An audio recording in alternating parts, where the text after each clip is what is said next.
hitting the ball quite slowly. And then he smashed just 6 here. No way. No, 4? 4, just a bounce in front of the rope. To be fair, it was a bit of a mangled shot in the end from Butler, and he really did have to try very hard to hit it away. But yeah, as we said, no runs here. Is that an attempted cutter? Yeah, he's got that quite badly wrong. That's the quick off spinner, isn't it? Just halfway down. That was like a bad Ravi Ashwin ball, that.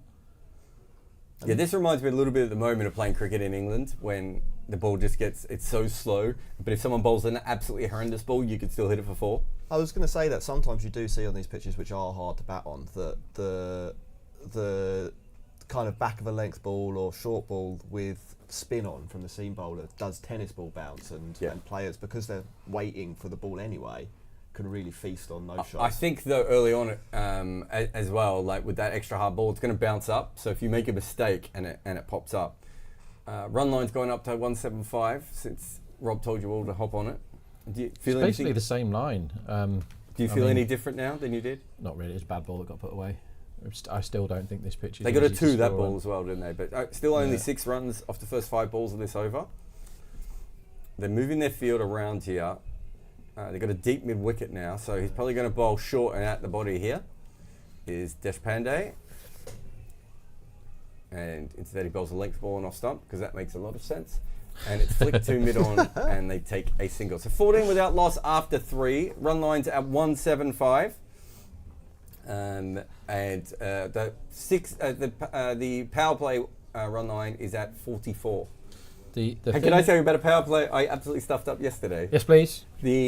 Pakistan versus England women's game. So I went through all the data on Pakistan women's, and I was like, they've almost never scored over 45 runs in a power play before, right? And they're going up against England, and England bowled them out for 99 last time. There's no way they're going to score any runs here. And I think they were 8 without loss after 2 balls. and I think they went, I can't remember what I went under. Maybe I went under 44 or something, whatever the market would allow. Yeah. And I think they went past it in the 5th over. Yeah.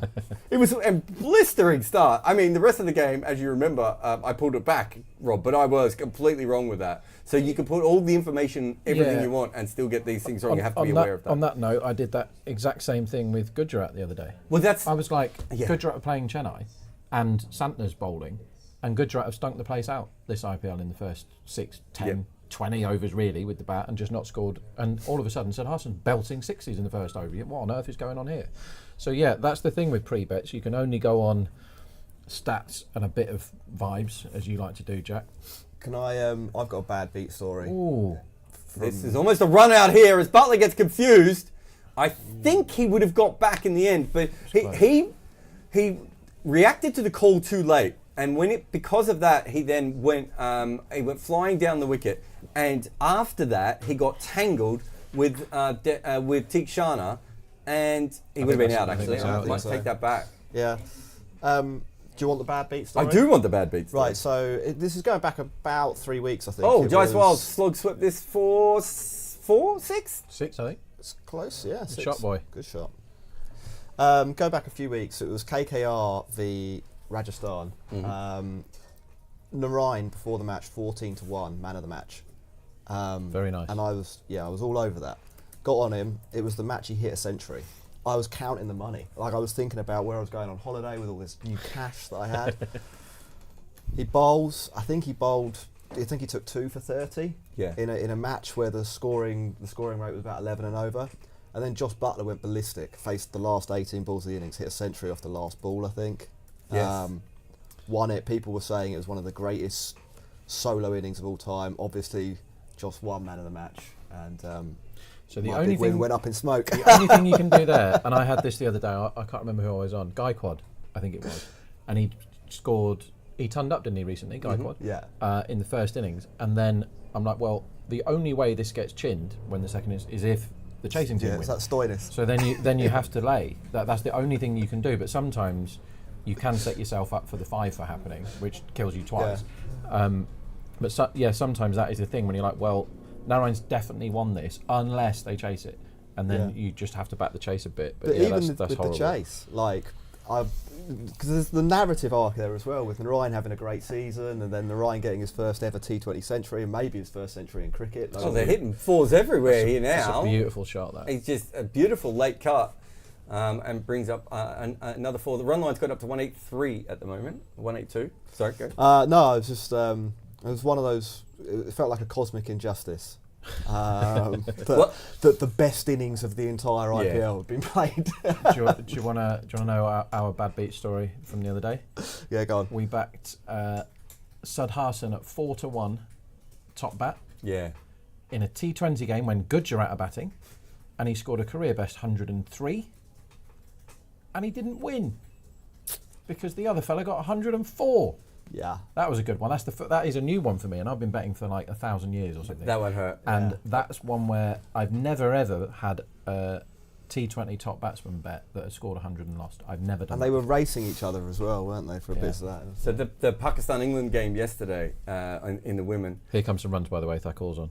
Oh, Shadul. Although Bob brilliantly in his last game. Incredible. The fact that he went for a run of ball in that last game was one of life's great mysteries. That was because he went off for 11 off the first over as well, and then dragged it back. I've no idea how it happened, because I always think runs when he has the ball in his hand. So when remember Pakistan did so well in that game early on against England, they had them 11 for 4. I was watching it. Yeah. And so I went on the second innings run line, and I went 115. I don't think they can get past 115. Again, doing all my research, but I was pretty sure that even if they got an okay start, that the run rate would eventually get to them and they'd lose a bunch of wickets late. But if you remember, they were absolutely hammering England everywhere. So my 115 looked in shatters, right? But in the end, they lost a bunch of wickets at the end. And so I had this big bubble in the middle. So I was going to make a small profit no matter what happened. But I had this huge profit, Jack. And all I needed for them was to get bowled out between 110 and 114. But that wasn't going to happen. Well, what are the odds of that happening? They were collapsing so quickly until the last wicket partnership started putting on runs. Yeah. And 111 and 114, I think I needed for my huge big bubble that would have completely made my day, and I could have retired to Acapulco. I don't know where Acapulco is, but I know that 1950s American comedians used it as a punchline, and it sounds fun. And they get there, and all I need is the number 11 on strike for the right ball. Unfortunately, the number 11 is facing Lauren Bell when the score's 110, and of course she spoons the next ball straight up in the air. Ouch. So. Yeah, we do occasionally win some bets. We don't. We really don't. As this is short, and this you can see here how bad the pace of this wicket is. That bat completely twisted in his hands as well. I had a massive day yesterday, to be fair, but it's much more fun to talk about losers than it is to talk about winners. No one wants to hear about how much money you've won. But yeah, that's my best one, I think, of this IPL is back in a top bat who scored 100 and didn't win. My son last night, he was watching Eurovision, and I said, we can bet on Eurovision. And he said, really? So my two boys got massively into it, right? So they got their pound each, and they were one of my sons went Finland. And I said, look, Finland's 120 to 1. I know it's a fun song. I just don't think anyone else is going to enjoy the man walking around in his underwear as much as you have. And he said, yeah, but if I win, I get 120 pounds. And I went, that's another way of looking at it. Good point. Yeah, be positive. My other son went, no, I want guaranteed money. And he said, they said on here that Italy always goes in the top 5. I think this is a good song from Italy, so I'm going to bet on their top 5 at evens. Wow. That's the two different sides of punting right Italy there. came 7th. No way. And Finland never even got off the floor. I don't know why. Who won Eurovision? It was Switzerland. Okay. Which was our friend Jake bet on Switzerland. He was on them early. I'm disgusted with Jake for betting on Eurovision when he should be doing something else. He didn't watch Eurovision, to be fair. He just bet on it. I watched it. This beats him outside off start. This is probably the first ball we've seen with any pace around the wicket. Like, who is this guy in the Shardul Thakur costume bowling now? Because he's bowling well and beating the bat, and you never see that from this bloke. I love the market. He's just so confused by all of it. Has it been? They've had Heshen Mat on. Does that mean it's been sweating? Has it been raining? I think they've done that on purpose. I think that's the weighted Hessian mat to create a dog, so that Chennai have got more of a chance at home. That's my personal opinion. It's a question for you, Rob. Sure. Obviously, we've not seen a wicket yet. This is true. It's looked difficult to bat, but we now have two players who are set. Oh my God! As he that's pumps an umpire it, kills killer. the umpire. Nearly killed the umpire. Strapple. Is this a situation where you'd be looking at that unders, overs line, the run line, and reconsidering, or are you thinking, no, one of these is going to go, and then eventually it will jam up? So Rajasthan are, good question. Rajasthan are a great none-down team because they've got two. If one of these goes on, they get a win. They get a winning score. If one of these is not out at the end, they'll win, because Chennai would need something ridiculous from Dubey or Moeen, like the high volatility guys.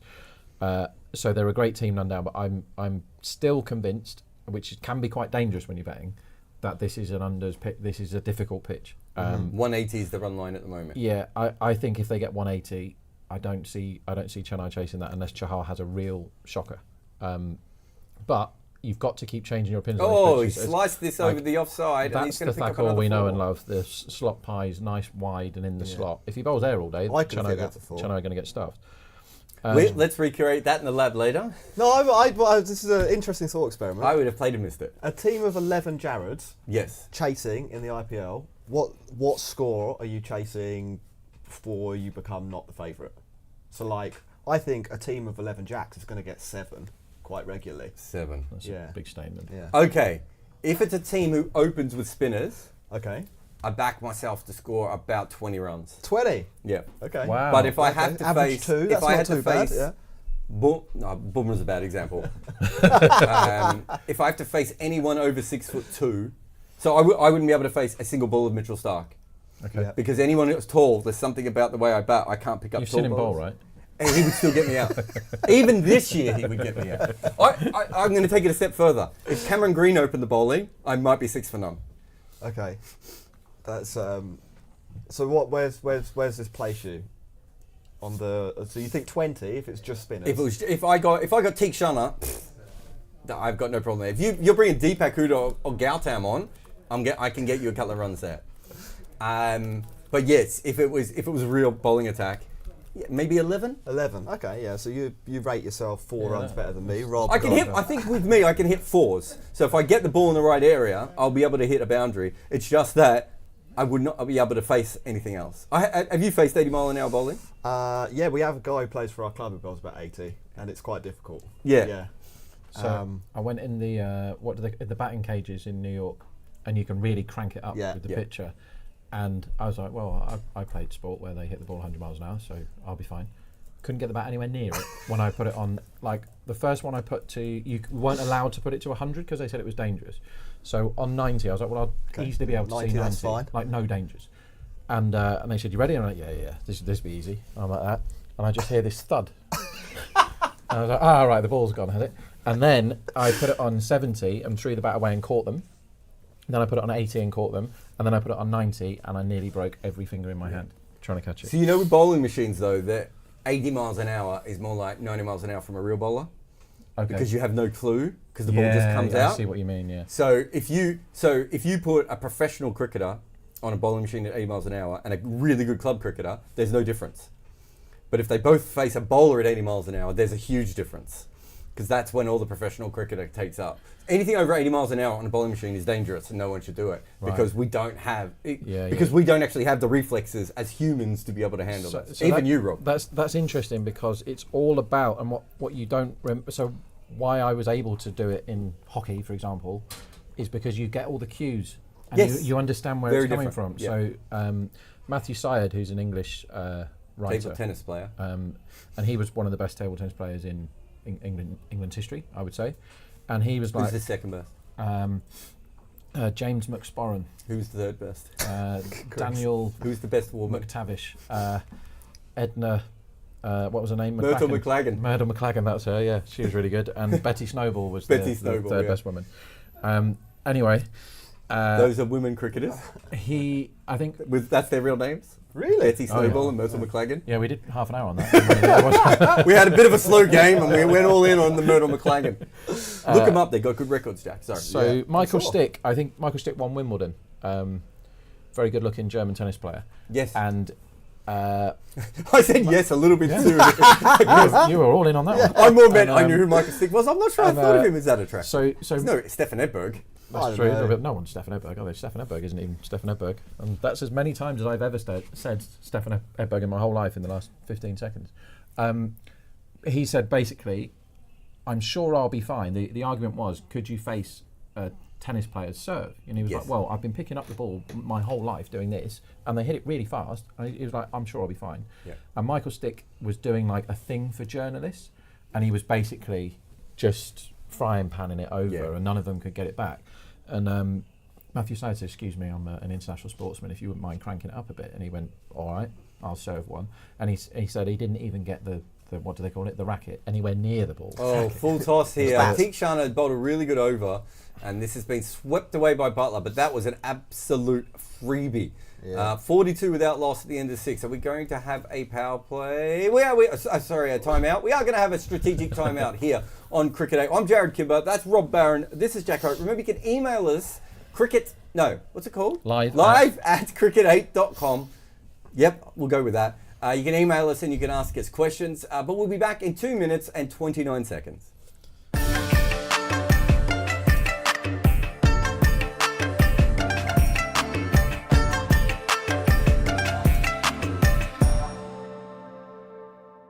Live at cricket8.com if you'd like to ask any questions. We've got one from Varun who says, conventional wisdom suggests that the best bowler bowls the 19th over, but we know that the 20th over on average is the highest scoring. Doesn't it make more sense to bowl your best bowler in the 20th over in the first innings to minimise run scoring in the second innings? In the first innings. In chase, no, but in the first innings, that would always be the obvious thing to do, wouldn't it? Yeah, I think it depends on what your best bowler is, because I think if your best bowler is a wicket taker, it probably makes more sense for them to bowl on the 19th, because then the person bowling the 20th over might be bowling to two players who are not set. But if your best bowler is a defensive bowler, then it makes more sense for them to bowl the 20th. Are we talking first innings? Yes, this is first You bowl innings. your best over in the 19th, and you do it every time. In the first inning. Yeah, and then you think about it, and then you do it anyway. Why? Because the 20th over is due less runs if you get people out in the 19th. Ah, yeah. It's as simple But as that's that. what I'm saying. If you have a defensive bowler, they should bowl the 20th. If you have an attacking death bowler, so Dwayne Bravo should never bowl the 20th over when he was playing. He should always bowl the 19th because he's more likely to get wickets. You need his wickets to slow the runs down at the other end. Totally. And when Dwayne Bravo was on, he got lots of poles because he wanted Dwayne Bravo throughout his whole career to get as many wickets as possible, and nothing else mattered to him. Possibly the greatest bet of all time. Over to you, Joe. I was really annoyed, Dan, because I remember sending him a message at one stage going, they're 14s, we should be putting money on Dehli at this stage because there's no way they're going to stay 14. In the end, they came into about 5s, and by that stage, it was too late for me to put my money on. And so I missed my big advantage. And because of that, you know what I'm like, I get very angry. Yes. So I waited for a really good bet. And the really good bet was the run line in the second innings was about 205 is what Dehli was expected to make. And I was like, there's no way Dehli is making 205. But realistically, they're going to try and whack it everywhere. They're going to combust and they're not going to make 200. Yeah. As you remember, Fraser McGurk did exactly what I thought he would do. He just managed to make about 7. So I was like, well, those bets are gone. I'm not going to get those bets. Then later, they moved the run rate to 230. And I thought, well, they're not getting 230.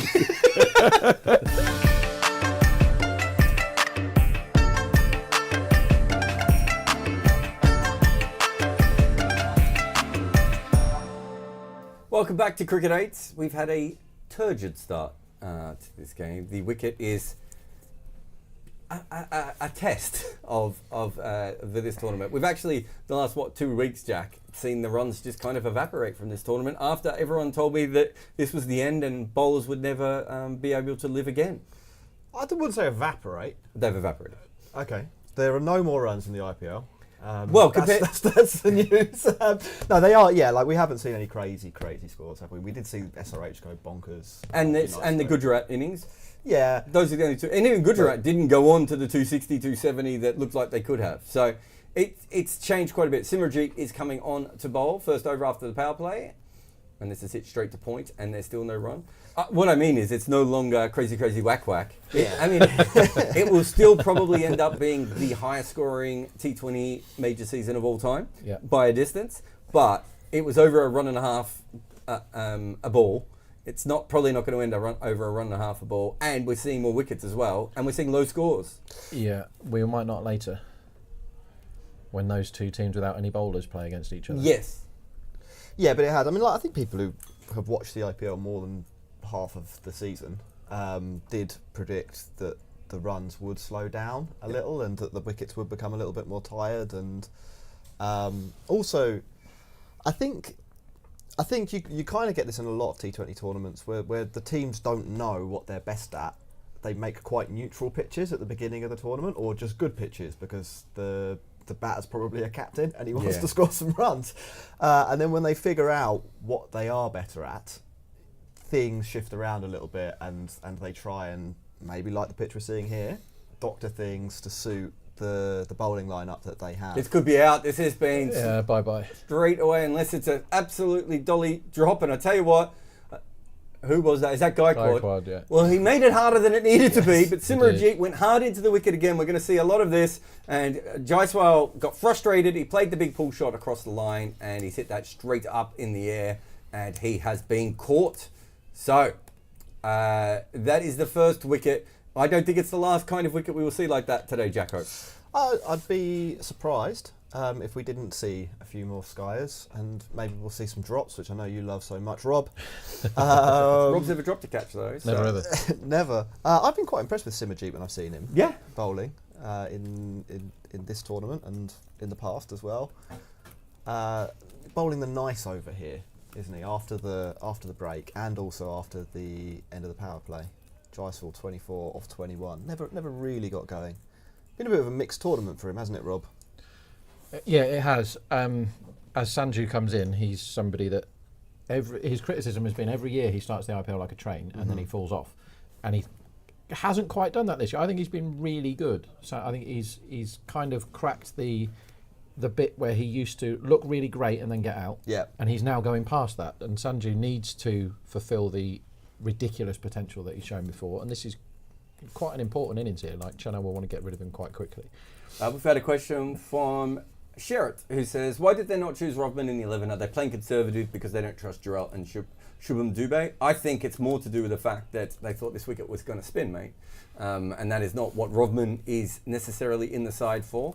And so they probably went about it from that point of view. Sanju Samson has come into bat. Does that follow for you guys? I think we sort of touched on it earlier, and I think what you said then holds. I like Rodman Powell. I don't know if this is a pitch that loves Rodman Powell. Yeah. And that's a problem in cricket sometimes. It's a conditions-based game. It is.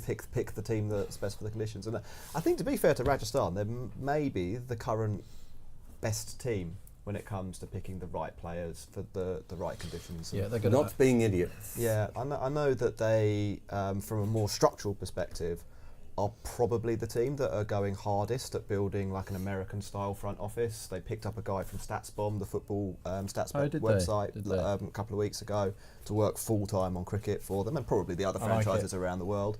And I think they've already got a guy in place, and Jarrod, you might know this better than I, who has a pretty data-heavy analytical background. They hired the guy from the ECB, didn't they? Yeah, so maybe it's him. Yeah, and then obviously they're backing it up with other people with, chops, as they would say. They do seem to be slightly smarter than other sides. Not doing stupid stuff is a really underrated thing by these franchises. Oh, is that an edge? No. Short and wide outside of stump. It died on the way to Dhoni. Samaji. Fans all thought it was an edge as well. He's looking pretty good, Samaji, these last few games. Yeah, I like him. He's bowled dot, wide, wicket, wide, dot. And that was another short one outside of stump. But he's hitting the pitch hard, which is essentially what we think you have to do. That was another cutter outside off stump. Yeah. And it just completely died on the way through. Samson is, this season, his balls per dismissal is twice as high as it is over the last 3 years. So in other words, he's hanging around for twice as long as he has in the past. Now, whether that's completely sustainable or not, we don't know, but that gives you, that's a really, really obvious point, that gives you an idea of why it's working so well for him this year. He's correcting the issue that Rob was talking about, the getting out issue. Yeah, he's had 4 not outs this season, Sanju, and that is something that he never used to be able to do. Yeah, I wonder. I mean, it's hard to know what it is that's causing that. I wouldn't say Rajasthan are playing or played their home games on one of the more batter-friendly pitches, so it might be something that he's actually done to his game to give him a little bit of credit. Maybe he's fitter. Maybe he's. I wonder if fitness has been a part of it before. Yeah. Especially as a keeper, you really have to be so fit. Oh, this could be a run-out chance. No, that was just a rogue throw by Jadek. He threw it like there was a run-out chance, and then it looked like the batter was just sitting there waiting for it. But Raj are in that bit now where they're only one down after basically 7 overs, but they don't know what a good score is here. Yeah. And they're caught between, does one of us have to go? Do we just nudge it about? And the dots are joining up at the moment, and often that can bring a wicket. Butler's not the sort of guy that suddenly whacks one straight up in the air. If this was Moeen, he's going to get out this ball, do you know what I mean? But they're making it look like it's really hard to score runs. Yeah. And what is a good score if that's the case? Is 150 any good? They, the run line's still, 167. You can completely understand why the market's there, because they've got Butler 19 off 19, and we saw what he did. He played a horrible 50 in that best 100 ever. Yeah. His first 50 Yeah, was really bad, yeah. awful. So we know what these guys can do, and Chennai have massive death bowling issues now that Patharana's gone home. So I get it, but again, I've not closed my under 180 and under 177 bets yet. I've heard you two on streams that I've not been on talking about How dare you. the concept. That's not what Cricket Aid is about. The concept of the air coming out the ball. Mhm. Is this the kind of pitch where you might be thinking that could happen as well and slow things down, or do you think it might be the reverse actually, and that as the ball softens, the bounce becomes a little bit truer, if maybe lower, Yeah. and if you're set, you might be able to make hay over the last 6 or 7 overs? Generally, the air coming out of the ball is on pitches where the ball's coming onto the bat to begin with. So you probably wouldn't say the air would go out of the ball on this wicket, because the air was never in the ball on this wicket. Do you know what I mean? Yes, yeah. So from that point of view, what you're saying makes sense. It might happen, but it's already what's happening. Yeah. But the other way of looking at it is what you just said then, of it's... what I said before was, do you remember when the first one was hit for 4? Yes. And it hit the Yeah. wicket and it bounced up. Tennis ball. Since then, we've had a wicket from that, and we've had a couple of play misses from that same ball, right? Later on, that won't do the same thing, because it will get softer, which means you might try and bowl the short ball into the wicket, and Yeah. it sits up, and so it can be whacked away. So there is a possibility for that kind of runs later on. But yeah,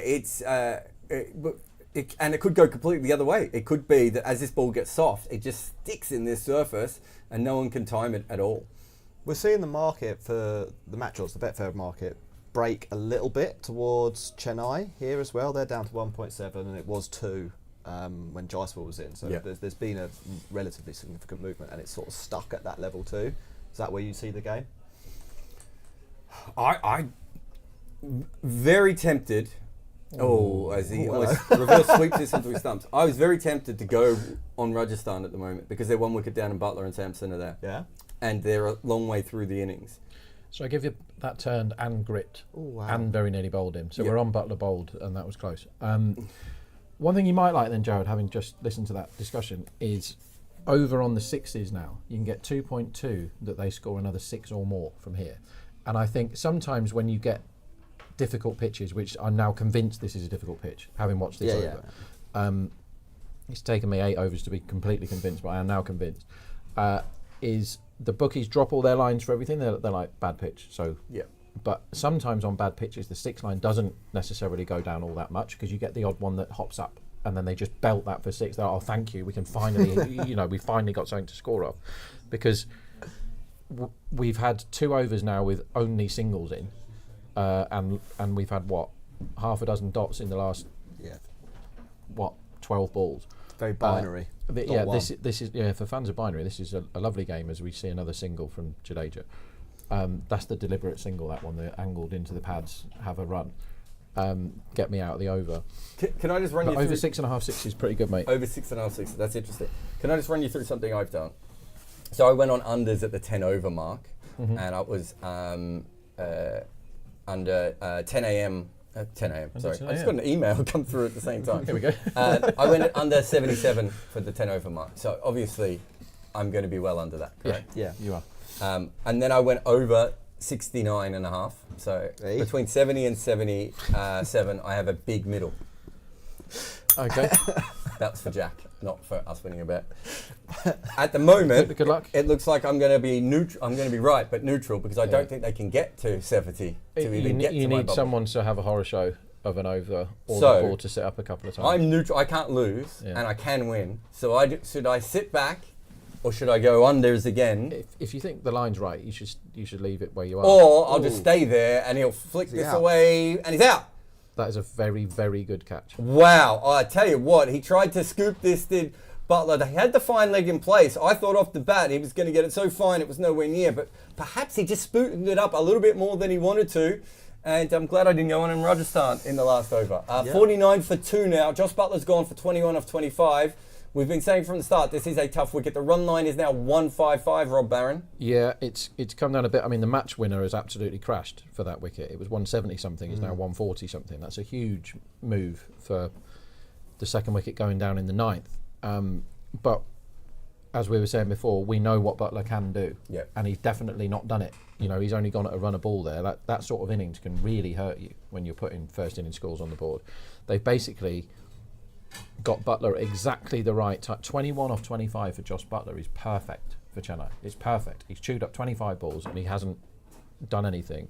So speaking of high volatility cricketers earlier, we've got this guy now, Parag, who's had a great season, finally fulfilling some of the potential. And he's the sort of guy that can, I'm not going to compare him to Sehwag, but just like Sehwag could make a terrible pitch. Some of those, what is it, Feroz Kotler pitches back in the day were horrible, weren't they? Puddings of pitches.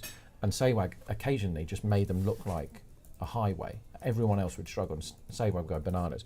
Parag has that sort of magic in it. Sehwag had it every day.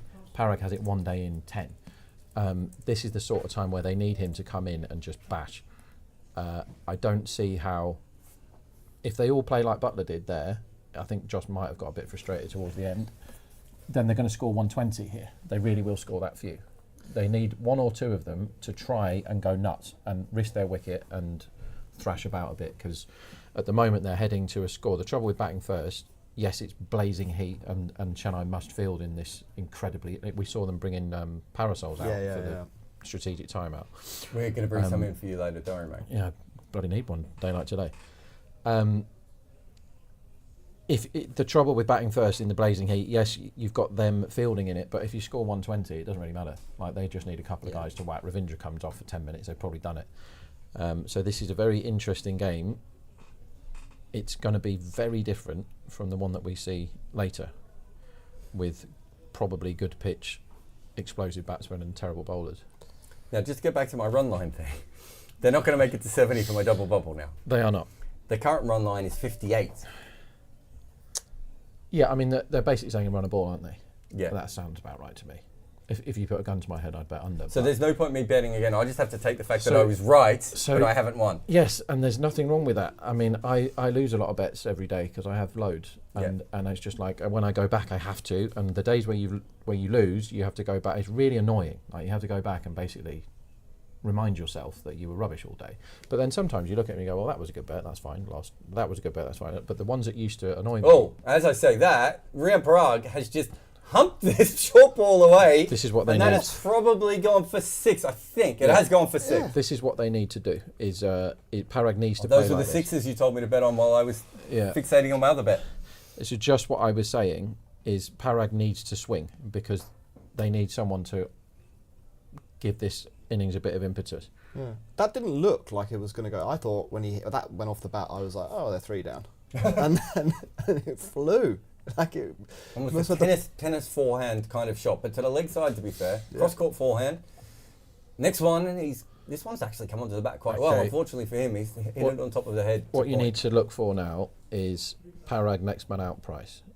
Let's have a look to see what our friends, the bookmakers, have thought. Okay, I can see 1.57, which I would not bet. Jarrod, you've got 10 million betting accounts these days. Yeah. I would back Parag at 1.8 or better if you can get that. I don't know whether we will. For next person to be out. Oh, okay. The firms I'm looking at don't have it there yet. Nope, wrong one. And we're saying that because you think Sanju Samson's going to try and bat through, and I do. Parag has, got license to do whatever he wants. Yeah, I think Parag has been sent to hump it, and I think that's what he absolutely, definitely should do, because they've got lots of Ashwin can nudge it around on here. He'd be fine. He's got test centuries on pitches like this. They've got Dubé, they've got Jarrell. Yeah, and lots of people can knock it about. I can see a 5.5 for next overruns, and when you use this tournament, some of these games, I mean, when Travis Head and Abhishek were doing their thing the other day. The run lines in the middle overs were like 13.5, and we're down to 5.5. This is almost like how cricket used to be before this tournament started and ruined cricket. It's like 5.5 is a normal after a wicket over line, but it might be the lowest one I've seen in this IPL for a 10th over, 5.5. Yeah. That'll get some overs, I'm sure. Has that been a boon for you, or has it made your life difficult, Rob, the fact that the IPL's been so different to other tournaments this year? So allow me to answer that with two different hats on, Jack. Okay, cool, go so for it. My punting hat, I've loved it. Yeah. Because anything when it goes crazy, traders struggle. So I can sit there and go, they just haven't gone high enough here. Yeah. Or they haven't gone low enough for Bumrah or Narayan. It's like, Bumrah, we had one on the show, we've had one of each of those on the show where we talked the punters through. Said, this is the mistake that bookies are going to make. They're going to go way too high for Bumrah's over because he's miles better than everybody else. And we think Narayan's going to bowl the 7th because he's just bowled the 5th. They're way too high. Yes, they're smacking it everywhere, but nobody smacks Bumrah like Fraser McGurk I did think it. I was on for that one where you kept winning on the line for overs, yeah. Yeah, the runs in over stuff is great. So from a punting point of view, whenever cricket goes crazy, I think I'm at my best because the traders sit there and do their thing, and all of a sudden they're completely out of their comfort zones, and a lot of them trade using quite rigid models, and their inputs are like they can't go crazy enough. And it's like, well, I'm watching this. I know it's crazy. What the hell are you doing with 9.5 for the? There was a run line the other day during the onslaught of Travis Head and Abhishek that chased 160 in less than 10 overs. For the 7th over, all of them, every bookie, 8.5. Like, what the hell are you doing 8.5? Like, they're not going to slow down. Klassen's going to bat 3. Like, they're scoring at 3 a ball or something. They're not going to suddenly start knocking it about because it's the 7th over. They're still going to try and whack it into the middle of next week. They got half their runs in 6s. They got 80 runs in 6s, chasing 160. It's the same number of 6s as dot balls. Yeah, absurd. And they're like, companies expecting them to go to do this, to nudge them around for singles, which is exactly what Rajasthan and Chennai are happy with on this pitch in this heat, like everyone getting singles, no problem. But that day, so the bookies can't cope with that. But my day job is to advise traders, and that's a bloody nightmare when it's going mental, because the guys are great, but they're not that experienced. And to have a day like this, and then you trade the next game, like Fraser McGurk has scored, I think there's been something like 1,800 50s in IPL history, and Fraser McGurk has got 3 of the top 10, and he's only played for 5 minutes. Yeah. Like as far as fast as 50s goes, like he's a joke.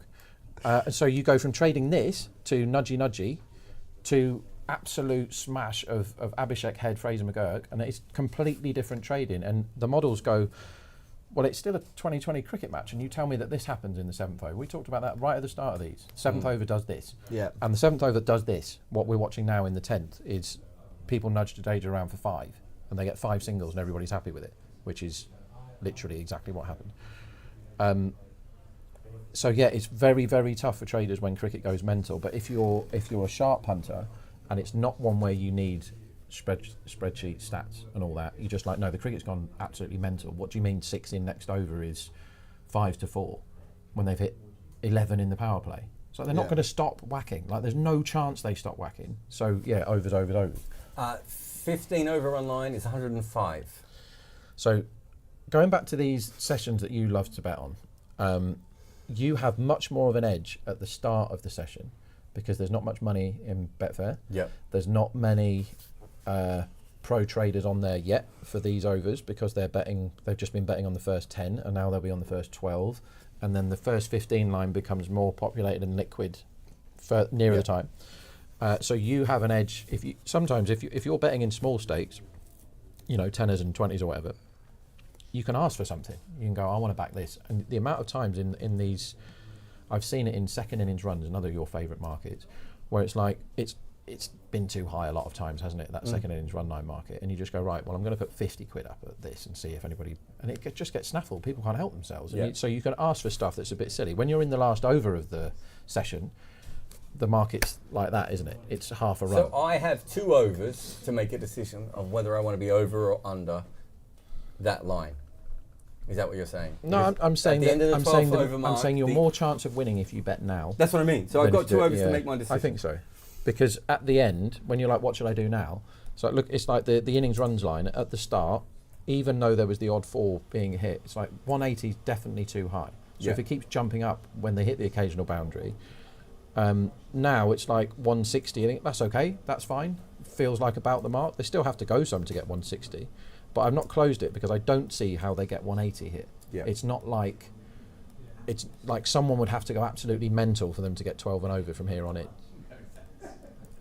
And this is the pitch where you need magic. You need to be Saywag or somebody to go crazy on this pitch. Do you want to hear about my first ever bet? Yes. Yeah, man. If it was terrible. Yeah. Take you back to 1993. When you were 28? I was 10, and my dad went to the bookies for all of us on Grand National Day, and he put me, I think it was £2 each way on a horse at 66 to 1, my first ever Didn't realise bet. you came from a millionaire family. Yeah, didn't you? £2 each way, what else? On a horse called S&S, and it was 66 to 1. And I watched the race. The Grand National goes on for like a million years or something. It's like 10 minutes. It does, yeah. All horse races should be 5 furlongs maximum, in my opinion. Get on with it. Anyway, S&S won the race.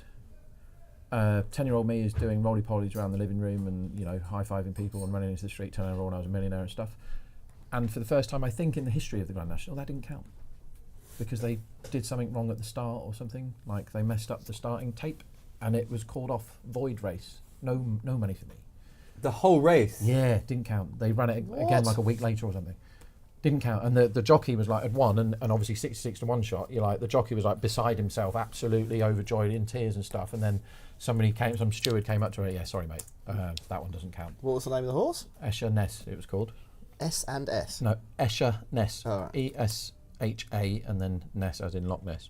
That was my first ever bet. Well, it sounds like your first ever bet was actually a success. Well, it was very... you just didn't get the money. It was a great pick. Which is also the story of your life. Yeah. Being right and not getting the money.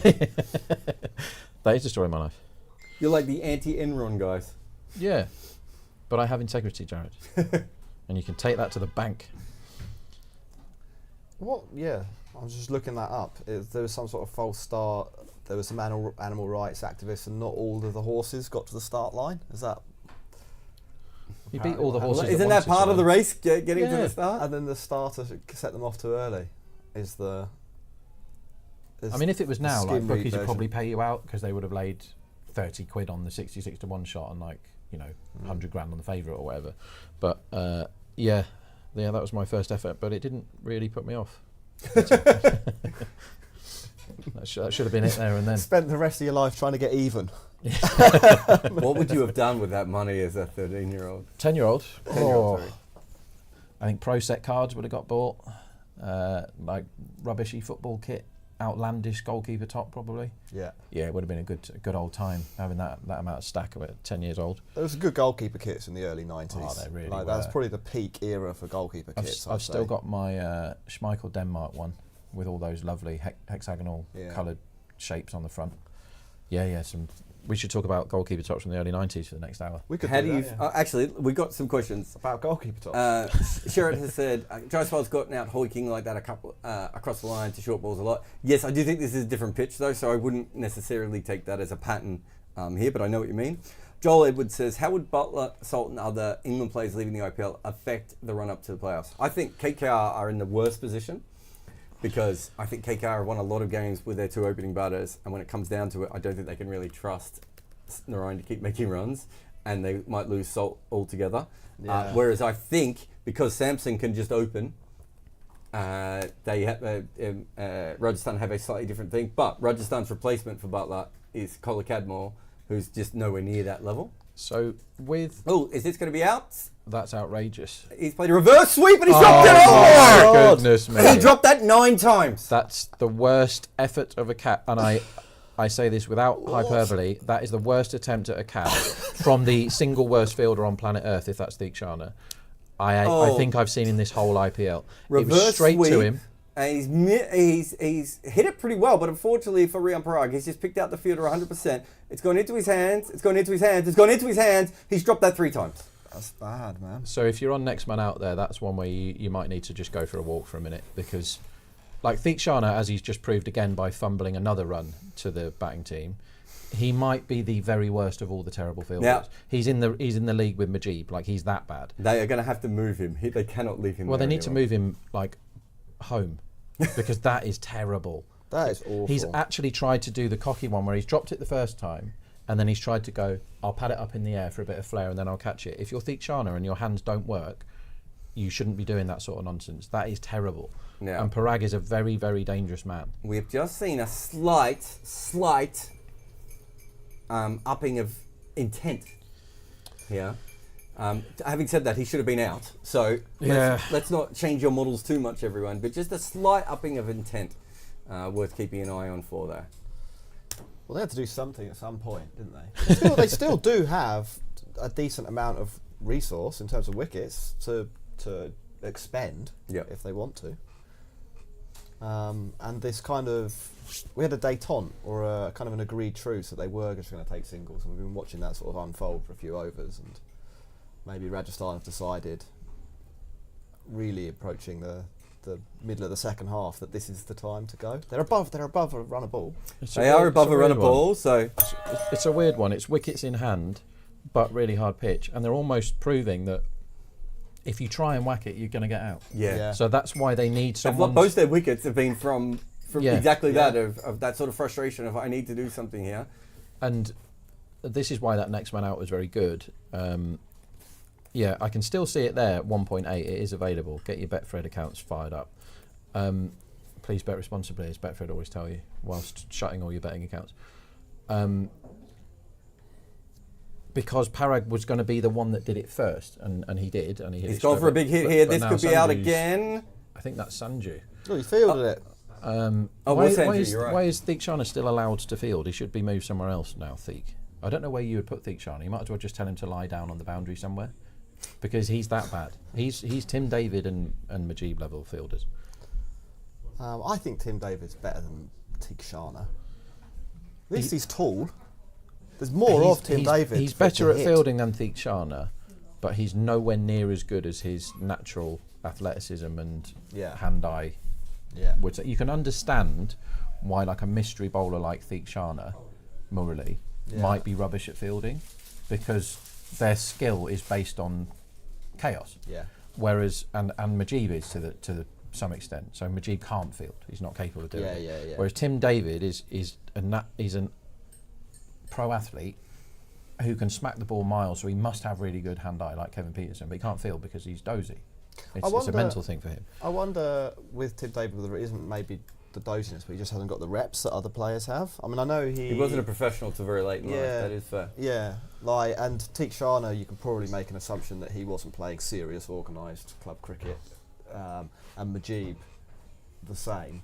Whereas, like, I think a lot of the more polished fielders, it's probably literally just thousands of catches that they've taken through junior cricket. I do think for spinners who have a particular weird kind of subset of bowling, so mystery spinners and those sorts of guys, there's something kind of weird about the athleticism that you require in your fingers and your hands. Okay. And so actually being able to be good at other things. So Junta Mendes couldn't field, for instance, right? Yeah. You know, Tabraiz Shamsi is not a particularly good fielder. I Monty think Panesar. I think there's a lot of spinners that are like that. Monty. Whereas even with fast bowlers, if it's bad, it's probably because they can't bend over or because they don't pick the ball up very well.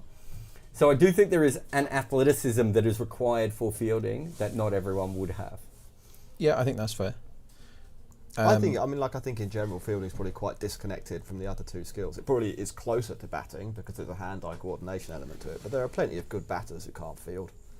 My argument is they're professional athletes who get paid to play cricket all the time. So if you're rubbish at catching, practice, because you can definitely get better at catching by practicing it. So you've got loads of spare time. They're always playing golf, aren't they? Just cancel one of the rounds and have somebody throw the ball to you until you can catch. It's really easy. Just do it. For fans of ball-by-ball betting, everything is a 1 or a 2 at the moment. Since that's 6, and since the drop, everything is a 1 or a 2. It's just that the dots are hard to come by because they're not. Look, they're giving them 1s everywhere here, leg side and offside, and you bowl on the pads, nudge 1, and what are the bookies for 1 at the moment. Interestingly enough, against 1.8. Theekshana, they've gone back into their shells. Jadeja they attacked. Whereas Do you know why Theekshana's bowling now? So that they can get rid of him from the field. So they will have bowled him out in 2 balls' time, and I'm pretty confident that the sub comes on then. They go, right, Rahane. yeah, you're probably right. He probably should have bowled later. Sorry, mate, you're going because they should have saved him till 17 maybe for his last. He's done well. He's gone for, well, he hasn't finished it yet, but he's only gone for 5 of his 5 balls. But that drop could be huge in the context of this game, because Parag is one of those dangerous guys that can take a game away on this kind of deck. Yeah, what do we think is a competitive score? 150. If they get 155 on this pitch and Chahal bowls the way that Chahal should bowl, then I think that's fair. Theekshana almost bowls him out and will hopefully leave the field. Stephen Fleming might run out and carry him off. So it's 79 runs off 2 overs, and the unders are 97 for 15 overs. So I think I'm going to go in again on the unders at 97. Yeah, fair enough. What's that? That's 18 more runs in 3 overs. So, is that right? Or 2 overs? I hope it's 2 overs, isn't it? Unless 2, yeah. Yeah, 2 overs. Yeah. God, you scared the hell out of me when I did that. I'm Missed an looking entire around over. for wicket in over prices now. So some firms bet on will there be a wicket in the next over, yes or no. I can't find much. I can see 2.62 here, which is nowhere near big enough. Do you think that, I mean, I would have thought Jadeja bowls this next over, so it's a defensive over. Oh, we got an email too from Sam. Remember, live at cricket8.com, you can email us. He says, do you think Avesh is going to bowl as good as Simranjeet on this wicket? I believe Bolt doesn't hit the pitch hard, so will he get help today? And are we going to see Keshav Maharaj as a substitute? Simranjeet is a very different kind of bowler than Avesh Khan, so I wouldn't assume that he would get the same. But he bowls leg cutters, and this might be the kind of wicket that leg cutters still help, but it won't bowl it the same as Simranjeet. Keshav Maharaj as substitute probably makes the most sense. I think he should be. And there's a question for you, Rob. Is there somewhere we could see an over-level chart for the match winner odds, kind of like a stock chart? So yes, if you have Betfair, which is the most popular betting exchange at the moment, if you go to the name of the team, so you go next to Chennai or Rajasthan, there's a little bar graph icon there, and you click on that, and it shows you exactly what you've just asked for. And I can show it to camera if you like. I'll show it to camera 3 now. This is camera 3. This is the graph for the price on this game, right here. So yes, you can do that, and there it is. How's that for an answer? That's a beautiful answer. Yeah, nice one. I took your advice much earlier in the game, Rob. I probably should have said this at the time. I was going to say, we have a buzzer. Yeah. This is going to be 6. Good shot. As he swings this across the line, that was Parag, wasn't it? That was Sanju. Well, Sanju. Swings this across the line and takes 6 for slog sweep. What was the bet that you didn't tell us about earlier, Rob? No, it was just Rob talked about it at length, and he was explaining why, so I didn't want to interrupt him. Under 175. So that was way back, and that seems almost inconceivable that 175 was on this pitch, even after that 6. Yeah.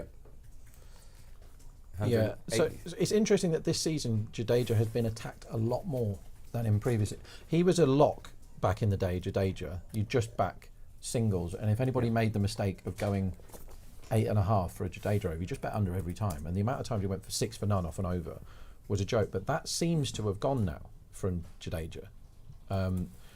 I don't know whether it's the new intent of the IPL or his powers are on the wane a bit, because he is knocking on. He's played a hell of a lot of cricket, Jadeja. So there's a few leaps you have to make in this, but when you look at different bowler types in different formats, basically the shorter the format is, the more finger spinners get hit.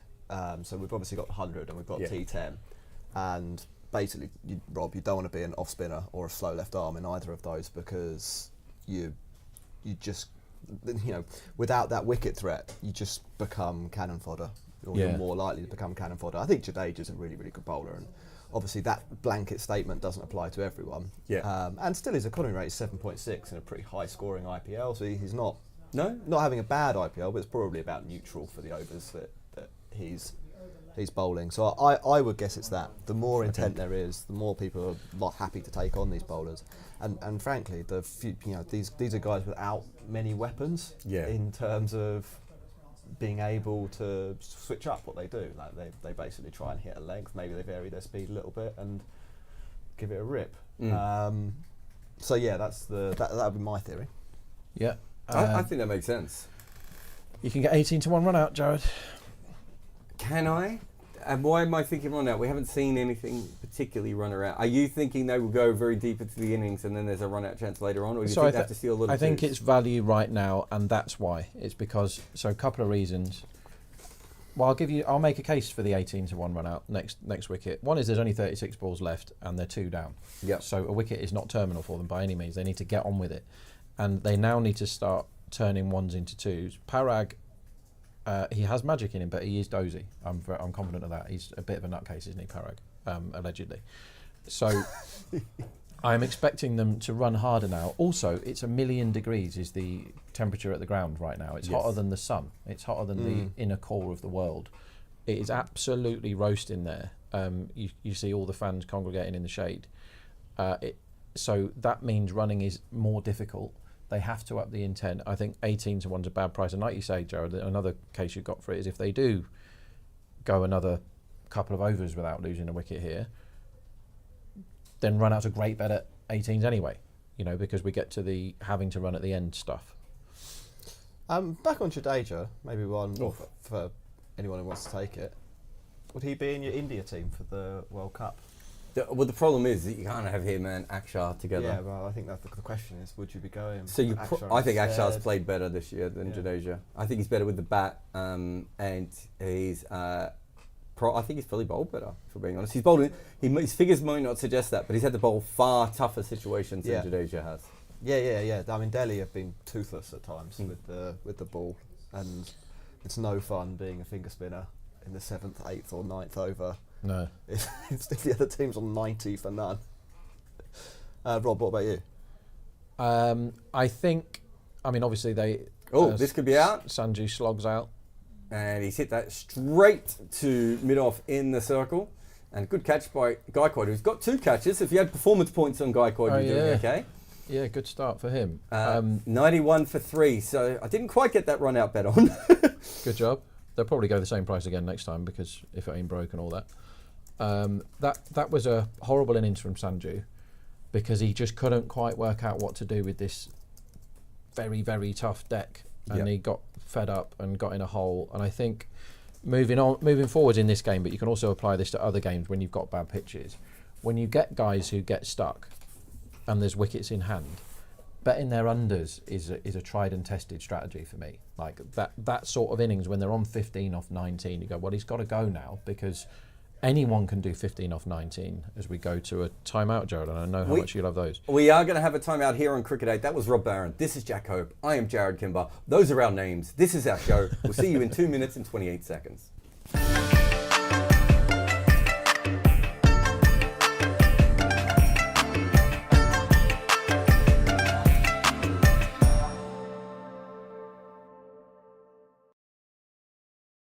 How do you feel as a commentator about the reviews for wides, Dan Norcross?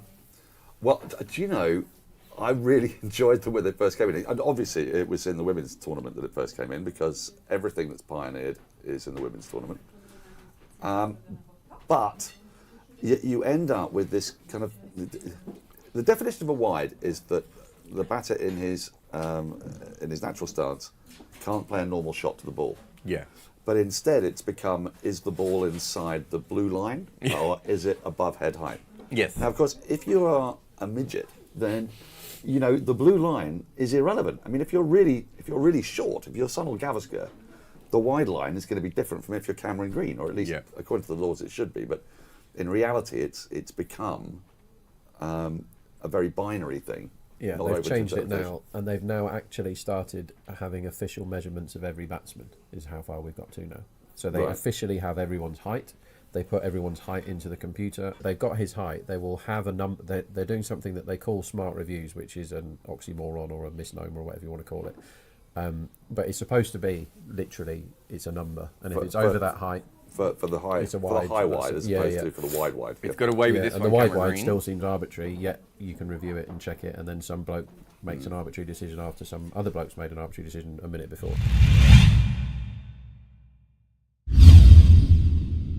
Rob, Hi. how do you feel right now about the Gujarat Titans? Angry.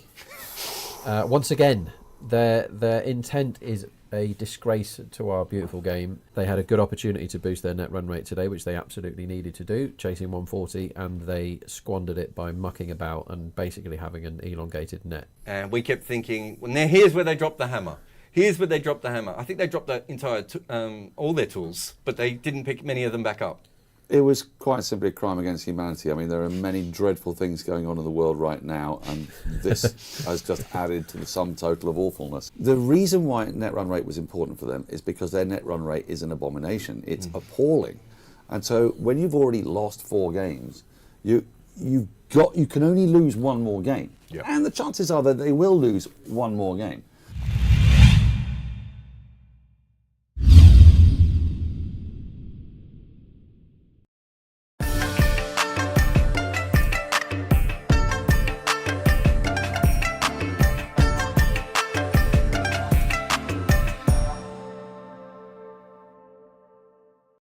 Bit of a half a run-out chance. The fielders going everywhere there across the balls. That ball from Jarrell is pushed into the offside and they end up taking a single. 92 for 3. The run line is 150 at the moment, and Rajasthan is 385. I still think there's some value in that if they can get around the 150 mark, but that's way away.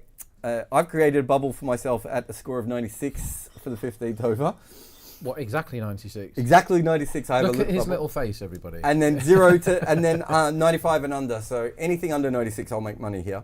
And I don't really lose money if it's anything else. But yeah, this is pulled away badly, gently, I suppose, by Parag to deep mid wicket. And there's another single. So Jarrod will be back on strike. So 93 here. So 2 and a 1 is what we're looking for, everyone. No? It could happen. No? I think it's. It's okay. I'll take the small win. Otherwise, I'm okay with that. Simajit likes wide as well. We've seen a few of those. I did think maybe a rogue bouncer wide is a possibility. Or a 3. I think a 3 is unlikely. Yeah. Daniel Norcross, of course, for one of the games suggested that the ground was good for 3s, and then there was a 3. Is this a bouncer, Jack? It's a dot ball. Well, that's unfair. So now you need the 3. So That's all right. So Dan Norcross called. He said, "What odds can I get for a 3?" I said 80 to 1, and there was a 3 instantly. And he was talking about the Dharamsala outfield being because Spongy. it's a small ground, but the spongy outfield means that the ball can get stuck. So I had a look, and for the next game there, the first scoring shot of the whole day was a 3. The only time it's happened in this IPL. So Norcross is some sort of mystic. So that's what you need to be doing, sat in that seat, Jack, is just come up with the goods. As Jarrod goes quiet because he thinks he might get his 3, but you've got your unders, haven't you? I got my That was unders. That's lovely, fine. yeah. I was more than happy with that. I completely got my unders. And there was there. a 6 second ball after that, wasn't there? Yes. Yep. We've got a lot of unders going at the moment. You're under 182. Yeah, I'm happy. I've not closed. I went under 181.5 earlier, and then I've topped up again at 174, and I've basically just sat on that now. So I'm happy I with did that. something slightly different than you. I waited later because I was doing the 10 over and the 15 over models a little bit more. But then I went in at 157 and below. Okay. And then that went down to 150, and so I went 150 and above. So I've got a bubble from 150 to 156. So, okay, I don't mind. But I can't lose money in any direction. Yeah, But tell me why I'm wrong. I don't mind actually the sort of semi-close, meaning you can have a bit on overs now if you've been smashing unders all day, because 147's quite a low line, and they have set Parag who can do crazy things, and also Shardul's going to bowl 2 more overs, and they're probably going to go like Chennai's weakness with the new team they've got with all their bowlers injured is they don't have anyone at all dependable for the death. And they've got Shardul bowling now, so if you are going to close and back a bit of, I've had a quarter of my stake I've had on over 147 now, because Shardul's bowling, and I might not get another chance. Now, if he bowls like he bowled the other day and goes for no runs, so be it. But I think that was an anomaly. I think if you go after Shardul, more often than not, you get loads of runs. We've got another message on YouTube. Remember, you can also email us at live@cricket8.com. And QT says, QTW, Is this the kind of pitch we'll be seeing in the playoffs? Oh. Oh, I hope not. If Chennai have got anything to do with it, absolutely it will. Maybe. Absolutely, because I mean, Chennai may not be in the playoffs. well, they're going the right way about it, and this is what we said in our podcast. It's the reason why Chennai are a force. Is that's a really Oh my God, wow, that was almost how did that caught, get wasn't away it? with that? yeah, somehow off the leading. He was I trying was to going work to say, that must for have one. been a leading edge, mustn't it? Trying to work that Yeah, for it one was. into the leg side and ends up getting the straightest two ever in the air. Extraordinary shot. Oh, jeez, it just scooped up. And you don't see a ball scoop up like that off the leading edge that far when you're trying to flick a one. Usually that would be caught at mid-off. And Yeah, weird. one thing that we've got right today is assessing the pitch really early, and you go, right, this pitch is horrible. Yeah. And you go, I'm not too worried about it flicking around between it. Like, it's one of those days where you just go, look, Chennai probably have career. And when you saw that massive Hessian cover that they'd had on the thing, like, if you know stuff like that when it starts. Could be a 6 though. He flicked this across Yeah. the line. Now that's a good hit by Jarrell, and also a positive sign for Rajasthan as well. We said that Shardul can go for runs, and if I'm not mistaken, actually I did this the other day on one of my videos. I'm trying to remember if he normally goes for. I know he doesn't Runs. I know he goes for 80% less twos than other players. Big stat. And I'm trying to remember if he goes for sixes or not. Do you want me to have a look? Yeah, I'll try. Probably get that quite quickly. But yeah, that was a 6 is the important thing. A length ball on leg stump and just whacked away there. Tacker, let's have a look. 6 percentage. It's not too bad. He goes 6.32% of the balls he bowls go for 6, which is Another bouncer there. mid-third. So who did they play the other day? They played, that was Mumbai. Okay. I'm trying to remember which game it was. One thing that bowlers won't, like pace bowlers won't be able to do today is bowl too many in a row. And I think Trent Boult is probably at his best when he goes 3 off the reel at the start, bowls half the power play. But it's for what is Trent now, 36? For a oldish fast bowler, bowling 3 overs in a row in this heat is a very tough ask. So I don't think they'll be able to do that today. You've given him a couple of years there, Rob. He's 34. Is he Trent 34? Boult, Trent? yeah. Wow, he's been around a while. 35th birthday in a couple of months. Sorry, Trent Boult fans. So I've got the percentages I have here are the true percentages. So for the balls that you bowl, how likely they're going to be hit. So he is 24% more likely to be hit for a 6 and 25% less likely to be hit for a 4. So when people hit boundaries off Shardul, they generally clear the ropes. But this is where it gets better.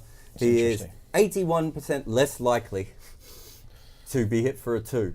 And that is because people are like, there's no point chipping him around. You're either going to smack him or you're nowhere. That's really good. I really like that. I'm going to try and load up my beast of a spreadsheet and see if I can get his. Oh, and it's a big swing from Rian Parag here. Ugly slog. So that over only went for 9. Yeah. Which is a win for Chennai. Yeah, so 4 overs to go.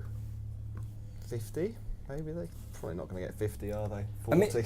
I mean, 50 is where they should be aiming, right? Yeah. Also, because it's right in the middle of my middle. Yeah. So let's be honest. Yeah, I want over 147 and under what they're definitely going to get, under 180 or whatever. So I think that's a very good way of looking at it as well. But if you look at it from runs per over, they should be getting 12 runs per and over from here on in. Yeah. But that's going to need 1 over of 20. Both of these guys have hit 6s, but can they hit? They need to hit 4 6s in the next 4 overs. Yeah, I think to get that. My maths is about right then, isn't it? I think that's probably unlikely. I mean, so a 6 and over. We've not seen Simajit bowl a ball that looks like getting hit for 6. He's been superb today. This tackle will probably bowl again, won't he? Chennai Beach looks incredible. Every time I've been to Chennai, it hasn't looked as good as it looks there. I think they do that for personal reasons against you, Jarrod. It could be. And this is down the leg side. This is helpful 4. Well, Jarrell's got that away. Whenever anybody bowls on your legs in the computer game, it's the easiest 4 ever. You just press across and the shot button, and it's 4 every single time. That was as easy as it gets for a 4. We've been saying how good he is, and that was a freebie. That's have 4 for nothing. Yeah, like you can't miss that basically. And also, we just said, Rob, how good he's been bowling. That's the ball. I've got a question for you again, Rob. Sure. I've had a lot of questions for you today. You picked up in maybe the 2nd or 3rd over that this was going to be a really, really tricky pitch to bat on. At that point, they weren't scoring quickly, but they hadn't lost a wicket. It wasn't like the ball was flying past the edge or they were missing it. What are the things that you're looking at that are telling you that straight away, or is it? It's how the ball instinct? behaves when it hits the. So if you watch loads of cricket, and it's the sort of thing that when I work with traders on a daily basis, and reading a game is the thing that takes years. It's the whole 10,000 hours thing, really. It's something that takes years and years to be able to read a game. And I'm not the best in the world, but I'm probably better than the bookies at it. If I'm not, stop closing all my accounts. But reading the game is you pick up certain things. Some of it is This could be based another on- wicket. Oh, is that dropped? Well, I it's don't know what gone happened for there. 4, and Dropped for 4? Jadeja's on the ground. I thought that was going to be a wicket off the bat. It was Yeah. Parag who swung away there. This Yeah. is what they need to do, slog out. But yeah, to answer that question, you're watching very closely how the ball behaves off the pitch and what the batsmen are doing. And if you've got people like Jaiswal and Butler who are both 10 off 10, you're like, there's something going on here. Like, are they both in terrible form? Sorry, wrong button. That was a drop. That was a drop. And it was Jadeja, and he should have caught it. So 2 boundaries here. So yeah, but if you're able to assess it quicker than the market, if you're like, well, if you wind this back, if you knew that the pitch was going to play like this, you'd empty your bank on unders, Yep. under the 180, where the line was at the start. And the line before the match, or after the toss, was like 185 or something, because this IPL's been really high scoring, and they're like, well, it might be the good one. They've been really good pitches at Chennai this season. But as soon as you see it, you go, okay, well, they're not moving it down enough here. Because it's very hard for people, bookies particularly, to put a lineup of 185 or something, and there's 3 off the first over, and they go 175. It doesn't happen. They just don't. They're not set up to do that. But realistically, if you could read the pitch really well, you just had a massive bet on unders at the start, and then you put your feet up. Really, Is that a market as well? I think you might have talked about this before, where the average punter wants to kind of chase. They want to be betting the over because it's more exciting when it gets to the crunch. So if you're thinking a little bit more rationally, you can go for the under there, and you're by being counterintuitive in terms of chasing the fun, you might be better off in terms of chasing the money. yeah. I think because of that, these days I have a lot more unders bets than I do overs. Generally speaking, like player runs is normally the one where I'm on unders. Yeah. But in this IPL, when you're seeing those pitches that some of the pitches Delhi have played on this season, some of the ones that where it's gone really crazy, you're like, you can't. You unders just out the window. Like you don't, like, when you're betting on these markets with all these bookies and stuff, because they can't go low enough, they can't adjust enough, they can't go high enough. Sorry for those. Yeah.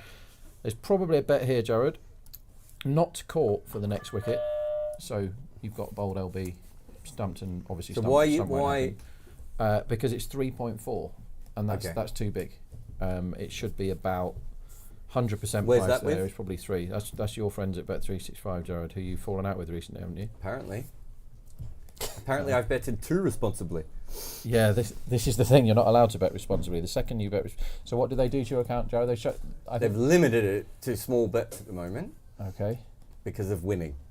As That's Simran something gets they out of don't that like over to with a do. couple of short ones that do stick in the wicket a little bit. So, considering he went for 2 fours in that over, that's a fine over as far as Chennai are concerned. They would take that.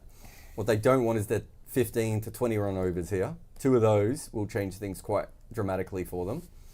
I'd be very surprised if there wasn't a 6 or a wicket in this over. Like Parag has to go bananas now. The run line is 149 at the moment. I need it to be a couple of runs higher than that. Not need it, would like it to be. Well, you've got the wild man bowling, so anything can happen now. Deshpande's going to bowl 2 of the last 3. He's They've bowled- only gone 5 bowlers here, so we know who's going to bowl. So you've got 2 Deshpandes and 1 Shardul. And if this was last year, you'd be tucking into over 149, wouldn't you? We did a YouTube audience poll that said CSK is a 66% chance of winning and Rajasthan 33%. The win predictor in decimal says 75% Chennai and 25%. Who do you agree with, the fans or your bosses? Who pay you money? The fans. Yeah, I would have thought so. Take Why that, not? decimal. Why not? Stick that up your jumper.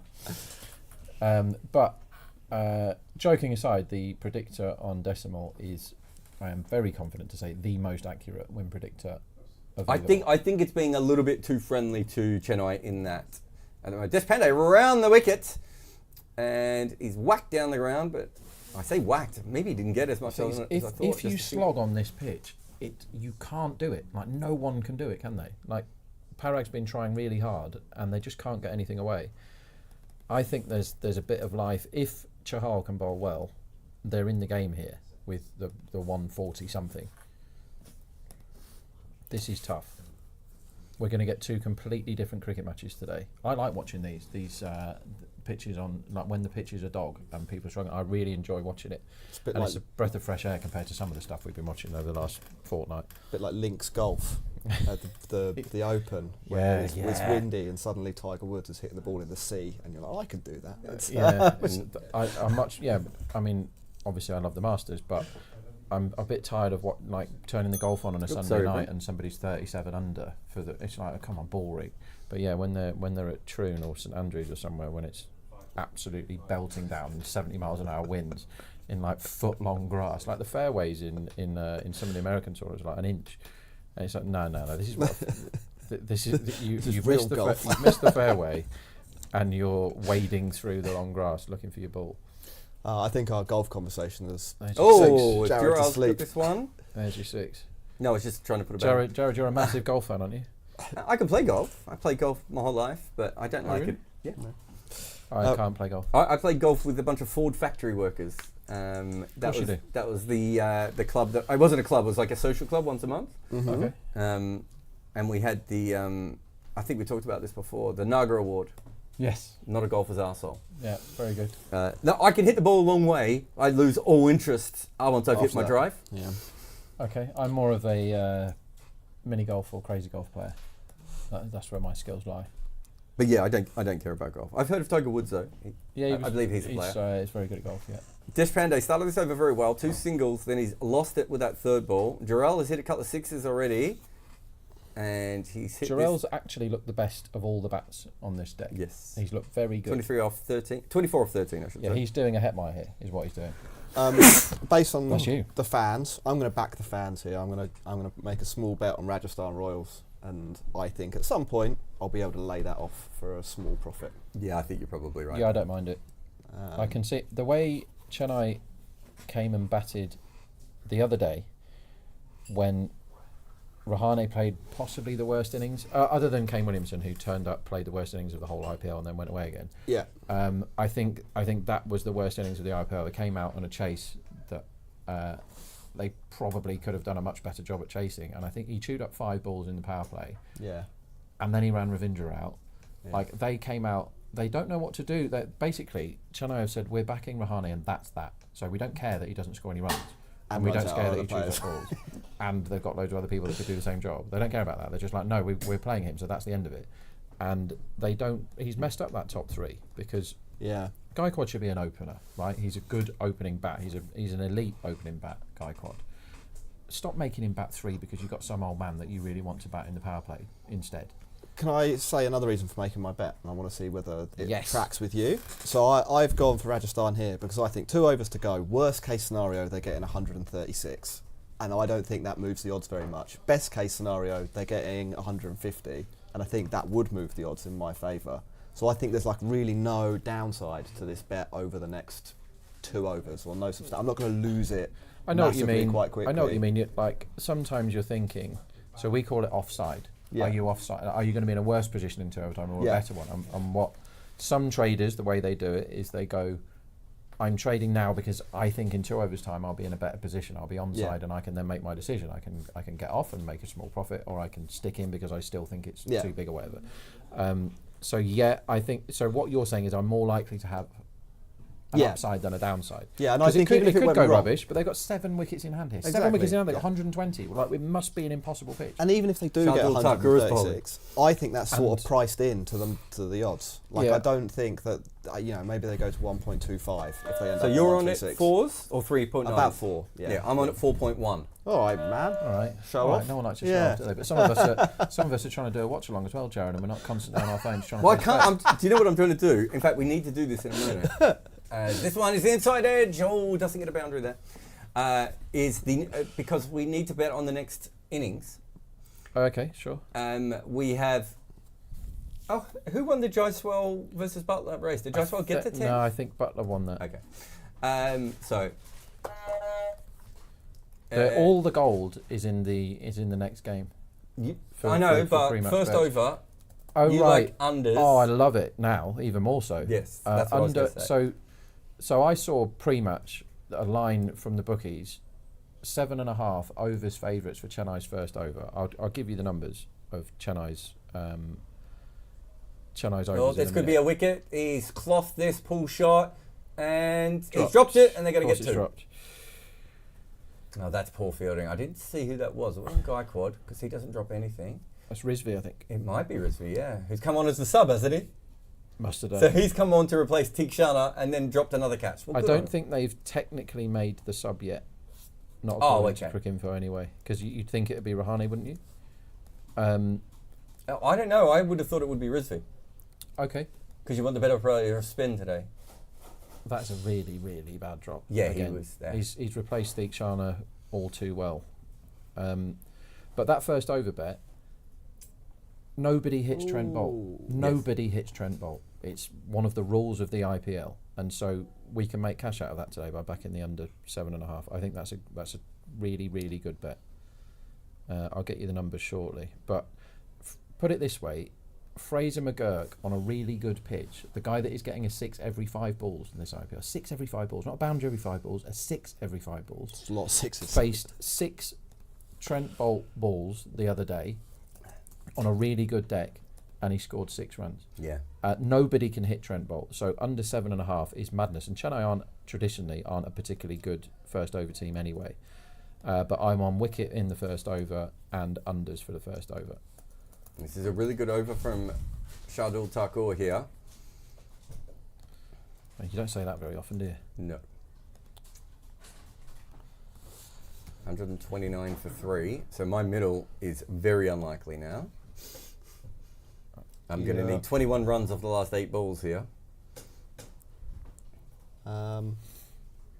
You might. I was going to think of a reason why that might happen, and unless someone bowls 5 wides, I can't actually. I mean, 3 sixes would do it, right? But it doesn't look like they're about to hit 3 sixes. Have we had 4 sixes in the innings? Yeah. 5, I think. He's gone for another big swing here, Parag, and he's just mistimed this down. They should get a couple out towards the bat. No, they don't get 2. That's poor running. Very bad running. Yeah, I don't really get that at all. It's not even like there's a strike advantage for next over, is there? In which case you might have said, go on then, have a free hit off the last one. But it's not that now. yeah. If anything, Jarrell's the So here's one. Chennai's first overs of the tournament, Jack. Chennai have scored 8 once. That's their best effort. So they've got under 7.5, 11 out of 12. And today, as even money, by the way, they think it's favourite that they get more than 7.5. And today they face Trent Bolt. So I'll get you Trent Bolt's numbers for this season. He has gone for 8 twice, and all the rest have been under 6.5. He's never gone for more than 8. So that's a tremendous bet, that unders. Trent Bolt is the best first over bowler in the world, and he's bowling on a tough pitch. So any 7.5 nonsense, you need to be unders. The reason why they'll put that line high is because they think Chennai will just come out and smoke it from ball 1 because They're not chasing many. because they're not chasing many, and the net run rate is definitely a thing now. This is something you really do need to consider for your betting at this stage of the tournament. The net run rate where they're definitely going for the boost, and also the ones in the chase when they can't chase, where they take the foot off the gas to protect the net run rate. That happens as well now. So you've always got to kind of have the table open when you're betting these days. The run line is 144. It's a lot on this deck. It's a lot over 13.5, and the people can't get away from. They've got 2 batsmen that are set. They've got 7 wickets in hand. It must go for loads, but it's a tough pitch. And if you pressed, if you backed overs at any point today, you're really under it, because the line is the lowest it's been the whole day right now, and that's extraordinary with 3 wickets down in 19 overs. That the run line has just gone down and down and down and down the whole day. Where's that? Is that That's 6 or gone out? straight up in the air. This should be out. As Jarrell. soon as you slog, you're out. Well, there you go. And that was a catch, though, for the next wicket. So, Oh, that's a shame. but if you're on the under 144, you're in a better position right at the moment. Yeah, it's just the market can't get over that. Like, we've got to give it 13.5. I mean, it's 13.5 is really difficult on this pitch. The highest over today was 13 in the 4th when Theek bowled a bad one. and they haven't got up to 12 in any of the other overs. And this IPL, that's really rare. Like, to be 4 down and not have 135 on the board yet is incredible. Yeah. And I think Chennai having no death bowlers as well. Like, Deshpande has improved so much. as a This cricketer. has been a fantastic season. Yeah, he's so good. Like, I'm all over him top Chennai bowler, but I had a fair bit on him top tournament bowler as well, which I don't think is going to win. But he's been great. Like, he's been less wickety, but he seems to have worked out. He's been asked to bowl in all sorts of phases this year. He's worked out how to join dot balls together, which is a massive skill to have now that cricket's gone crackers. Yeah. He's not as young as I thought. He's 29 in a couple of days. Yeah, he was a real late bloomer. He's one of those guys who really got a gig after the expansion. Yeah. Like he definitely. wasn't. And they were talking about they were taking a risk on him from the start, right? They said that. And this is out. He's going to be on a hat trick, Another one. Deshpande. Oh yes, please. We haven't had a hat trick or a tie. We've got Deshpande for Most polls.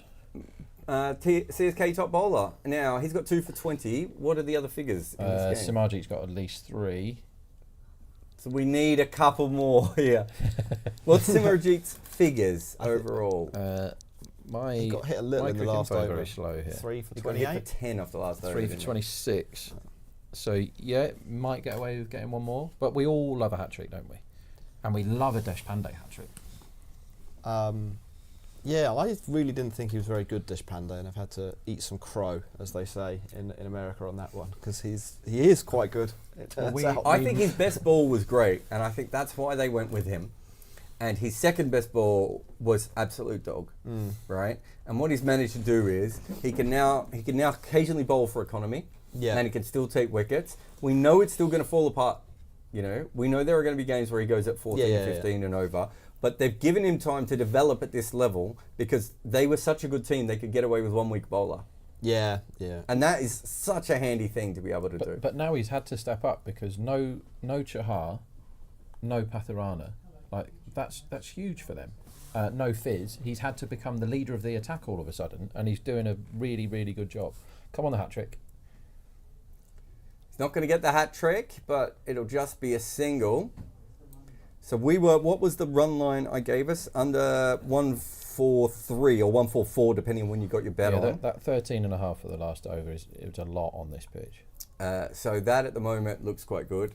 And Nani has said, bullshit batting and tactics from Rajasthan Royals. And Nani has also said, is it only me getting angry or is my RCB bias kicking in? To be honest, I think almost every time they've tried to hit a 6, mate, they've gone out. And sometimes that's the kind of wicket that you play on.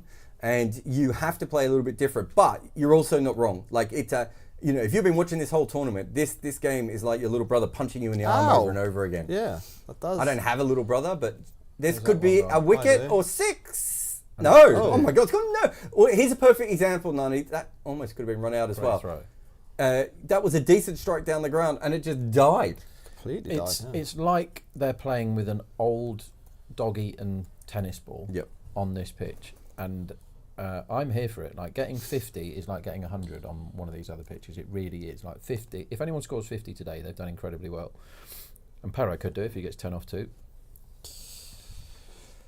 Yeah, he could. 2 to go. I feel like my theory has been disproved here. Oh, is it a 6, has he? I think he's got that, yeah. He certainly has. Well, that maybe that saves me. Parag might get a 50 here. It's an interesting shot, like a tennis ball. Not a tennis ball. You don't play a tennis ball shot, do you? A tennis shot. What is it? A 4-hand smash. But you don't play that with 2 hands. It's really got nothing to do with tennis when you think about it. I reckon that's one And of that's those why you come to cricket down the line power forehand. It's one of those. If you're really giving it some welly. How different could this game have been if Theekshana had functional hands as well? Like, if he could have caught that, they wouldn't have got anywhere near the 140. Yeah. Did someone make a bet on 6s, by the way? I didn't in the end. Oh, what was it? It was over 6.5. 6.5, which I think you would need this one to go. Yeah, but you it was would. 6. You would. Yeah. Last ball of the innings. It's not going to be a 6. it is probably going to be a 1, and they'll think of 2. They should run 2, As if you but don't they are run the disgusting. second. That is criminal. I'm so unhappy with that. Just run. And I'll tell you what, this happened in the England-Pakistan game as well. It didn't end up costing England, but it could have in the women's game yesterday. Anyway, we got another bet there. We got the unders on the last over. Perard gave us a bit of a fright at the end, but another victory. So if you were listening to us with unders, he was under 180, he was under 170 odd, I think. Yeah, right, 175. I had a sweet little middle and then went unders again at the end just to cash in. So we certainly got you lots of money on the 15 over line, on the 10 over line, on the 6 over line. I think we were all there all the way through. We're going to have a 10-minute break and we'll be back for the chase, where Rajasthan need 142, Chennai need. I'll get that right. Rajasthan made 141. There's some good value in the Rajasthan numbers, considering this is a very tough pitch. But Rajasthan would have to bowl exceptionally well. But have a look for that first over of Trent Boult, because no one has been hitting it all this year. And Rob Barron will personally refund all bets if that does. That's what you said, isn't it? Yeah, 100%. Yeah, no problem. 100% of all your bets. Probably not. But we'll be back in about 9 minutes and 23 seconds here on Cricket 8.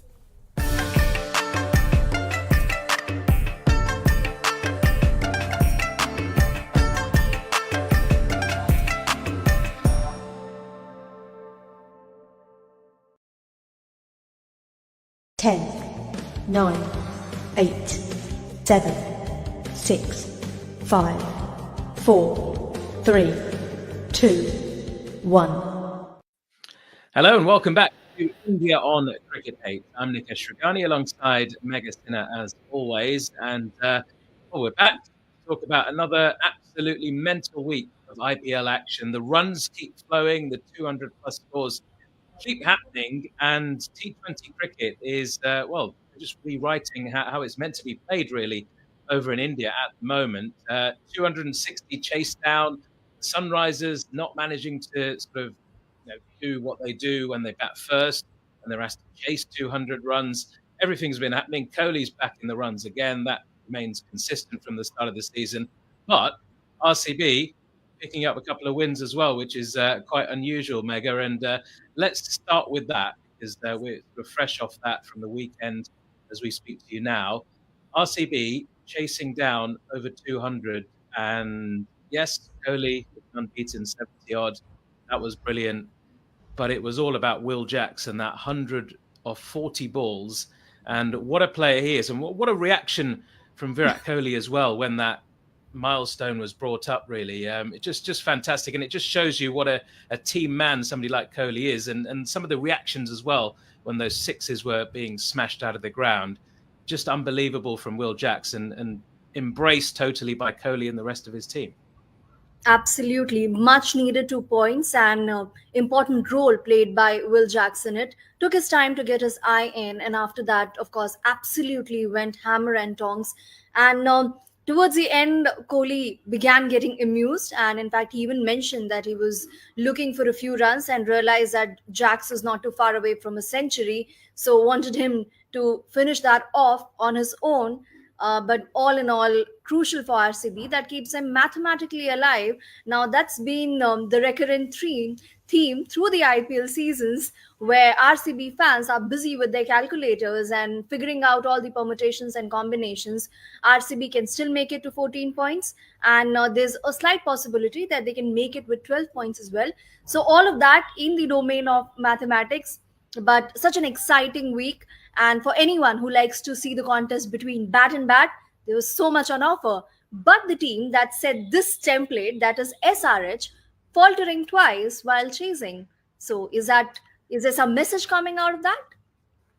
Yeah, I mean, look, yesterday, Sunrisers, chasing down 213 to try and beat the Chennai Super Kings and falling way short, 134. I mean, to win by 78 runs in a T20 game is an absolute hammering. Even like 30 or 40 runs is pretty significant. This was an absolute battering. And there's no surprise, really, that teams will now want to bat first against Sunrisers, because they seem like a different beast when that pressure is on them. We talked about the impact substitutes coming in this season and that making a massive difference in taking the pressure off that top order. But then there's a different type of pressure when you're batting second. It's all well and good when you're batting first and you're trying to set the tone, set the tempo. You don't quite know what a good score would be, so let's just go out and get as many over 200 as we possibly can. And that's been their template. But look, it was brilliant from the Chennai Super Kings. They put the squeeze on. Chennai playing at home have got this sort of method, haven't they, where they bat first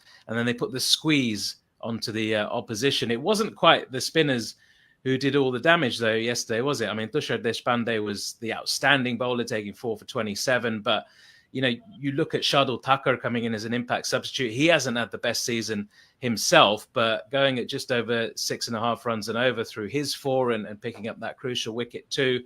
And then, Mustafizur and Patirana with a couple of wickets each. So it wasn't the spinners who did all that damage. It was only Jadeja. He was the only spinner used in that entire innings. So a different tactic from Chennai, but still, able to put that squeeze on a side, trying to chase down on their home turf. And it's been the way that they've gone for the last decade, really, hasn't it? Yeah, and unfortunately for them, this time around, spin-heavy attack didn't help them much because Chepauk was not the same Chepauk that they thrived on. And probably that's why they struggled in the game against the LSG. 10, 9, 8, 7, 6, 5, 4, 3, 2, 1. Hello and welcome back to India on Cricket 8, your number one destination for all things Indian cricket related. As always, I'm your host, Nikesh Rugani, alongside Mega Sinha. Another week of IPL action has passed us by. Lots to talk about, including not just the performances of the teams and how the table's looking at the moment, but India's T20 World Cup squad has also been announced. So we'll be discussing that in some more detail as well. But Mega, just turning our attention to the IPL to start with. Looking at that table, a very familiar look at the top of the table, although Rajasthan have temporarily at least been dethroned as we speak now by KKR, who are turning into some machine, aren't they? Indeed. Rajasthan Royals love close matches, and courtesy that, they found themselves at the top of the table for 5 consecutive weeks. But finally, they've been dethroned rather. And now it's KKR perched at the top. And how amazing a form KKR is in itself. Their spinners, how lethal they've been. And am I allowed to call Sunil Narine a spinner? Because he's an all-rounder, a proper all-rounder. In top 5 in the batting charts as well, highest run getter for his team. And the wonders, the magic that Gambhir has worked on him is there for everybody to see. Because remember, the last few seasons, he was given that opening slot for a game or two, or otherwise as well was tried as a floater. Runs were just not coming, and that short ball strategy was working very well against him. But this time around, teams are trying that ploy, but to no avail. Sunil Narine continues to notch up those knocks, and in the spin department as well, contributing alongside Varun Chakravarti. Phil Salt has been in phenomenal form as well. So it's all working for them. And looks like it's going to be an interesting battle between the war for the top position as well. Indeed. Look, 461 runs Sunil Narine has got. He's got 14 wickets as well. It's not inconceivable that he could finish as the orange cap holder for most runs and purple cap holder for most wickets as well. He's 4 behind Jasprit Bumrah at the moment. Yeah. And Bumrah doesn't look like he's going to make it to the playoffs as well. So that might give Narine a couple of more games potentially to overtake him at some stage. And in terms of the runs, he's got his 3 highest ever scores in T20 cricket in this season's IPL. I mean, he was the guy who played such a crucial role in KKR winning the IPL in 2012 and in 2014. And now nearly a decade later, he's turning it back on. He's back at the top of the order. And that's obviously a lot to do with Gautam Gambhir, who was his captain when KKR last won the IPL trophy. And he said, look, I want him back at the top of the order. He's given him that confidence. He says, you're the man. I know you can get this job done at the top of the order. Bat alongside Phil Salt, win us games. And that's exactly what he's doing. He just needed that arm around the shoulder, just that little bit of confidence, because he's always had the capability and the skill to be able to do that kind of job at the top of the order. It's not always going to come off. He's not always going to get 80s and 100s and things like that. Even if it doesn't, he doesn't tend to waste too many deliveries in that power play. That's the thing. He always goes for it. He's always playing his shots. And even sometimes when you do see him going at a run a ball for like 7 off 7, it's not for want of trying. He's swinging and missing a lot of the Yeah. time, and then he's connecting with the odd one. So his intent is brilliant at the top of the order. And we talk about modern day players, don't we? Modern day T20 cricket and all these high scores that we've seen this season, the 260 plus scores from SRH and the 200 plus scores from pretty much everyone through this season. But when you look at Sunil Narine, he's an old school cricketer who's always played cricket in this modern kind of way. And it's beautiful to see. It's just a shame, I think, for the West Indies that he's firmly retired from international cricket and we're not going to see him in the World Cup next month, isn't it? Indeed. In fact, there was some conversation that happened between the board and him, but he was pretty clear on not returning, and he's not featured in the last few editions of the T20 World Cup. So not really surprising on that front, but really a shame with the sort of form he is in, and the World Cup being played at his home, he'd not feature in it. Absolutely. So Rajasthan then slipping into second position. They got a game in hand over the KKR. I mean, those two sides locked in at 16 points.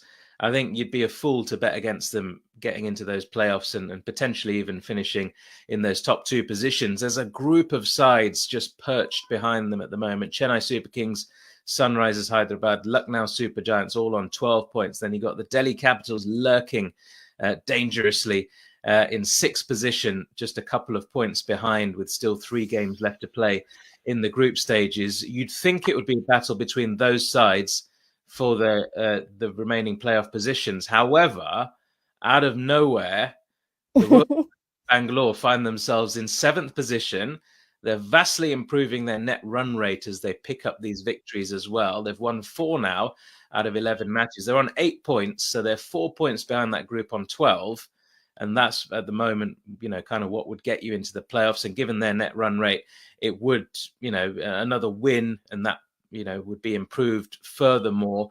That they would be in that sort of top 4 shout with a couple of more wins and depending on other results. But it's a long way to go. Mathematically still possible. There's a bunch of sides on 8 points, by the way, but Punjab Kings, Mumbai Indians, Gujarat Titans, all with worse run rates. Gujarat Titans pretty much done and dusted, given their net run rate, minus 1.320 at the moment.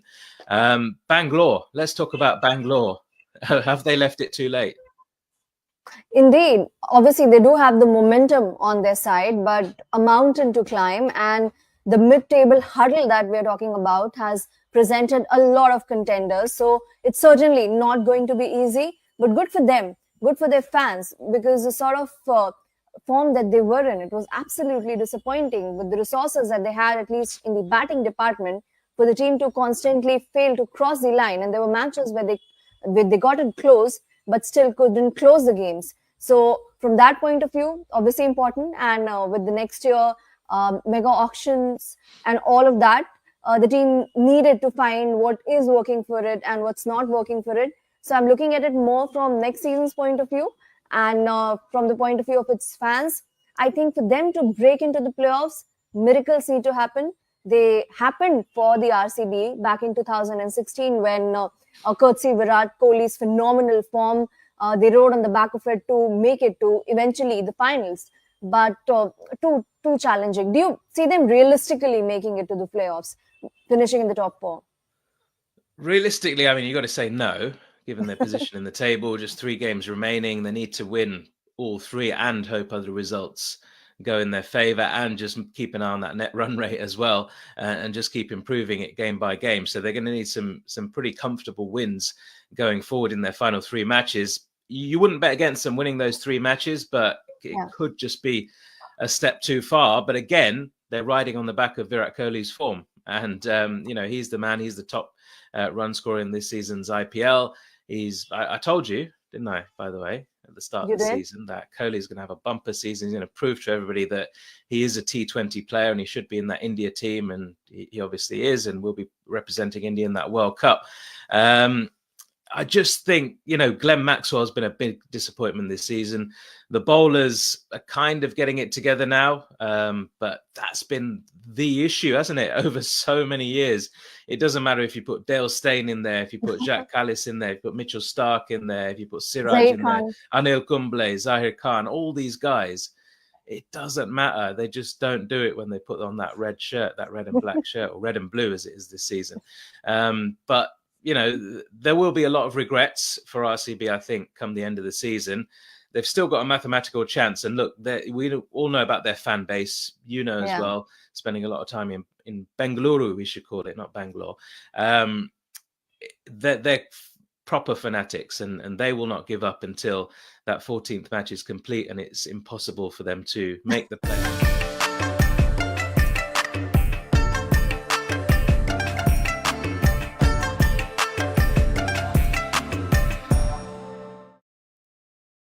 I'm Jarrod Kimber. I've got Jack Hope from the Cricket Podcast here, and I've got Rob Barron as well.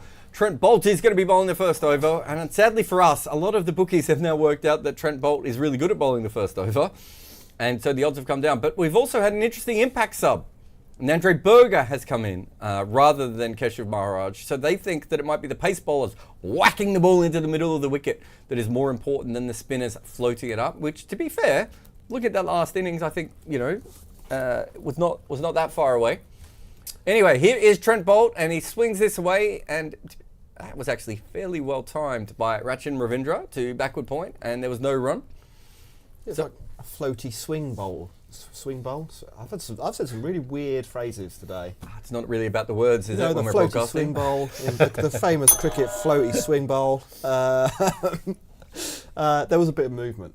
There was a bit of movement. I see where you're coming from. That's the traditional. That's why you angle. come to Cricket 8.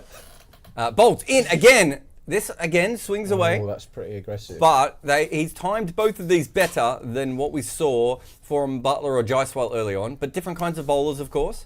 Having said that, there is also swing. So if you're on Ravindra Unders, and should you be on Ravindra Unders? Well said. Is that a bet? If his run line starts with a 2, it's a bet. If you can find his 20 or more for him, you should be on unders, because this is a tough deck. It looks like he's going to play very aggressively.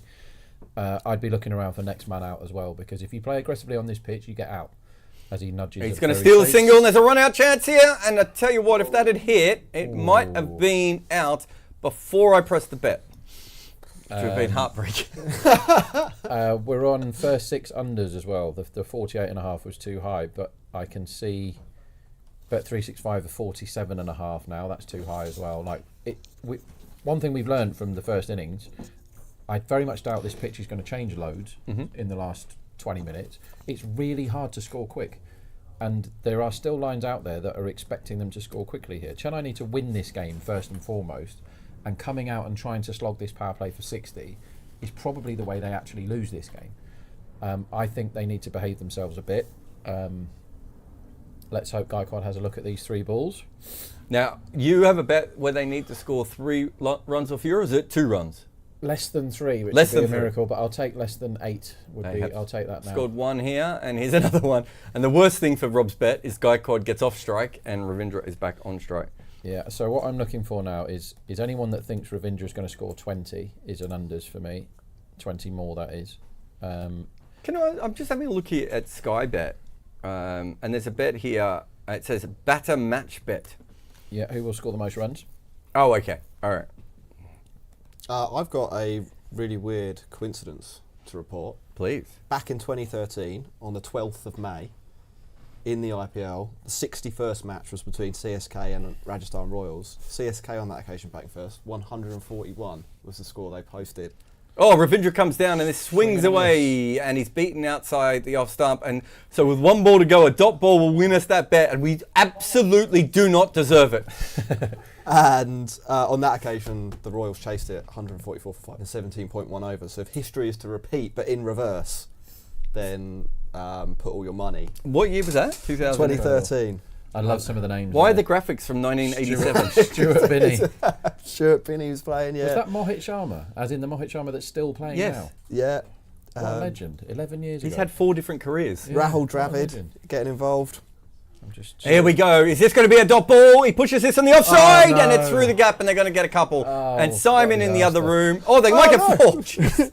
They don't deserve to get that, but unfortunately, to be fair, we pushed that one about as far as we could, because we had a terrible first over from Rajasthan, and CSK have managed to just get themselves a extra 2 runs. Now, on top of that, the odds are now 640 for Rajasthan, and that's an important over not to lose a wicket in. Yes, it's 4 for none. You don't normally say this, but 4 for none on the first over is a win for the batting team because they've got through the most dangerous over in cricket, probably, the Trent Bolt first over. And he didn't look that threatening. Now, this guy is the guy that I'm on top wicket taker for Raj today, and I really like him on this pitch as well, Sandeep. I think Sandeep's been quality this season. Every time I see him, he's given a harder job, and he seems to respond every time. I think he's really, really good now, Sandeep, and he should have gone as one of the pace reserves. Basically, India have got one amazingly good, better than everybody else pacer, and the rest aren't all that. Like, there's no one that you can trust at the death anymore. I think that's generous. You think the rest are awful? I think there's this guy should be in the argument squad. you can make that they are. Yeah. Sandeep comes in, and this is just sort of knocked on its head to mid-on for 1. Oh, long on, actually. So there's no one up in the circle. So Gaikwad came down the wicket knowing there was no one there and just blocked it really for a single. Sorry, 1.67, Ravindra out next is a good bet because I think Gaikwad is there to anchor. He's the one that makes sure Chennai don't muck it up. And he will not be whacking the ball all over the place. And Ravindra's already shown us with 2 wild swings at bowl that he is taking the risk. So 1.67, Jarrod is quietly destroying Betfred. Continue to do so by backing that. So what was that one? 1.67? Next man out, 1.67, Ravindra. Is that in wickets, is it? Just to be the next man out. It's going to be under wickets, yeah. Yeah. And we put that bet on when they're on strike, don't we, Rob? We always do, mate. So that you don't give the bookie that little edge. Yeah, never give the bookies an edge because they're always trying to nick one off you. And Ravindra is in, and he's flicked this away for a couple on the leg side. Over the man on the leg side. Could be 3. No, they're not going to run that fast in this heat, are they? No, and they shouldn't. Yeah, it might be a fatality. There's been more 2s than so it's really, really hard place to score boundaries. As we've seen with them only getting 7 4s in the first inning, where the line was something like 15.5 for the 4s in the first innings, and they only really lost 3 wickets and gave Deshpande a couple in the last over. So half the side down only managed to get 7 4s. That might be the lowest for a completed innings in this IPL. So that means the 1s and 2s are way more likely than normal because, as we've seen, it's really hard to hit the boundaries. And Ravindra flicks this away in the air. Is that gone for 6? That's a great shot. 4, I think. It's been marked as 4. We're just waiting for the umpire to see what he says. We've got some... That's a 6. It was a 6. I thought it was. 6. Yeah, really good shot. We've got some messages coming through on YouTube, and we can email us live at cricket8.com as well. Mag says, why is Rajasthan Royal playing with 2 overseas players? I think it's just the conditions on this wicket. They thought these were the better players, and also there's an injury. And Nani says, why did they even bat first and play 2 overseas? Oh, but that's basically the same question again. Actually, says 140 seems defendable on here. I think me and as this is smashed away by Ravindra. Good shot. And he's just got to get to. Geez, the outfield's slow as well, isn't it? Look at the 2s here. For fans of 2s, this is a good time to be betting. Fans of 2s, and who wouldn't be? Sekar says, where is Hetmeyer? We believe he's injured because he would be suited to this wicket, so it would make sense that he would play on it. And Mag says, wouldn't be surprised if this pitch performs better for CSK in the second innings. Last 5 overs went for almost 10 runs on over. Yeah, but they really had to push for that, and even then, they never truly exploded there at all. It's been a really strong start from CSK already, though, to take the pressure off those middle overs. Yep. Like you've almost by just getting to 15 so quickly, you give yourself latitudes to go at 4 and over for 3 or 4 overs in the middle if you have to. Yep. Because you lose wickets or you just have a bad over or someone bowls well or whatever the reason is, Jarrod. Well, the run line at the start of this over was 20 runs for the first 3 overs, and this over has been so good as there's another. It could be a run out. No. That should have been a wicket, that. That was terrible. What was the bowler doing? That's poor from Sandeep. He's got to get to the stumps there. That should have been a run out. There was a mistake there, and it would have been Ravindra as well, so it would have been... I think it was Gaikwad. I think there was some confusion. I think he. No, it's Ravindra who runs, isn't it? Oh, no, you're right. Yeah, sorry, they did turn back. Oh. He actually, Butler probably should have thrown that to Sandeep. I think they had enough time to get him there. Well, Sandeep, if he was back at the stumps like a professional, would have got it. Anyway, apparently bowlers don't do that anymore. He comes down. This could be a drop, in fact. And another strike at the stumps. This is high octane. There's a lot going on here. We've had more in 8 minutes than we had the entire first innings of the game. It's high energy. 16 without loss after 2. I don't think they're going to have a look at that, Jack. I'm assuming he was just, what's the word? In. Yeah, I think that is the word that you're looking for. Traditionally in cricket, that is what we say when the man is in. You can get Rajasthan at 9s at the moment. Anyone tempted to flirt with that? No, and I'm very sad about the bet I made earlier. I don't mind it. Well, I I mind think I think- what 9s now? Yeah, you've got to get Ravindra kind of now. Like Yes. if Ravindra bats for 7 overs, they probably chased it. And then the thing to look out for now is the net run rate bit. If Chennai stay none down for a while and they get to the point where they think, right, we've won this, they may even be thinking it now with a target of 140. They're going to try and get the net run rate boost for the table. Because they're in the pack, aren't they? They're in the middle with everyone else on 12 points. Yeah, and actually, if we're looking at permutations, there is a final game between Chennai and RCB. Now, it's contingent on RCB winning, but RCB, after the thrashing they dished out in the last game, their net run rate improved to the point where if they beat CSK comfortably in the last game, they would Wow. they would potentially qualify. Just a big back away by Rachin Ravindra there, and he tries to slog this, and then there's a laugh. He misses it by a mile. The wicket percentage is really high here.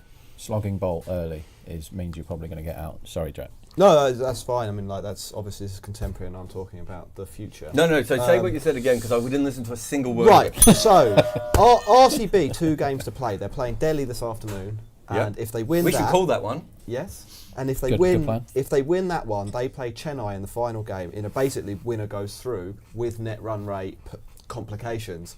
So Ravindra's almost caught it short mid-wicket again. at the moment, assuming both teams went into that game with the same net run rate, RCB would need to dish out a bit of a beating, but nothing that we don't see quite regularly in the IPL. Yeah.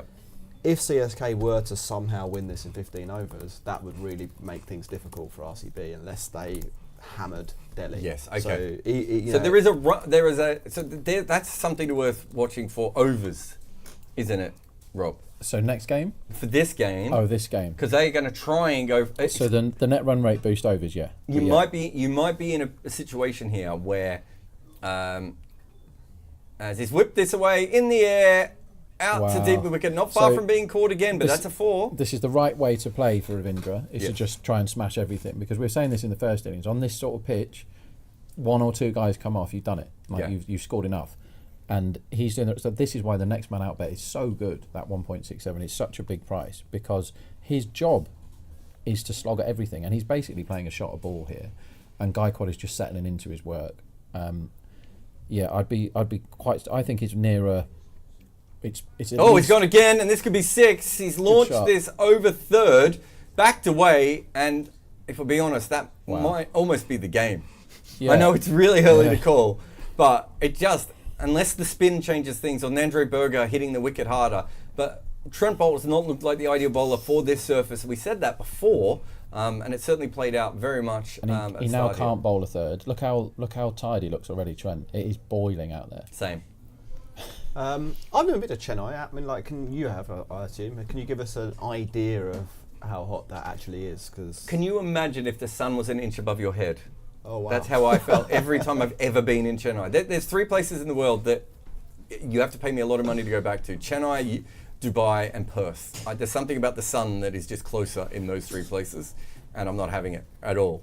Too hot. It's too hot. fair. Um, Yeah, we've already got. a situation- producer Lucas said, "Do we want the lights on higher?" But Rob will cry if the lights are on anyway. My skin will cry. We're already in a situation where the market is close to calling this, I think, aren't we? 1.08 for Chennai now, and so you were saying 9s at the beginning of the last over for Rajasthan, now 12s. So I went back in at 9, so I apologise to everyone who followed my way there. Bolt's got 1 ball left to go on this over. Gaikwad will be very smart here to block this. Let Ravindra face the next over. It'll be Nandre Berger, which will be a high potentiality for a wicket in the next over. Yeah, you can get 4 wicket in next over. I think that's decent. 4s for wicket in next over. Oh, this is poor from Bolt. This is a wide down the leg side. Good keeping. He might not bowl again today, Trent Bolt. He may not bowl again today, and that's right. Did you see Mitchell Stark bowl 1 over yesterday? And they just Yeah. went, mate, your job's done. Yeah. Did you know that they How spent, much is that? How much money per over is that? They spent 1.2 million pounds this season on that guy. Did they? Yeah, a little known fact. You've never mentioned it. on the show 1.2 million pounds, and he's now used as a one-over bowler. But that over was good though, right? Handy number 9. Gaikwad punches this well, actually. I think Bolt specifically is coming on a little bit more, and just to get into the technical side of this seems to be a wicket that you're better off hitting the pitch. And when we say that, a lot of people go, wait a minute, don't all balls hit the pitch? But when you have a bowler like Bolt, he is a swing bowler, so he's trying to float the ball up and skim it off the pitch, right? Don't worry, I'm not going to hit you, Jack. All right. When you have a bowler like Nandre Berger, he's trying to hit the ball into the pitch so it reacts from hitting the pitch. So an into the pitch bowler is that. Simranjeet is a perfect example of someone who is an into the pitch bowler. Deshpande can kind of do everything, not always on purpose. But they've gone in a completely different way that I didn't expect here. They've gone Ashwin. So he hits the pitch. Yeah. I like this. This could be anything. I like the move. I would have gone Nandre for this over and just gone whack him in. I might have gone Nandre last over, actually. At 28 for none, you got to make a move, haven't you? Mm-hmm. You got to change something. You've got a left-hander on strike. What have you got? 4s at this over for wicket? Yeah. I still think that's on. I think a 6 is also on this over. And next over, I'll be looking at 4s again. Yeah, I don't mind it at all. As long as there's no wicket in this over. Because Ravindra is playing the wild man innings, and it's exactly what he should do. He scored more runs than I thought he would already. He's whipped this way. This is actually really good batting from him. Is he going to get 4? No, just 2. So Ravindra is a guy that if you look Sorry, just 1 second. Go ahead. That's your Ravindra. Undra's bet is gone. If you look at stats, Ravindra doesn't help you at all. Like as we saw from the 50 over World Cup when he just turned up and was like arguably the best bat of the whole tournament. He was scoring quick runs without getting out, which is obviously the Heinrich Klaassen method of batting, which no one else seems to take. This is a poor start from Ashwin. He's bowled on a length flat twice in a row. I think his best chance here is to get Ravindra out, and it's to toss that ball up around off stump and get him coming down the wicket or go for something there. But he's gone into his defensive mindset, and they really don't need that at the moment, Rajasthan. They can, I know this sounds weird because Chennai is currently 107, but they can actually pull this back. But they need to be smart. They certainly need to look at it from, in a very clever way, and at the moment they're not quite there. Yeah, this is 100% the sort of wicket where you could go 5 overs for 20. Like a spell, not the bowler bowls 5 overs for 20. And it really changes things, maybe with a couple of wickets thrown in there as well. And suddenly you need 8 and over, and that feels like 12. Yeah, and then you try and hit the boundaries and hit it straight up in the air. We've got a couple of chats that have come in on the YouTube. Pratik Jar says, watching this crap game just to listen to Jarrod and the Cricket 8 team. That's Jack and that's Rob. I just realised I pointed to neither of them on camera. It doesn't matter. Hello. But that was Pratik. Thank you, Pratik. And Nanny says, I wish I was Stark in this IPL. I mean, to be honest, I wish I was Stark everywhere. This could be the wicket. We said 4-1. Boom. And that is a caught and bowled for R. Ashwin. That's why we said there was a big chance of a wicket. That's why you come to cricket8.com. 4-1 shot. Just put it in your pocket. Smoke it. I mean, I don't know if you can smoke it when it's in your pocket. That's not important. We got the bet. You also got the next man out bet. Oh, we got the next man out bet. Oh, sorry. We got 2 bets there as well. So we missed on... No, wrong button. We missed on the unders bet, but we got twice with Ravindra. We got wicket in this over, and we also got next man out. So again, that is why you come here, other than the bell. Although I might have broken the bell with excitement on that one. And that's changed the odds as well. They've come into 8s now. I'll be interested to see who bats 3 here, because we don't know who the sub is yet, do we? We don't know who the sub is. And also, it's Daryl Mitchell. Now, we've seen Daryl Mitchell in 2 different modes in this IPL, Jack. We've seen Daryl Mitchell in the I'm very languid and I'm going to knock the ball around for a while and then try and hit straight 6s. And we've seen Daryl Mitchell amped. Which Daryl Mitchell are we seeing today? Amped? I think we'll see Nerdling Daryl. Nerdling Daryl! Yeah. I think as they call him.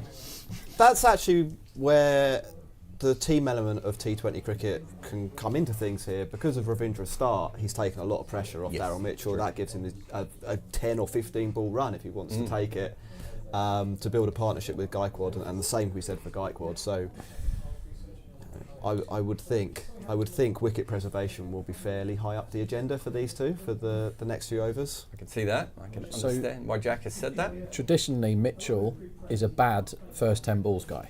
He's a run a ball first 10 balls, which is not what they need here. You don't think? I think with the way the table is, like. Oh, you mean net run rate? Yeah, okay. I think I would rather have somebody blasting here. I would have sent in a hitter, number 3. With Daryl Mitchell as insurance? I tell you who I would have sent in. Shardle. Right? Because... Oh, my Lord. Can't play spin, though. 15 balls of Shardle, and he scored 32 for 6, probably. Yeah. Let somebody do their thing in these. And the pinch hitter, particularly when net run rate is a thing, is a totally underused thing in franchise cricket. And if you've got guys like him, he probably won't bat today, whether they win or lose. Can I tell you why they probably wouldn't send him in today? Because of that over, he would have had to face 2 balls of spin? No. I think it's more to do with a pinch hitter on a day like today can probably go none from 8. I know. Yeah, slogging is hard. Just because it's hard to hit. And so the worst innings that he can make, Shardul, is not really the duck off 1 ball as a pinch hitter. It is the 4 off 9 innings that he can go for. That's it. I agree with you in general. I mean, I think you and I would both use Shardul as a pinch hitter. I mean, how do you set a field for Shardul in the power play? We've seen it in Test cricket. No one has any idea. Whereas when he bats at the end of the game, he's not that good. So you put the players out on the boundary, and sometimes he'll come off, and sometimes he won't. Yeah, I saw someone suggest that Shardul is in the Narayan role, as it's known. I don't think he's that level, but he doesn't have to be that level though. He's because a level below, and that's fine. He's chaos, right? So if you get 10 balls of him, he could score 22 runs. Mm-hmm. But I don't think Narayan's at Narayan's level. I don't understand. I do think Narayan is at Narayan's level. I just don't. I don't know that anyone's ever been at Narayan's level. How has Sunil Narayan got the most sixes in this tournament of any player? How is that possible? Because he's an absolute jet. That's why. Bolt is staying. Sorry, I was going to say Bolt's staying on. It's not. It's too hot for Bolt. Haven't they played 7 of 11 or 7 of 12 at Eden Gardens, which might it doesn't make as much difference as maybe the whole of Narayan's season, but that will have helped him. Yeah, that's fair. And maybe they've been to the Chinnaswamy as well. Yeah. So 8 out of 11 games or 8 out of 12 games are pretty favourable venues for Narayan. His shot yesterday was a thing of beauty. It's probably my favourite shot. I missed this. I was house hunting. Not off, playing the leave bowled off stump. Lovely. Really? And also it was a Yorker, so it wasn't height wasn't an issue. I can tell you that.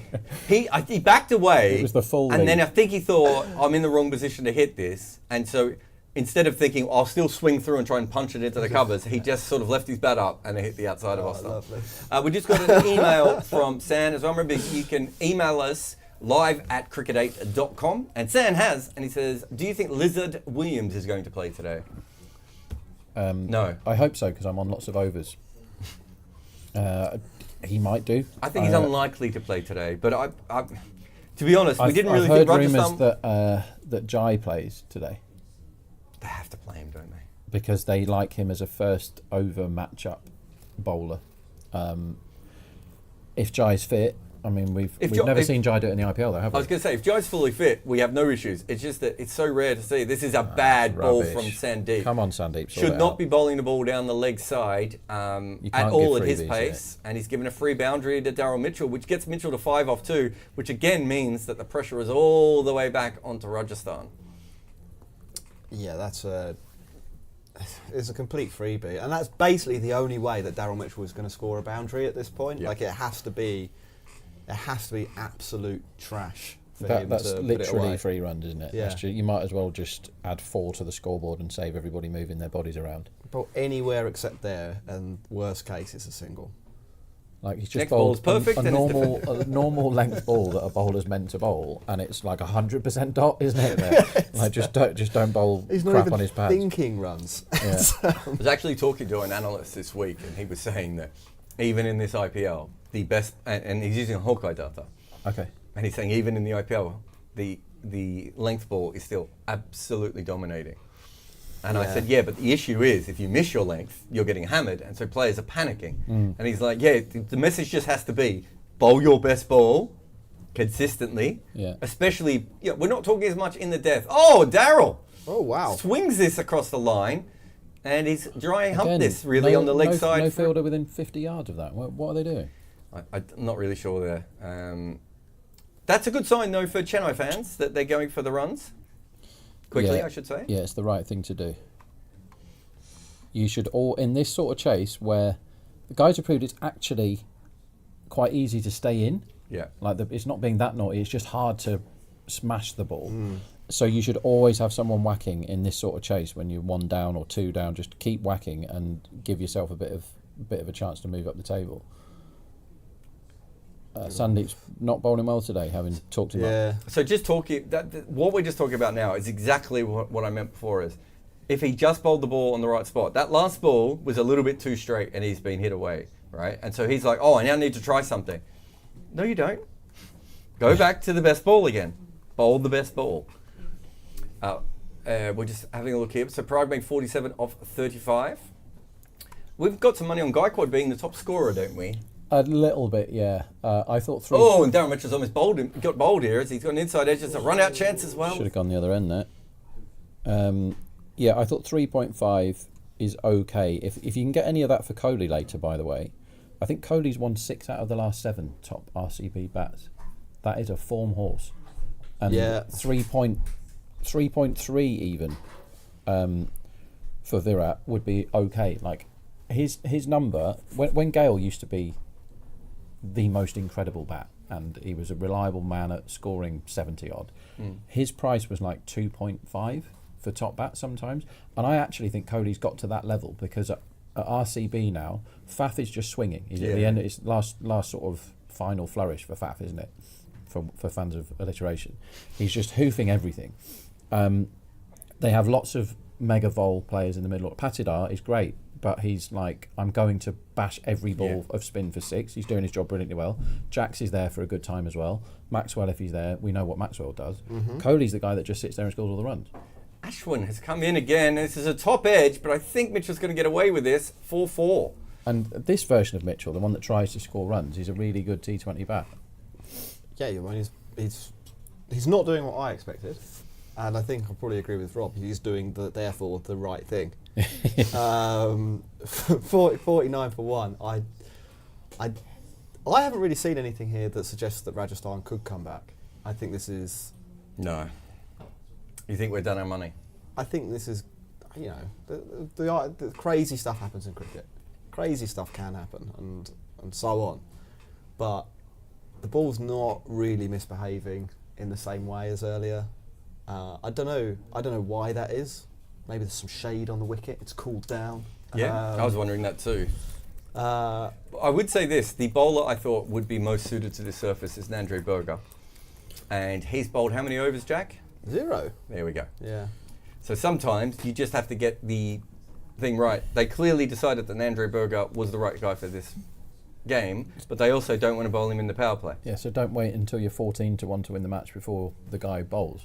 It's like when Gujarat were defending 80 on the worst pitch of this IPL earlier in the season, and they bowled Sandeep Warrior 3 times in a row at the start, and by the time Rashid Khan came on the spinniest pitch we've had, they've got probably the best spinner in the world, they were like 150-1 to win that match by the time he got given the ball. Yeah. Like you've got to use your resources better, and if these analysts should have a look at stuff like the win predictor that we've got here on Decimal, or just look at the bloody Betfair prices and go, look. They can't look at the internet during the game? No one can look at the internet. Surely some analyst sat in the crowd can look on his phone. Well, an analyst in the crowd can't contact the team. Can he not give him a bell? Hey? Lads, you're 25-1 here, start bowling a good ball. Shout out. It's going badly. This is why having a pro punter in the vicinity of a franchise team would be a good idea, because it's like we watch the game through different eyes. We're looking for this, that and the other, but we're always looking for the best ways to maximise run scoring. And some of the models that the guys I've worked with have made, it basically says, well, you've told me all the data and the history of the game, and you've updated everything for now and what form everybody's in. Obviously, they have to bowl this guy now. The model it screams at you. Obviously, you bowl him now, and they don't, and they give Sandeep Warrior another over. And like the other day when we're going, we want to be on unders because Bumrah has to bowl the 15th and not the 16th, because that just makes sense, and he doesn't. And you're okay. I think we're nowhere near as good as we could be with cricket analytics and data. I think they have people that do it now, but they don't use them. That's what it looks like from the outside. That's a big part of that, yeah.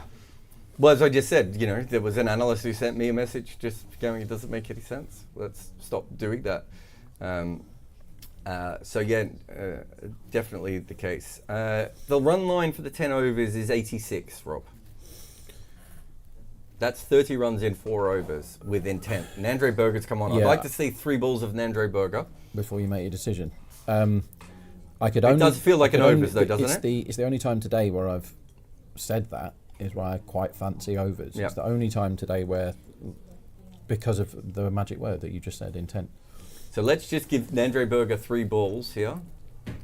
He's had 5 games this year. He's got a decent record. He's been injured a little bit, and also he's gone out of favour, and they've changed. He's coming around the wicket to Daryl Mitchell, and Daryl Mitchell has swung violently at that. I would say that was intent.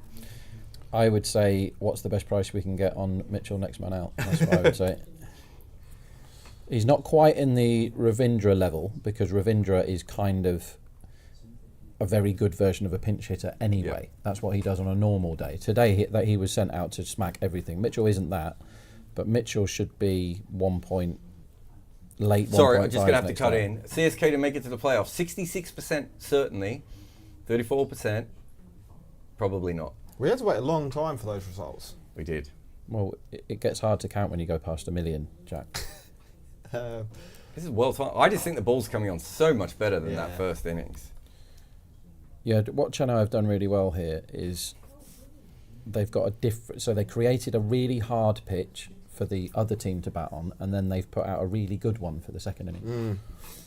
It's Looks clever. like we're going to see Mo next, which is the right answer, and that's when you want to start backing 6 in over when Mo comes to the crease and wicket in over, because if basically the amount of times Mo in gets to 10 off about 10. Yeah. The next 2 minutes, there's going to be a 6 or a wicket, and it's nearly every time. I should have put my bet on Gaikwad. before, and I haven't. And Gaikwad has smashed this for 6. Short ball in at the body and going away. Good hit there. So that will change the 10 over line. It goes up to 90 now. What did I say it was? 86. Yeah. And when you're trading next man out, and somebody who's been blocking everything does that, you must close the gap with those prices. Those prices should move now, because Gaikwad becomes slightly more likely to be out next by the very, because he's played that shot there. Yeah. So big hit there from Gaikwad. And the ball just seems to be coming on well. So we had a go at Rajasthan for not trying the into the wicket bowler, but to be honest, the ball doesn't seem to be reacting the same way. This shot again here is mistimed, and it still races out to the fielder, whereas the shots that were mistimed in the last innings barely made it out of the circle. Yeah, I think there's maybe an element of the ball being a bit softer and older as well, and maybe a little bit more consistent, even if it's not like flying onto the bat. It's not going to do that thing where sometimes it will shoot and sometimes it will rear. And both batters had faced basically 10 balls by the time that Berger bowled to them. Yeah. Which they're not fully set, but they're more set than if they'd faced 0 balls. That or is 2 correct. balls. Or any number of balls below 10, actually. Just looking at your best friend's Betfred here, Jarrod, they're 6.5 for the next over. You have to be on overs. That's a decent bet. A wicket stops it, but I don't see how anything else does. The intent's gone right up here, hasn't it? Yep. And this isn't the first innings where it was impossible. It actually looks okay to score here. And Mitchell's gone for a big heave. And so you can tell by that the intent's right up. 1 boundary and you're over 6.5 wins. Yep. Yeah, that's a cracking bet. Next over runs over 6.5. Yeah, and you can see from the way that Mitchell was setting up that that's the intent. He's almost every ball looking to shift across the offside to open up the leg side so he can swing through the line. Like, he's a big, strong man, Mitchell. He's on this kind of pitch, even when the ball's not coming on, he can probably just use his raw gunnage to hump it over the boundary. Even that shot from Gaikwad, though, he's pushed that. And look at that racing out to covers. We just didn't see anything like that in the first inning. And we saw, what was the game on Wednesday, Jack? Actually, Well, you can look that up while we have a strategic timeout. We will be back in 2 minutes and 27 seconds here on Cricket 8, the home of intelligent cricket.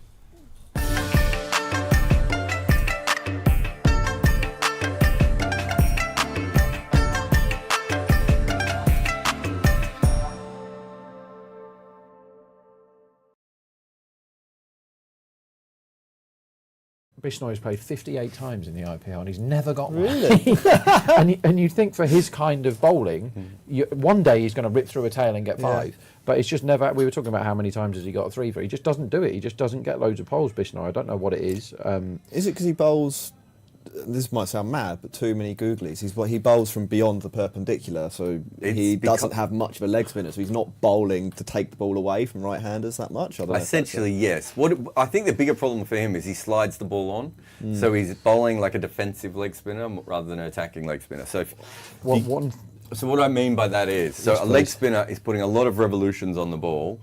And you basically, you're trying to beat a batter 3 different ways. The first one is the fact that leg spin goes up and then comes down.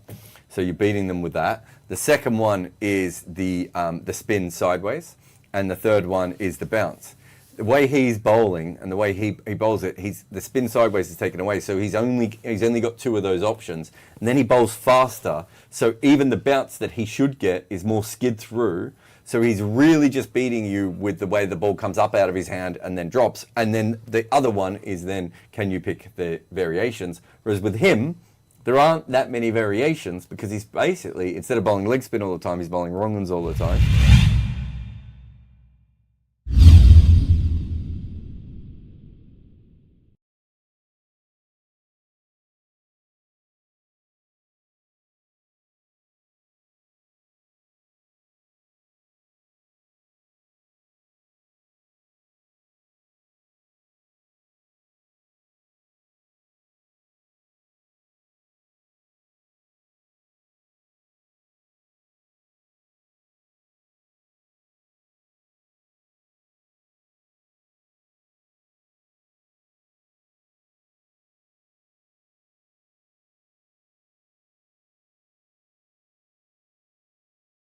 There's 10 teams in the IPL. The top 4 teams make the playoff, but the playoffs are very clever. It's confusing, especially if you're not from Australia, because we have this style in Australia. It was taken from Australian rules football and rugby league.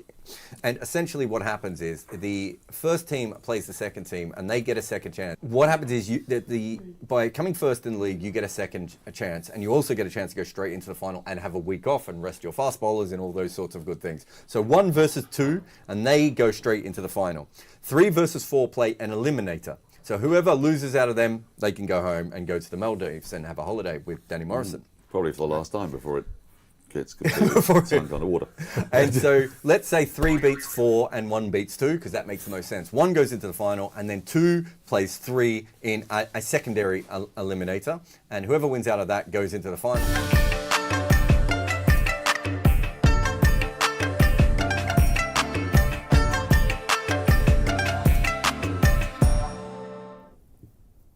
Welcome back. I'm Jarrod Kimber. We're on Cricket 8 here with Jack Hope from the Cricket Podcast and Rob Barron from your local betting shop. As Chahal is finally into the attack, and he was about to bowl that, and Guy Cod said, no, someone is doing something stupid behind your head. I need to plug my mic in, so Jack will talk. Nice one. Yeah, it was. I thought he was going for the little man cab, which might be the only way that Rajasthan are going to get a wicket at the moment. It's gone a little bit flat from a bowling point of view. Rob, is this a situation where you'd be looking for an overs for the next wicket, maybe?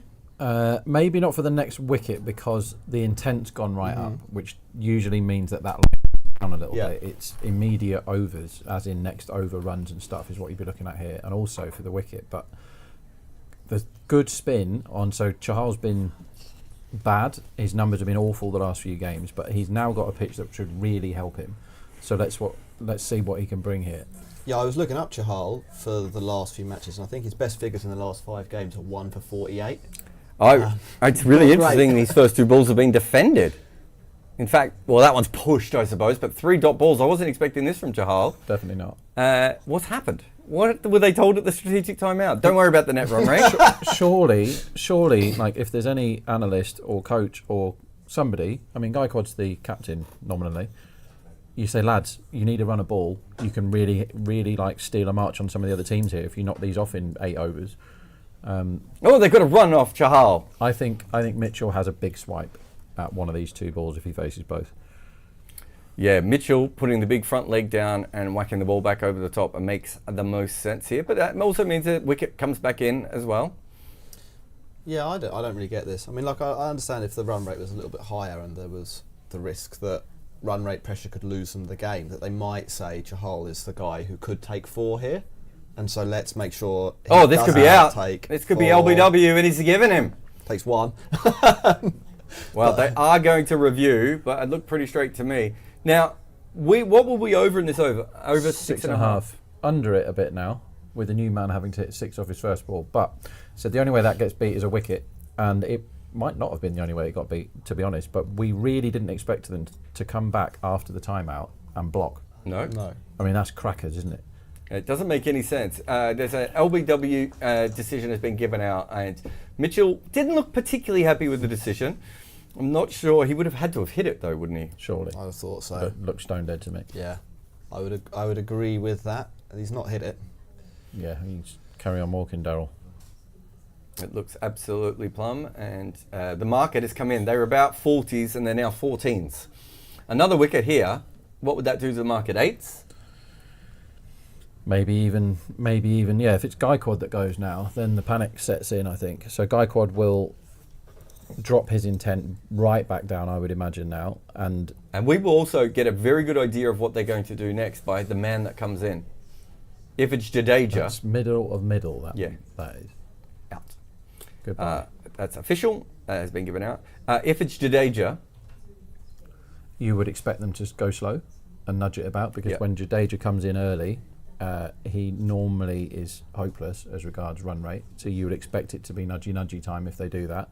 And if they do that, they're basically playing scared here, Chennai. They're basically saying, and they're sending Mo in, I think.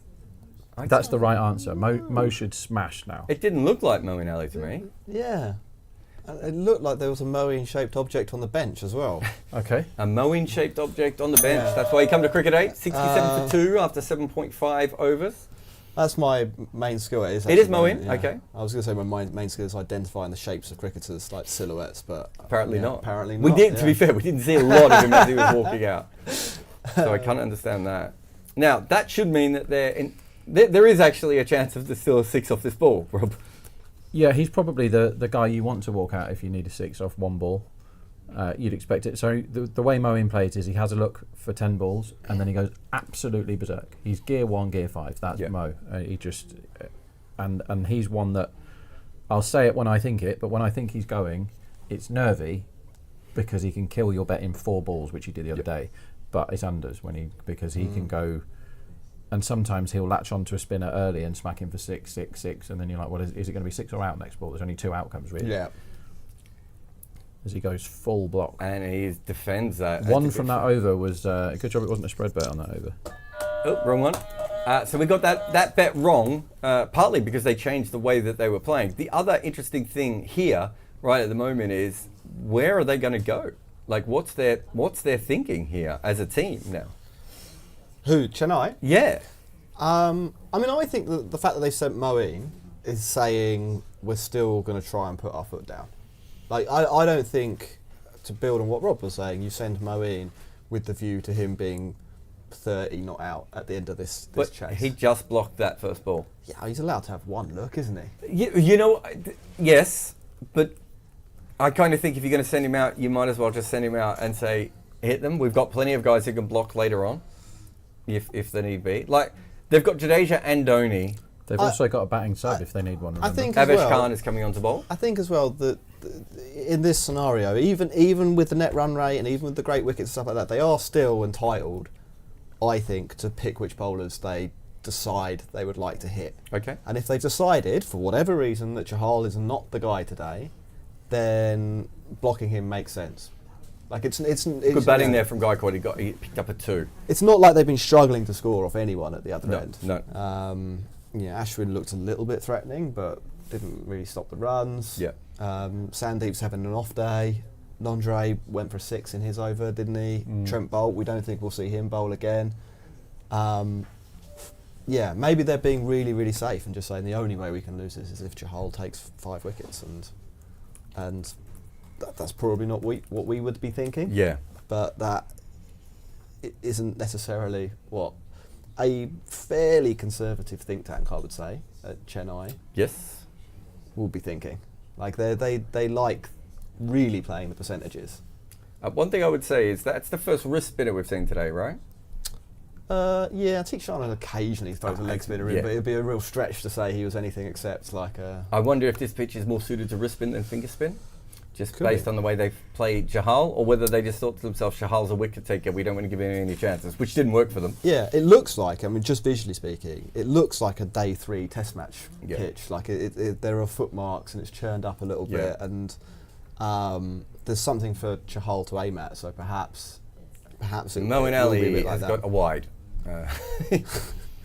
That's a terrible ball from Avesh Khan, too short.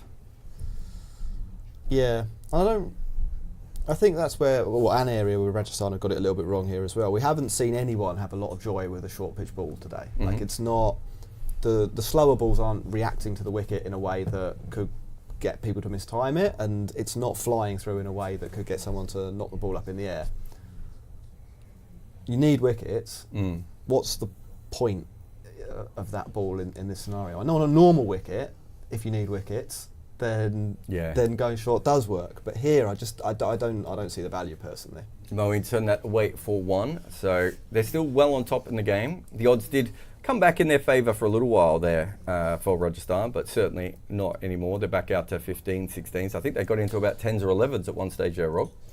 Yeah, it looks easy. But we don't know what Chennai are up to here. That's the thing. Did you want to say something, Jack? No, after you. We're not quite sure. If I'm in charge there, go timeout. We're gunning this. Yeah. Hard as you can. Gaikwad, stick around. You're fine. Score a run a ball and hold up an end. Everyone else try and hit every ball for 6. And if we get 5 down, we'll calm down and chase it normally because it's only a run a ball that we need. Yeah. Like if anyone comes off for 2 overs of slogging, they've made a big dent in that net run rate, and that's what teams should be thinking about now. Go ahead, Jack. What I was going to say is Chahal looked like he was off the pitch there. So if we're looking at overs and unders for the next over, we've seen what they're going to do against Chahal. Would that be factoring in that perhaps he's not going to bowl the next over? Because I don't think he can now, can he? If he's standing under a parasol, or is maybe it's too hot. And it's a good point. And one of the big things for overs betting is we keep all the records at decimal of who's bowled which over, and we look at patterns and all this. And one of the traders was really good. He was onto it. He said, look, there was that pitch that KKR played on about a week ago, where one end looked like really spinny and the other end was flat. Do you remember that one? Yeah. And the trader said, Narayan will bowl even numbered overs today. We don't need to worry about him bowling over 5, which he normally does, because he won't bowl at that end because look at the pitch. And he was right, and we managed to be really low for that over and took all the money on overs, and that's the way you do it. And if you can get in, there's certain teams where you massively want to know.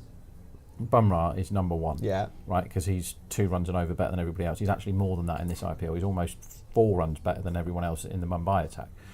Then you've got Narayan, obviously, for KKR. It used to be Rashid Khan. That's not the case anymore. You don't need to worry about him so much. He's going like a normal man. This IPL, he's going at 8 and over or something. That is a really good spot. So if you know that Chahal's walked off and Chahal's back on. So, if you know that he's walked off and he's staying on, then fine. But everyone will be expecting unders now because his first over just went for 1. Yeah. And if you'd watch this bloke who looks like he's running like me, Chahal there. He's running like a chess champion, isn't he? Let's call him what he is. It looks like they might be going Ashwin here. And Ashwin to Mo feels like fun to me. It feels like something's going to happen. It'd be very interesting this over then. What things? 6s and wickets. 6s and wickets. I think he'll get out twice and score 3 6s in this over. That's what I think. I think Moeen will be dropped in this over. How about that for a prediction? That would be a great over, wouldn't it? To be out. Just He'll sneak back in. I still can't get over that 6s. Deek Sharma effort from earlier. Do you want another really good bet in the next game? I do. Who has the most wickets for Delhi this season, guys? Mukesh Kumar. Is the correct answer, Mukesh Kumar. And he has played, 5 less games than half of them? Or 4 less games than half of the team? And he's got the most wickets for Delhi. a good price that I would say would be a decent bet for Mukesh top Delhi bowler later would be 4.5, and you can back 5.5 Mukesh top Delhi bowler later on. That is a really, really good bet. And we tip up a lot of stuff of all prices, 33 to 1 man of the matches and 6 first scoring shot. Again, 6 first scoring shot in the next game, 16 to 1. That's a really good bet. You've got Fraggle McGurk running for you with one of them, and probably Faf for RCB.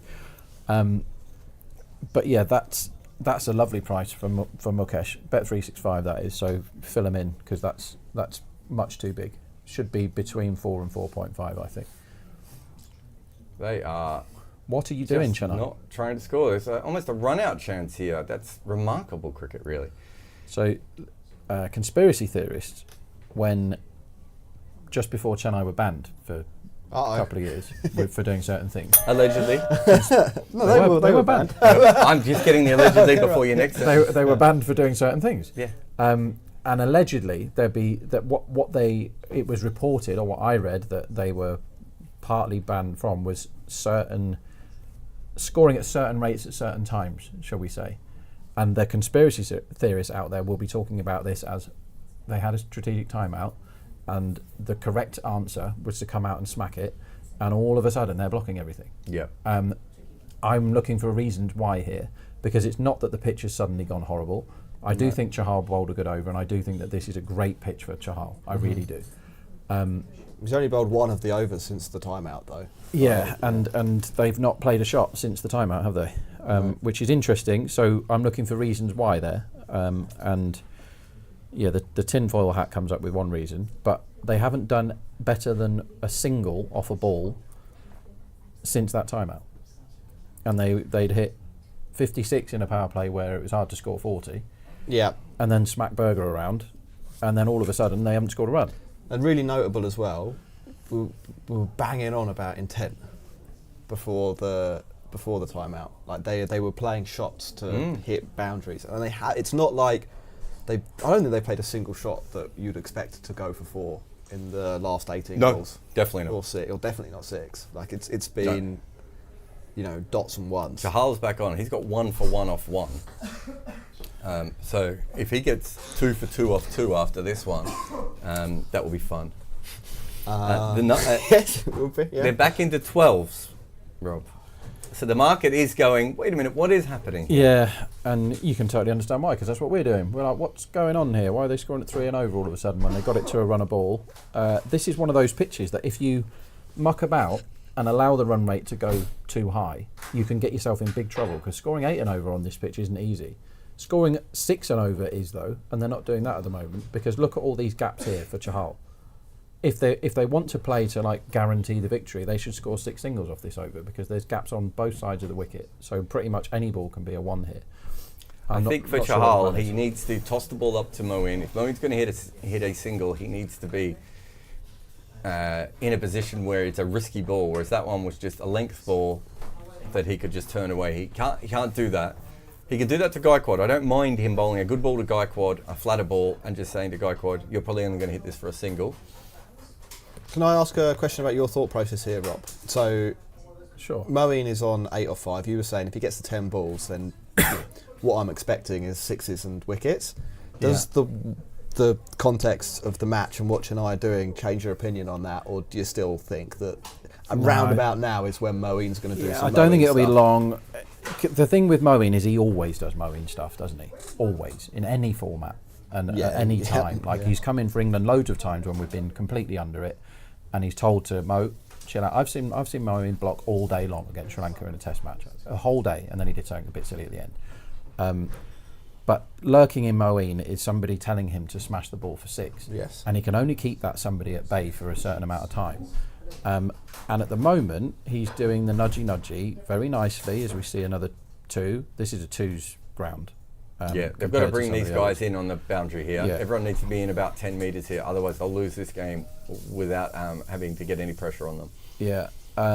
It won't be long, but usually Moeen tells you, he doesn't necessarily get out the first shot he plays, but he's like, once you see Moeen having a swing, that's when I'm thinking, right, I want to be on immediate overs, as in next over overs or whatever, and I want to be on wicket and fall of wicket and mowing unders and on all that sort of thing, because he creates madness when he pushes the button.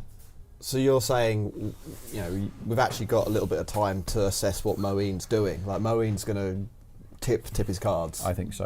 We don't have to be like, well, now's the time he normally does that. You So- actually think we'll right. visually be able to see Moeen So do when something. when I first started betting for a living, I did a lot of, I think this is going to happen type stuff, and I wasn't great.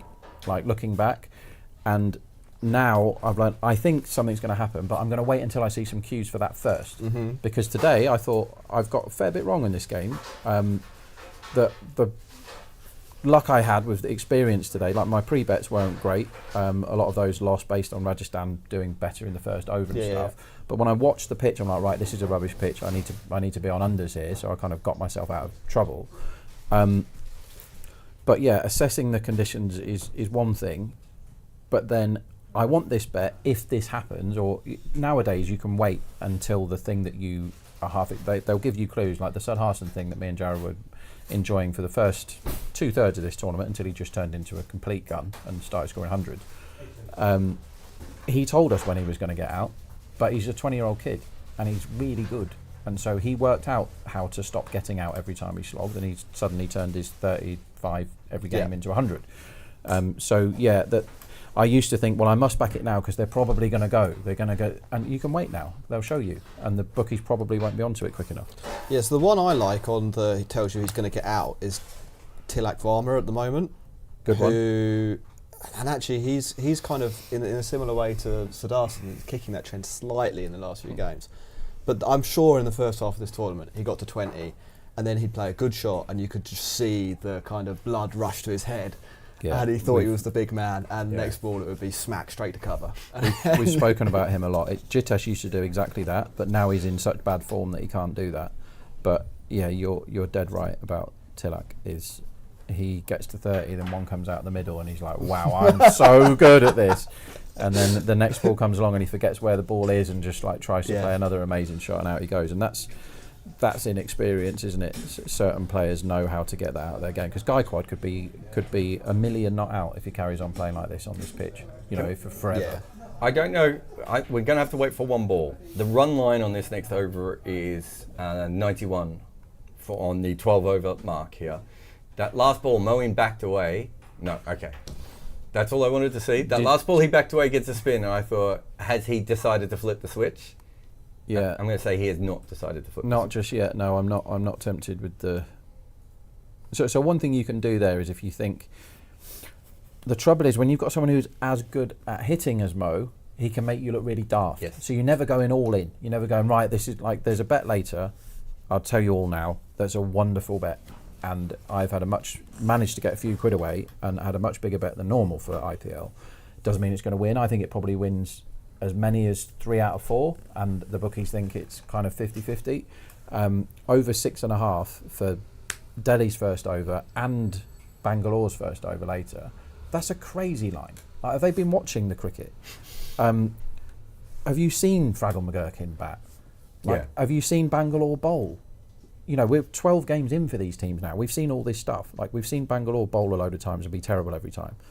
I'll read you some numbers shortly. You lads chat amongst yourselves. I'll find it. I'll find the numbers. So Faf and Kohli for RCB, they don't hang around too much as well, do they? They've had markedly changed intent recently. Those guys as well. So this is Delhi's first over. So last time it was Trent Bolt. Yeah. So no one scores against Trent Bolt, as we've proven yet again today. That is something we did tip up. Fraser McGurk had 6 full goes at Trent Bolt and got 6 runs in the over. But their previous ones, 15, 19, 10, 16, 14, 7, 7, 11, 7. There's a pattern emerging here. They're all over 6.5. Yeah. The only one they haven't got over 6.5 one from all those is Trent Bolt. And then you fast forward, definitely not the right term, but I'm going to say it anyway. Fast forward to RCB, and their last few, 11, 14, 5, 10, 12, 10, 7, 8. Yeah. They're all over 6.5. And then you must always, when you're doing this, and I've seen people punt and they go, well, look at them, they always do this. I go, yeah, well, how does the other team do with the ball? Because if it's Trent Bolt, you don't want to be on overs. Yeah. It's the only time I've not been on overs for Delhi first over this competition, pretty much. Since Fraser McGurk arrived. Delhi. Okay, this is Delhi's first over conceding this season. This is the first over of the game. There's Mo this gone. is out. Got his 10, out he goes. Wow. Well, he went for the big shot there, Moeen Ali, and he just spooned it up. And he's hit it straight to deep point, and he is out. But it wasn't as if Jackie threw everything at that. It was kind of it's out there, I should have a go, and then kind of just pushed it in the air. That was Mo being Mo. Yeah. That was like, kind of, you can see what he's doing. He's trying to get himself in, and then he's decided, I want to hit 6, but he doesn't really commit to it. Sorry, So we did kind of tell you that was going to happen, Yeah. didn't we? It's like Mo's got to 10. Yeah. He has to do something now, and it's literally the first one. So what do out they he do goes. now? Do they Shivam Dubé? Well, you always Shivam Dubé, don't you? If you can Shivam Dubé, that's what you do. Only thing with Dubé, and I would, he is the sort of player who could get 1 from 8. I totally agree with that. Yeah. On this kind of deck. And you suddenly don't want you're like, Berger bowling uh-oh. to him, do you? You don't want him facing Berger. I know it's only one ball. 32 but Berger balls must since keep the going last out. boundary. I just got out of my position maybe at the wrong time, Jack, with my Yeah.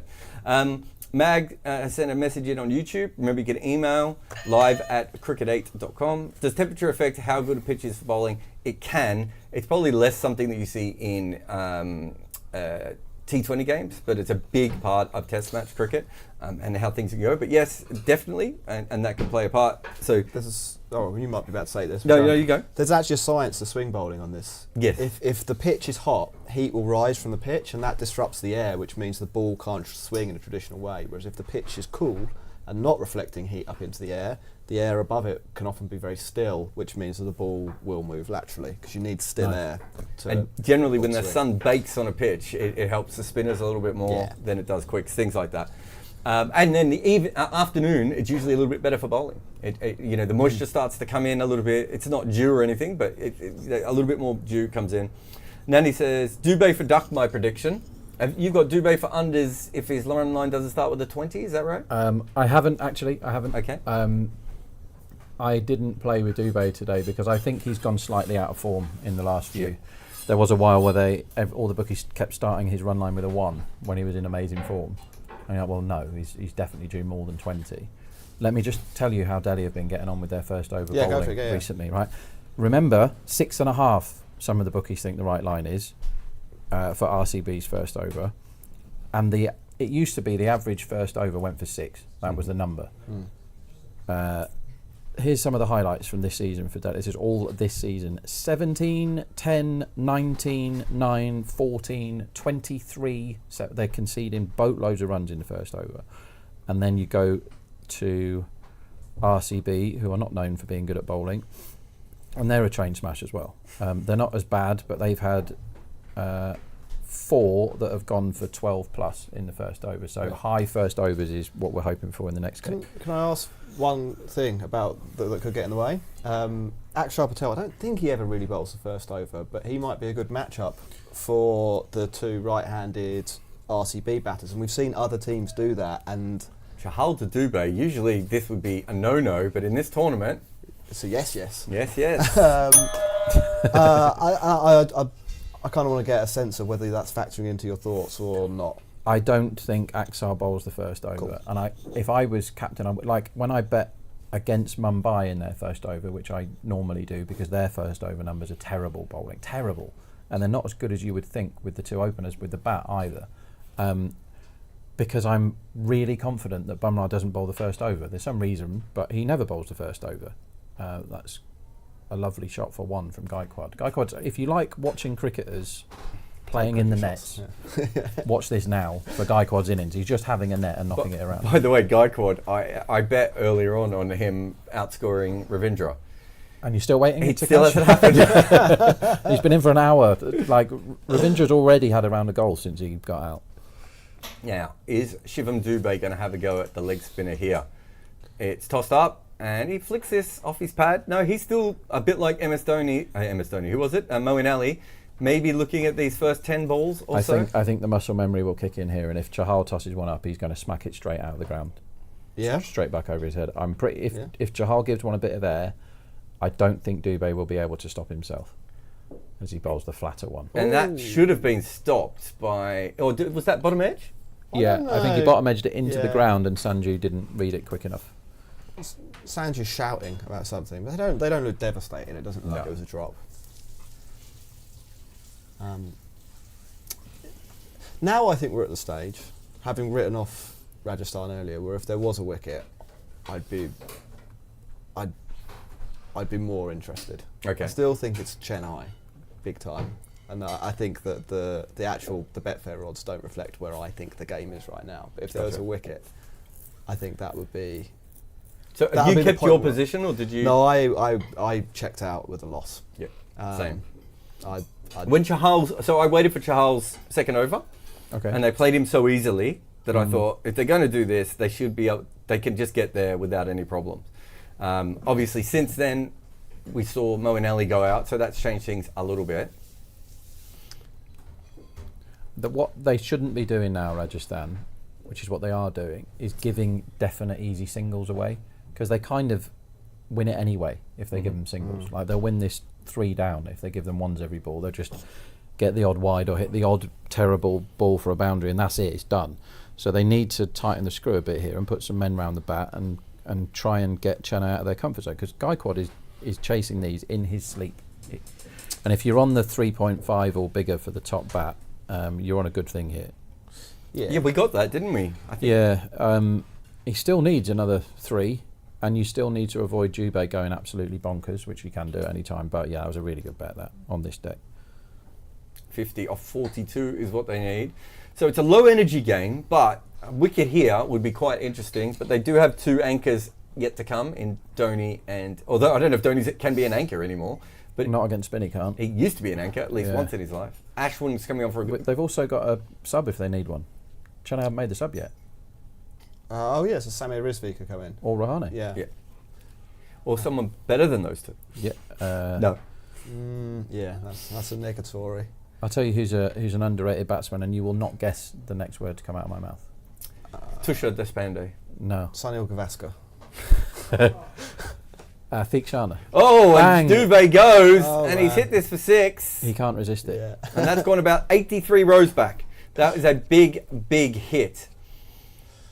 Well, that changes the intent watch quite a bit.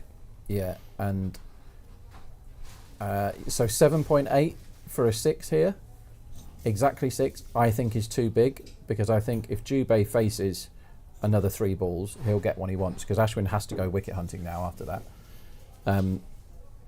Yeah, if this next ball isn't a single, I think he's going to blast him out the park again.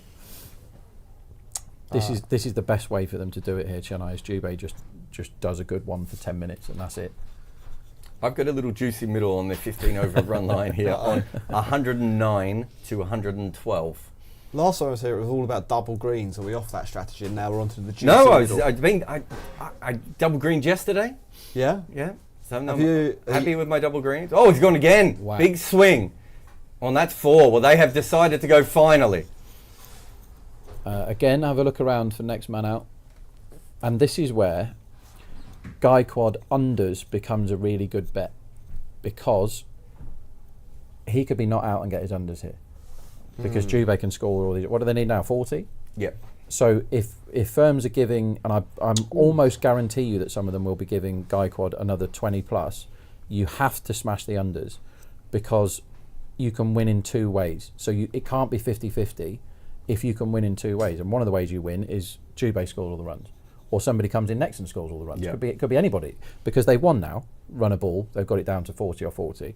So all they're thinking now is how quickly can we win this? And if they're both going, Jubei and Gaikwad, Jubei will outscore Gaikwad anyway. Ashwin is gone for the wide. So What's back that under one? 45.5 for Gaikwad here, that's really, really good value. I would probably bet under 41.5. Jubei could score 30 of these. So hold on. So the bookies are saying Gaikwad is a favourite to score half the runs. It's not possible, is it? It's not possible. Yeah. Whoever Oh, he's hit batting another with. 4. Well, I thought he just knocked that on the offside for 1, and there was no one there. Apparently, he plays the cut shot now. People have been getting him out bowling spin, playing the cut shot, and he has decided. Well, there goes my middle is now very unlikely. as I need 5 runs off the next I can couple of see. So every firm with any sense has got rid of Gaikwad's runs now because they've just seen what can happen. But there's still a couple there. Okay, we're down at 39. It's still not bad, is it? 39's fine. balls. Oh, he's whacked this again. This time straight to point. Next man out. Way He's right. honestly, he's about 1.4 here. Yeah. He's as short as that. And I imagine, again, you've got to look around. I'd imagine you'll get 1.6 plus somewhere. This is why having lots of betting accounts like Jarrod has 58 of them now is a good thing. I can't remember the names of all of them. Everyone's password 1 exclamation mark. Oh, it's way more tricky. My passwords is a whole system that doesn't even make sense to me. Don Bradman 9994. Dubé, can he get another boundary here? He wants it, and this might be a wicket. He's hit this high and long, and it is going to be out. It is out. Well, that changes things quite dramatically. And that next man out took about 0.8 seconds to cop if you were quick enough to find a price and back it. So Yep. very well Oh, done yeah. with that. If you were He was lucky a- enough he to was get a that on, sometimes we certainty. could give you the tips, but they happen so quickly. But we could see Shivam Dubé going. So Gaikwad's for top run scorer now needs Yeah, that looks very good. He needs 3. 5 more runs? Is it 3 more runs? Yeah. 2 to tie, 3 to win. And that the big danger there, all of a sudden, was Dubé of winning that top bat because he could have won it if he faced another 8 balls. He really could. Yeah. He did exactly the right thing there, Dubé. He played the right innings. He came in and whacked it and got them to a run of ball. 18 off 11, great. Yeah. Won the game. I might be back on with my You're with your middle all of a 112 sudden. now. So you want nudgy now for this over? I want nudgy for this over, yeah. Is it timeout? Not sure. I didn't see a timeout. They're all chatting to each other. They're having an unofficial timeout here. Who's that guy in the middle? You know, we're talking about replacement of English players when they clear off. Yeah. I'm not sure that I agree with you with that, Jarrod, that it suits Rajasthan more because they just move Sanju up 1. I think it messes with Rajasthan if Sanju goes to the top. Because then who's definitely... Is it Parag is your 3? Yes. Who's your 4? Yeah, I mean, their batting lineup's always... Right. So If it's I me, don't like it. if it's me, it's Hetmeyer. Do you go Koda Cadmore as an opener? No, And I just would have straight swap? Hetmeyer at 4 and Rodman Powell at 5. Why have they signed Koda Cadmore if he doesn't play when Butler's not there? It's a fair point, but if Nice that's guy. the case, I don't like their team anywhere near as much. Right. So for that reason, I prefer KKR's dilemma because you just put Gurbaz in and that's that. And it was a toss up. The issue with Gurbaz is Gurbaz has not been in great form. No, but he's only due 3 runs less Yeah. than Salt would be, whereas anyone that replaces Butler, unless it's Sanju, is worth 6 runs less. Kola Cadmore's probably worth 9 runs less than Butler. So Yep. I'd say Rajasthan are in a bigger hole, and we said this right from the start. Can I ask you about intent for this over? Yeah. Is this singles? Yes, it is. Kola Cadmore's got a good record opening. Gaikwad gets a wide first ball. I didn't need that, everyone. What these professional cricketers need to start doing is tailoring what they do to Jarrod's bets. You would think so. I mean, you know half of them, don't you, Jarrod? Who do I know out there? I don't know any of the guys in the middle at the moment. I mean, I know some of the players out in the middle, but not in the action where I need them. Well, let me just send some vibes. In the hive mind. Well, Oh dear. that is short and wide from Chahal, and It that's a was- poor It was ball. a double misfield. Yeah, they go through his legs. Yeah, I think it went straight through his legs and his hands, and then the other fielder stopped trying to stop it. But it has... it's definitely one Gaikwad the top bat. Yes. So there's a winner for So you. I've already got that winner. Also, it's if they get, I now need them over 115 because I've got a bit of a weird dip in my after my bubble. This is what happens when you have 98 bets on the same run line. Is you have all sorts of cheers. Yeah, it is funny because it's like low, high, low. Ring your bell for the Gaikwad top bat because it's one. Did say that, and then just for a second I thought it might be run out here. It doesn't matter if he's out now. If he goes home now, no problem. No, if he was The, run out on that single. Yeah. Yep, Okay. But, yep, that is it. Oh no, we'd already got that one, haven't we? Yeah, it's home. Yeah. The And I've also got the other bet that we told you to have a look at was most runs between Ravindra and Gaikwad, which I thought was about as easy a bet as I'm ever going to make. was that what price did you get on that? 150, 160? No, Okay. actually, it might have been 8 to 13. What's 8 to 13? Yeah, well, like 1.62 Yeah. basically. That's okay, isn't it? Yeah, fine. I was happy with it. It's just the way Ravindra played. He could have got out any ball today, but he kind of broke the chase, didn't he? He did a really good job. Like people that score 27 off 18 in this IPL, that would be completely forgotten about that innings. But that's the one that's won them this. Yeah.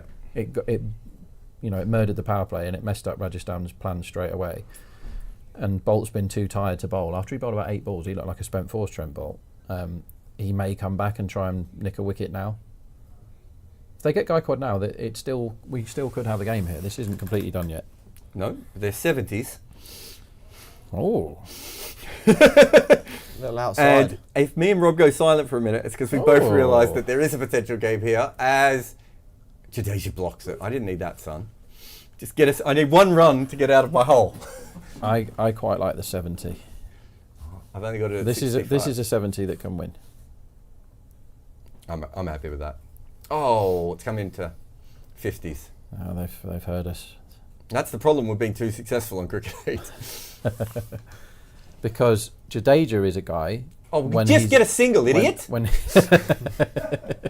When he's in blocky mode, that can get you into a bit of a hole. And let's say Gaikwad goes out now. It's really hard to time it straight off on this pitch. All of a sudden, who do they go for the sub? Rizvi can, he's been bad much more often than he's been good. Rizvi, I think it's fair to say. Yeah. All right, Jadeja. I need this. Just a single. Oh my lord! Oh, he just whacked it down the ground for 6, has he? Oh, it could be out. He's going to be caught. Wow. No. Oh, come on. I don't know. I think that's going to be safe. They're going to get Yeah, a single off it. Why are they not running the other? Butler, that was quite poor. Like, we've seen a lot of good catches on the boundaries. One thing we have seen this IPL is sensible, composed catches. Well, the market thinks it's 6. Right. I'm not so sure about that. I'm going to say on the replay that he couldn't have caught this. He had to go too far back to catch it, so he would always have lost his balance. I think if he sets himself with a stronger base to start with, he can do the old juggly one. Yeah. And I think he's leaning a yard back over the rope, and I think that's. Do you know what, the best way to catch that is the one where you let it come over your shoulder and you catch it behind you, and he got himself in the wrong position. Yeah, he did. He got that all wrong, Joss. And it's not. I have to say, saved. I'm not sure physics aligns with what you two are saying. Because of the height. You think that's too high? I think it's too far over the boundary. It's coming straight down though. But you can't reach that far. You have to dive over the rope, and then you have to throw it back anyway, and you wouldn't be able to. Look, me and Rob would have caught it. The way I well, Jarrod reckoned he's 6'9", so Jarrod definitely would have caught it. But I would have just stood on the rope, waited for it to come, got your jumped, step ladder and out. Caught it. Like, that wasn't that hard. He didn't have to fall backwards. It didn't go flat. It came up. The parabola of the ball is too steep. The amount of times we've talked about parabola on this show. Can I just say though, what about the intent? That is not a shot we expect Jadeja to play. No, and he very nearly got out doing it. As a backer of 70, obviously I would have liked that catch to have been taken, but there's hope here. If Jadeja plays that shot again and gets out, this is a tough old pitch to get started on. This is all Ravindra's doing this chase. He did really, really well, and Mitchell coming out with rare intent as well. Yeah, they really set them up. This could have been a nasty little game for them. And nobody, other than a bit of Jarrell at the end, came in with intent in the first innings. And it must have been much harder than it looked at the start, because Jaiswal and Joss, neither of them could do anything on this pitch at all. Yeah. Avesh Khan. Is he the man? He's a man. He is a man, yeah. He's bowled a pretty... Oh my God, that should have been out. That is dreadful cricket by Jadeja. If I'm... Gaikwad's turned around as if to go, why did you call that? Do you hate me? He has hit the ball straight to the right hand of short cover and just taken off. And also, just to make it worse, it bounced up into his hand. Yeah. That could have been Jadeja and Gaikwad out in successive balls there. Where's he going? They're almost trying to make. Oh my God, he would have been 1.5 meters out. Yeah. It's all right though. Dhoni will get these runs in 3 hits. We have to see Dhoni, but I forgot about that. Wasn't the it obligatory Dhoni? We've seen some really good games of Dhoni net run rate batting when they've already lost. I'd like to see him do some net run rate batting when they've actually a chance of winning. Back of a length. Now the pitch is starting to slow down a little bit more. Just the last little while. So if you are on the 50s, just be prepared for. There's a chance of a couple of wickets here as they try and hit boundaries, especially as they're taking really risky singles. Have we got the run out odds? Yeah, good call. I can see 13. Bet365 have shut up shop for the day. Probably not for the day. They'll probably do the next game. I was going to say there is another game. We will get to the bets for the other game in a memento. As he's helped this over the keeper's head for 4. Actually, he's got more of it. Another in two. fact, again, to prove my point, that went nowhere, Jack. That slowed. I originally thought that had flown over the top and was going to be 1 bounce 4, and in the end, it just sort of trickled down to the fielder. Yeah, it's the shot and the ball, and then what happened didn't quite align. No, I got really excited at what was a pretty ordinary shot. Yeah, 2 runs though takes him a little bit closer. 119 for 4. I think because you both bet on the 75, this now feels like there's more tension than there actually is. There was a totally irresponsible strapline from one of the UK bookmakers who used to advertise "It matters more when there's money on it," which is a great line. But imagine coming out with that one now. You'd be cancelled quicker than you could say Jack Robinson, as they used to say. One for the kids there. Who's Jack Robinson? I don't know. He was somebody whose name you could say not quick enough, I think. Oh, you could short it to Robbo. You could. Couldn't you? Then it would work. It's what I was known as in my youth. Is it? Yeah, boring story, but actually true. Yeah. I quite like the exactly 2 here at 8.2. It feels like we're in kind of 1 and over stage for the 2s now. There's gaps everywhere. Stop giving singles now. They need less than a run a ball. This is bad cricket. There's a run out at the bowler's end here. And he forgot to throw it. He hit Jadeja. You think it hit him? Yeah, but I don't think he was running down the line of the stumps. So. He's appealing for it. Yeah, well, I mean, quite right. But I think appeal for it. Come on, Sanju. Come on, that's what we need here. I think Jadeja is running down a different tram line to the. Yeah, I don't think that it can possibly be out because we're going to have a look. It's out. Well, back up. Yep, they're appealing for it. And listen, I think this is going to be out. Going back your other at 200. You probably can't now, can you? No, not. I mean, you really have to be asleep if you're trading this and you're not suspended now. So what we're talking about here is obstructing the field, and I think Jadeja has run down the middle of the wicket, and Sampson has thrown the ball at the stumps. Let's see if I'm right. Oh, he has had a look, hasn't he? He's had a look, so he's aware of where the fielder is. Know. This is out, I reckon. Yeah, Yep, that's out. Absolutely out. Yeah, he's done that on purpose. That is brilliant from Sampson to appeal for that, because Butler and everyone else wasn't sure, and he said, no, you have to trust me, I saw what he did. If this is given not out, I will be furious. No, what he's looked directly at Sanju and thought, I better run here. And also, he's then run up the line of the stumps. Once you run up the line of the stumps, even if the throw is terrible, you should be given out on this one, because he was trying to protect the stumps from the throw. When I played cricket as a youngster, you would get the ball in the back of the head in Australia if you did that, and they'd say, you're not out, but we're going to hit you in the head every time you run between us and the stumps. And they've just rolled back the cheeky look over the shoulder from Jadeja. He did it twice. He looked twice, didn't he? And he ran right up in the middle. Market thinks it's out. Market's given it. It's out. Yeah, it has to down be out. To 34 from 70. And it's out. Yeah. Well, there we have it. So that would have been 200 to 1 if you'd gone on the other wicket market. Sometimes you get that at 100 to 1 as well, don't you? So we look for that market sometimes, Jack, when we think someone might retire out.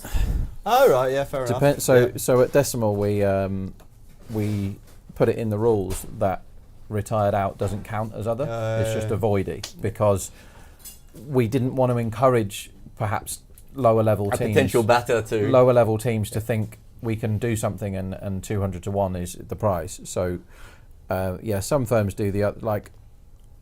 Yeah. It's very rare that you do it, but like there was a time the week after Ashwin retired out.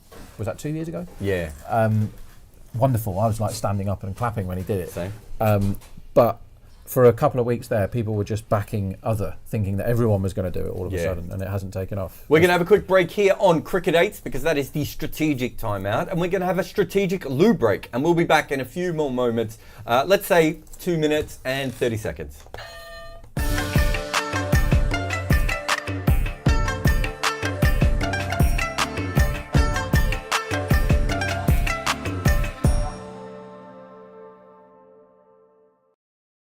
there's 10 teams in the IPL. The top 4 teams make the playoff, but the playoffs are very clever. It's confusing, especially if you're not from Australia, because we have this style in Australia. It was taken from Australian rules football and rugby league. And essentially what happens is the first team plays the second team and they get a second chance. What happens is by coming first in the league, you get a second chance, and you also get a chance to go straight into the final and have a week off and rest your fast bowlers and all those sorts of good things. So 1 versus 2, and they go straight into the final.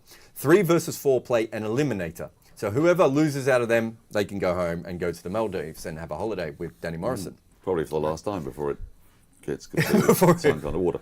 And so let's say 3 beats 4 and 1 beats 2, because that makes the most sense. 1 goes into the final, and then 2 plays 3 in a secondary eliminator. And whoever wins out of that goes into the final. So if 2 beats 3, 1 versus 2 play in the final. Ooh. So in finishing in the top 2, you give yourself every chance of making the playoffs, even if you don't do it on the first game. And finishing 3 versus 4, you basically have to be perfect in order to win the championship. You've got to win 3 playoff games, haven't you? That's exactly. That's the issue. How do you feel as a commentator about the reviews for wides, Dan Norcross? Well, do you know, I really enjoyed them when they first came in. And obviously, it was in the women's tournament that it first came in, because everything that's pioneered is in the women's tournament. But you end up with this kind of... The definition of a wide is that the batter in his natural stance can't play a normal shot to the ball. Yeah. But instead it's become, is the ball inside the blue line or is it above head height? Yes. Now, of course, if you are a midget, then, you know, the blue line is irrelevant. I mean, if you're really short, if you're Sunil Gavaskar, the wide line is going to be different from if you're Cameron Green, or at least according to the laws it should be. But in reality, it's become a very binary thing. Yeah, they've changed it now, and they've now actually started having official measurements of every batsman, is how far we've got to now. So they officially have everyone's height. They put everyone's height into the computer. They've got his height. They will have a number. They're doing something that they call smart reviews, which is an oxymoron or a misnomer or whatever you want to call it. But it's supposed to be literally, it's a number, and if it's over that height, for the high, it's a wide, for the high wide as opposed to for the wide. It's got away with this and one. the wide still seems arbitrary, yet you can review it and check it, and then some bloke makes an arbitrary decision after some other bloke's made an arbitrary decision a minute before.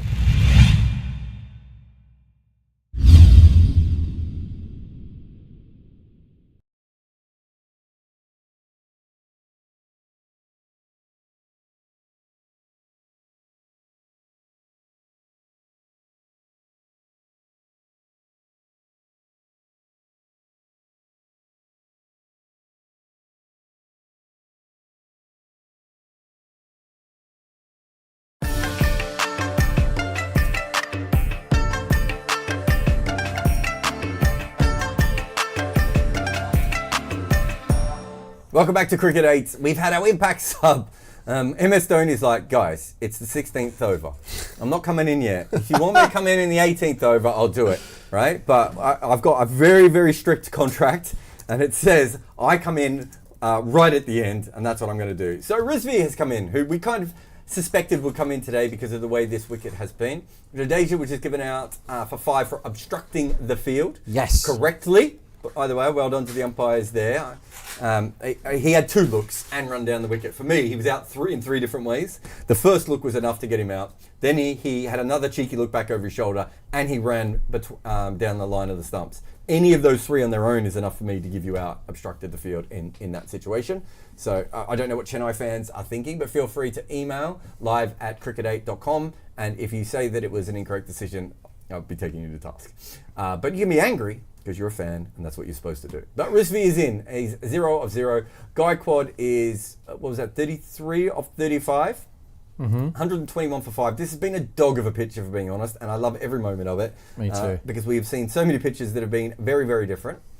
And there is a very small outside chance of a victory, although if that's the case, they're going to have to stop balls like that for singles. You cannot give them easy singles when they need 21 off 24. You can't do that. That has to go away now. There must be people stopping them on all over the place. Mid on, mid off, I would have both up. Yeah. I would bowl back of a length and say, if you want to flat bat a ball back over our head, feel free. It's all yours. Yep. Totally right. You definitely lose if you give them ones, so stop giving them ones, you maniacs. Close the gaps. Especially for Rizvi on his first ball. Is he going to launch one over long on first ball? Come on now. It would be a move. I mean, It would be a move. I would have liked Although, it. to be fair to Rizvi, he hit his first ever IPL ball, was a massive 6 off Rashid Khan. Like, he's obviously a complete lad. Yeah, just done it again. Stop giving easy singles. You're going to lose if you do it.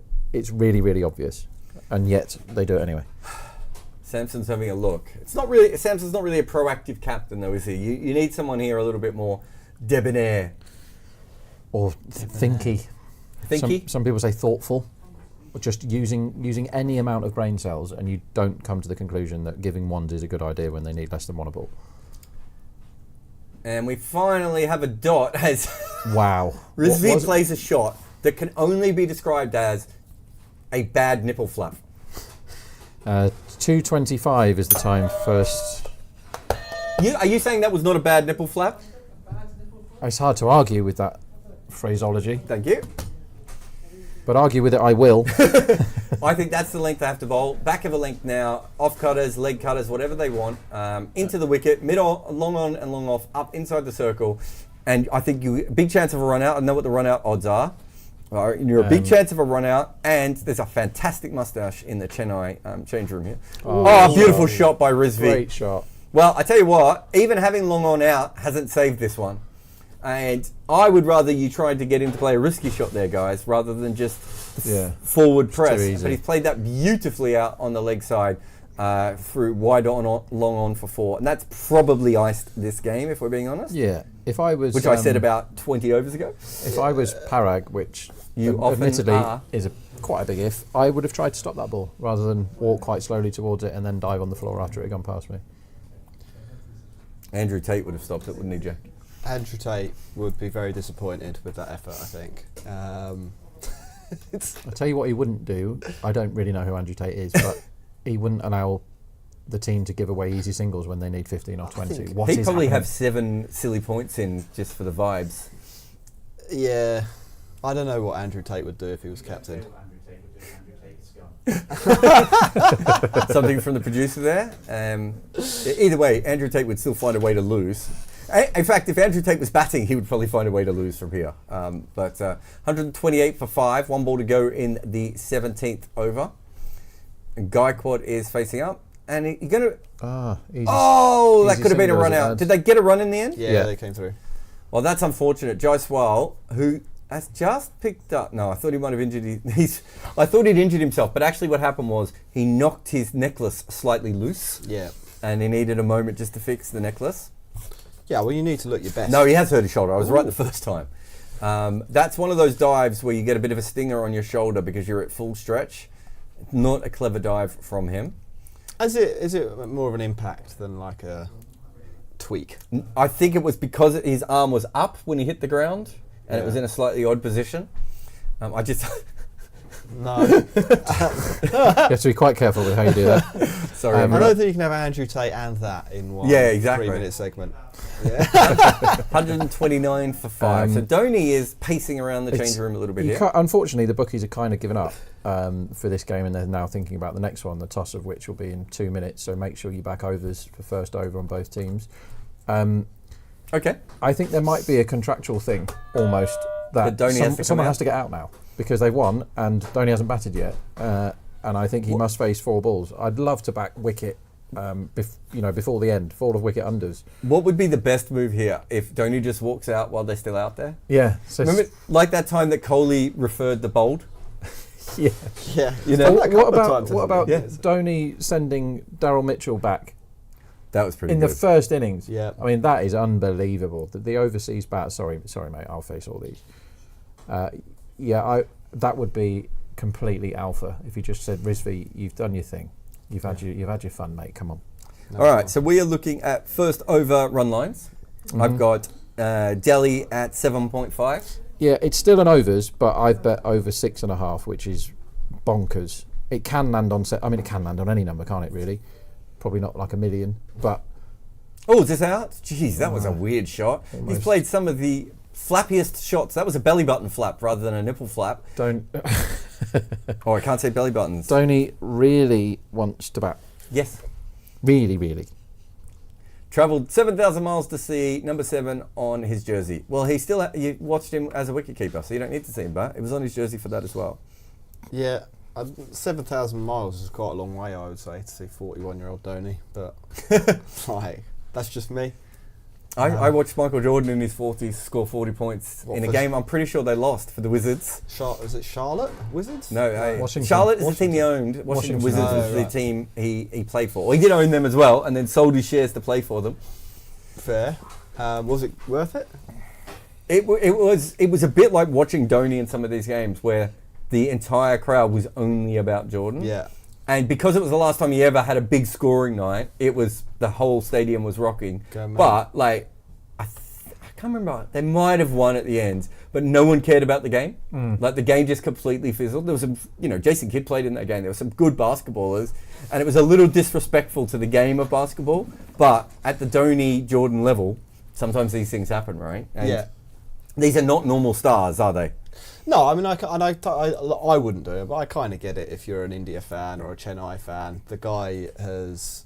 This could be out, by the way. Oh, 6. I'll take that back. Good hit by Gaikwad.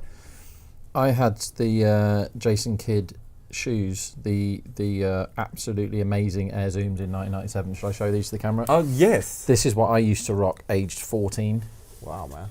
That's good. They're cool, aren't they? I wish I had a pair of those now, and my wife definitely wouldn't let me wear them, but I wish I had a pair of those now. They were awesome. So I had a pair of Dennis Rodman Converse shoes, which I had a girlfriend throw out on me.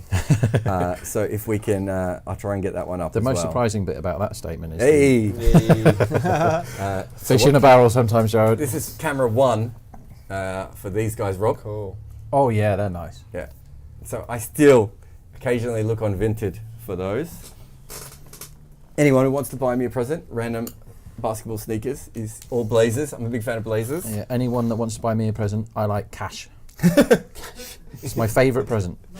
Just send it into Cricket 8 Towers. You say that, but Brooke pays you with hugs. Yeah, but I like those too, to be fair. That's a good currency for me. Should we quickly go through the bets? Because this could be over in a ball here. Surely. And can we go through all the bets we got wrong today? We haven't got time for that. There's quite a few. As Gaikwad is facing up. Is he going to go this one? No, he doesn't. Okay, first over, Rajasthan over 6.5. Yeah, we lost that one. Rajasthan highest first over. We lost that somehow marginally. Trent did his absolute best for us, but... Under 7.5 first CSK over. Yeah, we won that one. Yeah. Wicket in first Rajasthan over 4.5. We missed that. 6 in first Rajasthan over 6.5. Rajasthan highest... First 6 overs, we lost that one. Jaiswal raced to 10 versus Josh Butler, we lost that one. Deshpande, top bowler, we lost that one. Sandeep Sharma, man of the match, we lost that one. And Sandeep Sharma, top wicket taker. We got that one? No, we lost that one as well. Sorry, wrong button. We lost all those. What we did win you, probably a bunch of, was unders. Loads of live stuff. Live, you should be about par if you follow and this some for good this next man outs as well. Oh yeah, the next man's out. And also our strike rate on those is phenomenal on here. Highest run scorer as well with Gaikwad. With Gaikwad at 5-2. And also highest run scorer compared to Ravindra. That was a steal, that bet. It only took 3.5 hours for him to get his 23. Do you know what I've been betting in a lot of games? Do Gaikwad 50, because you can get it at 2 and 3 to 2 to 1 quite often. And I've been betting it for ages, and I just realised I forgot to put it on today, and he's not going to get to 50. Let's just go into the next game quickly. Yeah, there's some really good bets in the next game. More luck here. This beautiful strike from Rizvi. Yeah, you better be quick, Jarrod. There's one more left. I'm aware. First over, Delhi. Delhi or RCB, first ball, 13-2. First ball 4, that is. First ball 4, sorry, yep. RCB Delhi first over 6.5 at 4.5. You can also get over 7.5 at even better odds, of course. First scoring shot, 16-1 as a 6. 6 in first over of match for each team. And first ball 6 wicket to cover Delhi RCB at 33-1. So explain that one to me. So I think the first over goes for loads, whoever's batting. And that's the end of that game, by the way. A really early wicket. Well done to Chennai. They made a bit of a meal of that, but they'll be very happy. Not in that run rate. Yeah, 10 balls to spares. So just explain that last one. So I think that the only way the first over doesn't go over 6.5, whoever's batting, is if there's a wicket in it. Yep. So I've covered it with, you can back first ball wicket 33-1. When you've got Fraser McGurk playing how he plays, that's quite a good bet. But I've backed 6 and wicket in the overs, and just loads of stuff to happen early. But it's runs and wickets because they both play like absolute lunatics at the gate, from the gate now. And that will either make or break my whole weekend, the first over of this game, whether it goes over 6.5 or not. So that will be fun to tune in for. So we had a couple of losers, but we certainly had a lot of unders bets that hopefully you cashed in on like we did. But plenty of bets there for the next game. I think the best bet for the next game is Mukesh Kumar at 9-2 for top Delhi bowler. You can get that on a few different places if you want to bet as well. But as Rob said, that first ball 4, first scoring shot 6, 6 in a first over, wicket in the first over, all those different bets are available to you. And what we are expecting from Delhi and RCB in the first overs is chaos. Always bet on chaos. We will see you in about 20 minutes here on Cricket 8. This is Jack Hope from the Cricket Podcast. That is Rob Barron from, A Wanted Poster. And I am Jarrod Kimber, and I'll see you again in 20 minutes.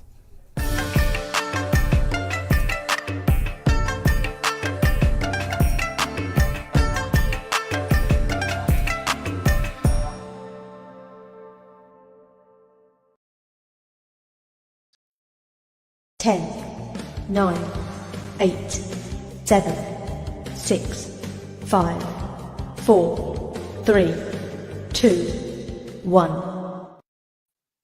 Hello and welcome back to India on Cricket 8, your number one destination for all things Indian cricket related. As always, I'm your host, Nikesh Ragani, alongside Mega Sinha. Another week of IPL action has passed us by. Lots to talk about, including not just the performances of the teams and how the table's looking at the moment, but India's T20 World Cup squad has also been announced. So we'll be discussing that in some more detail as well. But Mega, just turning our attention to the IPL to start with, looking at that table, a very familiar look at the top of the table, although Rajasthan have temporarily at least been dethroned as we speak now by KKR, who are turning into some machine, aren't they? Indeed, Rajasthan Royals love close matches, and courtesy that they found themselves at the top of the table for 5 consecutive weeks. But finally, they've been dethroned rather, and now it's KKR perched at the top. And how amazing a form KKR is in itself. Their spinners, how lethal they've been. And am I allowed to call Sunil Narine a spinner, because he's an all-rounder, a proper all-rounder. In top 5 in the batting charts as well, highest run getter for his team. And the wonders, the magic that Gambhir has worked on him is there for everybody to see. Because remember, the last few seasons, he was given that opening slot for a game or two, or otherwise as well was tried as a floater. Runs were just not coming, and that short ball strategy was working very well against him. But this time around, teams are trying that ploy, but to no avail. Sunil Narine continues to notch up those knocks, and in the spin department as well, contributing alongside Varun Chakravarti. Phil Salt has been in phenomenal form as well. So it's all working for them, and looks like it's going to be an interesting battle between the war for the top position as well. Indeed. Look, 461 runs Sunil Narine has got. He's got 14 wickets as well. It's not inconceivable that he could finish as the orange cap holder for most runs and purple cap holder for most wickets as well. He's 4 behind Jasprit Bumrah at the moment. Yeah. And Bumrah doesn't look like he's going to make it to the playoffs as well. So that might give Narine a couple of more games potentially to overtake him at some stage. And in terms of the runs, he's got his 3 highest ever scores in T20 cricket in this season's IPL. I mean, he was the guy who played such a crucial role in KKR winning the IPL in 2012 and in 2014. And now nearly a decade later, he's turning it back on. He's back at the top of the order. And that's obviously a lot to do with Gautam Gambhir, who was his captain when KKR last won the IPL trophy. And he said, look, I want him back at the top of the order. He's given him that confidence. He says, you're the man. I know you can get this job done at the top of the order. Bat alongside Phil Salt. Win us games, and that's exactly what he's doing. He just needed that arm around the shoulder, just that little bit of confidence, because he's always had the capability and the skill to be able to do that kind of job at the top of the order. It's not always going to come off. He's not always going to get 80s and 100s and things like that. Even if it doesn't, he doesn't tend to waste too many deliveries in that power play. That's the thing. He always goes for it. He's always playing his shots. And even sometimes when you do see him going at a run a ball for like 7 off 7, it's not for want of trying. He's swinging and missing a lot of the Yeah. time, and then he's connecting with the odd one. So his intent is brilliant at the top of the order. And we talk about modern day players, don't we? Modern day T20 cricket and all these high scores that we've seen this season, the 260 plus scores from SRH and the 200 plus scores from pretty much everyone through this season. But when you look at Sunil Narayan, he's an old school cricketer who's always played cricket in this modern kind of way. And it's beautiful to see. It's just a shame, I think, for the West Indies that he's firmly retired from international cricket, and we're not going to see him in the World Cup next month, isn't it? Indeed. In fact, there was some conversation that happened between the board and him, but he was pretty clear on not returning, and he's not featured in the last few editions of the T20 World Cup. So not really surprising on that front, but really a shame with the sort of form he is in, and the World Cup being played at his home, he'd not feature in it. Absolutely. So Rajasthan then slipping into second position. They got a game in hand over the KKR. I mean, those two sides locked in at 16 points. I think you'd be a fool to bet against them getting into those playoffs and potentially even finishing in those top two positions. There's a group of sides just perched behind them at the moment. Chennai Super Kings, Sunrisers Hyderabad, Lucknow Super Giants all on 12 points. Then you got the Dehli Capitals lurking dangerously in sixth position, just a couple of points behind with still 3 games left to play in the group stages. You'd think it would be a battle between those sides for the remaining playoff positions. However, out of nowhere, the Royal Bangalore find themselves in 7th position. They're vastly improving their net run rate as they pick up these victories as well. They've won 4 now out of 11 matches. They're on 8 points, so they're 4 points behind that group on 12. And that's at the moment, kind of what would get you into the playoffs. And given their net run rate, it would, another win, and that, would be improved furthermore. They would be in that sort of top 4 shout with a couple of more wins and depending on other results. But it's a long way to go. Mathematically still possible. There's a bunch of sides on 8 points, by the way, but Punjab Kings by Indians, Gujarat Titans, all with worse run rates. Gujarat Titans pretty much done and dusted, given their net run rate, minus 1.320 at the moment. Bangalore, let's talk about Bangalore. Have they left it too late? Indeed. Obviously, they do have the momentum on their side, but a mountain to climb, and the mid-table huddle that we're talking about has presented a lot of contenders. So it's certainly not going to be easy, but good for them, good for their fans, because the sort of form that they were in, it was absolutely disappointing with the resources that they had, at least in the batting department, for the team to constantly fail to cross the line. And there were matches where they got it close, but still couldn't close the games. So from that point of view, obviously important. And with the next year, mega auctions and all of that, the team needed to find what is working for it and what's not working for it. So I'm looking at it more from next season's point of view and from the point of view of its fans. I think for them to break into the playoffs, miracles need to happen. They happened for the RCB back in 2016 when courtesy Virat Kohli's phenomenal form, they rode on the back of it to make it to eventually the finals. But too challenging. Do you see them realistically making it to the playoffs, finishing in the top 4? Realistically, I mean, you got to say no, given their position in the table. Just 3 games remaining. They need to win all 3 and hope other results go in their favour, and just keep an eye on that net run rate as well, and just keep improving it game by game. So they're going to need some pretty comfortable wins going forward in their final 3 matches. You wouldn't bet against them winning those 3 matches, but it could just be a step too far. But again, they're riding on the back of Virat Kohli's form. And, he's the man. He's the top run scorer in this season's IPL. I told you, didn't I, by the way, at the start of the season, that Kohli's going to have a bumper season. He's going to prove to everybody that he is a T20 player and he should be in that India team. And he obviously is, and will be representing India in that World Cup. I just think, Glenn Maxwell's been a big disappointment this season.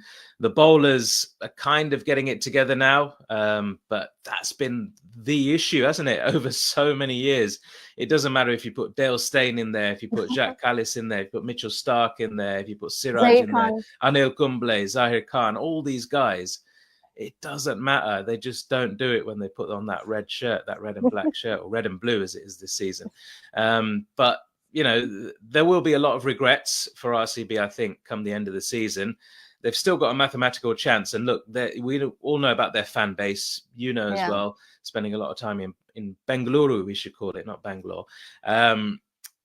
They're proper fanatics, and they will not give up until that 14th match is complete and it's impossible for them to make the playoffs. Let's see. It would be a great story, wouldn't it? And, you know, there's so many people around the world, not just in India, but around the world, willing RCB to do well because they want Virat Kohli to have that elusive trophy, which he's never won, the IPL. And he's performed so well in it over so many years that they feel that he just deserves it really in some way. I mean, look, nobody has a God-given right to win anything. You've got to do it through performances, but he individually has been one of the stars of all these years of the IPL. And it would be quite fitting if they were to make the playoffs and have a run at that trophy. But it looks a long way off at the moment. I mean, just above them, Dehli Capitals, more realistic chance. They're 2 points better off at the moment. I've got a sneaky feeling that the Dehli Capitals are going to somehow make their way into that top four. I don't know who it will be at the expense of, because you look at the Chennai Super Kings, their form's been a little bit on and off recently. Matisa Batirana is now going to miss the rest of the season as well through injury, so that might be a big blow for them. Lucknow kind of blow hot and cold. They're an unfashionable side.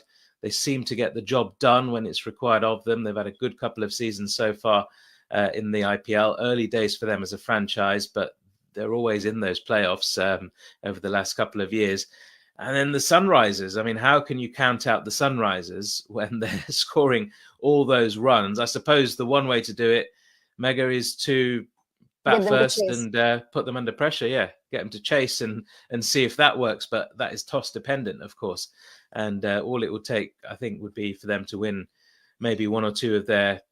If they win two of their final three games, they're pretty much done and dusted into the playoffs. But even if they, win one and keep their net run rate pretty healthy, you never know. So a strong battle. I think Delhi will make it into the top four. I've just got a sneaky feeling that Rishabh Pant isn't quite done yet in these group stages. He wants to give us some playoff magic to work with. Any thoughts from you on that?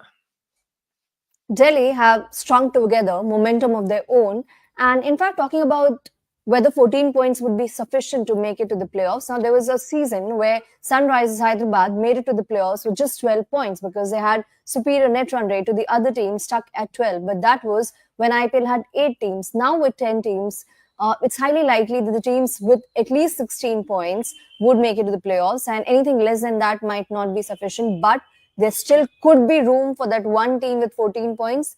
And RCB still has to win 3 more games. And that's why I kind of dismiss that thought as very fanciful. But talking about the Dehli Capitals, now they've been, of course, doing really well at home. They have a game scheduled today as well, later in the day, against the table, not really the table toppers anymore, but against the number 2 position team, that's the Rajasthan Royals. This game is going to be extremely important, and every other game that follows from here. But also as a test of character against a team that has been on a phenomenal run in this IPL. Rishabh Pant, one of his best seasons in the IPL. He's almost nearing 400 runs, has been phenomenal against pace, and all the concerns around whether he'd be fit enough for the IPL, are we rushing him, all of that has been put to rest. He's been doing the wicket-keeping job as well, is the captain, and alongside, of course, being the batter, he's been back to his aggressive self, something that we didn't get to see for a while in between. And at the top, Fraser McGurk didn't make it to the Australian squad, but for the Dehli Capitals, he's been absolutely on money since the time he made it. Although there are concerns around the other batters, whether it's Prithvi Shaw or other batters who've gotten a look in his place. Akshay Patel being back amongst runs, that's a huge positive. Kuldeep Yadav has been instrumental in the team's wins thus far, an economy of a little over 8 and 12 wickets to his name. Akshay Patel has been chipping in with the ball as well. But apart from the players that we mentioned, Ishant Sharma might just be back because he's back to his full fitness. But apart from the players mentioned, there hasn't been as much contribution. So important for other players also to step up as Delhi harbors that playoff dreams. Yeah, we just got a message in from Mohammed Osherman, who says RCB will win this IPL. I don't know about that, but they're mathematically still in it, so you never know. All bets are off as far as that is concerned at the moment. Look, Mumbai Indians. We were talking a lot about the Mumbai Indians early on in the season. Hardik Pandya's captaincy and all the booing and everything that was going on with that franchise. It's just been such an awkward season for them, but they continue to fight, and Surya Kumar Yadav back in the side has made a real difference actually since he came back from his injury. They've been a bit more consistent. They've had that more solidity in that middle order, and what a brilliant 100 yesterday from him to win them that game. I mean, they were 31 for 3 in that run chase, and ended up against Sunrisers. Sunrisers batting first, by the way, 173 for 8. So they don't always score 260 batting first. And then Mumbai, off to a decent start first couple of overs through Rohit Sharma and Ishan Kishan. Then 3 quick wickets fall, and you think they're in trouble. 31 for 3, no chance. And then Surya Kumar comes in, 102 from 51, not out. Tilak Varma at the other end with a nice little not out as well, just playing a supporting role, just enjoying the view from the non-strikers end most of the time. What a knock that was. They finished that game 174 for 3 in 17.2 overs, 16 balls remaining in the innings after being in that position early on. And I mean, that shot that he plays down to fine leg, Surya Kumar, is like he's been playing that on loop for the last decade, hasn't he? He's just brilliant. Unbelievable to watch when he's in full flow. Massive boost for India going into the T20 World Cup, him being in great form. And look, the Mumbai Indians, at least something for them to cheer about. Absolutely. Crucial.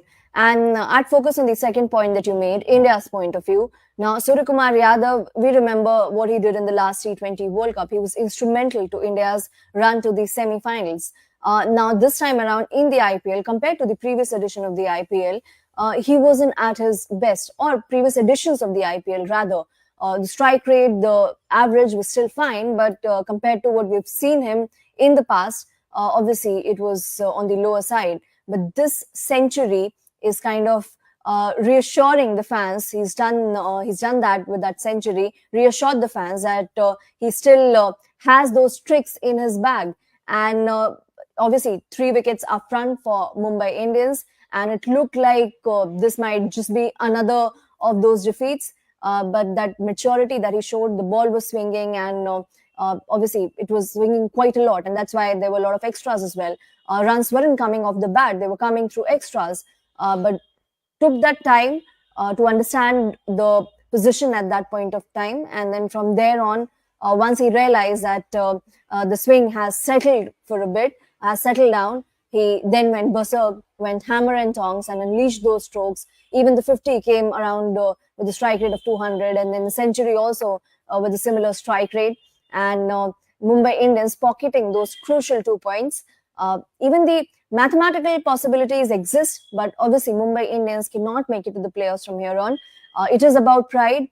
They would want to salvage that. They've been a franchise, a very successful franchise, but the last few seasons, they've not been able to replicate their success. And that's why Mumbai Indians franchise decided to rope in Hardik Pandya as a captain.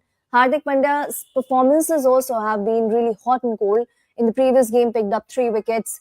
There have been some knocks that have been breezy and quick fire. But apart from that, when we talk about consistent contributions, that has been missing.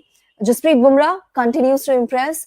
Even in the previous game, although not a lot of runs were scored by this IPL standards, but still an economy of less than 6 and managing to mark his presence in the wickets column as well. Extremely, extremely impressive. And there's a comment from Shera that says SRH's wheels are slowly falling off, and that really takes me to my next point. This time around, they were batting first, but we're seeing this pattern where the batting first or chasing when the top order doesn't perform. Despite the depth that they boast of in their batting lineup, when the top order doesn't give them the sort of starts that they've given when they've gone on to score 200s, somehow the middle order is not able to replicate the magic. And that, I think, is going to be important going ahead. Absolutely, and that was my point that I was making about Delhi making it into the playoffs at the expense of one of those sides. I was thinking potentially Sunrisers, right? Despite all the entertainment they've given us this season, they could well miss out on that top four. I mean, it's pretty tight in there. You'd think a side that has performed as well as they have with the bat and all these headline performances that they've put up for everyone, and redefining really the way T20 innings are constructed, that they should be in a better position in the table. But it's that inconsistency again. Despite those massive scores that they've posted, there have been games like this, and they're still not done and dusted. A couple of more wins and they would have been there probably in the playoffs, but they still need those 2 more wins really to secure their place, you feel, in those playoffs. And they've got 3 games left to play. They lose a couple of them, and you never know, they could well miss out, and that would be some story as well. But look, the wheels kind of are falling off a little bit, but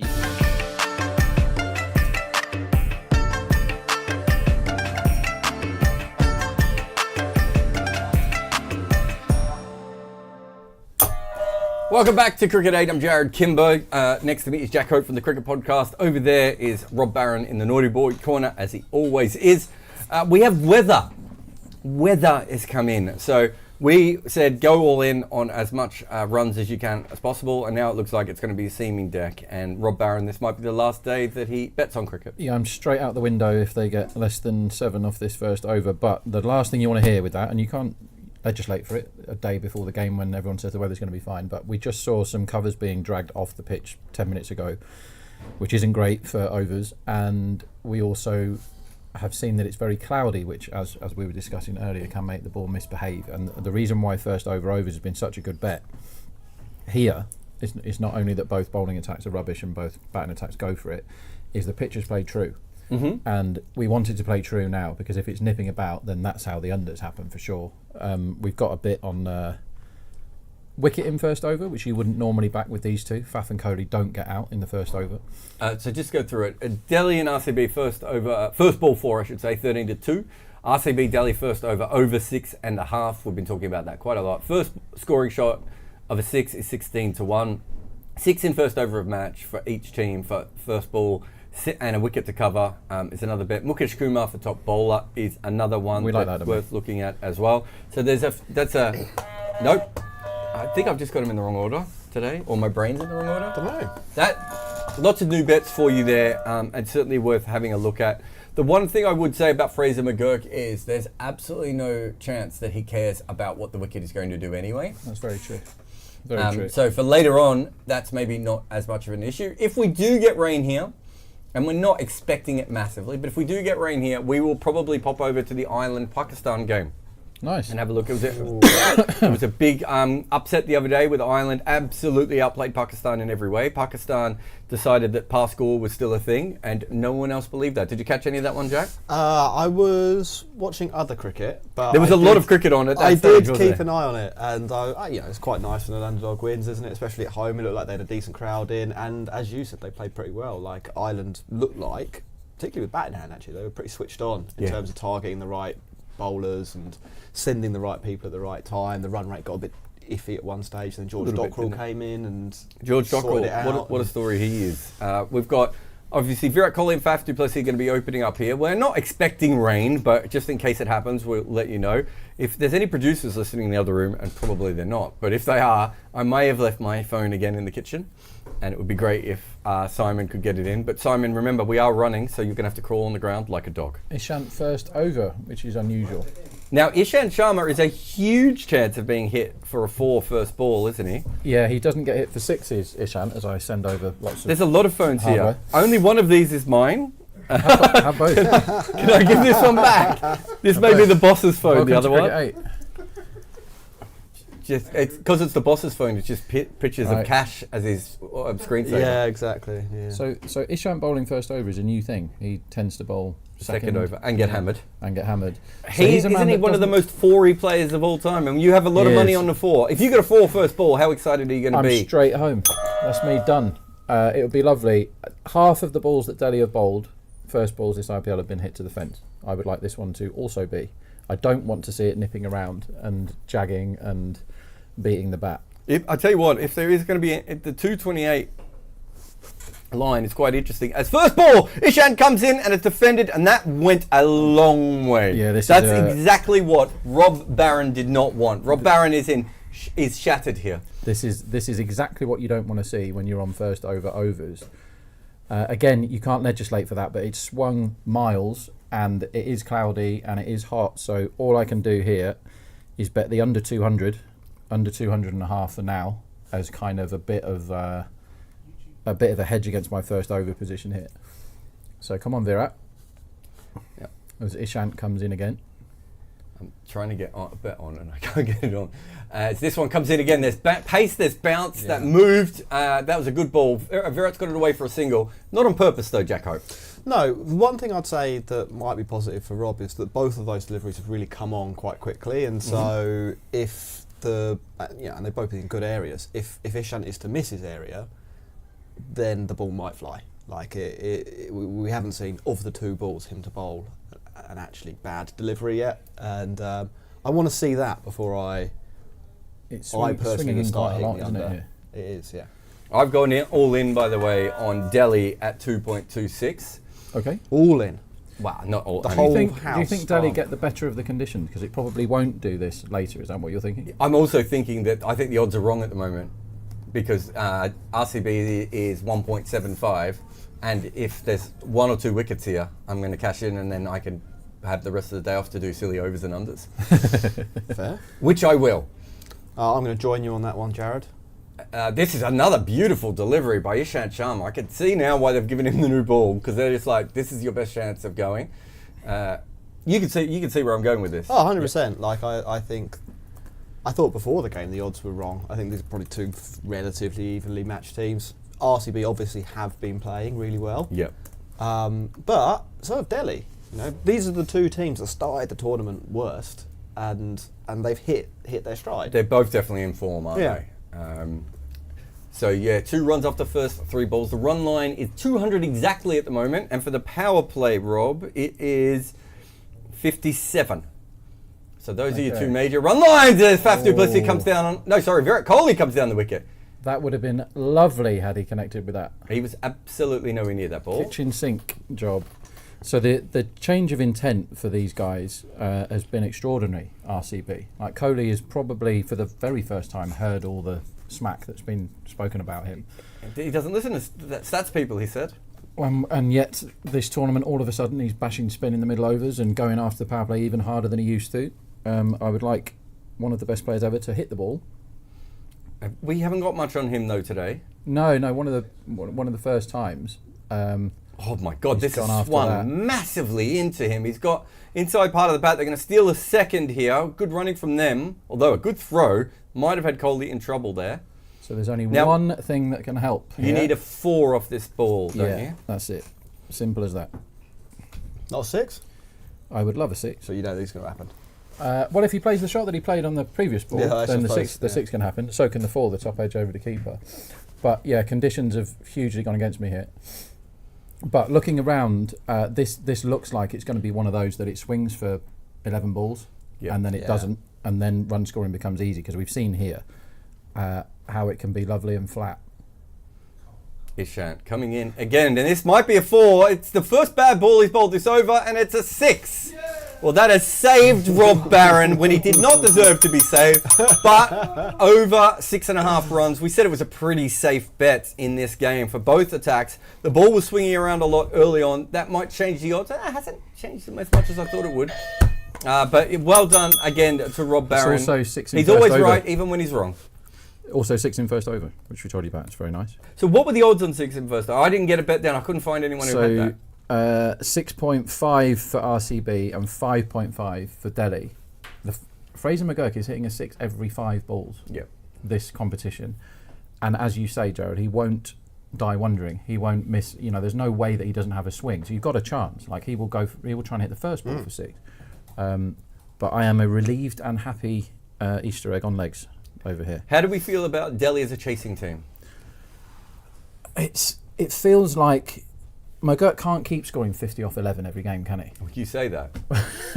But if he gets out straight away, which is very possible, what do they do then? Is Warner 3 today? He's on the bench. Is Rishabh Pant playing? No, Pant's suspended for slow over Oh, rate, of course he was suspended.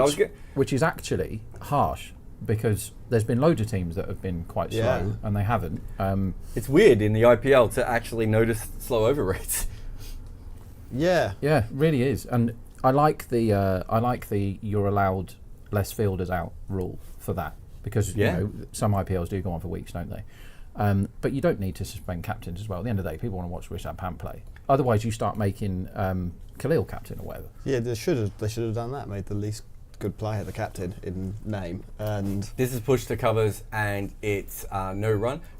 So Sri Lanka tried that, didn't they? Did it not work? And I think the other teams went, no, you can't have a captain for 8 games and then switch it around. So it's the same thing with ball tampering. Ball tampering shouldn't be one player suspended; it should be the entire 11 that get penalised. Because what South Africa used to do is Vernon Philander would do it for a little while, then Faf du Plessis would do it, and it's like, well, okay.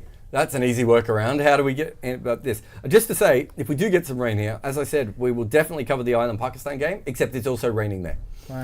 This is short and wide and hammered by Faf du Plessis out to deep cover. So no swing for Khalil here, which normally points to overs. So Khalil is actually very good at bowling dot balls. We talked about this last time.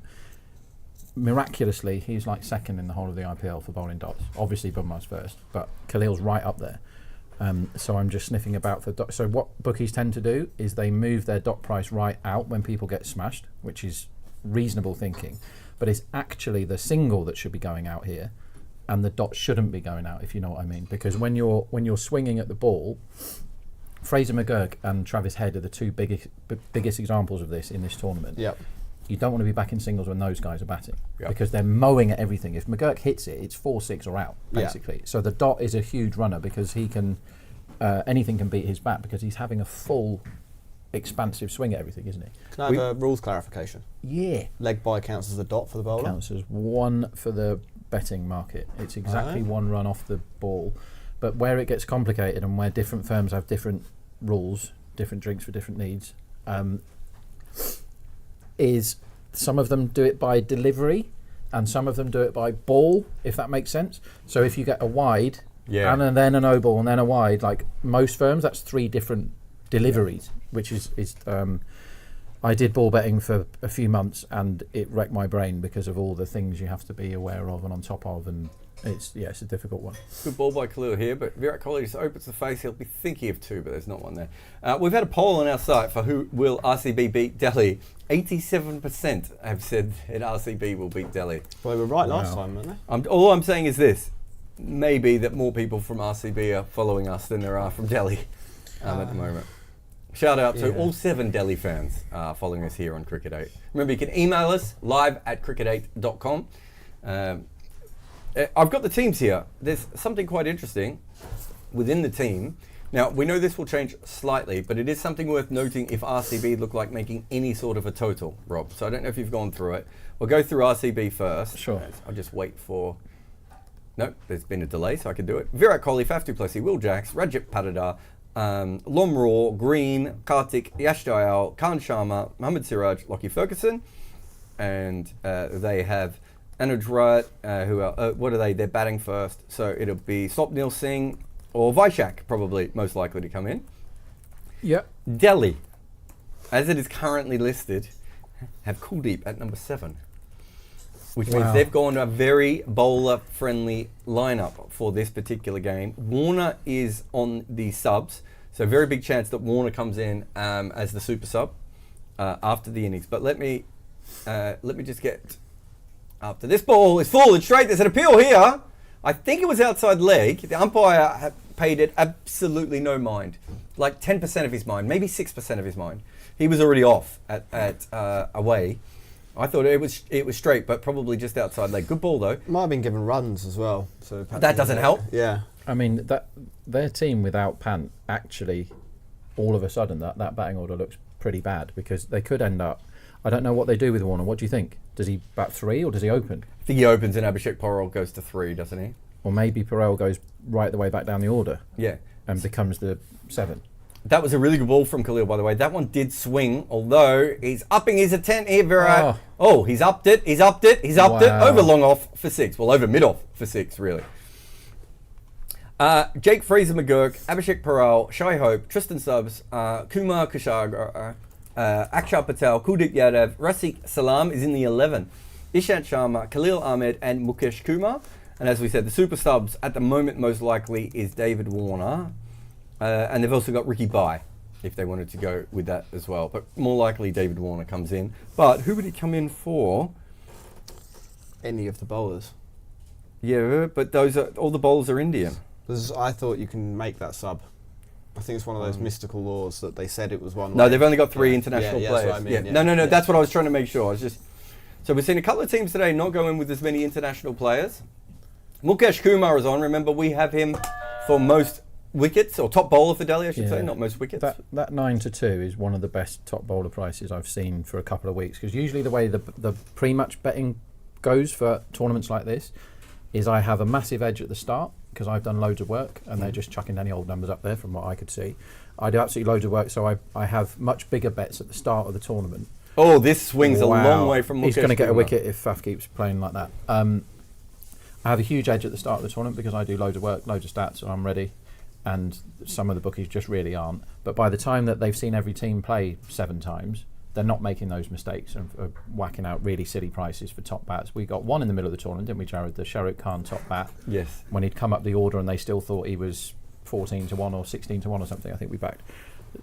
So you have to always keep your eyes out for things, but occasionally they just wildly underrate people. This guy's got the most wickets for Delhi this competition, and he's missed 4 of their games. He can't be 9-2. He's in again. This is up in the air. This could be caught. It should be caught. It is caught. We told you Mukesh Kumar is the man to look for. And also, if you were paying attention, me and Jack are now in the positive after that wicket, which is kind of what we expected as well. 23 for 1 here as Faf du Plessis got a big outswinger. It was in the slot, to be fair, but he backed away slightly, and when it swung away from him, he ended up slicing it to deep backward point, and Fraser McGurk has managed to catch up with his eyes shut.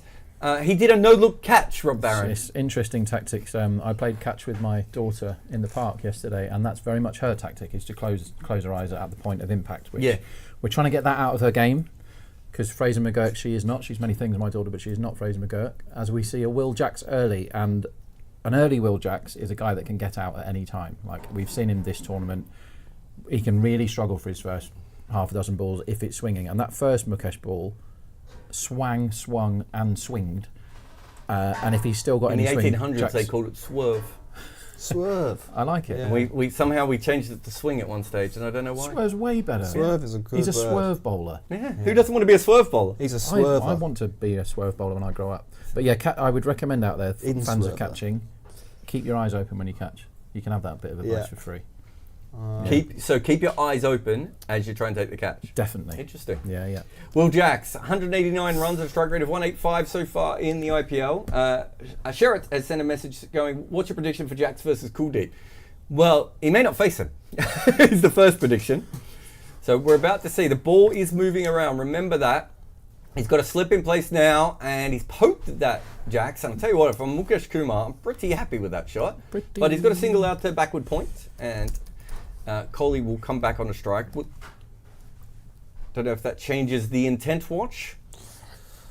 Kohli's intent has been excellent this comp in the power play. It was last year as well. His criticisms have come from the middle overs bit, Jack, where he just kept getting singles to get from 30 to 50. But I think he's taken that out of his game now, and I don't think he deserves any criticism for how he's batted this IPL. I think the last time you could properly say there was something up was the game that we did where he got the 100 in the match where Josh Buttler got his first 100 of the tournament, and we all thought that I think he faced 70 balls or something like that. He faced a lot of deliveries, and we all thought that that's a little bit below the rate there. It's nice to get 100, but you've used 80 or not 80% of the balls, 60% of the balls. He used a lot of the balls. Just on Sherritt's question as well, I just remembered that we saw Will Jacks struggle against Noor Ahmed in that innings where he eventually went ballistic, but he could have gone out 28 times. And I tell you what, Kuldeep's a much better bowler than Noor Ahmed at the moment. He played the same shot 21 times, and the first 15 he missed it, and the next 6 all went into the crowd. So yeah, Jacks is mega volatile. Virat Kohli is facing Mukesh Kumar. Comes down the wicket, gets an inside edge, and this is going out on the leg side, and they're going to take 1. So good start for our bet on Mukesh Kumar to be the top bowler. He's gone for 2 runs in 5 balls, taken a wicket. He's had all 3 batters really in trouble at different times here. The line's still hovering around 200. Yeah. I get it. Flip side of that, if you're looking for, I guess, overs in this situation, is Will Jacks is among the best in the business when it comes to the 10-ball strike rate. 1.54 runs per ball is what he averages. Now you might say, in this particular scenario, in this particular team, in this particular competition, that we could perhaps expect that to be a little bit lower as he blocks one there. I mean, he blocked one there. So yeah, it's an interesting one. But he is well capable of hitting 3 balls for 6 in the next 8 deliveries. He's not full Fraser McGurk, but he's got a Fraser McGurk gremlin on one of his shoulders. Yeah, nobody's full Fraser McGurk. No. I just want to talk about him all day. And I'm someone that was bagging him for 3 years, Fraser McGurk, because he was all chat and 0 results, and now the Rooster. Now look at him. Yeah, the Rooster. Yeah. Can I do a really cool name drop? You're going to, so vamos. I interviewed Mark Wall for my book. Yeah. And we were chatting. What's your book going to be called, Jarrod? It's called The Art of Batting. I'm looking forward When's to it my out? It'll be out personalised next copy. year. But there's another book before then called Overthrowing Cricket's Empire, which you can also get this summer, coming summer. As Zishant is coming in. So I interviewed Mark Wall for my book, and I realised, that's an edge and good bowling. It's almost caught by, almost caught. It was good effort from the keeper to dive. Yeah. But an excellent ball again. There's still plenty in this wicket. I interviewed him, and I was a bit surprised that Mark Wall wanted to be interviewed for the book or whatever. And then I assume Mark Wall's the sort of person that once he's done his bit, he's gone. And he was drilling me about Fraser McGurk. You must have been watching the IPL, Jarrod. Take me. And he was like, why is he not in the side? He was really, really jazzed up. Yeah, but to be fair, I do think Fraser McGurk's a Mark Wall type player. It's good that Mark Wall now watches the Australian cricketers play. Now he's not the selector, because when he was the selector, this is full and straight, and he's whacked this for 6 for our colleague. That's a no-look 6 from Virat. No-look 6, if you don't mind. Wow. That is a terrific shot. And Ishant doesn't get hit for many 6s. He gets hit for loads of 4s. Yeah. And all of a sudden, this deck looks like the one we've been seeing for the whole season at RCB. So they had 10 balls, basically, of the swing, and they managed to get rid of Faf with Mukesh. But how good a shot is that? Watch that one at home if you can. Do you think the swing's finished, or the swing for Ishant is finished? Good question. I think now that he's just hit the cover off the ball, I think the swing has probably gone full stop. Let's have a look. Next ball. Oh, it has not finished at all, and that one darts away the other direction. Wow. So we've seen a play and miss from an edge from a really good ball. We've seen a 6 dancing down the wicket, and he's come down again, and he looked all at sea then. The only thing he was going to do is edge that to the keeper, really. Absolutely. Yeah, what do you reckon the biggest driver of Kohli batting like this is? So there's a few theories floating around. Obviously, he himself has called out people who are into their stats on a couple of post-game broadcasts, saying he doesn't listen to them, but kind of by saying that, acknowledging that that's exactly what he's been doing. Or is it some of the people that he's playing with maybe upping their game slightly? I know there's an idea that Virat bats better with better batters. And maybe that's a great sentence, by the way.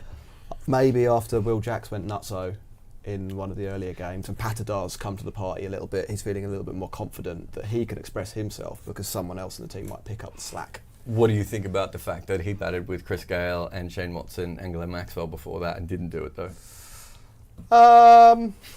Don't know. I mean, he's batted with AB de Villiers. He was always good with AB de Villiers, wasn't he? He was. I think he just thinks in a natural, conservative way in the way that he plays. I'm saying this, and he's going to run down the wicket here, is he?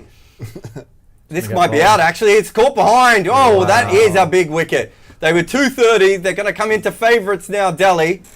And that is going to change all the lines, in fact. As me and Jack both go to look to get out of our positions because we're happy with where we are now. The odds are now correct, Rob. Yeah, that's huge for the market, obviously. And the movement's still there. So incredibly. This is what we're talking about with the... Oh, Ishan's had a go at Virat here. Or double go. Triple go! Oh Triple my! go. Oh, he's hip and shouldered him! No way. He's hip and shouldered him on the way off. Now, it was fun, and Virat was part of it, and Virat was giggling with Ishant Sharma before. But having said that, I don't want to be the person who manages Ishant Sharma's social media platform at the moment, because he's about to get a whole world of abuse coming his way. And so if that is your job, go and get a coffee for the next, I'm going to say, 7 hours. Just in case. That is incredible what we've just seen there. That is going to be talked about for a long time. That is going to be misconstrued, blown out of proportion, talked about loads. I think it was friendly. I do too. Yeah, but I don't think the world will think that. They're both Delhi boys, aren't they? They're both from Delhi originally. I think that's right. I'm not good at that stuff. I think they've got a background together. Is my point. But Right. there was lots of laughing. They were chatting to each other between balls as well. So there was certainly a lot going on Ishant there. is pumped up. Now, and he's got 2 balls left to bowl before he is utterly and completely exhausted. Look at him now. He looks like he's been bowling for 6 months. Rob, I have the under on 200, which we instructed all of our viewers. We did. 189 is the current line. Yeah, I would want to see a few more balls first before I pile into overs, because I'm really nervous about that one. There's a bit of swing here still. We'd written the swing off, and he suddenly got a bit back. Kohli was pretty hyper there. This is a good ball, defended by Patadar. Test match Patadar is here. It's Patadar? So he'll be out soon then? It's a really interesting phase, this. He'll go out in the weirdest possible ways, what you really be. All right, the odds are now RCB at 238. Now, this is why myself and Jack were talking about this beforehand. We thought the odds were out of control, especially considering it was, 226 was Delhi. We knew that there was going to be some overcast conditions. We saw the ball swing. We were willing to take the Kohli 6 and everything else. The Faf wicket didn't change it as much as we wanted, but we were really banking on a couple of wickets, even if Kohli had stayed in. And this one is back for late. They're going for a quick single. No, that's all right. Whoever is at mid-on was having a sleep. Now I'd say there's maybe a little bit of an overreaction. We were talking a little bit about how Delhi's batting looks iffy. We've got Kohli at 7, no Rishabh Pant, question marks about who bats where and what their role is, and still a really, really realistic prospect of 190, 200 to chase. Like that could definitely happen. More than that. Let's talk about the next 2 overs. The run line currently for the 6th over is 55, I think, or 56? 55. Jack, are they going to go back into their shell? Is that a good unders bet? I think I'd take the under there, but then maybe the over on 20 on the end of the innings. Okay, so interesting. I think there might be a little consolidation. What do you've probably seen more of Jackson than me and Rob have, perhaps. What do you think he does in this situation? I don't think he's got the world's most versatile game, if that makes it. And I don't think that's particularly unfair. I think he's got one idea. It's quite a good idea. And Patadar is facing Mukesh Kumar. That is a beautiful cover drive. Well, have that one all day long. Let's back Patadar overs, because that should upgrade him like 3.5 runs. Like that. That might be my favourite shot of the week. That was ballistic. But that's a test match. I said test match Patadar was here. That's a test match shot, isn't it? If you're capable of doing that, you're really good at cricket. Yeah. I can play that shot off a throwdown. I can't. That was beautiful. Fielders, great balance. Just in awe of that. And Mukesh is back. And this is an edge up in the air. It could have been, it's a run-out chance as well. If I upgraded Patadar, you just downgraded I then downgraded him back again. So I think he's probably worth 24 from here. So my run line for him would be 29.5, because I'm giving him an extra couple for there being 2 down. He has to behave himself slightly more than if he's coming in and just smacking spin, trying to hit 5 sixes in an over off the spinner, which he doesn't have that luxury now because they're 2 down and Kohli's gone. And Kohli's never gone at this point, is he? He's been batting 80% of their overs pretty much. Yeah, he's been batting so well.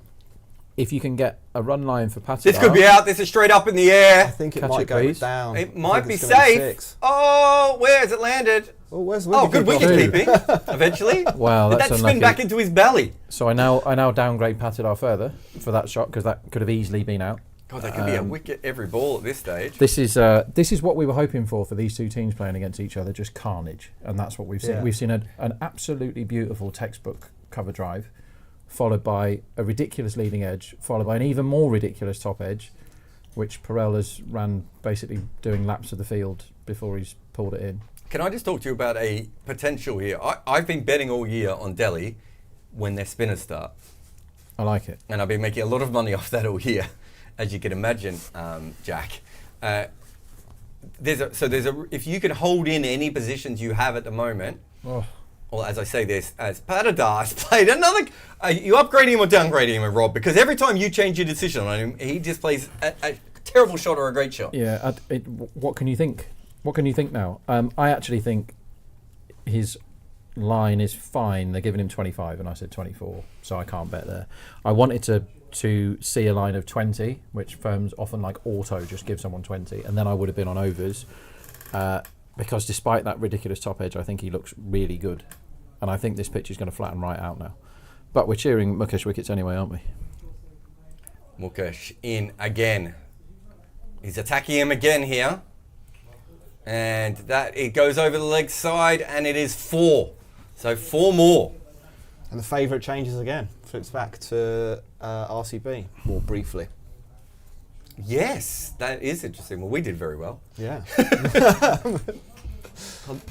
Before this over, I think during this over, at the start of this over, I think their run line was down to about 187. It's now 195. So I'm under 200. I'm just keep throwing that out to you, Rob. I'm going to keep it, I think, until the spinners bowl. Do you think? Yeah.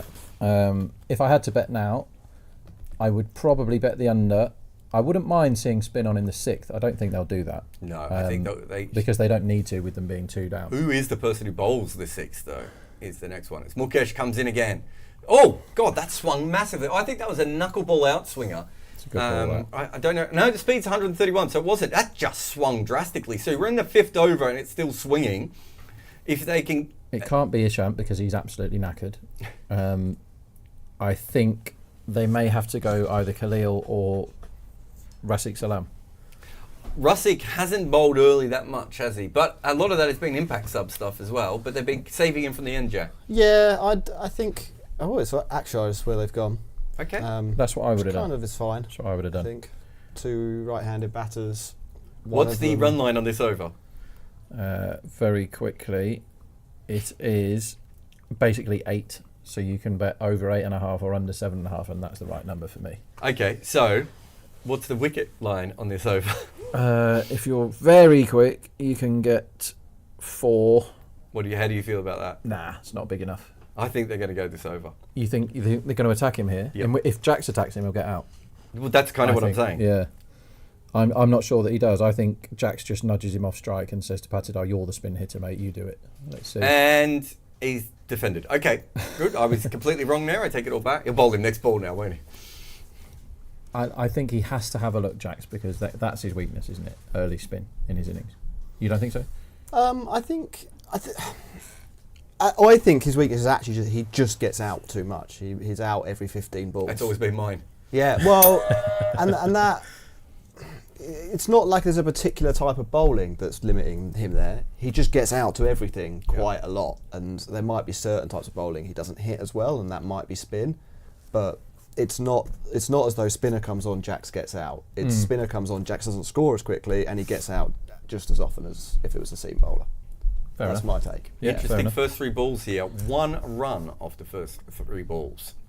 Now, well, does that mean Patidar now, he's absolutely, as Gareth Batty would say, his beans are going. He's going to come down at this next one. He is actually slog sweep, and he's whacked it. And that has gone for 6. Shot.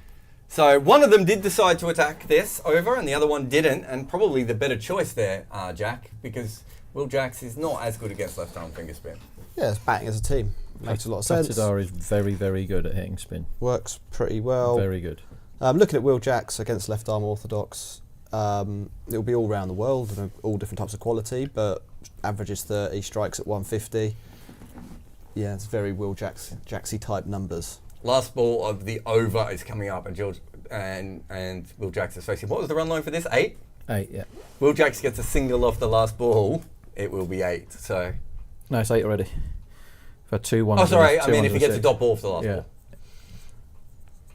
Aksha, I don't think if I'm Dehli, I'm upset at this.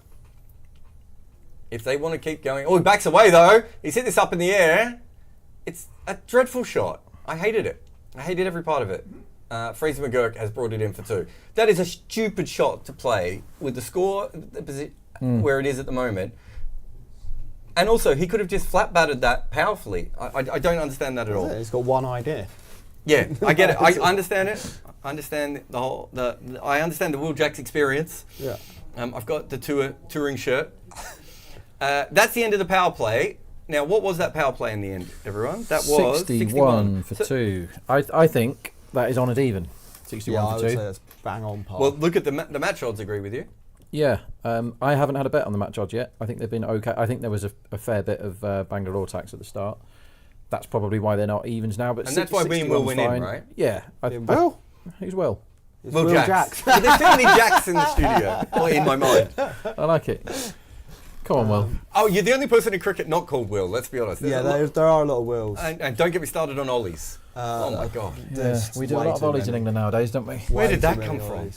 Anyway, sorry to all the parents out there with children called Ollie. Isn't it the most popular boy's name in Britain for like 7 of the last 8 years or something? Kuldeep comes on. I think this is a really interesting part of the game. What is Patidar going to do? Oh, he's almost bowled okay, in. Wow. Okay, that's That's unders for total straight away for me because that ragged. So that's 197 is the... Yeah, I'm betting unders immediately because that has turned 8 inches. It should have bowled him actually because he hit it back into his pad. Yeah, and instead of it going straight back onto 4 the overs, stumps, it went out to the leg 4 side. overs of this is going to be really tough. Yeah. Patidar. Is Patidar going to come down? He's going to go for him. He's hit it again. Nice. Just as, remember, Rob Barron just told you to go overs, and now you're sweating your overs. No, I said go unders. I mean, go unders, sorry. Which is what I am doing again at 200. I'm confident that turn 201. Yeah, I'm backing under 201.5.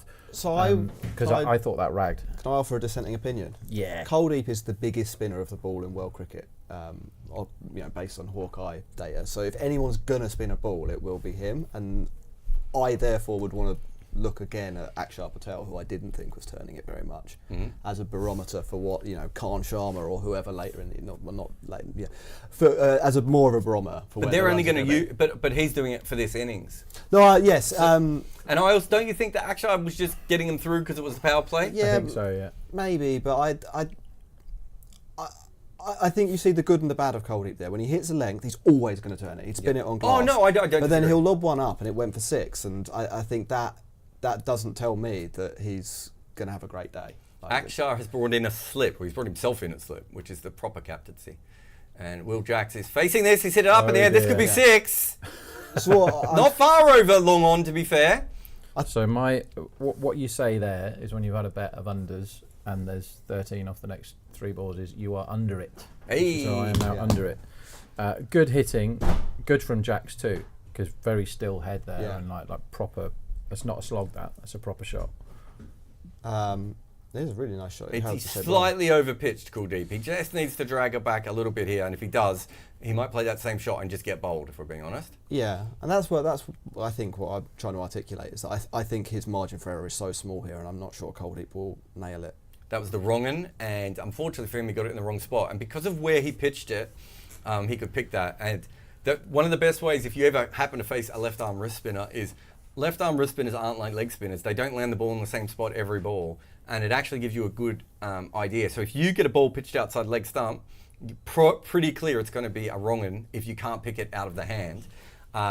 And if it's outside off stump, it's probably going to be spinning back. Yeah, good shout. So when I worked with Melbourne Stars, they had a young left arm wrist spinner. I want to say Liam, the guy with the glasses, a real nerd. Yeah. About 6 years ago, I can't remember his name. Oh, he was great. Oh, that's annoying me. Clive. No, it wasn't Clive. It was the Melbourne Stars guy. Clive played Melbourne Stars. Did he? Yeah. Anyway, it wasn't him. But my whole message to him was, if you land every ball on middle and off, The ones that spin back will hit leg stump, and the ones that go the other way will give you a chance at caught behind and a catch and everything else. If you pitch one ball on outside of stump and one ball outside leg stump, a smart batter should just be like, oh, I understand what you're doing here. What year was that, Jarrod? I really want to find out his name. I was there in 2018-19. Oh, Liam Bowe. Liam Bowe, do you remember him? Yeah, I do.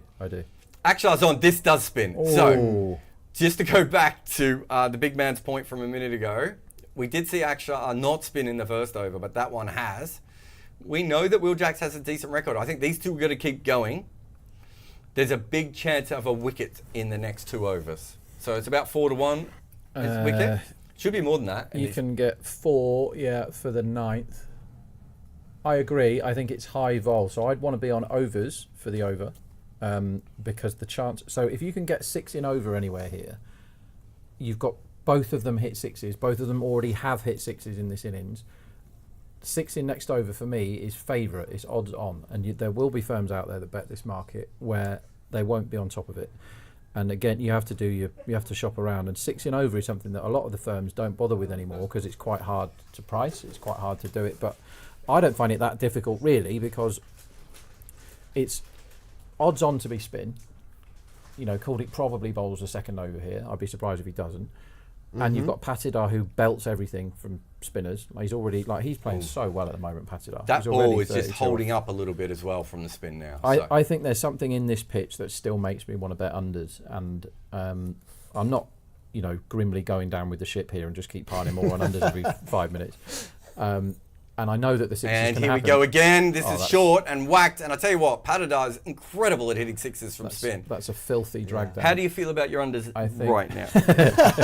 So I'm glad I'm not staking wildly high. Yeah. I think there's enough in the pitch, but the thing is, when you're at this ground, and you're with these players, the volatility is so. I mean, that's a filthy drag down, and that should always be 6. That ball. The wicket is in the game, but so is this, the 6. And now they've gone... Oh, that spun and bounced. And, I'll tell you what, if they lose a wicket, they could lose a couple here. Yeah. I think 6 and wicket in next over is what I want to be playing here because there's no way they slow down. And these lines here... 6 and wicket in next over. You can't get that as a combo. You'd have to bet both of them individually. Yeah. Otherwise, it would be a sicket. I can see over 8.5 this over at 10 to 11. Over 8.5. It's not enough. If a 6 is odds on, it's not enough to give it 8.5. They're going here. They're 2 down. They're trying to, this is a huge game for RCB.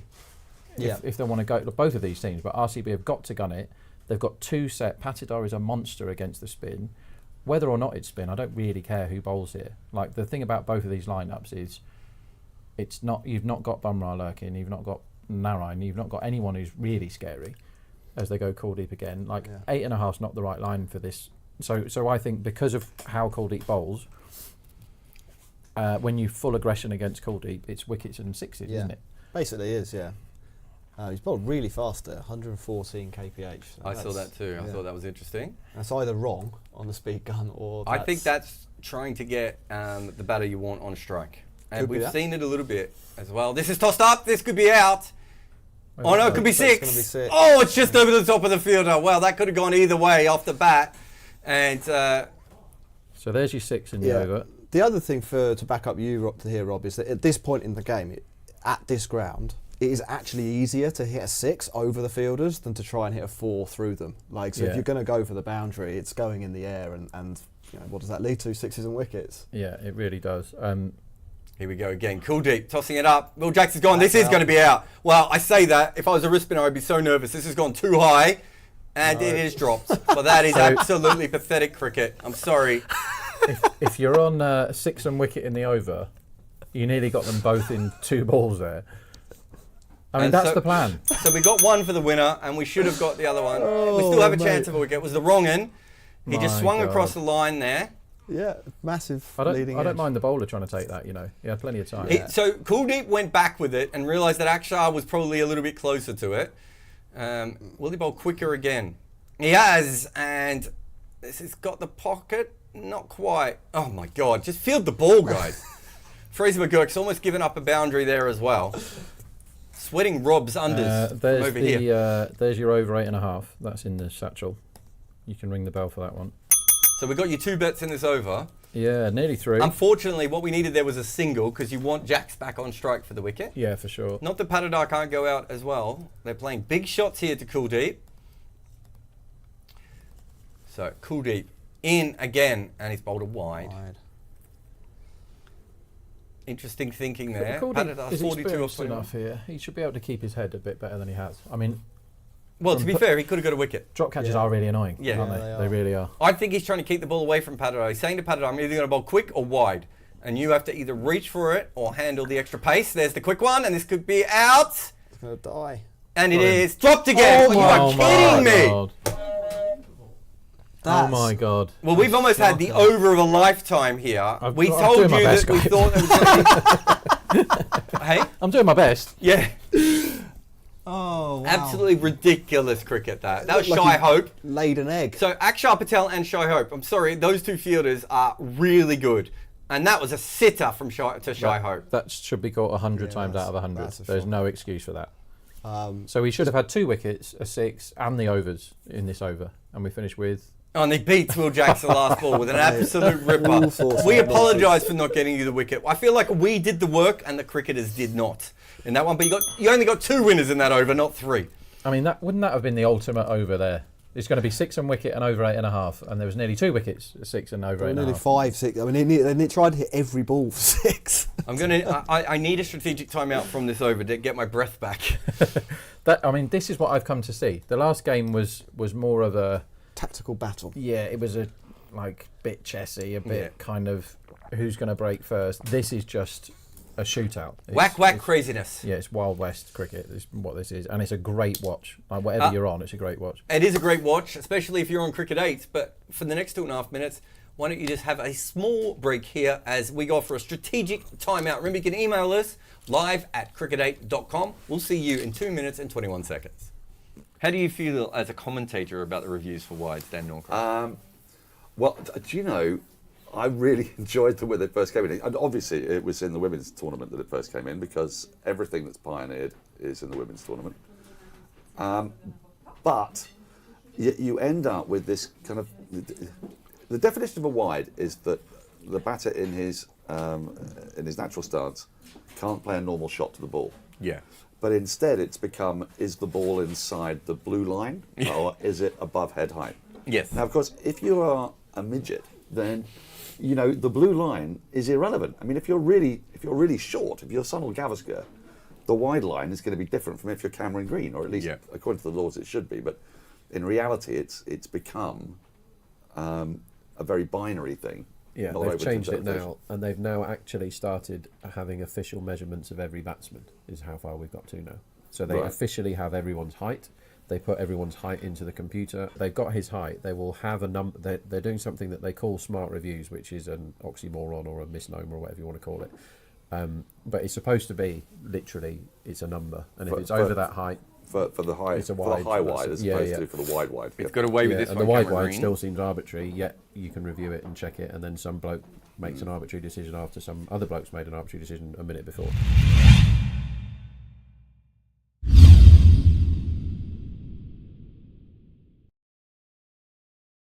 Live@cricket8.com if you'd like to ask any questions. We've got one from Varun who says, conventional wisdom suggests that the best bowler bowls the 19th over, but we know that the 20th over on average is the highest scoring. Doesn't it make more sense to bowl your best bowler in the 20th over in the first innings to minimise run scoring in the second In the innings? first innings, in chase, no, but in the first innings, that would always be the obvious thing to do, wouldn't it? Yeah, I think it depends on what your best bowler is, because I think if your best bowler is a wicket taker, it probably makes more sense for them to bowl on the 19th, because then the person bowling the 20th over might be bowling to two players who are not set. But if your best bowler is a defensive bowler, then it makes more sense for them to bowl the 20th. Are we talking first innings? Yes, first, this is first You bowl innings. your best over in the 19th, and you do it every time. In the first inning. Yeah, and then you think about it, and then you do it anyway. Why? Because the 20th over is due less runs if you get people out in the 19th. Ah, yeah. It's as simple But as that's that. what I'm saying. If you have a defensive bowler, they Yeah. should bowl the 20th. If you have an attacking But- death bowler, so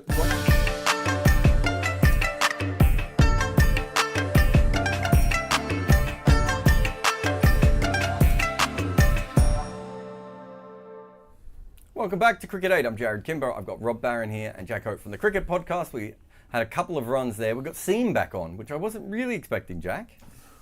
No, it's a little bit of a weird one. Oh my God, field the ball! What's wrong with them?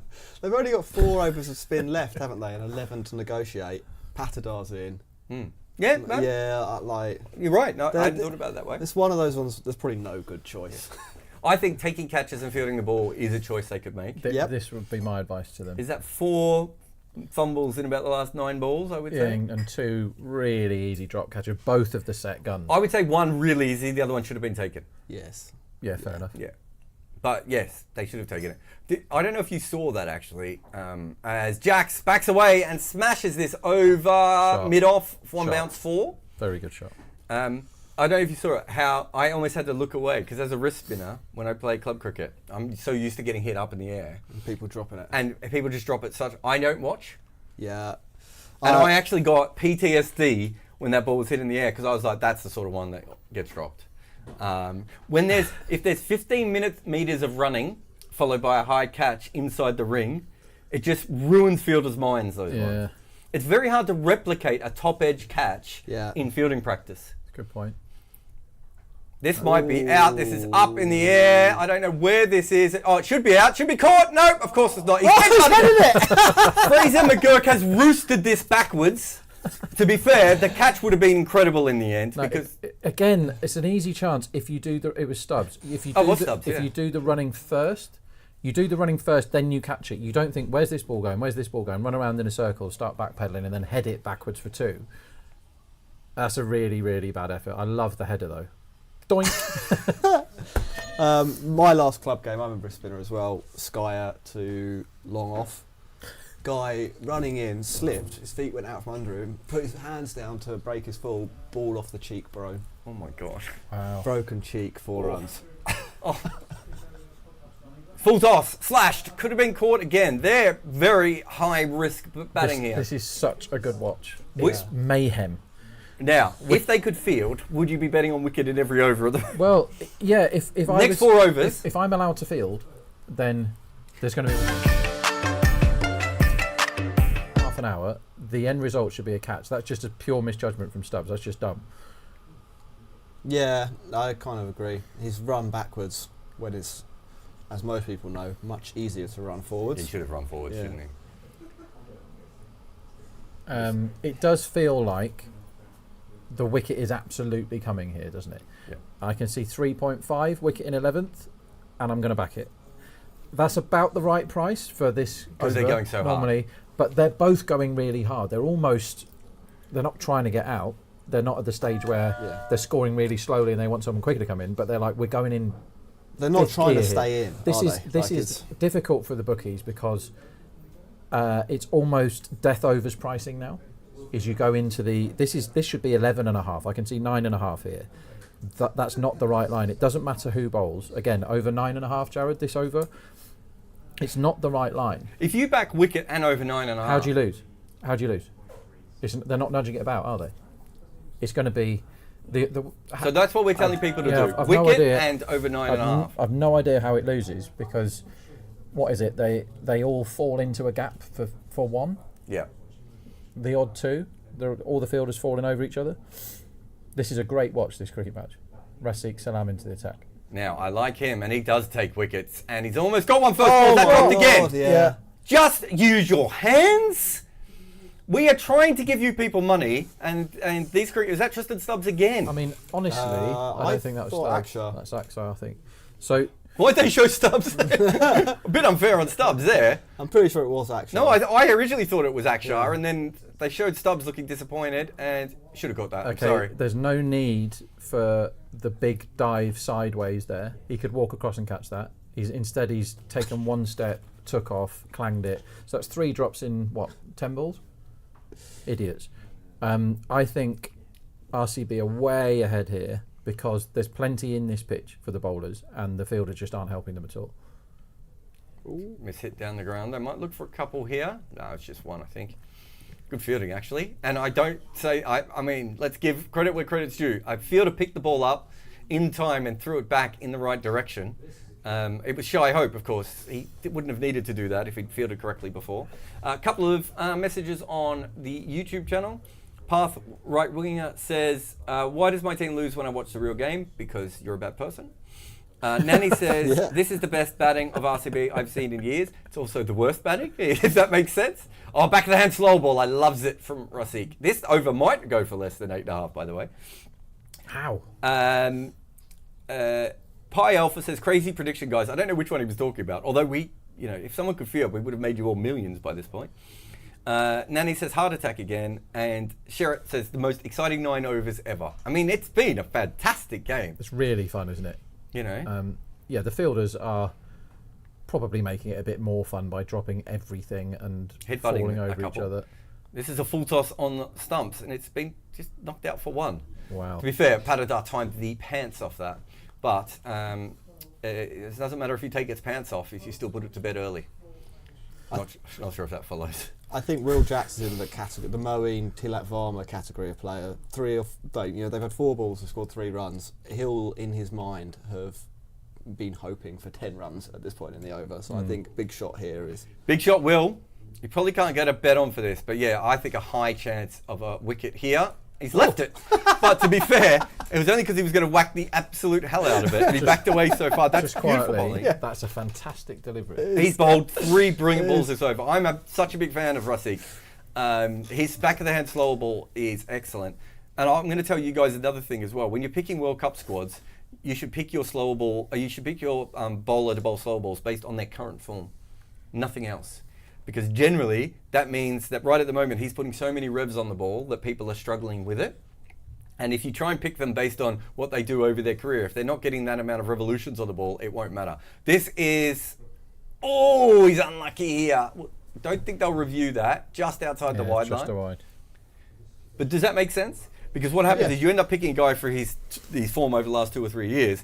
If his wrist and his elbow and his shoulder don't allow maximum revolutions, you're better off picking a random kid who's doing that. Yeah, I like it. And people won't be able to pick him up so well because they don't have the haven't played him as much. He's putting more revs on the ball. Won't they have the Hawkeye data that shows RPM? So that they could literally... No, Hawkeye doesn't do... Oh, really? Yes. Rapsodo, the baseball company. Yeah, they're coming into cricket, you know that? Yeah, I did. Yeah. Look at you and I, we're all over it.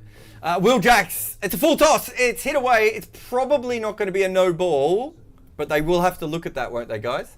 Yeah, I think the fact that he was down on one knee when it gets to him probably means it wasn't. You went 8.5 for that over, and it was how many runs in that over? I think it was 8. Sorry. So the only way the stuff loses is if they drop everything, and that's what happened again. Is they drop the catch, drop the catch first ball, and somehow I mean we deserve that. We got a double thing there, but we can't help you. And unless the only thing I would say at the moment is if we say wicket next over, what we really mean is drop next over. Yes. Imagine if you could bet on that. I think now we're talking. That would be a market open to. Yeah. You know. You say various influences. It feels like it already is.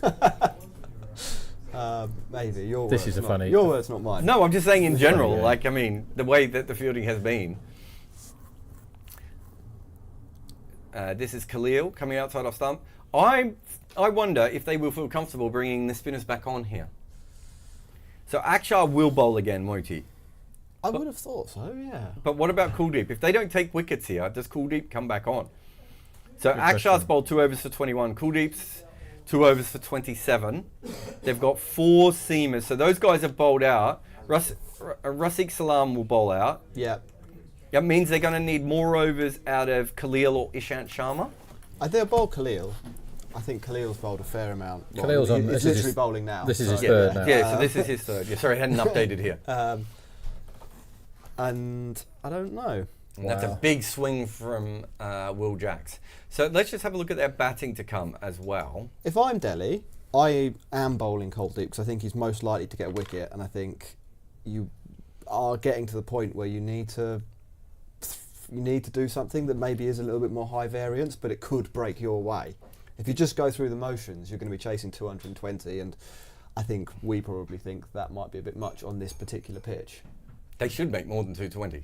Well, right? Yeah. From here. Yeah. If although Khalil's suddenly bowling incredible and is beating the bat every single ball at the moment. There's something in this pitch. I'm telling you. You know, 20 There's more something in dot it. balls and your unders is back in play. I just need cricketers to have hands and everything's fine again. Oh, you'd be massively ahead if people could field. And just a warning as well, I know some kids watch this show and everything else. Remember, don't headbutt a ball. Don't headbutt. It doesn't work. Strong advice. Yep. Which RCB player's recent form has impressed you more, Rajat Patidar or Mohammad Siraj? Is that a joke question? It's definitely Siraj. What on earth? Who's coming up with these? The IPL. Khalil again and another big swing. That's Got a bottom edge on that? that's grubbed along the floor. What? This pitch is doing stuff. Are you sure he didn't get a little under I edge? thought there was an under. I just don't think it carried anywhere near as much as he thought it was going to. As I back unders for the 9th time. You're still on unders. You're on under 2 216. Yeah, 217. I think wicket or 6 is so likely, like now, this ball, and I'm just hoping that it's not the 6. What will the unders go down to if Patidar or Will Jacks is out now? I think it probably drops 6 or 7 right now. It might even drop 8. Hopefully we'll find out in one ball's time when Jacks finally hits one straight up in the air. He slashed this up in the air. I was about to say it should be caught. Yeah, what I meant was it should be dropped. It wasn't. It fell short. It's good over though from Khalil. Yeah. More dots for the tank. The dot tank. I almost think they at the say. moment I He's would a go. dot My machine. next over would be Ishant. Ooh. He's too tired, mate. He's bowled too. I think that's a bit avant-garde for my tastes. That's a bit free jazz. I think there could be 6 falls in the over if Ishant bowls the next one. I think he would get a wicket in the next over if he bowled, and that allows you to bring Kuldeep or Akshar straight on afterwards against a new bat and pick up some dot balls. 216 is the run line, so it has dropped in this over. Not as much as you might think it should. Patidar mishits this. I think there's something happening I was about to say, off a good length here. yeah. There's something. It's not kicking on like Do you it see was. why I want Ishant to bowl now? I get it, yeah. And he's not the worst bowler in this phase, Ishant. It's just whether It's he's all the other phases. fit enough to bowl a third over. He really looks like he was. I mean, we say this nearly every game. Ishant looks cooked, Yeah. but he looked mega cooked earlier. Can we do a Bengaluru weather report? Have you been there? I have. I meant, Bengaluru yeah, is... from your personal experience. Yeah, so Bengaluru is one of the cooler parts of I don't know what you'd call that. Would you call it Central India, Southern India, I suppose? Yeah. I remember when I first went there, they used to always go on about how we don't even need air conditioners here. A fan will do. Yeah. Right. Since the last 15 years of going back during global warming, I can tell you they all have air conditioners now. Yeah. But compared to some of the other places, I think it's the best climate. You can kind of walk around as Rasik. They've kept him on. I have no problem with that as well. As he's drilled down to Fraser. It's hard because Fraser McGurk and Tristan Stubbs both have mullets. That Yeah. one, I think that was Stubbs, but I'm not sure now. So do you? Yeah, I know. I've got to get a cut. You- I'm you not get happy in with there. that. I told you I had a bad haircut. I'm working my way through it. What haircut are you going to have for the final? I'll just have this without the mullet. Okay. That's not what we're here for. You've had the same haircut your entire life. Let's just chill out. I was also born with a beard, and there's nothing I can do about it, mate. I So he shaved comes in the- against the slow ball timeout. outside off stump. Whack, And it is, one. that should be. Oh, that's good work by Tristan Stubbs down on the boundary. Either that or someone told him to be wider then. He actually did a long barrier and threw the ball in the right place. That was the first bit of acceptable fielding we've seen in this 12.2 overs. So Bengaluru is the beer capital, cafe yeah. capital. So you go into the city and you walk around. You go from if you like coffee, you go to all the coffee shops. If you like chai, same sort of thing. And then you've got Right. the beer cafes. There's some really old, weird colonial ones. There's one right near the ground actually. I've forgotten the name of it, but it's a fantastic. This is a wide, like but a fine delivery. Just got a little bit too far away. It's got the old guys in the white uniforms and everything, and that's just near the ground. But in the centre of town, there's a beer cafe every 5 metres. You find the one that you like. It's a beautiful place to go. And is that sitting outside to have a beer? Is that what you mean? Some of them have rooftop terraces and all sorts of things. Yeah, but it's a drinking city. If you go back and you read the books of the old Australian cricketers when they tour, they moan about all of India, and then they go, "Great, Bangalore next." I see. We can get a beer there, a nice cold beer. So it's always had that reputation. This could be out. It's hit. I say that. Oh my God, it is! He's caught it! He's taking a catch! An actual catch, everyone. He looks more surprised than anyone in the world, Akshar Patel. He's dropped 2, and Rasik has just taken that wicket, and he looks winded. I wonder if he clashed with the batter He did, on the way yeah, through. he did, But he's bowled another good wide ball, and it was just mangled. I think this wicket off a length is very hard to score on, and Akshar did well to catch that and not drag his hands along the ground, because he almost did. He nearly did the Mitchell Stark. And I thought that Rasik had got winded. No. I think if that's him getting winded, I'm really worried. Yeah. But there was a bit of a clash again. There's a lot of touching in this game. There's more touching than we're used to. Yeah, but still not enough. It's like the Cricket 8 officers. You don't get in one of the real joys of baseball is the bench clearing brawl. Are you aware of this concept? Isn't it wonderful? Yeah. When all the hats come off. Yeah, the hats come off. Then the pitchers they run in from wherever. Why do you need your hat off for a fight? Yeah, you should leave it on. The peak. You don't want to bash the peak, do you? I want the other person to bash the peak. Yeah. It's like ice hockey. They always take the helmets off before they fight. It's like, what? Why? I think that's the rules of ice hockey. Yeah, I think. Don't you have to take everything off? I'm not sure. To be fair, Hat and gloves. The rules of ice hockey fighting are completely correct. Everybody stands away and watches. No one else plays. If you want to fight, you then fight the man next to you. But as soon as somebody touches the floor, that's the end of the fight. That's totally fair. That should be the rules in the real world. So, this is a good straight ball. Cameron Green has come in, and he's looking for 2. Well, that would have been a run out, so probably best you didn't. I went to see the Streatham, whatever that. Yeah, I know. Yeah, Streatham they ice used to be the men. They used to have a Native American racist name, and they got rid of it, I think. And I went and watched them, and I was like, it's quite low down UK ice hockey. Yeah. And there was still a fight. And I was like, they know why people have come. they know how to draw. Also, a crowd. I didn't realise how often the puck comes out. Yeah, and it's hard. Isn't it? I was enjoying putting the puck back in. This is a good shot from Jax over cover. I think it's going to go away for 4. We'll That never one. know whether it's good. It's gone for 4. 1 for 16 of his overs so far. Yeah. No, I was just going to say, for our bet on Mukesh Kumar, everyone, he has 1 for 16 from his 2. And so him and Rasik Salam are about the same. Yeah. Mukesh is going to have to get another wicket to win, I think it's fair to say. But he's probably going to bowl 2 of the last 7, which is But Rasik will also bowl. Yeah, I think Rasik's bowled great so far. I really do. I think he's good.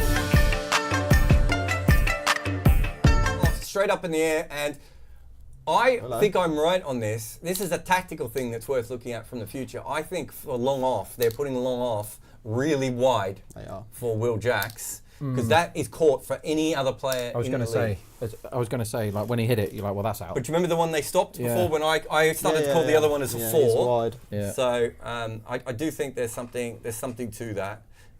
Ireland are batting against Pakistan. They have just lost Paul Sterling, and they are 33 for 1 after 3.3 overs. Lorcan Tucker, the young adult leading man, is out in. Tucker. Tell me he doesn't sound like he should be in in a book that 15-year-olds read. Lorcan Tucker can't lose. So good start by Ireland there, but Pakistan have just come back. Although Lorcan Tucker hit his first ball for 4 as well. I love. He's a good intent guy, isn't he? Yeah, he's fun. How many times can we say Lorcan Tucker? Oh, this is almost stumped. I can say Lorcan Tucker a lot of times. Lorcan Tucker rolls off, but it rolls off the tongue more in an Aussie accent, I think. Is it an Aussie one? Can you do an Aussie accent? Lorcan Tucker. Well, that's not bad, actually. This ball from Akshar Patel has spun sideways. Cameron Green has missed this and almost been stumped.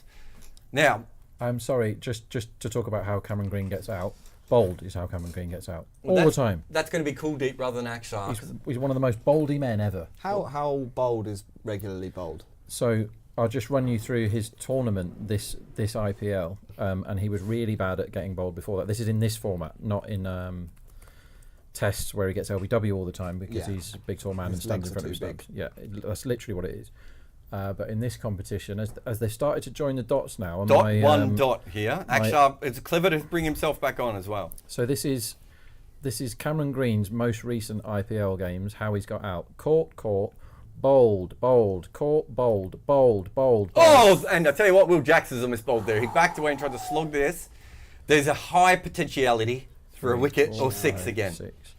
Cameron Green has been bowled in 6 of his last 9 T20 innings. That's a lot of bowls. And you can get 20% that he gets bowled now. This ridiculous. is smashed again, and I There's am the mad we're onto fielding this. position. This is interesting. I love it when you see this. This is a very wide long off. It's somewhere between extra cover and long off, and because of that, they are actually stopping Will Jacks's boundary options, because that is an automatic boundary for anyone else. That's genius thinking from Dehli here. And talking about that, this got 3 runs off this over as well. And finally, Rob's unders are back in business for the first time. He might still need some wickets to go with them as well. Yeah, the But just line before is, you talk, well, I mean, but whatever you're about to say, who bowls this next over? Do you go Kuldeep I go Kuldeep all day here. all day? Yeah. That means that this over is a wicket and 6 betting opportunity. Do you think they go Kuldeep? If they go Kuldeep. It's the right time, isn't it? I mean, I thought Jack's played him okay before, but I also like if he's a bold candidate, Cameron Green, I want someone who's going to hit the stumps, and Yeah. Rasiq is not going to hit the stumps. Yeah, I'd like Kuldeep here. I think Jack's played him okay, but I think is equally likely to get out. There's 6s and wickets. I don't think I'd be as heavy on the 6s with Green, but I still think the wickets are there. First ball, Kuldeep is in. So if you listened, you got our thoughts on it. They're going to come back for 2 here. Good batting actually by Cameron Green. I should say Andy Balbirnie is out, so Shaheen struck twice in this over. Oh. Mohammed Amir took a good catch, and then Balbirnie was picked up at deep backward square. So Ireland were well on top there, and they've fallen behind. Any betting advice for that game? Watching it would help. Watching it always helps. Yeah. You say that. The only Didn't you do really well on the train yesterday? I this IPL I've bet on 2 games on the train coming down to Cricket 8 Towers, and both gone remarkably well. But it's not something I would advise.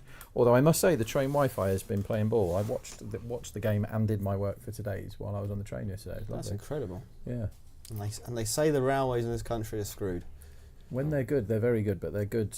I think it's 8-1. 8-1 Yeah. good train ride. That's what I said earlier. So it's, Now, the run line is 201. Yeah, just get it back to about 190, and then I'm out of jail. I'm actually fine now because I backed under 217, 216. Now, is 201. Jack's going to go here? I think he should. He has, and he's out.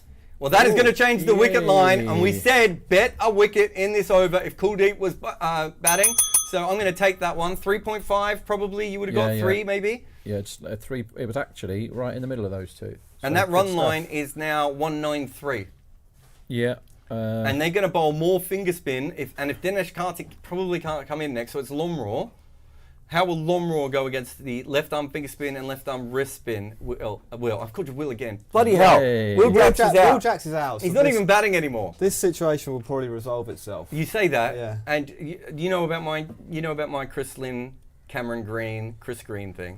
Chris Green, Cameron Green are the same person as far as I'm concerned.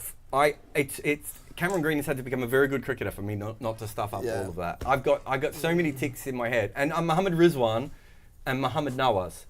I never ever call Mohammad Rizwan Mohammad Nawaz, but I always call Mohammad Nawaz Mohammad Rizwan. So I'm talking about a lot of don't know if Mohammad Nawaz is a good enough bowler, and everyone in the comments going, he definitely isn't, Jarrod. Yes. Yeah, that's 195 complex. is the line at the moment. I'm seeing enough in this pitch. To just wait a little longer? To just wait a little longer, yeah. You've got to start against Kuldeep here. Lomraw's actually quite good at hitting, can be quite good at hitting spin. But he's going to have to take a couple of balls. But we don't know it's Lomraw, do we? I do. Do Emotionally. you know it's Lomraw? Okay, fine. Lomraw's in here. First ball, Starts he's with a knocked down single. the ground. Correct captaincy, though, bringing Kuldeep back at that point. Now, Akshar and Kuldeep have one more over each. Do you use both of them, gentlemen, or do you just use one, Jack Hope? I think I use both I like it. in this situation. Until one of these two, a little bit. Oh, and that's a beautiful wrong, and of which Green did not pick and missed and blocked. All of those things happened. A bit like how Rob talks about upgrading players and downgrading players. Until one of them shows they're going to do something against one of the spinners, I Okay. think you bowl both the spinners. So you get through that first over, and if they do that, Yeah, or anything approaching that, I think that's fair. then you bowl the other one. Run line. Which is bad for us because we want Mukesh, don't we? But Yeah, run line is 193 at the moment. So if they can get a couple of dot balls, that will change quite dramatically at this Yeah. point. What I want is Mukesh to bowl 18 and 20. Yes. They're your money overs. And so I'm quite happy for them to go spin now. Yeah. Get it done. I think I think Raseek will bowl out, mate. I do too. So he's got 2 overs left. They have 5 overs left. So both of Raseek and Mukesh can't. So I think 1 over of spin, and then I think Akshar bowls this over. And they say, if you guys want to go for this over, but they may not bowl Akshar because Lomro's in. I know what you mean. There's lots of games And within the game. Ishant! And None of us had Ishant here. the only man you couldn't go to here is Ishant. They should Which pick up a couple. suggests to me that they might be thinking of abandoning spin altogether, which I don't think is the right answer here. Yeah, it's a bit of a curveball, isn't it? And that, I think I don't mind this it. would be the extra over of seam that you needed to bowl to get through the others. But then you still have to do 2 and 2 at the end with Mukesh and Yep. Raseek, which But you've given yourself 1 over of Khalil if something goes wrong. Yeah. And if there is if Dinesh Karthik comes in, and especially if it's Lomra out, you can actually bring Kuldeep back in for the last 4 overs. that's true.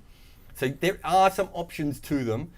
What Ishant Sharma has to do here is hit the wicket on a length, maybe just slightly back off, because that's where that's the ball, and he's got an edge, but unfortunately it's not gone to hand, and it's gone down to Mukesh Kumar for a single. That is the ball that he needs to bowl. If he bowls that throughout the rest of this over, it will be a very good over for Delhi. I've closed off a bit of my runs. Oh. I've got some absolutely joyous middles in there, and if it gets to 217, then I've done it in. But other than that, any number around 200 would be nice here, lads. Or 190s. That's my position right now. So that he was joking about with Kohli. He's definitely the joking Ishant about. stuff. With Kohli was joking about. No, I think he was. I think Kohli's got a big smile on his face because he's still got the orange cap, and that's the main thing as far as Virat's concerned. Ishant Sharma coming into Green, and Green's trying to running himself out here. He's hit that straight to mid-off and taken off. How does that help you as a cricket team, that run? That is a silly mistake that could have cost them there.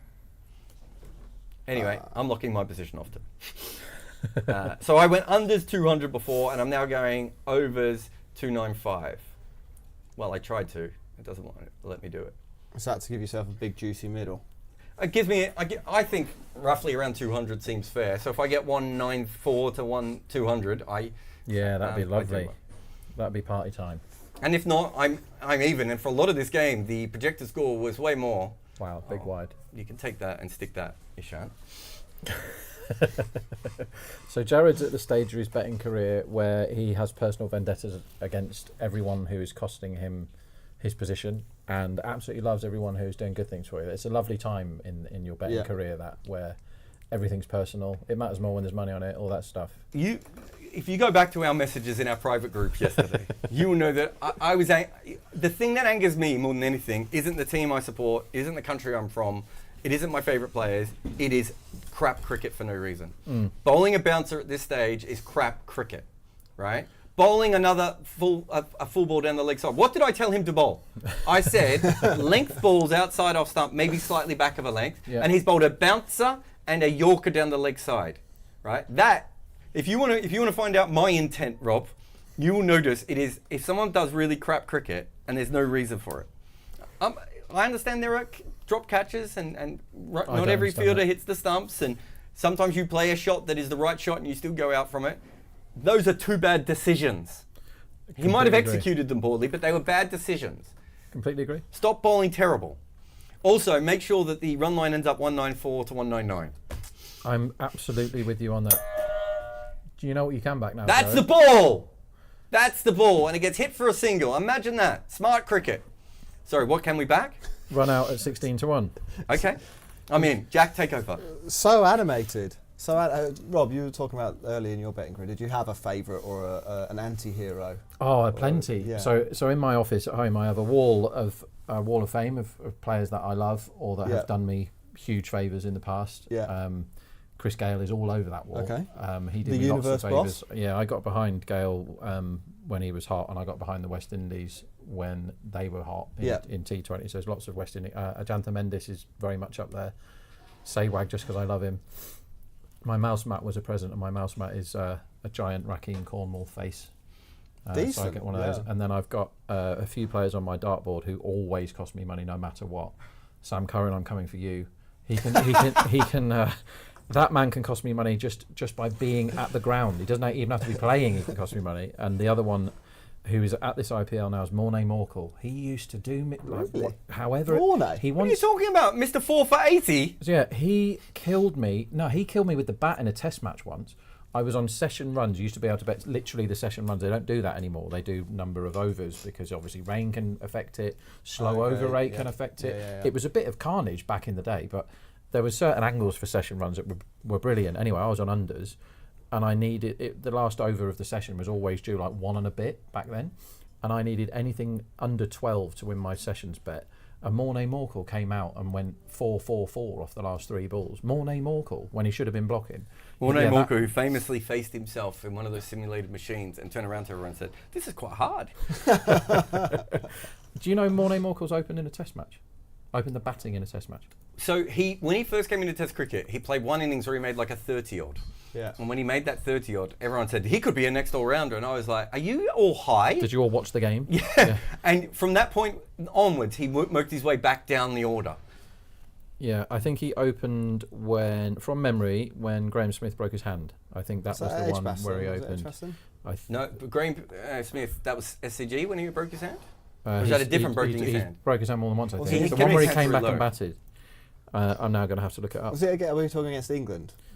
I thought it was against England when 'Cause he he- opened. Okay, he But also I'm broke gonna his hand look against Australia. Position. So the score He here... got 100, didn't he, Smith? Or Australia at some big Sydney, score? Jarrod, is when Mornay Morkel opened the Yeah, batting in a That's test what I was match. thinking of, yeah. I don't remember him opening in that game, but I do remember him opening.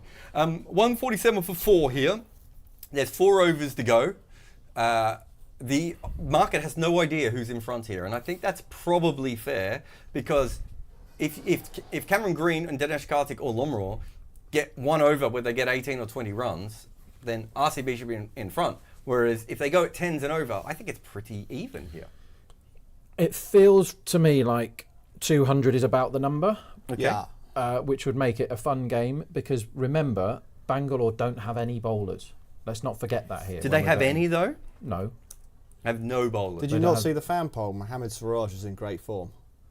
They don't have any bowlers. And I think this pitch has something in it. I've pinned my colours to that mast some time ago. I've now got a really funny runs book. So when you're betting lots on runs, as I have in this particular innings, you can leave yourself some numbers that are really funny and some numbers that are jackpot. And so when it gets to, if we get anywhere near the 190, every number in because I've had that many bets, every number between 190 and 203 is a different number. It could be very funny.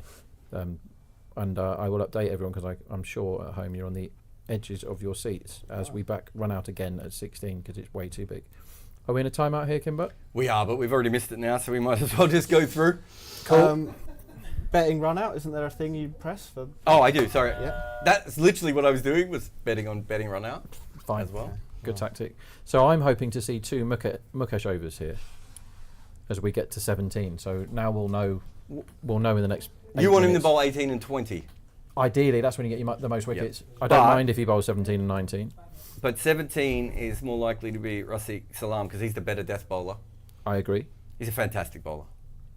I'm not quite there with you yet. I saw Really? him bowl the one where I think it was his first game this season. He was superb. And it's Kuldeep, which we did not expect, and this has been hit down the ground for 1. So This they're is where going you for a look wicket. for stumped if you can get sort of. But we just put a bet on run out. Yeah, they can be out in multiple ways. But the thing is, if so, what happens sometimes is the bookies go, well, obviously they're not going to bowl any more spin now, so we'll put stumped at 50-1 or whatever.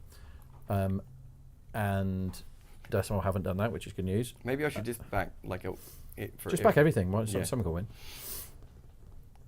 But stumped at the death. Well, this could be out. No, it's 6. Good hit by Oh, Cameron wow, Green. yeah. Yeah, shot. Got that full one outside of stump, and he extended the arms. So my problem with Cameron Green is that his face is too childlike for his body. Like, classic case of needs a beard. No one disagrees with that, by Yeah. the way. I think everyone's pretty much on your side. when it Like, comes that's to a great shot, and then I see the zoomed-in picture of his face, and he's got big wide eyes like a 12-year-old, and I'm like, no, I want to respect it, but I can't. I agree. He should have a beard. As he Gone hits for another 6 huge here. six. Well, this is a big over now. Another So, great shot, but face the, thing. the bowling of the bowling of Kuldeep has backfired here. He's bowled that quite a few times in this match. The really fast half tracker. Is that a loss of control, or is that No. him having an idea that isn't actually a very good idea? It's worked for him in the tournament a little bit so far. I think if you do it 5 times in 3 overs. You can only really do it maybe twice, maybe 3 times at best. They're going to get 2 here, good running. So yeah, you really have to be careful with that sort of stuff.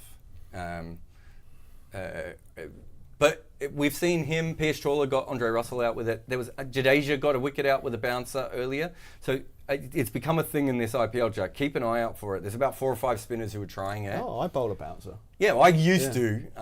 In the UK, it would be almost impossible. Obviously, my experience in the North East London Cricket League is relevant to this discussion about the IPL. Of course it is. Is that on synthetic wickets or? No, it's from grass. And you can bowl a bouncer. Yeah, I've got a good shoulder. Really wing it over. Nice work.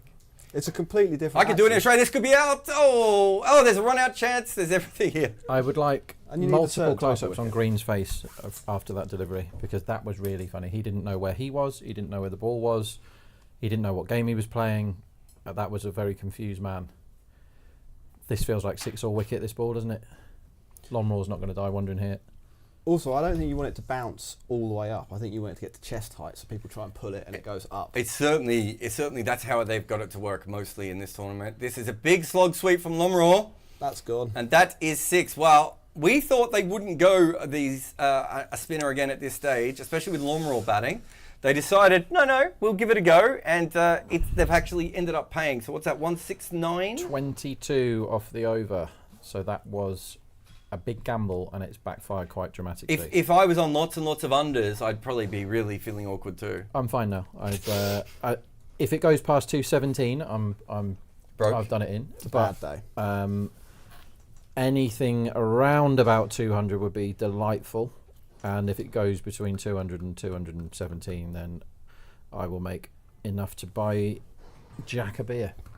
Aces. I'd love it. It's a lovely day here in the UK, 27 degrees. It's absolutely Probably find a little roof delightful. terrace afterwards. Oh, Yeah. why not, mate? Jarrod, we'll send you a picture. Yeah, I'll still be working. We are assuming Rafiq Salam is going to be bowling this over. So that means we're not going to get our full overs of Mukesh Kumar. But he has 1 for 16 at the moment. If there's no more wickets, Is that? do we still get our top bowler bet? Let's have a look. Dot ball here. Why am I seeing Khalil Ahmed on my screen? Why is Khalil Ahmed on your screen? He's the only one that can't be bowling now. It couldn't have been Ishan. It couldn't have been Kuldeep. And now this is the Delhi nonsense again. Yeah. This is where they press random buttons and somebody They've has to got bowl. 2 decent death bowlers in form. Why not just give one of them a go? Yeah, if nobody else bowls or nobody else gets any wickets, then Mukesh is the winner because he's only gone for 16. I don't see how there isn't any more wickets in this innings. Half volley outside wow. off stump, and he's hit that incredibly well, Cameron Green, and that's 4. That is a very good shot. I to think be my fair. sweet middle of 194, 199 is looking a little bit short now. Yeah. I think you never know. A wicket might slow down. True. So, But Also, we're think doing wickets, aren't we? if it is Lomror that is a wicket, Oh, Khalil's allowed to get a wicket because he's hasn't got any yet. actually Khalil can get a wicket. If Lomror is out, they can actually go back to spin again. And they can probably get a couple of dot balls as Dinesh and Cameron Green try and work out the action. You definitely go spin to new DK. Slow ball. It's a good delivery by Khalil, but it's hit out to the sweeper, and they're going to get 1 there. Oh, have we got any bets for the next innings? If you have a look around, I love the first over and first ball stuff. The one, so it's not an all-in job because we saw swing, didn't we, first over, and quite often when you see swing in the first innings, you see it in the second. Yep. It's something to do with the clouds, I would imagine, today, because that was a much harder first over. You know, we had to work for our 10 runs in that first over, thanking Virat for the 6 off the last.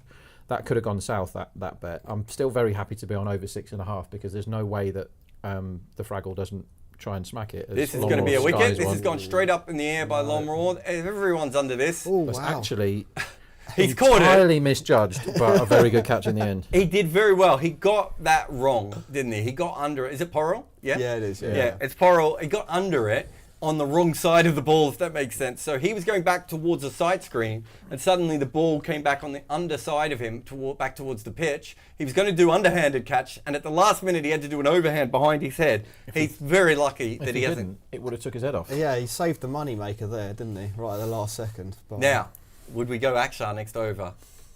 I think I probably would if it's DK that walks out now, and it will be. Can I say something just from another game, Jack? Yeah, Sorry, yeah, just of before you course. come in. We said Akshar is a good bet for performance points because he takes so many catches. So he's taken 1 catch and dropped 2 today, I think. Or has he taken 2? 2 and 1.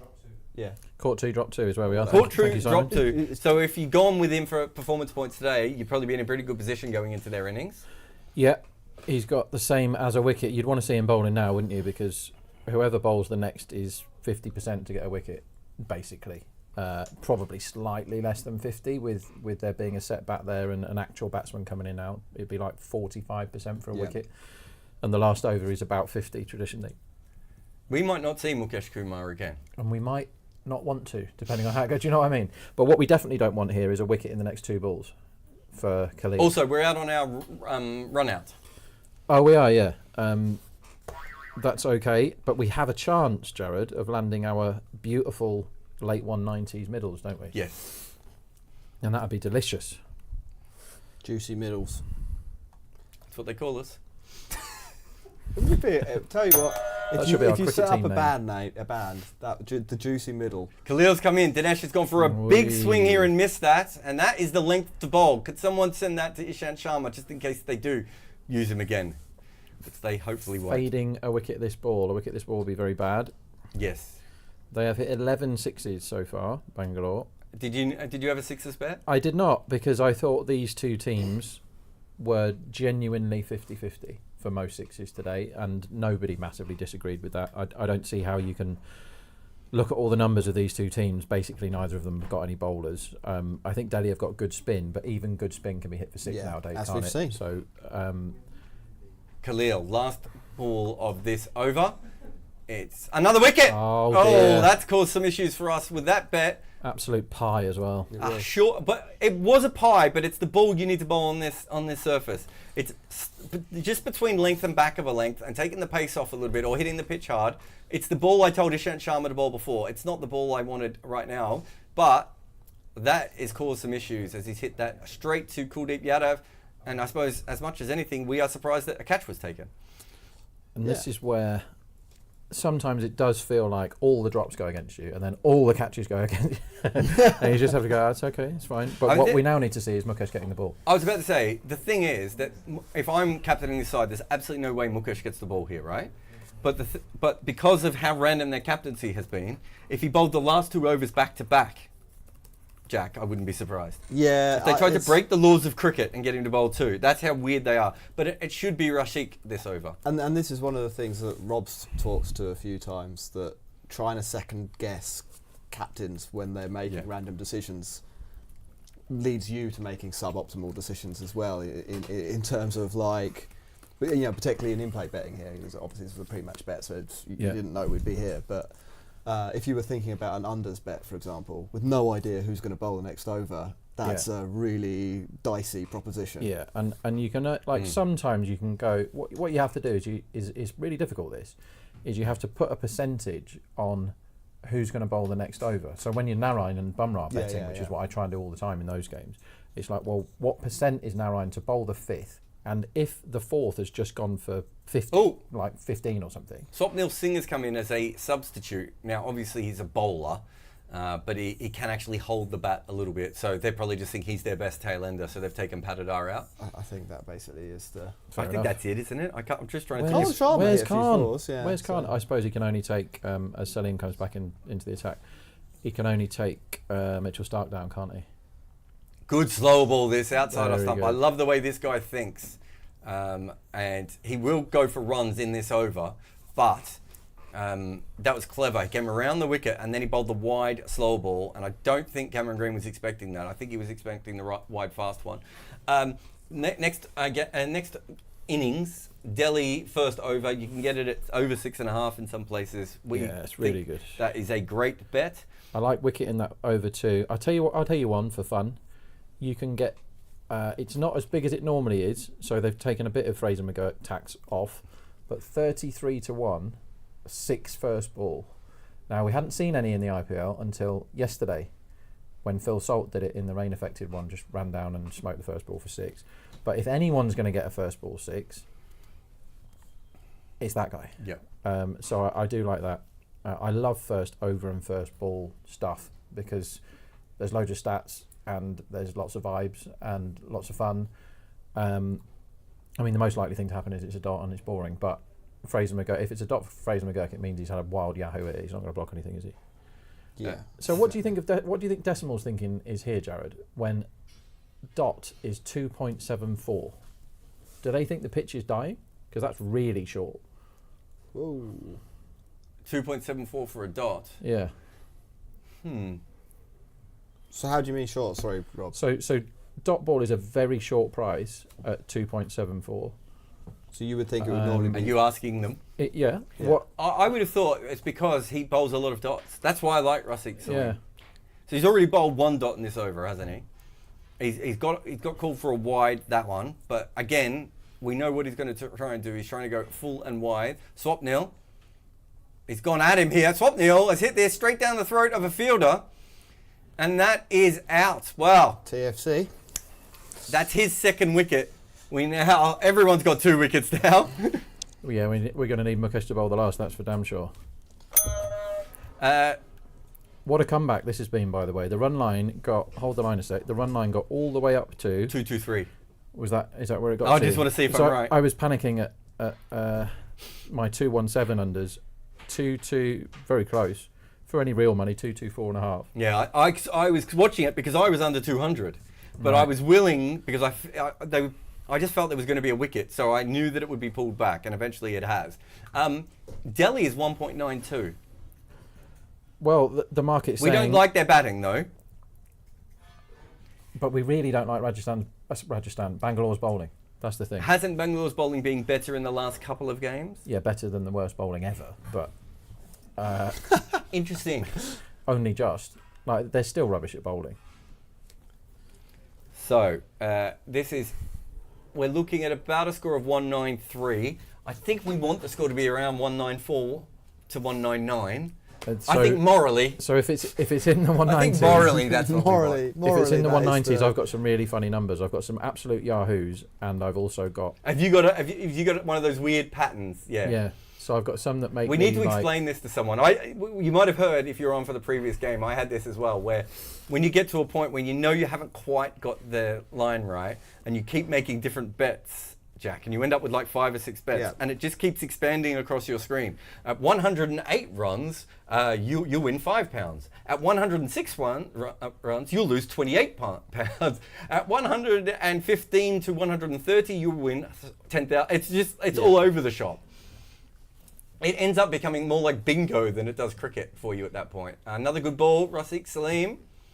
I think we're going to struggle to get 195 here. It's looking that way. They need some a runs ballistic last over, don't they? They need a real smasher. But Khan Sharma's in, so we're fine. Yeah, that's true. You can always rely on Khan Sharma. Except when he's bowling. except for his main skill. Khan Sharma, of course, who hit, 2 sixes or 3 sixes off Mitchell Starc? 3, wasn't it? He nearly took down, what did he need, 20, and he failed by a run. Was it 28? Or maybe I'm confusing that with the UNAD cat over. Oh, good Yorker here from Rasikh. He's got so many good T20 skills. He can bowl wide Yorkers. He bowls the back of the hand slow ball. And because he's a short guy, his normal Yorker gets right under your bat. I really like him. I think there's a lot of things to like there. And one of the things I like about him is that Rob isn't sold on him yet. So I've bought shares and you haven't. I like him, and I've seen him bowl really well. But I'm not quite convinced yet. Yeah. No, I've not bought the shares. I don't know why yet. you're so wrong on that, but anyway. No, I don't want Delhi, do I? I'm sorry, I'm just trying to look up RCB's bowling figures to see. What, today? No, haven't just the bowled last yet. 3 games, or 4 games, or whatever it's been. Just to look at if there's anything getting better when it comes. I know they have bowled better, but you know what I mean? I want to see if it's just better compared to what they were before. Oh, I see or what if you it's mean, yeah. legitimately better. We did get a message Yeah. from someone before, and I think I missed that. It might have been Q who sent that through, or Sherrod who sent that through about Mohammad Siraj. If this is a Mohammad Siraj pitch, he would have bowled very well in the first innings. But I would say that majority of what we saw was swing, not seam, and he's not necessarily a swing bowler. Who we got? Mukesh, boys. Mukesh, he comes in and he's been hit for 4, or is that 6? 4. It's just the 4. That's all right. We need a wicket and how few runs?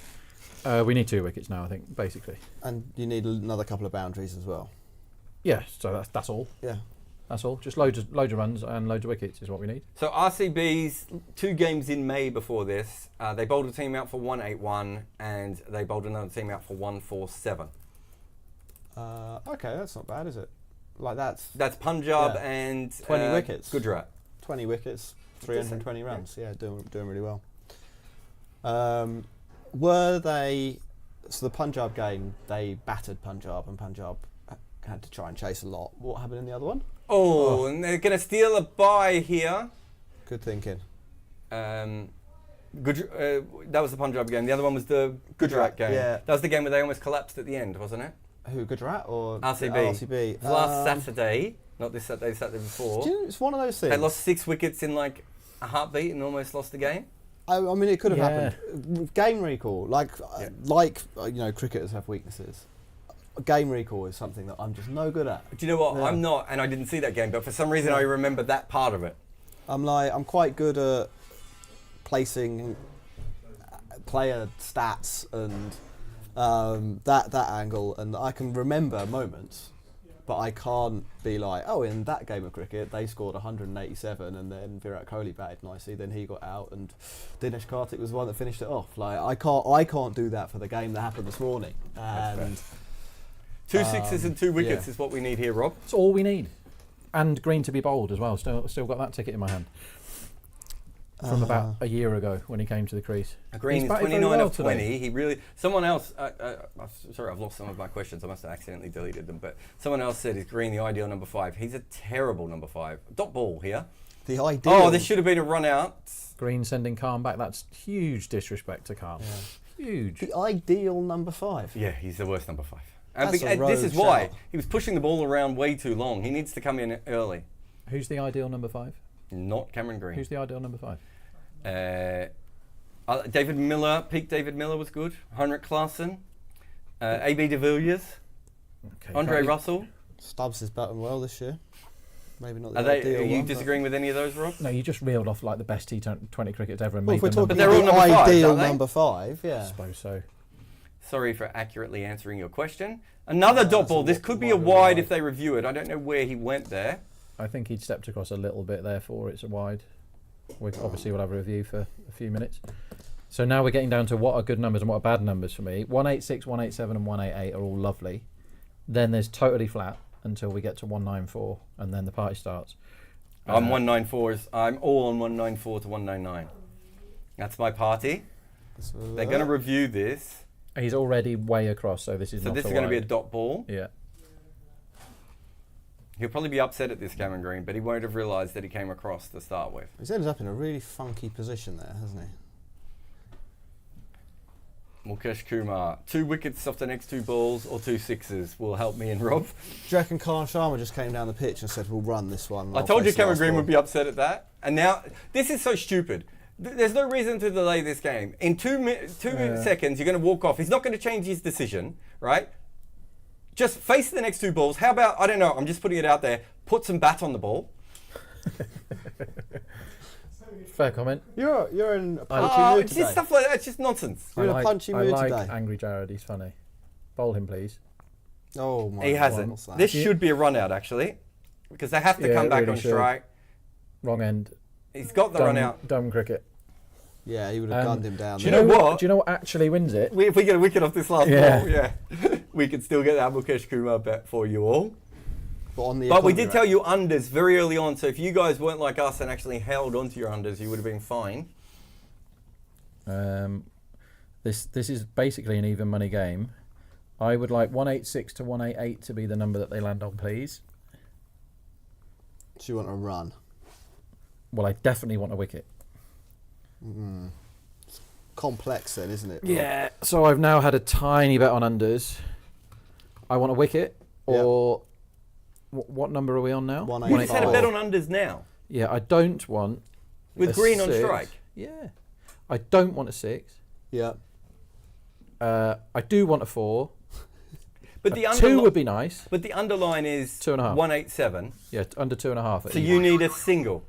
We're on 185 now, aren't we? So I need under 2. Yeah. So 0 or 1. We need a chalkboard. Oh, you've got a 1 here. Although they should run hard. They should look for 2. Should be run out. Could be a run out. Oh my word. What kind of noodle Oh, is they're that? going to keep going. Keep running. Come on, Cameron Green. Siraj, you dum-dum. Why weren't they running here? Why didn't that get a wicket, that ball? It wasn't Siraj who was dumb. It was Cameron Green who stopped running. Yeah, Cameron Green ran off. Fair play to Siraj. What number have they is landed on here? 179 to chase 188 here in the final innings. We're going to take a break at Cricket 8. Remember that Fraser McGurk is facing after the break, so hey, don't miss out on that. We'll be back in about 10 minutes' time to take you through that. And I can only say one thing. When it's the McGurk, you go the McOvers. We'll see you in 8 to 9 minutes.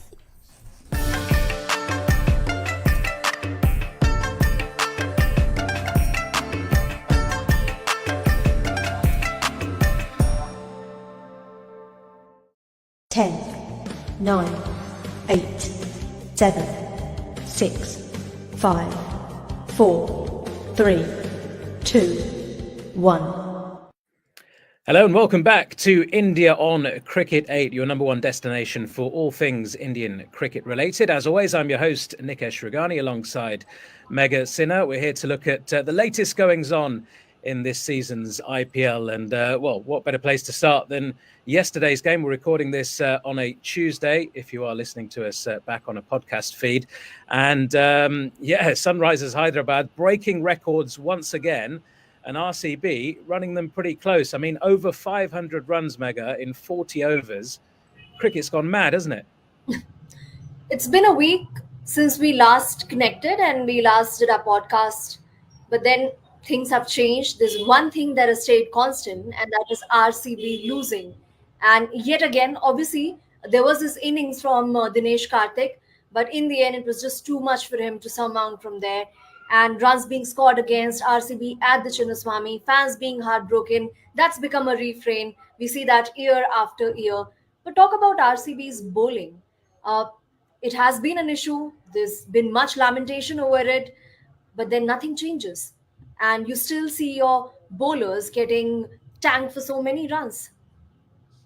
Yeah, I mean, look, bowling at the Chinnaswamy as a fast bowler is no easy task. I mean, we always see runs scored there. It's just one of those places, really. It's like a fast bowler's graveyard almost.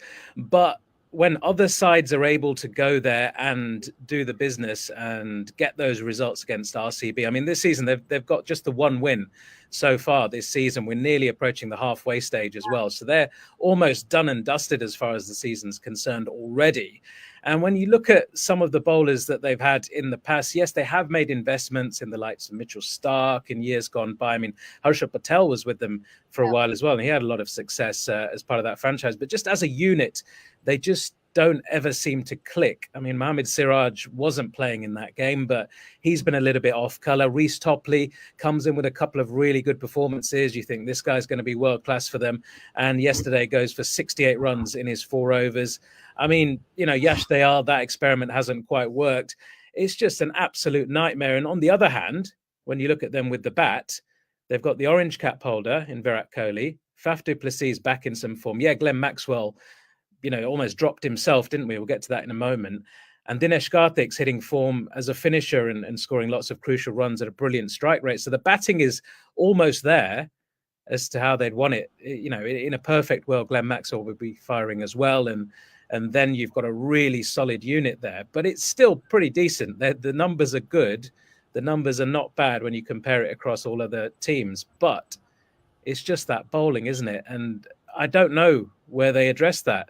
They haven't got a quality spinner, so maybe that's an issue. But apart from that, I mean, the fast bowling, just let's take a look at that.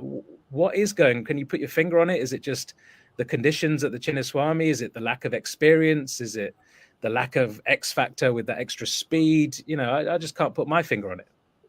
The more things change, the more they remain constant. And, you know, we could be going back to say 2015, 2016, the conversation would have remained the same. The batters are firing, the bowlers are not contributing. Akashdeep is a part as well. Mohammad Siraj, there's this thing about Mohammad Siraj. On his day, he can win you trophies. Like he won India that Asia Cup clash, and that was some sort of jinx as well, because India had been making it that far to the finals, and then not going that one step ahead and lifting the trophy. He has that in him. He has that X factor in him. But consistency, and it was for the RCB that he actually found that consistency for a few seasons, but that too has gone missing. And it's a very important point that you made. Yuzvendra Chahal, for all the time that he was there at the RCB 2014 onwards, he did deliver the goods for the team. But then there weren't other bowlers stepping up. And then you'd see whichever death bowler RCB tried, he'd be taken for plenty. Similarly, this season as well, there might have been performances here and there in the bowling department, but a lot of it also goes back to the decisions that they made at the auction table. They had that time, they had that money as well to actually shore up their bowling department. We don't see an experienced name who could actually make much of a difference. I'd cite the example of Sunrisers Hyderabad here. Sunrisers Hyderabad, for the longest time, they'd be that team who'd somehow managed to sneak into the playoffs. That stopped happening because of the inexperience in the batting department. They retained some of their Indian players and uncapped Indian players, but then they got somebody like Travis Head, who now is delivering the goods for them. So finally, they also have experience, pedigree in that lineup, and that's why the performances are also coming. For RCB, those boxes just don't seem to get ticked. And like I mentioned earlier, it's the same every year. Kohli continues to churn out the runs, though. Orange cap firmly still on his head, and it was a lovely sort of opening partnership between him and Faf at the top, put on 80 in 6 overs. They gave everyone a little bit of hope, didn't they? And brilliant from Dinesh Karthik at the end as well, just giving them that sniff and keeping them in with an outside chance of maybe chasing that one down. But let's talk about the Sunrisers, though. 287 for 3. And look, we look at T20 totals and all-time totals, and maybe I'm being a little bit disrespectful here, but nobody really cares about Mongolia versus Nepal. I think that was the one, 314, the only T20 total that's higher than this. I mean, you know, let's not talk about the standard of cricket and the standard of bowling during that particular match. In what I would consider, you know, top-tier cricket, this is the world record now, 287 for 3. Travis Head at the center of it, as you say, 102 from just 41 balls. We didn't know about a year or so ago if he had this kind of game in him. Was he a T20 player? I mean, he started scoring test centuries and started becoming a permanent fixture in Australia's test side. And then all of a sudden, you know, played a massive role in that ODI World Cup win. And here he is in the IPL bossing it again. He just seems to do nothing wrong at the moment, backed up by the likes of Abhishek Sharma at the top of the order. Heinrich Klaassen, probably one of the best finishers in the modern game at the moment, 67 from 31.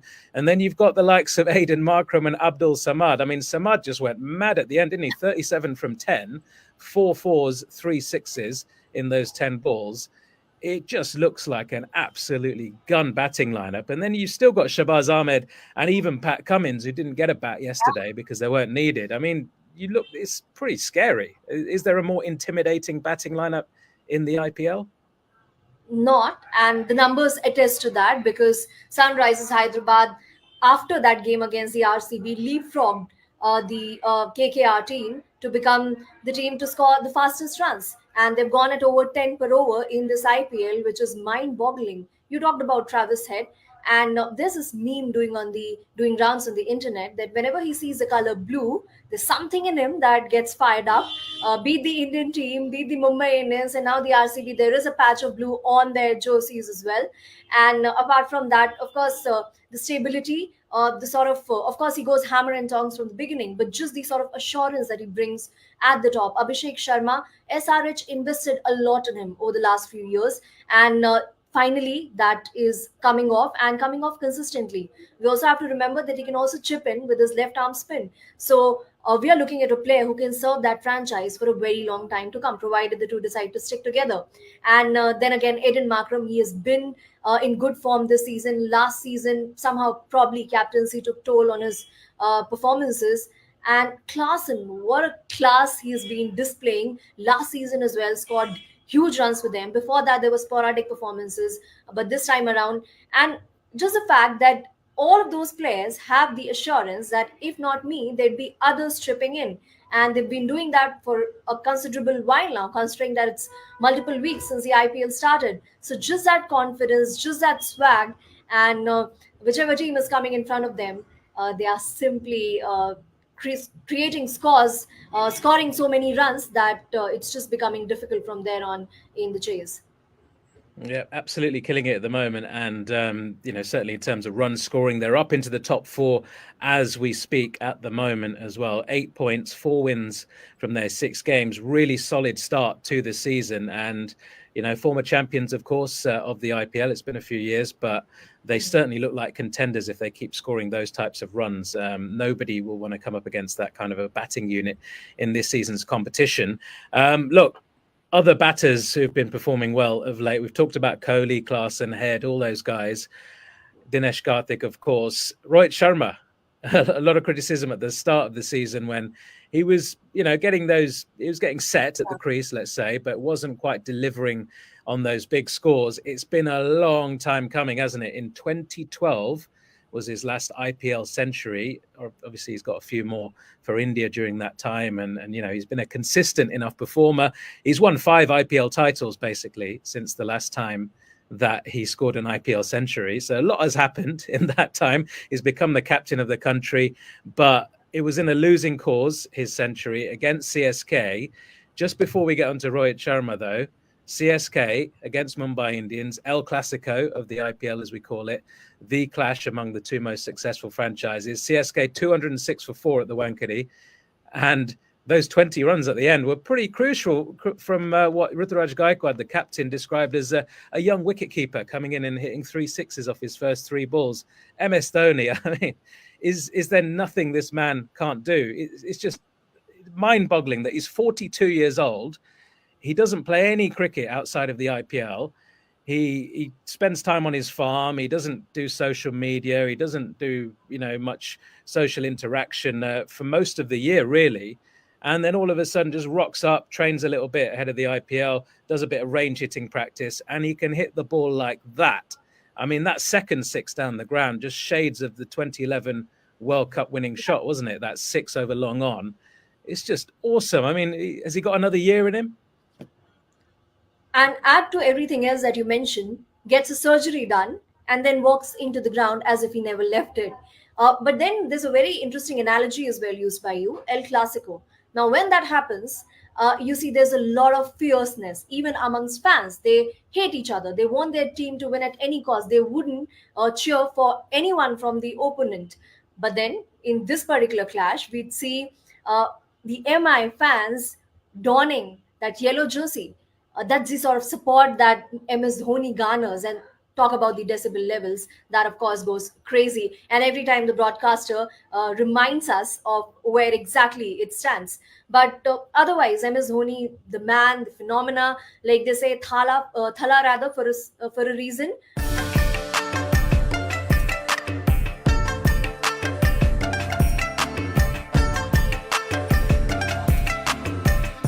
Let's get our McGurk on here at Cricket 8. I'm with Jack McGope and Rob McGavin. I changed the whole name there. I got lost. I got lost in the joke. I'm Jarrod Kimber anyway. I enjoyed it. I would like to see Fraggle McGurkin open and face. I would not like to see David Warner face, because I want stuff to happen in this first over. I see a couple of the bookies have moved their lines up, so they're starting to work out what's happening with the McGurkin. And what a crying shame that is. But yeah, 6.5. I backed 6.5 over this over about 4 days ago. And that sometimes that pays is to look a few days out from a game. I already had a majority of my bets on anyway, but I'm just having a look now. It looks like to me that Warner is going to face. Well, that's an absolute travesty if that's the case. So what you want more than anything in the world is a single. Well, I want a 6. No, well, But, I know that, but I'm saying you're not going to get that now, are you? That's gone. I don't even think. Oh, are they going with spin? Does that bring it back a little bit more, spin? Because Warner can slog sweep. Swap nil, is it? I can't see him doing it first ball of the innings. He's not played for a month, has he? Yeah. Warner. Oh, This is the full disaster. Warner facing spin. You want McGurkin facing anything. Yeah. Is Warner definitely on strike? I mean, we haven't really seen the footage, but yes. Can you bet on a dash and go to mid off? A Red Bull run. Yeah. Can you bet on a forward defence back up the hill? Yeah. Rob's not taking these jokes, Jack, I with the don't know. good humour which we are intending. I'm not happy, but I am backing under 8.5 if Warner is on I would strike, love so to see to a get shots myself the played golden middle. market, though. Yeah, I've just had a bit of under 8.5 for this over because I've had quite a lot of over 6.5. So if it wants to land on 7 or 8, then so be it. But yeah, I probably want, if Warner's not going to get me a 4 or a 6, then I probably want a 1. I think there's been a curveball in every part of every innings that we've watched today. We had the pitch being all weird in the first game, then we had the rain to begin the second innings, and now we've got this. Here we go, 6 first ball. No, The he didn't even man bowl it. impact sub on impact sub violence. Hey, to Simon begin in the other second room just innings. worked out, our producer, that Warner is facing. I actually can hear his tears dropping from here. Warner is facing the first ball. What is he going to do? He pokes it. Oh, It's a I'm long on for one. That's okay. That's okay. You want Fraser McGurkle back on, Yeah, of course I do. I always want. but you've got a sweet McGurkin. juicy middle now. Nah, I much prefer the just flyovers. I also backed every single ball from two separate bets, 2, 3, 4, 5, and 6 to be a boundary at 5.5. And I'm on 6 in first over, and I'm on overs. Like, I just want this to be hit into the crowd, and then I can lie back and let you two talk for the next 2 hours. Target is 188. David Warner is 1 off 1, so they're behind the rate. Smash it, Fraggle. Swap nil is facing Fraser McGurk. What will Fraser McGurk do? He slogs it straight up in the air. It's going to go for 6. Of course it's going to go for 6. I'm not sure he hit it exactly where he was aiming, but that's not how Fraser McGurk goes. In fact, he was looking at fine leg, wondering where the ball might have gone, and that was 6. Is that what you wanted, Rob? Yeah, I mean, first ball 6 would have been nice, but first over 6 is great. Over 6.5 could win now. Yeah, lovely stuff. And Swapnil has that 2,000-yard stare look. There will be another 6 in this over if Fraggle faces all 4, and there could easily be a wicket as well. Wicket or 6 for the rest of this over. And this is boring. quick and short. The wide wide line man. off is a good fielding position, and now the rest of the over will be boring. But that's fine. I wonder, is it a grounds dimension thing? It might be, but I don't I'm trying think to figure so. it out because they're doing it for McGurk as well. Well, I think McGurk is another guy. I think what is happening a is slap shot player. you are seeing the natural evolution of fielding positions. Yeah. Because people have been hitting the ball over wide, long off for 4s for ages. Yes. And teams are like, okay, well, that's an automatic shot for you. It's not automatic. So it's a bit like having a straight player for Usman Khawaja or Kieran Pollard. I mean, I feel like Warner, big swing. Oh my Warner God. will do that first ball. And he's out. Oh, it's all happening. he's out. Oh. David Warner, of all people in the world, has gone out in the first over by slogging across the line. And if you got in on RCB's line, you've just got a cheeky little bonus there. As RCB become favourites again and Delhi lose their first wicket, and an important one if Fraser McGurk was going to go nuts at the other end. Wicket in the over as well. Did we give that already? Yeah, wicket in over, 6 in over 6.5. If this is a dot, I land my middle as well. Nice 5 minutes. Thank you, universe. I'm going to go in on Delhi here. I feel like David Warner was irrelevant to this chase. I'm kind of glad he's out from an enjoyment point of view, but I think that this game will be won by somebody else if it's won. Just from a cricket point of view, though, while I'm more than happy to slander David Warner in this particular odd innings that he's just played, it does mean that essentially, because they've lost a wicket so early, that Kuldeep is batting at number 7 again. Yeah, I understand that. Like, I know he's not. He's actually batting number 8, but you guys understand what I mean. I know it's not a good thing per se. But But how they're, good- they're chasing 188 at the Chinnaswamy. Like that, I think, kind of balances it out. I think this is nearer to 50-50, and the market at the moment isn't 50-50. Well, can I just point out they've already made their impact sub, and they have Kumar Kushagra, who I don't think's ever made any runs at any form of cricket he's ever played before. They've got Akshar Patel, who's a bowling all-rounder, and they've got Kuldeep. Are you suggesting that this is a vibes-based bet, Jarrod? No, I'm not even saying you're wrong. I can understand why you've gone in on this, but you do understand what I am saying. Yeah. That's why I haven't bet Delhi. Perel number 3. Interesting. And he's... Smashed they're it going to get a for single. one. Is that what you wanted at one? Oh, no, I wanted the... You wanted a dot ball there. I wanted the dot, so the misfield has cost the gorgeous, but I'd absolutely take the fact that we had a 6, a wicket, and overs in that first over. It's all very lovely. That's 3 dingers. If there's another boundary, do you win again? Yeah, that was all gravy, mate. That Okay. it would have been, so the optimum would have been There's one more ball. McGurk. Oh, another boundary would be nice. Yeah, that's what I meant. The Yeah, optimum would have been McGurk facing the first ball and hitting it for 6. Yeah. That would have been absolute party time. Yeah. But you can't win them all, and You cannot. Swapnil, last ball of this over, and Fraggle, Rock, frugal. has missed this. And is that what you wanted? Nah, not You really. wanted 6? I just thought I just want fun now. Okay. I'm happy. I thought you could get one more bet there. Yeah, it would. Oh, do I get a beer? Yeah. I'll buy you a beer after. Ka-ching! I'm But buying. You heard it here first, everyone. let me just run you through what happened in the first over. And first overs are almost always the magical ones here on Cricket 8. Not when Rob gives me the bets usually, but when we're on air, he's very good at it. We had over 6.5, and did they get over 8.5 in the end as well? They did. So no matter when you went in on that run line, you would have got it. So there's a ding, ding, ding. We had 6 in the first over, ding, ding, ding. We had wicket in the first over, ding, ding, ding. Mm-hmm. Also, it was fun. Yeah, it was Yes. fun. Yeah. Even Warner provided a bit of the fun by getting out. He did the most boring thing possible on the first ball and nudge it for the 1. Yes. So you've got Delhi at 2.2. 2.2. So they're think at it was 2.26 at the moment. Okay. So I'm flat broke. Not flat broke, but I'm heading in that direction. Okay. I think the problem with the Delhi bet here is if McGurk goes, and he can go any ball, McGurk, he can also hit any ball for 6. Like, it's just crazy volatile. Oh, what a ball. This might be out, LBW. It's not. The umpire thinks he's hit it. No one else thinks he's hit it. And Virat Kohli has come in. No one has ever pointed more viciously at a toe than Virat Kohli just has. He's all over that appendage. He's positive there was no bat on it. And I'm with those guys. I don't think it was. I don't think there was any bat on it, Jack. Whether it was just outside off stumpish. I gonna think have it a was look. out. The market's given this out. The market has given this It's out. given it out and some. Jack is already counting his lost cash. Yep. That was Perel. It was a Yorker on off stump. I had a cheeky bet at 12-1, which I've now forgotten. But she and I should have smashed told- it I'm laying. That's RCB. LBW. with his bat. I don't think he's hit it. I thought he did. I'm looking at this and I'm thinking bat. There. Yeah, but Yeah. Okay. I had a cheeky bet on Siraj at 11 or 12-1 for man of the match because I figured. what are you doing, man? Was that wrong? Yeah, Why? because it's Siraj. Yes, but I think this is a wicket where he's going to look really good. It's the law of Siraj. Sometimes That's it's my gonna be face for you backing Siraj. Yeah. Well, he's almost got a Kohli's wicket. face a here. Kohli face. He's almost got a wicket first ball. I'll lay you 12-1 now if you want to have some more on. There's Kohli is really unhappy. More on here. being the opposite part of that phrase. He's ticking.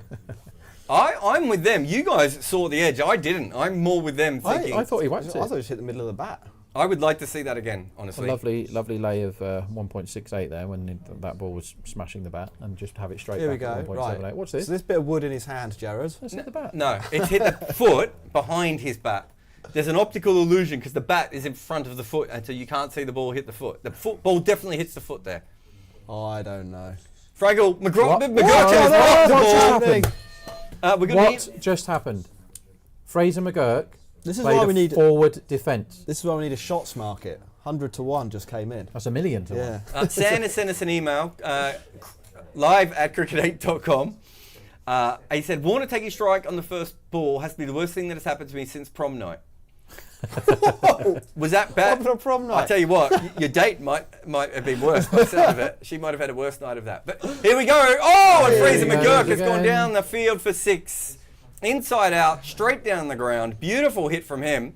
Again, not 100% sure. He was always trying to hit it that way. He has a weird sort of arc to his swing, but he's hit that pretty well. I mean, how good But is there was this guy at hitting sixes? I tell you what, that was a pretty good ball too. Yeah. I'm not sure. That's Bloody an hell. amazing shot. Bloody hell, that looks good. The forward defence means he's going to make 100 today, surely. I He's learn how to defend a ball. I absolutely love the market as well. It's like 1-6 and they're like, actually, it's even money. We have no idea. So Jack's back in front with his bet. This is a play and miss. Do you see the amount of movement Siraj is getting? Plenty. Do you see why I bet on him at 12 to 1? Do you want some more 12 to 1 now? No, I'm not Don't saying... ever tell me that Siraj at 12 to 1 is a good man of the match bet.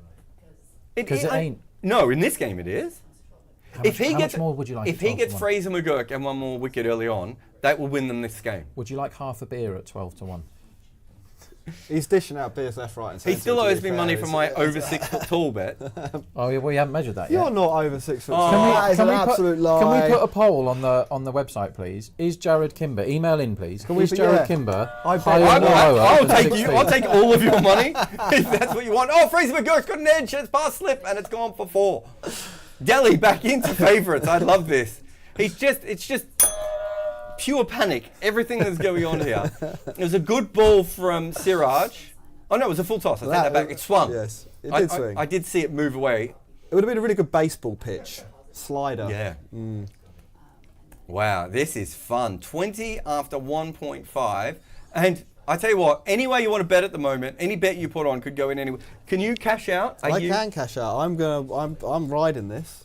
Siraj isn't going to get out McGurk. My problem is for you, and this is why I haven't put the bet on, is that if McGurk goes out, it will warp the odds so much. Yes, I understand that there's a big McGurk tax going on. So here, how but many boundaries of McGurk hits before you... I think he's going to last this ball, and then I'm thinking about cashing out. Okay. That's my... This will be 4-6 all wicket. Yeah, and I think less Like every other likely. ball the other faces. He's going to go again. Oh, that is a ridiculous shot. He's almost caught at cover, and Jack has got away with that. It could have been out, if we're being honest. No, that was 6, a 4, banker 4. all day.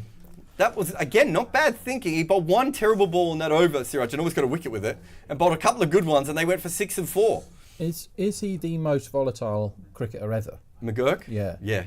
Because Narine isn't anymore, because he can be 3 off 9. And, Well, his bowling's not volatile, is it? And his bowling definitely isn't. But this guy is box office.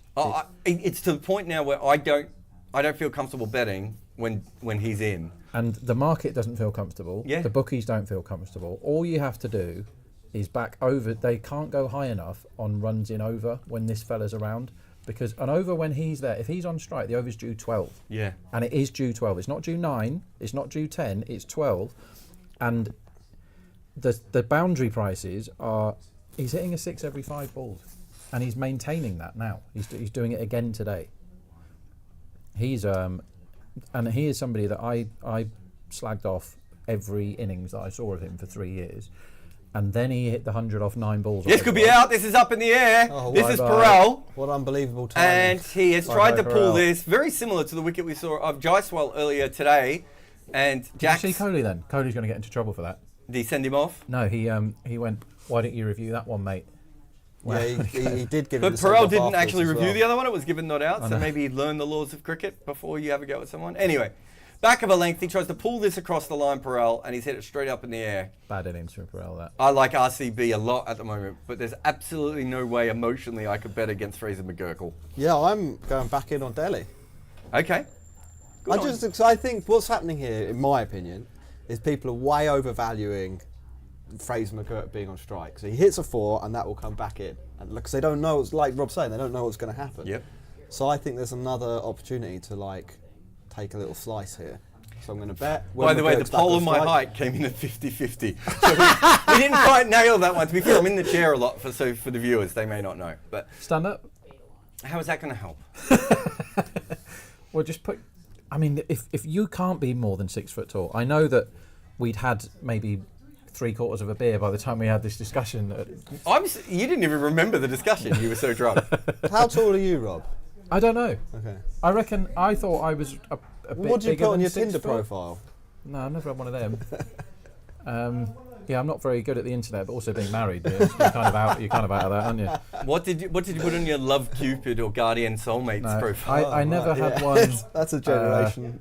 So yeah, We will have to do that later, as this might be out. I think there's another. Oh, there's a here. run out. Fraggle's gone. Fraggle's been run out, and the Oh, non-striker's in. Cash Unfortunately, out. the owner of Cricket 8, Brooke, has come in and completely ruined my call of that. But I think there was a half of an LB shout, or maybe an edge around, and Fraser McGurk was ball watching, and That's a huge poll. like the child, he does actually look like a little bit, if we're being honest there. And because of that, he wasn't paying attention, and I think that's Virat Kohli, who is ticking. That's his third run out in 3 games, Virat. That's big. Now, Fraggle is just slowing down, but I can't imagine. I didn't even think he was in the crease. No, I he don't was- think he ever got back. He was out. As Right, let's Mickey have a look at Flanagan would this. say. It's a lovely Oh no, shot it wasn't. from Hope. It wasn't Virat Kohli. It was the hit back off the Oh, stumps. he's gone. Yeah, miles out. Sorry, hit back by the bowler, a little bit of hand, and that's not the way we want Fraser McGurkin to leave our game. No, I mean Why would you do this to me, cricket? the universe isn't being fair Yeah. there, is it? And also, Jack has just cashed I'm out trying to- with a loss. desperately trying to cash out. No, I'm 10p down. 10p down.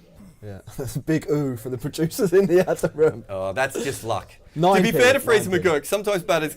I think because Brooke came in and I got my eye off, I could see that he was putting his bat back and he was caught. I thought it was hit into the leg side and it was a flick from Virat Kohli, but it was the drive straight back down the ground. There was a little bit of fingers on it and it went back onto the stumps. But Fraser McGurk did actually have a good effort to get back into the crease.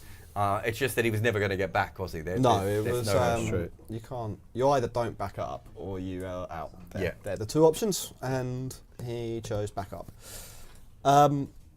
Implications now for this. I don't want to talk too far into the future, but next Sunday, Chennai Super Kings v RCB. Could be a game for 'cause- 4th position, could it? Yeah, and RCB, if they keep this up, they're going to get their net run rate a little bit closer to Chennai. So Oh, this is played and missed outside off stump here. have to win by less. We need a net run rate calculator to see what would get them to neck and neck to make it a shootout. But 24 for 3 is a good start. Can I say something about net run rate? Yeah, man. Do you hate it? It's an absolute crime that net run Crime. rate separates teams. It's nonsense. It makes games much worse. Yeah. It turns some games into nudgy when you want to see bang bang. You know, when the game's finished and a team's going, well, let's just try and get the net. It's so boring. It's yeah, anti-cricket. totally It's agree. anti-fun. What it should be done by, and this would make all games better, as an extremely lucky 4 goes off Hope's outside edge. hat-trick ball? What would make all No. games better Oh, it was a run out. Yeah, you can't have a hat. is, Team hat-trick. is if they separated teams by number of sixes hit.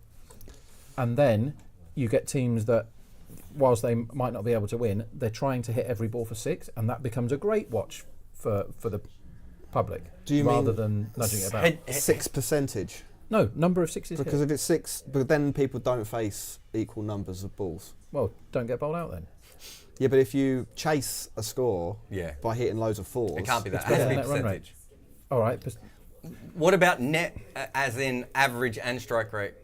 No, Net. I want 6s. What about head-to-head record? No.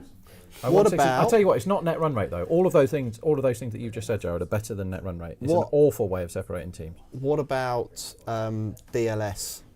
Net DLS? Yeah, that's Factor in wickets. I don't really like that because it's kind of arbitrary. It's some couple of geeks saying who should win. I don't that's what really we're like that doing either. right here, right now. Yeah. You literally just came up with a method that is the exact same thing. But it's better. What about Robot Wars? Style, control, damage, and aggression. Yes. Okay, can I give you one more Best thing thing? you've said all day. Well, can I give you one more thing to add to that? Bowl off. Bowl off. Oh, we don't see enough of those. I love a bowl off, but what if we ended in a situation where 2 teams like Chennai and Delhi were in the bowl off? What, are you going to fly an entire squad of bowlers to Yep. a neutral That's exactly what I'm going to do. To a desert island. Can I tell you how a bowl off did me in once? An indoor bowl off. This is a good gambling Is story. this the county Lancashire cricket or one? whatever Yeah. it was, yeah. So it was like the village cricket could play at Lords in the final, and they used to do a finals day live on Sky TV in England, and it was great. And my friend George Walker, hello Walks if you're watching, he used to play for Leicestershire. I think he played a couple of games for Leicestershire back in the day. And he was playing for one of the teams, and he gave me all the inside info on how good these teams were and all the rest of it. And he said, you really want to be on, I can't even remember what the team was called, you really want to be on this team, like the bookies have got no idea, and they're way better than all the other three. And they absolutely smashed whoever it was in the semi-final. So they're playing the final, and they were really short to win it. But it rained, and no one knew what the rules were if it rained, myself included. And it cut back to Nick Knight or whoever it was, Charles Colville probably, and they said, let's say I was on Wimbledon, and they said, they were talking about nonsense for like 3 hours instead of the rain, and then they said, yeah, they've had an indoor bowl off, and Norsham were the winners. Thanks very much for joining us, everybody. Didn't even show it, didn't even tell us it was going to happen, just told me at the end of the day that I'd done my money. It was very funny, but yeah, that was when a bowl off killed me. Do you remember the one in county cricket when they exactly what we just said, and the guys had to go in and drive to a central location and it was do like it? Lancashire and somebody, wasn't it? Didn't we have one? I'll Google it. I'm sure we can really find this. important World Cup one. India when v Robin Pakistan. Yeah. But that Robin was Afaf at did the it. end of a game. That was a instead of a Tie. super over. Yeah. I've been to one of them, a bowl off. I've been quite lucky. I've been to 5 games that have finished as ties. And that is incredible, Rob. Yeah, it really is. It's a high percentage. One of them, a friend of mine, got arrested for running on the pitch at the end because he was so excited it was. Oh, this tie. could be That's out. That's bye. Plum. Kashagra has once again continued his streak of never scoring a run ever. He's not going to review that, is he? How many did he score today? That's 3. So that's 3 runs in 3 innings for Kashagra. I made a bit of a joke about him before, but I was kind of being serious. Somerset v Lancashire. In Somerset, Lancashire. That's what it was, yeah. In T20 cricket, he's played 14 games. This isn't IPL. This is all T20 cricket. He's got an average of 13. Now, he has played some good List A scores, so, there's that. Yeah, I don't think that counts. Who's Kashagra? Yeah. The only thing that I like... Has he done anything good? He can play in first-class cricket. He might be a tremendously good man and a good guy to have around or whatever, but the thing I like about him from the stats that I've done on him is that he retired out once. And I hope that was a tactical thing. He is about 12 years old. Oh, no, he's young. I'm not having... What I'm saying is... When we looked at your Delhi bet before, I was factoring in a guy who's never made runs before and Kuldeep at 8. I just feel like you weren't factoring any of those things in. I was factoring in Fraser McGurk, and then we all saw what happened. Yeah, that was the unlucky. universe hates me, and the universe loves you, and also true. That's life, isn't it? It's not fair. It's not fair. What are we going to do for the rest of this game if this gets a little bit turgid? We're going to measure you. We're going to measure you for a start, and we're going to bet on second innings runs, aren't we? Oh, second innings runs line, shall we? It's about that time, isn't it? I don't think I have any money left in my account. I just put an awful lot of money on RCB. Fair enough. Let's have a look. So let me see if our friends at Decimal are offering second innings run line, because if they're not, they're getting a message. Now this one is outside of stump, and Akshar has mistimed this. Now, if you do have Akshar for performance points, oh yeah, he's in a good position. And if you've got Siraj for man of the match, he's taken 1 wicket, but he's going to need at least 3. Yeah, you would say. Who made so. their runs? Who It's a made good their, ball. Did anyone top scored for them? Patidar got 50, didn't he? Yeah, 3 wickets for Siraj. If he goes through them here and they end up at 5 down quite quickly, probably wins it for him. But I can't see many other ways he can win it now.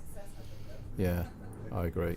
Second innings run line. No one's quite sure what to do on that. Oh, that could be out. No, jeez. Tell you what, this pitch is lively, isn't it? It's got It something. is now, yeah, it's definitely got something in it. 30 for 4 after 3.4. 158 off 97. Second innings run line. The exchange has no idea what to do with this. You can get under 129 and you can get over 151, and only £138 has been put in. So the market is not awake at all yet. I mean, there's nothing there. Okay, so question to both of you two. What would your median number here be for second innings runs, needing 158 off 97? And they have to go for it, that's the thing. Yeah, so if they have to go for it, I would have thought 140. I'd go a little bit lower. I think bowled out 125. Oh, you think it's that likely? I think they're going to be bowled out, yeah. Can I just throw something in at you? Shy Hope. You got Shy Hope, yeah, and Akshar might hang around, but if they have to go for the win, they actually have to try and win this match. If they have to go for the win, you're right. They've got Tristan Stubbs left and Kuldeep Yadav, and that's kind of it. Stubbs worries me a little bit. You can go under on exchange right now at 139. So if you think it's 125, I think there's a big range. I mean, like I think if you imagine it as a bell curve, it's a very flat. 145 now. I'm definitely going under then. That's a. Well, I've really no sense for this at all, but My bet was unmatched, so I could put £1 under. I think. if we're betting on this all at the same time, by the way, we might all be warping this market because Yeah, it there's has no money in nothing there. in it. I think I got 86 pence on. I think it's bet one my of those- pound and it dropped to £1, 129. So I just got on at 145, 144 and a half. yeah, I mean we're not going to become. Oh, is it a millionaires doing 4? this. Shy Hope here. That was So, a good shot. Just if you do want to put on a bet, that's what we've looked at. 145 and a half is roughly the line. And we're expecting, because they're going to have to keep going on it. To be fair, that was a half volley outside of stump, but a beautiful cover drive. Good extension by Shy Hope. Yeah. One Did of Shy the- make the West Indies team? He's in it, isn't he? Yeah, I think he did. Yeah. He's been in pretty good form, to be fair. And he's Yeah. in the IPL. Kyle Hope didn't. I am shocked by that. He really struggled in international cricket, poor Kyle Hope, didn't he? Yeah. It was nice seeing a pair of brothers. Oh, this is a good ball from Yash Doyle. That swings back in, and Shy Hope realised very late that he was about to be bowled then. Yash Dayal's actually a very good watch, I think, in the power play because he does swing the ball prodigiously, Yep. and he also bowls some absolute dross. So you get. That's what you're looking for. Yeah, you Yeah, get, he's runs and wickets. There are a few, but Yash Thakur's like that as well. The Runs best and ball, wickets. the worst ball. It was the best Yeah. of times, it was the worst of times, I as know. I wrote in my book. It was you that came up with that, Yes. wasn't Yeah. it? The big man, I think, is Oh. playing. Oh, hello. He's trying to lay the living daylights out of Bangalore here. Well, as 3 million appears in the market, so that's what you call an interest bet. As they score a 4 off the legs. So just a couple of balls here that have been worked away. Yeah. Makes me a little bit less confident about my unders bet, but I still like it. Oh, I mean, the other ball that almost bowled him. Yeah. What I really wanted was a little bit more pressure because I think the collapse is the way to the bowl out. It's not necessarily a wicket now. It's Although that would be nice. the game within the game here is, have Bangalore got good enough spin to keep this pressure up? Because the pace, it looks okay to be a pacer on this. Oh, another 4.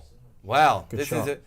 It's just loose bowling here. He's bowled 2 full balls outside off stump, 1 full ball on the pads, and he's been flicked away. In between that, he bowled an absolute perfect delivery. He could still take the top of off stump out with his next ball here. I'm not really sure what his plan is across these 4 balls. Obviously, he bowled the really good one. I think he's tried to force 2 across with no swing, Yeah. presumably to look for the outside edge, but really, I don't think he's quite good enough to do that. He's not going to deceive a player who might not be great, but did play quite a few Test matches. He's like, He's got a huge average in one-day cricket. Yeah. He's Like, still it's averaging not- over 50 on ODIs. He's not dumb. He knows the game. Yeah. And then the in-swinger, I don't know if he has enough control over it for it to be a massive weapon. Next ball is quite good, to be fair. A little That bit was more fine. into the pitch. Yeah, a little bit shorter. Maybe it was the length that wasn't quite right. Would Cameron Green be a handy bowler on this wicket? Not on any wicket, but on this wicket, He might be. maybe. Yeah. I agree with what you said, and also, who has come in as a super? Oh, Swapnil, wasn't it? So they'll have Yeah. Swapnil to bowl more. And Swapnil's all right. He's better than their other spinners. They've I got would say. Lockie Ferguson. He should be a good bowler on this wicket, to be Yeah, fair. Lockie is one where he can go the journey, though, can't he? Lockie. When he has a bad day, he looks bad. Shy Hope playing pretty well so far. Yep. He's The 16 thing off about 10. this with the second innings run line is the all-out is in play here because no question they must try and chase it. There's not an inkling of them playing for net run rate. They lose here, it's done. It's finished. They're out of the comp. So they are going to try and chase these when they're 5 down, when they're 6 down, when they're 8 down, when they're 9 down. They're still going to try and chase the runs. Otherwise, they're out of the IPL, and that's the end of it. So this is why I like the unders here. You can back under 160 here. Yeah, went up a bit after that last. And yeah, they might blast over, and they will do. But I think they might well do. But I think it's better than 50% because you've got the all-out. They must go when they need. Sometimes they need 14 and over these teams in the first half of the tournament, and they go, okay, we can't chase it, and Kuldeep just hangs around. He did that earlier in the tournament. Yeah. When we were on all-out, Kuldeep faced about 1,000 balls to keep them 9 down, didn't he? Kuldeep can hang around all day long. But today he won't be trying to face 30 balls and get them within an okay run rate. They're trying to knock the runs off. So I think the under 160 here is really good. Ireland made 193 for 7 against Pakistan. Wow. Gareth Delaney slapped a few around at the end. Lorcan Tucker, our man Lorcan Tucker, made a 51. Good bowling from Siraj here. And they steal a single. Oh, jeez. A little bit riskier than it needed to be. Delaney made 28 off 10. Shaheen Afridi, 3 for 49. So he got the wickets, but he went 4 runs. Abbas Afridi took 2 for 33 in his overs. Do either of you have a net run rate? So we could do a net run rate calculation of how quick, of what they need to bowl Delhi out for.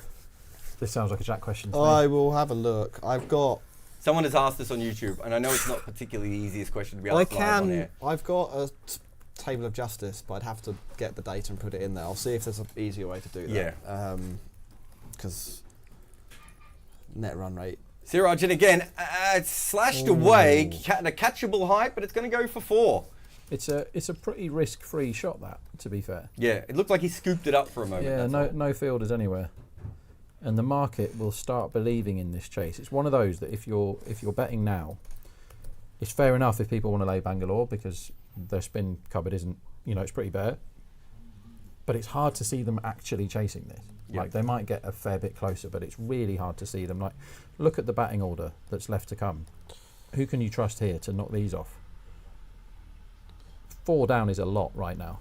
And 140 off 88 is a lot. And we know Bangalore can't, but it's basically Stubbs, and that's it. That's what I mean. There is not a lot to come. Stubbs and then Kuldeep. Siraj comes in again, and it's where they need to bowl. Just the top of that off stump. Make them play the risky shots, and that isn't what they did in the last over. 140 needed off 87 balls. I found a net run rate calculator, but it's not working very well. Awesome. That's exactly what we wanted to hear. That's why people come to Cricket 8. Yeah. It's actually. Yeah. Didn't work. Failure to launch.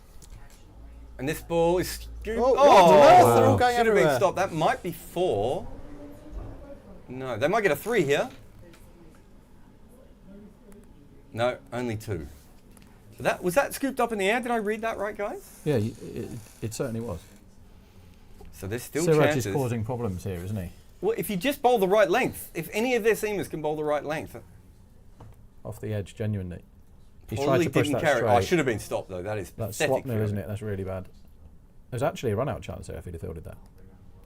He must knock that Jew ball there? on his own hat. Any Jew, do you think? He Probably did not. slide a little bit then, didn't he? But not in the way that we've seen in some of these games. Akshar is 6 off 6. Hope is 18 off 12 at the other end. Siraj in. Good ball defended by Akshar. An angry throw afterwards from Siraj. He Strikes me as being quite an angry man. Yeah, he just needs some wickets, doesn't he? I think he feels it a little bit. And to be honest, if you're Siraj, you're thinking this is a 3 for wicket.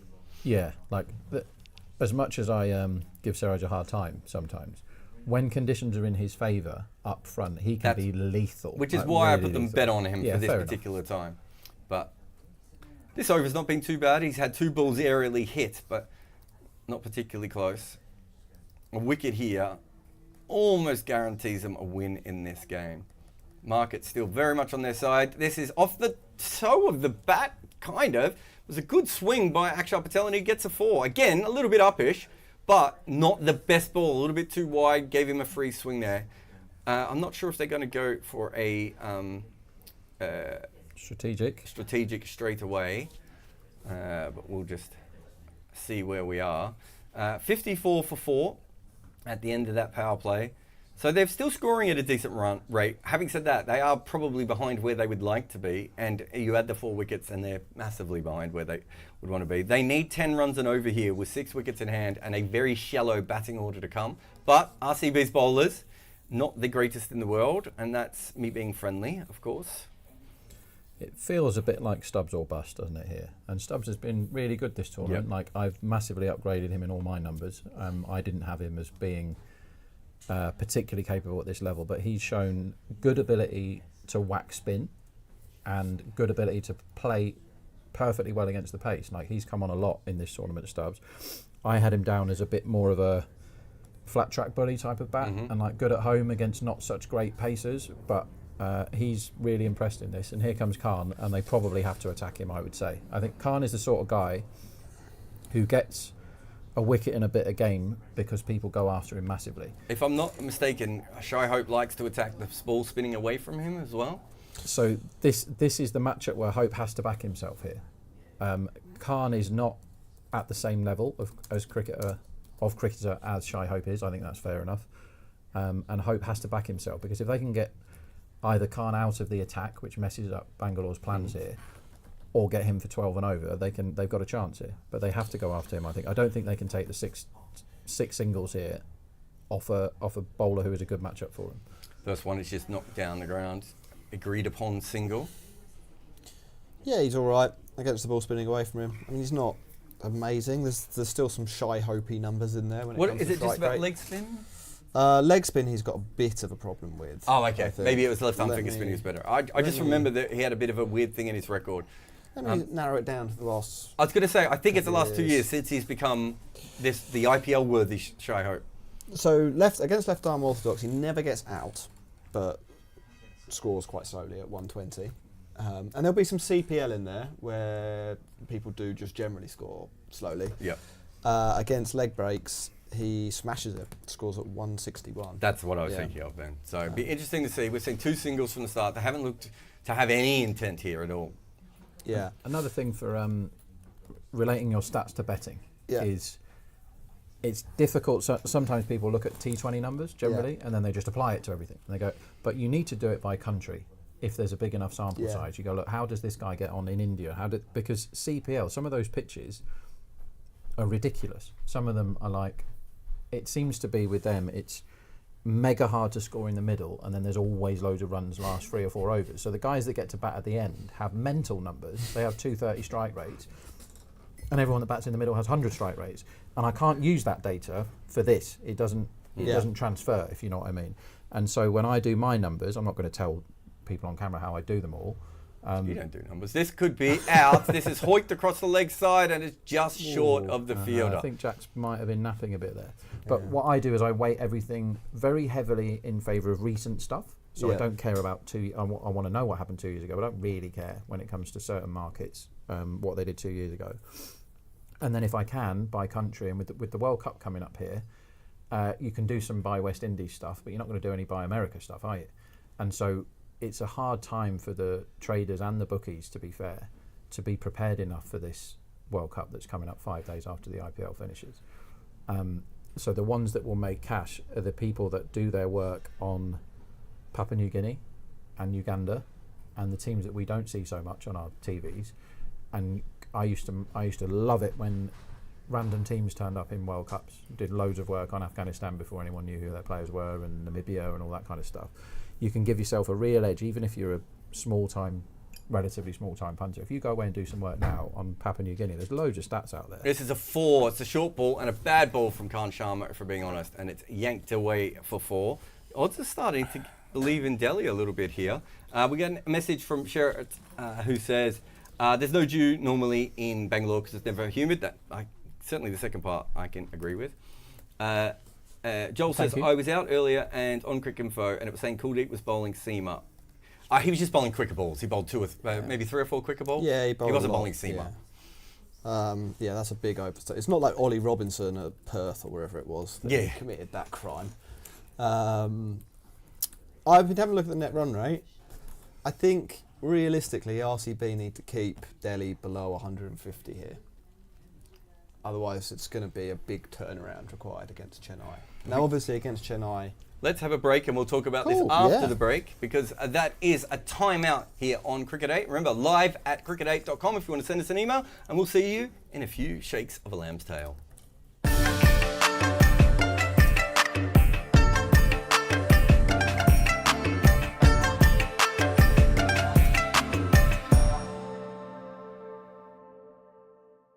And he's been bowled. That is just stupid cricket. I'm sorry. He didn't need to do that. He already had more than enough runs off this over. He wasn't even he wasn't even looking at that ball. I know that sounds weird, but he was looking at the gap, which he thought he saw there, moved across, and then tried to take that away. And Yash is bowling it up, about 90 miles an hour? He's bowling quicker than Mike Yadav is. Why walk around the crease so many times? He's backed away twice. And this one, he just... I don't understand. It's poor cricket from Shubman Gill. And he's given Lucknow a chance in a game that could have been over. I have lost more than I've won. So I've got a 66% win percentage, but I've won far more than that, and that I've actually lost because I put the wrong bets on. But it gets better. I mean, this is very much like my girlfriend's at a different school, isn't it? Yeah. But he's seen them though. I sent him he's aware of all that thing. But he also I've actually been right all the time. It's just I kept pressing the wrong button. But I'm going to tell you why it gets better, because the other day I did manage to pull it back. The other day Sudarshan came through, and I've never done a bet on Sudarshan being overs, but you know that he's the most consistent player, so you should bet Sudarshan overs every single time. He has something like 60% of his innings between 20 and 45 runs. No one else is close, right? So I went for the overs, and I was so confident, and I got it on. But I've never bet overs before on that particular market. And the app I was on, I hadn't used, so I went the wrong way. Sudarshan comes out, and he smashes 2 cover drives for 4. And I'm sitting there going, he's going to go past 20 in about a minute and a half here. And just as I tell him I've made the mistake, Sudarshan hits the ball the mid-on, runs, and gets run out for 12. Joy. So it's the only time he's got out below 30 this season, by the way. When the Jarrod millions go down, he can just change the universe. So I've made 8 mistakes that have cost me, and 1 mistake that I've pulled back. So I'm not happy with that. No, you shouldn't be happy with that, because that is literally 7.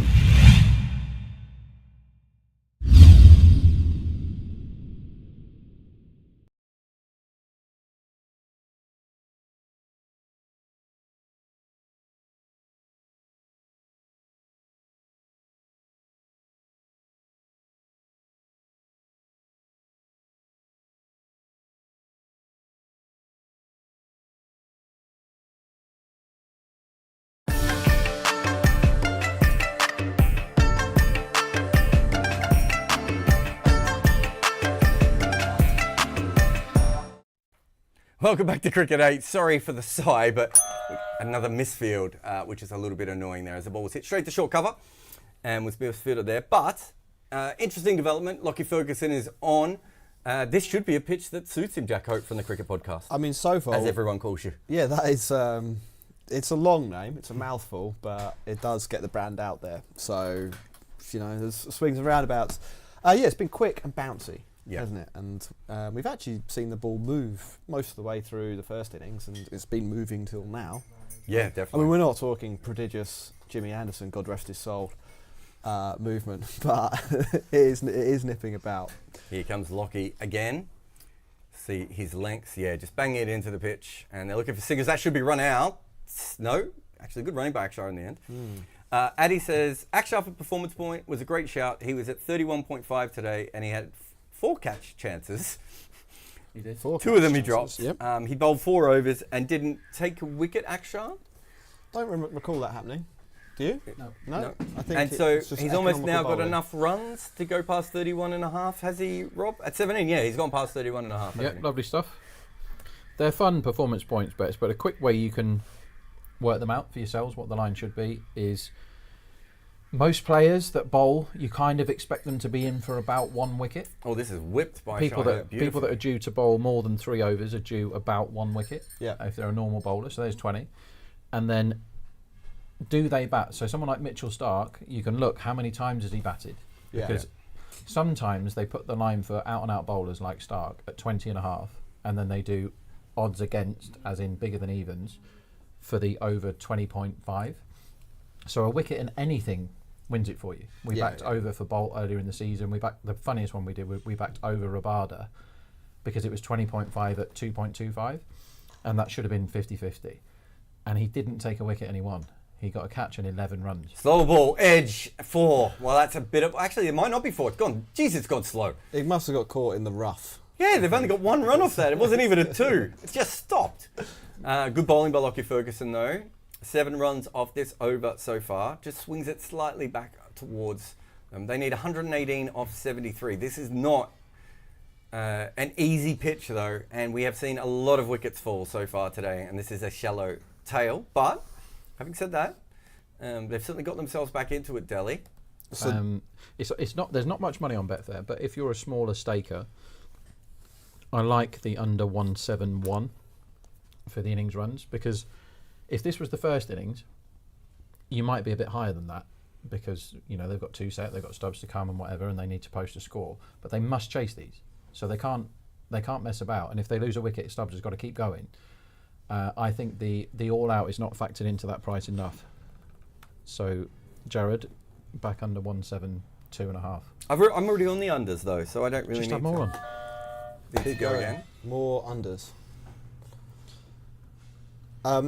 Net run rate watch. Yes. RCB's current net run rate is 0.66. So every run that's scored from here, obviously that's going to keep going down and down and Yes. down and down and down.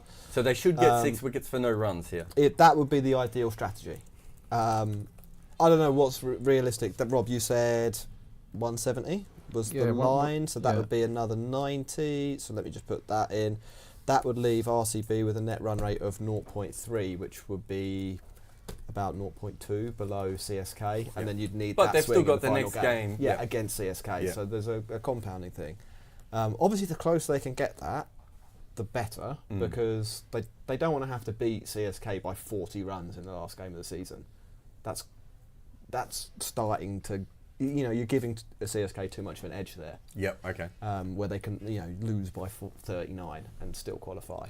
Cameron Green is coming on, so they think this is a wicket to whack the ball in the middle. He's a high chance of a wicket or a 6 almost every time he bowls. Actually, how about a 4?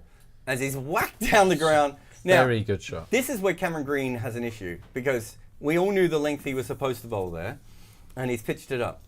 If he just whacks that in at his normal length, good luck playing that shot. It's just too full, especially with mid on up. He's not very good at bowling, that's the problem. He is not very good at length, specifically when he bowls, which for a tall bowler is kind of half the point of being tall. Why is it that, and this might be wrong, why is it that I feel like release point and release height is less of an advantage? Well, this could be... Oh, it almost caught at backward point there. I should get a couple as it goes down to Lockie. In T20 cricket versus Test cricket. So like Kyle Jamieson, Ollie Robinson, Cameron Green, Jason Holder, they're all launching it in from miles up in the air. And they will taller than your height. Yeah, it's crazy. Can you believe that? Is that such a thing? Taller than 5'11". And but in T20 cricket, it doesn't seem to be the absolute cheat code. Because you can get under it. Why don't people just belt Ollie Robinson out of the attack in Test cricket? Yeah, It's a fair point. This is another poor ball from Cameron Green. Now he's trying slow balls on a length. You don't need to do that. You need to bowl back of a length, just outside off stump, and make them try and drag and flat bat you everywhere. Yeah. But yeah, getting under it, you just think it's more sixable. Yeah. So what the original theory in T20 cricket was that tall bowlers worked very well early on because you tried to hit them across the line. Right. And then eventually people realised that you could just flick them, and you would almost go with the height. Yes. If you know what I mean. Yeah. Help it on its way. Yeah. And once they started doing that, teams stopped bowling taller bowlers early on. So yeah, I do think it's a big part of that. Having said that, Josh Hazlewood has come through. Yeah, Hayes was good, and So we have seen bowlers work it out. This is a good ball. Oh, was that back of the length? That leapt a bit, that. Yeah, it's interesting, isn't it, when you bowl the correct length on this pitch. And Shy Hope's come down to say to Akshar that one was a bit tricky as well. Market says 1.59 for RCB now. Now what does a wicket do to the market here, you reckon? well, I'm thinking I might quite like 1.35. Okay. It's a big move, but it's not terminal because you've got to get Stubbs out before you win this game. Yeah. Do you think that's about right at the moment, Rob? I think the market's okay. There's lots of 2s at the moment. Let's see where the 2 is. Is that 2 again? Should Another be. 2, yeah. There seems to be 2s out there. There's been a lot of 2s recently. Where are we looking? 13? Is that what I see? Yeah, that's too big for me. Yeah. 13 for a 2 when we've had... Let's have a look. 2 this over, 2 last over. So 4 in the last 12 balls. Why would it be out like that much? Is this what would typically? What on earth's going on there with that ball? Is that if we had Johnny Bag of Donuts and James Average batting at this point in time, is 13 about right? Yeah, I think it's a bit big, to be honest.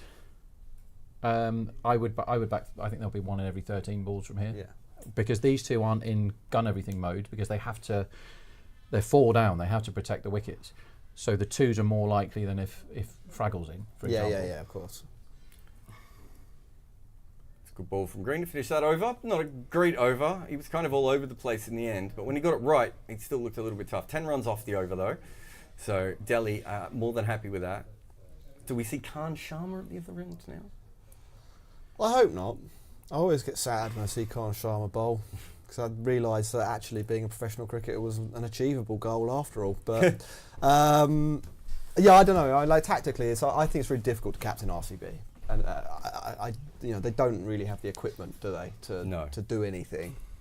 So it's sort of cycling through the guys who might go for 15 off the over, but hopefully will only go for 8. Makes sense. Yeah. Odds are 256, so a big over in the next couple of overs, and Delhi aren't far away from being favourites here. Yeah, this is really interesting. I still think the most likely thing that happens is they fall in a heat. But Bangalore are not a difficult team to go at 9 and over against without taking too many risks. Like, everyone's gone at 9 and over against Bangalore, even if they've messed the batting order up or whatever. They've gone with Lockie again, and that's 4. That's such an easy 4. Such an easy 4, and the market is really starting to believe here, because what they need to do really is go at 9-ish and over for 5 overs, and then they've got 2 set men who can both hit and Stubbs to come, and all of a sudden they're in great shape. But the market has moved an awful lot for that 4. I'm tempted to close some of my Delhi position. I'm about to close on a double red, I think, because I was massively up in the first innings and I went back in on RCB and it hasn't worked. So what I did was, when I was hammering the unders, is I laid the match winner at 1.25, and now my runs is looking in bad shape. I'm a fair bit offside with my under 172 a minute ago. The line now, to be fair, the spreads are onto it, so you can look at spread firms as an idea of, so basically it's in England it's Sporting Index and Spreadex are now the same company, as a guide to where the innings run line should be, and they're saying it's 174 to 179, and they're usually a bit high because most people buy. I'm happy enough. Whoa, where's that gone? Straight up in the end, this could be out. It could be a no ball. It is out, it is caught. I don't think it's going to be a no ball, mate. I think it's going to be too low there. And catch. That has changed things. Was that Khan Sharma? Yeah, good catch. Yeah, coming in at deep mid wicket. They might have a look at it. I'm not even sure they will. I think with the current interpretation of that rule, it will probably be fine. But it was a high full toss. Oh, yeah, it was at least knee high, maybe slightly above. Let's just have a look. Back of the hand slow ball, so they dip late. Yeah, it's going to be fine. Yeah. I'm very happy with my close there. Well, I tried to cash out with a massive double red and it wouldn't let me.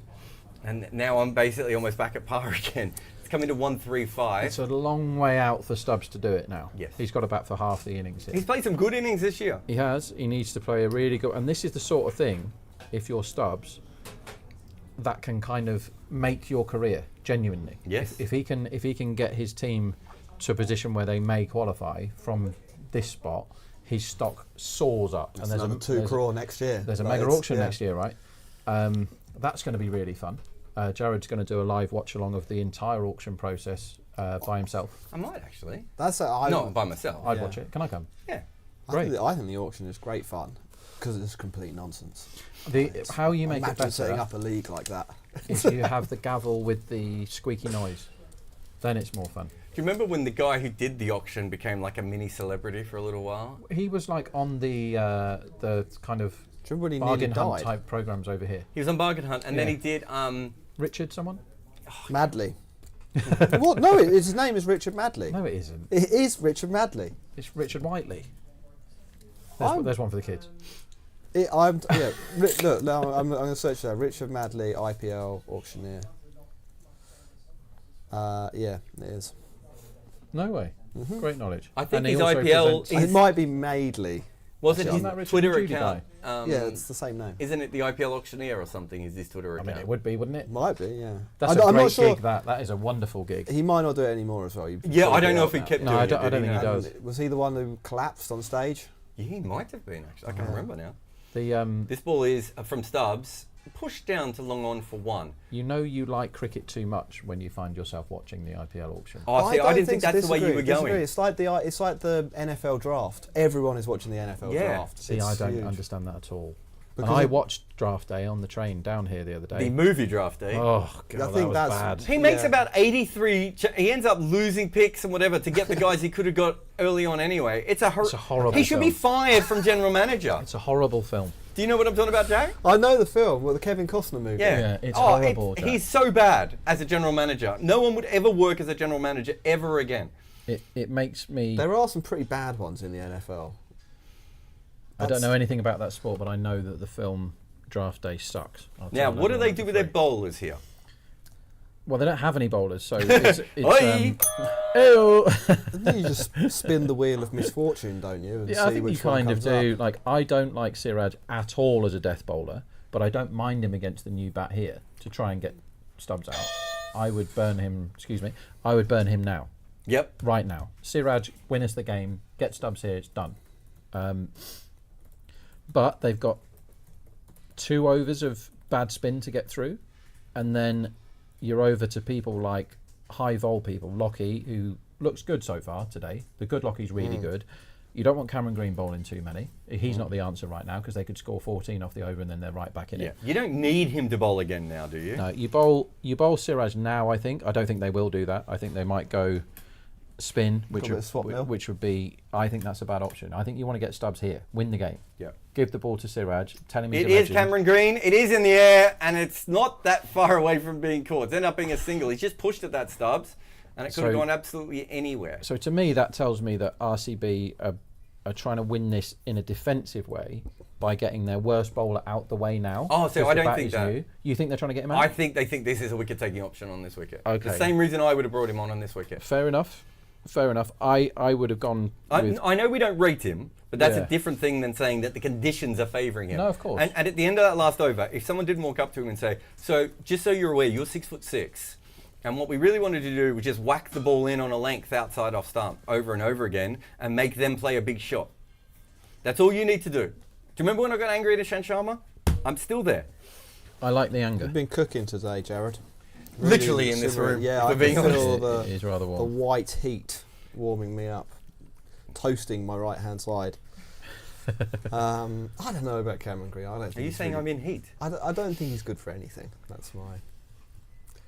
I mean, Not really also, biased you, I also think- a valid, also a valid option. I'm not saying. I that don't that's- think he's a wicket option. Period. Is my. Well, he's got 2 edges in There's this no, over to there's begin. no slipping. It's I not going to understand get that. anyone out doing that. But that's not how I want to get the wicket out. What I want to get the wicket out is I want them to try and play a big shot off the back of a length ball on a wicket that's not been easy. How many flat bat sixes have we seen in this match? We haven't seen very many. And almost every time Yeah. someone's tried it, it hasn't worked.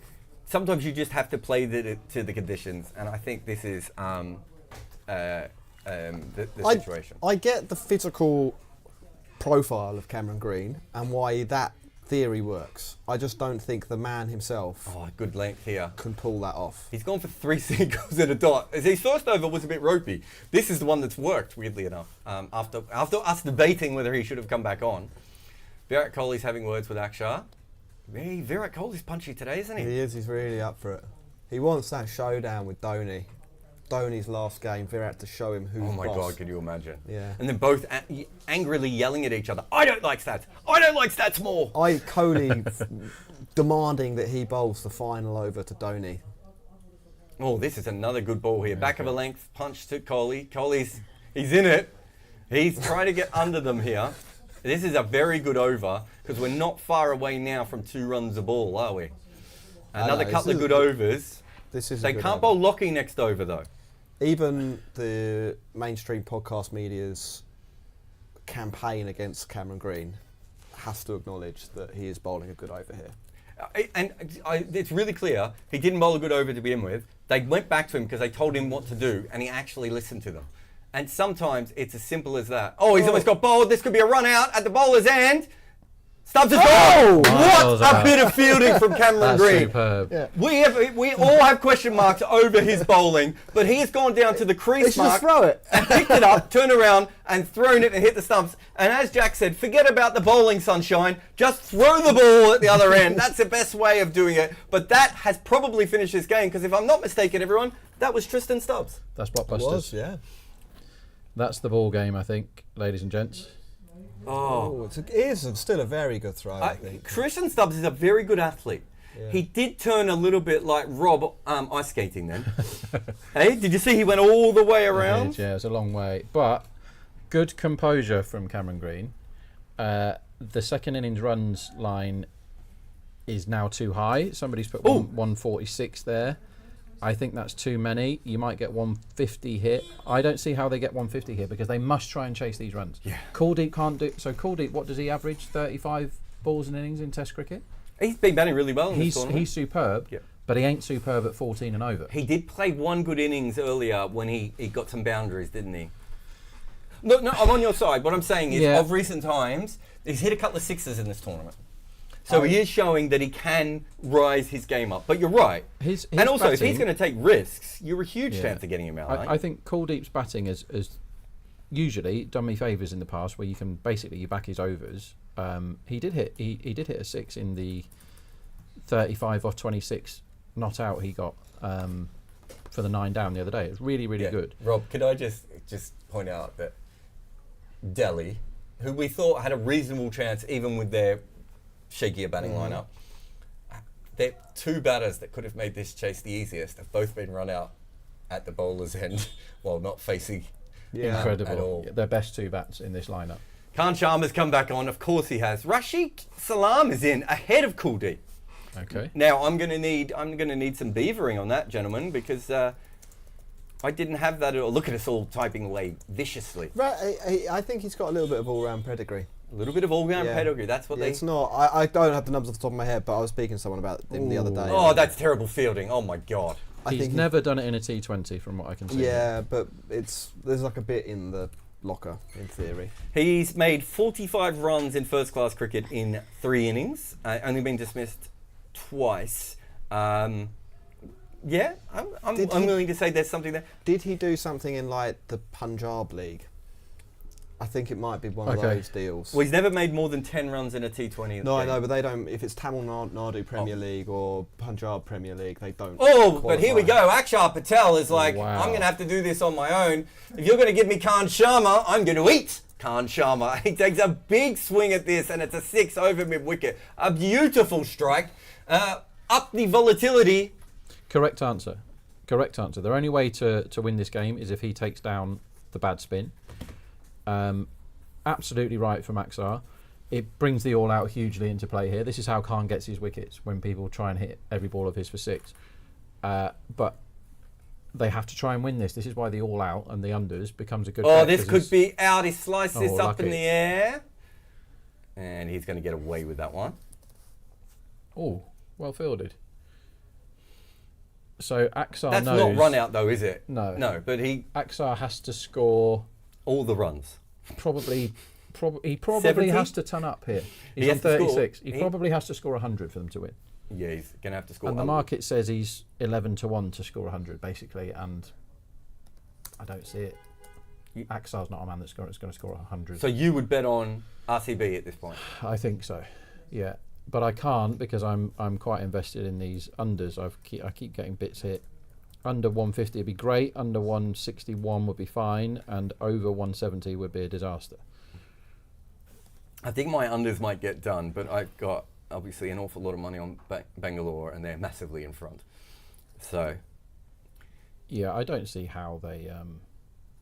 Sharma in to Rasik. Well, if he is a slogger and he's been sent out to slog, I think he's defended 2 of his balls so no, far. I mean, Jack. it doesn't look like the most. It's not a beautiful defensive shot, is it? It's a defensive shot. It's like It actually reminds me of the way I defend, which is like I think to myself at the last minute, I just need to stop this, and so I kind of my bat and pad go out together. But if I was playing an attacking shot, my footwork would be perfect. But when it's defense, it's just like yes, all a lunge. together. Yeah. That is very you much. probably what he's wouldn't have doing. seen much of Alan Border bat. No. So Alan Border, when great did bat. Alan Border retire? 95-ish? Ooh, 3. Yeah. So Alan Border had this incredible method of kind of, he wouldn't be able to do it today, he would have had to change his technique, of kind of bat and pad always going out in unison in this sort of stabby motion. Absolutely great player, no doubt about that. I was just sending an email in. I see that you don't really rate Cameron Green as a limited overs player. What is your position on his test pedigree? So just on his limited overs, I think he's a really good prospect if you bat him in the top 3. I'd agree with. I don't think he's not IPL quality. Yes. And his bowling has physical potential. Everyone knows he has potential, but he's not there. Yeah. Test match cricket, I still have problems with the lengths he bowls. I still think he needs to be hitting a valid length more often than he does. And if you go back, I think his first game, I tweeted this.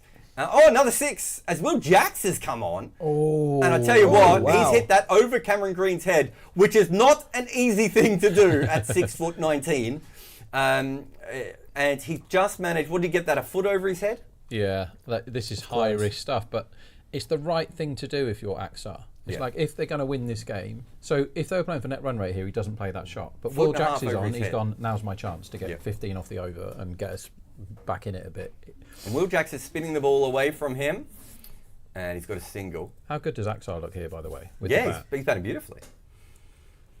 So we said that. What do you think about his test pedigree? I think he still has a problem with his LBWs, but I think by the time he's 27, 28, he will be a well above average test batting prospect, and by that stage, I expect him to be at least a better than average 5th bowling prospect, if not a weak 4th bowling prospect, and that's a all-timey level player. Yeah. But it could all go in a heap because of his technical flaws, I think. If he could get a sustained period where his batting average was above 40. Oh my God, Rasik's come down the wicket to Will Jacks. Wow. Which is well achievable. What's for stumping here? What, coming down the wicket to Will Jacks? No, Cameron Green averaging above 40 for 5 years in Test cricket. Like, I think that is. I think he's better than that. I think he'd average over 45 for 5 years. That would be even better. That's big chat. Then that would He's a be proper huge. player. But even if it was got to 40, there could be a stumping every Okay, ball. yeah. They're just charging at Will Jacks. Do you like 16s, Jarrod? For stumping? Yeah. Yes. Fill your boots. You'll be able to get bigger, I think. All right, well, you guys talk amongst yourselves for a minute. Yeah, here he comes. there's only 2 balls left. I think Cam Green's gonna go out really on that. good at Test matches. I think one thing he's very good at that not many people are is catching. Yes. And I think that's important. He definitely's got an LBW issue now, but he's still really young. He's still early on in his Test career. He could be great at Test. I don't think... Jeez, what just on that was 2 to almost any other fielder. He galloped around there. It took him about 2 steps and he covered 30 metres. And then he's piffed the throw back in just to go on your point of fielding. He's a good fielder, and that is important now. Rob Barron level, would you say? I More would like go a as far greyhound, I would as to say. say that he's even quicker than me Really? across the field. A Ballerigan Bob. It's not. I'm not known for my pace. What about your hands? Smash! His hands are almost as good as Whoa. mine. They're that good. And here comes Axar. And all of a sudden, he's done exactly the right thing. He's identified. They've tried to burgle. This is bad captaincy. They bowled Will Jacks at him. That's really, really dumb. To be fair to them, I think they're thinking they could spin the ball away and he might hit one straight up in the air. I think it's an ask. I wouldn't have done it, but I'm just going on why they might have done it. That's the net run rate in trouble. On net run rate. Oh, yes, net run yes. rate watch. So just explain that one again. Well, every run that is scored from now on means that RCB are going to have to beat CSK by a bigger margin next Sunday. So right now, RCB's net run rate is just a little bit below CSK. Yeah. If they were to win by a run, they would need to smash CSK next week. All right, so the odds are 640. So they've come in from about 11 to 1. Or were they 11s or 11 to 1? I can't remember now. But around that anyway. Into 6s. After that over. I think they were even longer than Here that. comes Lockie. Lockie comes The in. charge from Salem. No, So you're right. so this feels like, as we see another 2 today, it feels like Rasik is a big chance of getting out like now because he's charging 90 miles an hour. I would want to be on bold here, which he can back at 5.5. I think off the pace that's a bowler? good bet. Well, yeah, if the keeper comes up. I think 5.5 for bold is a good bet, so ring... Sorry, yeah. 5.5 for bold. Because if Lockie bowls the quicker ball on off stump here, and he's trying to run down the wicket... Oh, that was given us 4. Was it? I originally Siraj thought he must was have- close to the boundary. Oh my God, that is such poor fielding. If he's actually, Yeah, he Siraj, suited it. that's really bad. that's just, Should move the match winner. Should be sub 6 now. mate. If you did that in the park, I'd be angry. He's flicked this up in the air. As you see, it looks like he's going to go out every ball as Cameron Green almost fumbles that one for another boundary there. This is very interestingly poised all of a sudden. Yes, this it game. is. 68 or 41 is not that hard. But the all-out is massively in the game because Aksar's got to do most of the run scoring. My early all out for 125, looking dicey, I would say. Yeah, I don't think you'll get that. Although, I did have that Delhi game where they lost 4-0, and I managed to steal one. Yeah. So, I've got 24 runs to play with on my under that I interesting placed here. at 40 for 4. Whatever it was. Akshar is not attacking Lockie. I think good cricket, sensible cricket. If he tries to attack 90 miles an hour, he probably gets out. And he knows that he can smack Jacks and Khan and all that. And now he's thinking, I've got to take this deep. Let's see how good Aksar is, because we know he's multifaceted. We know he's multi-format. Sure. He's clever. He has never done this before. He's never smoked a chase by himself. I'd say Ferguson isn't necessarily the kind of bowler that you have to force it against as well. You get the odd bad he ball might anyway, he won't might you? just serve you up a ball that you can knock round the corner for 4 or 6. Yeah, as he did first ball of the over. I think he bowls Rasic here if he bowls the quicker one on off stump.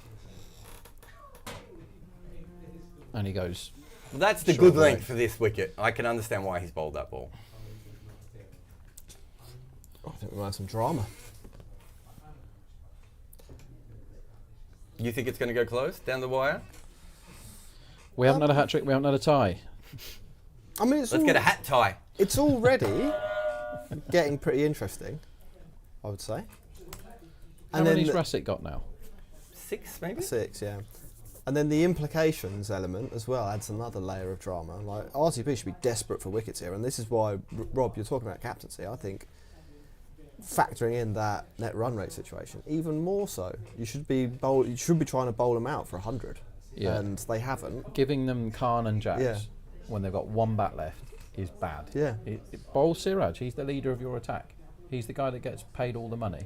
Say, look, get Aksar out now. It's finished. We all go home. No, I agree. I totally agree. And now Who's what they're their doing? death bowler if they don't have Siraj? Yash. Yeah, has to be.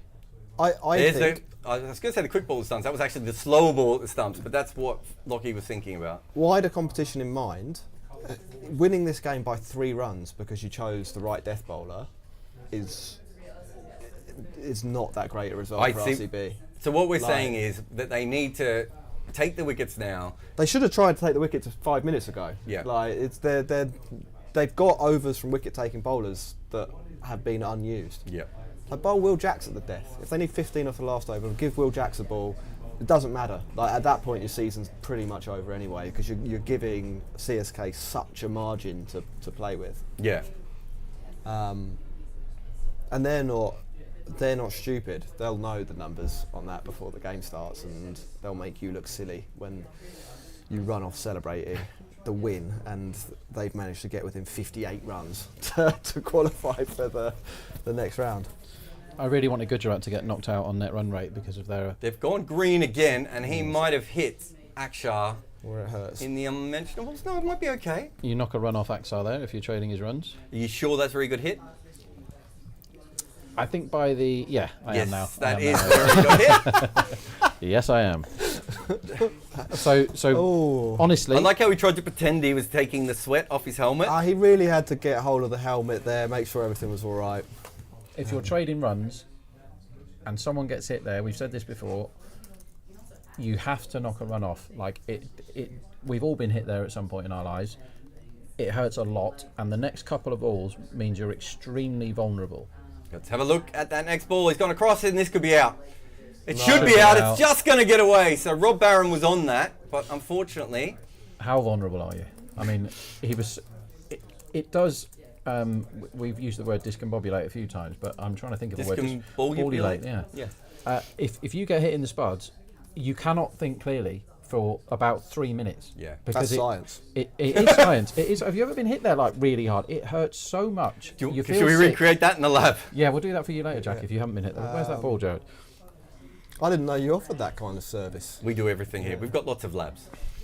This is we've got the broadcast room and then the dungeon next door. Green, it's gone for a dot and a single here. A bit of a risky over. So who have they got left to bowl? Khan Sharma's not going to bowl again. They've got Yash Dayal. Swapnil Singh is not going to bowl while... he's left-arm finger spinner, isn't he? Yeah. Yeah, he's not going to bowl again while Akshar is out there. So he's finished. So... Got one Siraj. Green comes in. Rashid comes Wow. down the wicket and swings. He's going to hit one straight up in the air. I don't think he's going to go out bowled. 2 Dayal. 1 Ferguson. What was I going to say? Yeah, so Swapnil and Khan Sharma have bowled 3. Yash Dayal, so they've bowled 1, 2, 3, 4, 5, 6. They've bowled 7. Oh, Will Jacks has bowled. Yeah. So this will probably be Green's last over. Then you've got Siraj can bowl 1, Yash can bowl 2, and Lockie can bowl 2. And how many overs are actually left? Where's my maths? 5 after this. So what I just said makes sense, doesn't it? There we go. And he's going to turn this on the leg side for 1. I think that's all Rasic has to do right now. Is No, he should Axar run down on the strike. wicket and try and smoke them because it's way funnier. I agree, it's funnier. And we've had quite a funny game here. I mean, we've had their best 2 players getting run out and them still being in the chase. It's miraculous stuff going on here. The 6s are there. They are there for against Bangalore at all times, but they're 1 wicket away from curtains. It's a really interestingly poised game here. Green going for 15 off 16 balls is 10 off unheard his of. first 6 as well. Yeah. Now, Akshar has to have a go at Green. This could be a wicket. It's good batting, but he's got a single. Now, guys, Cameron Green. Is this a free hit here for Rasic? well, why would you play is that just to get himself back on strike? Surely that's Maybe. the ball you try and whack for 4. And then if you miss it, your next ball, you hit the single and keep the strike.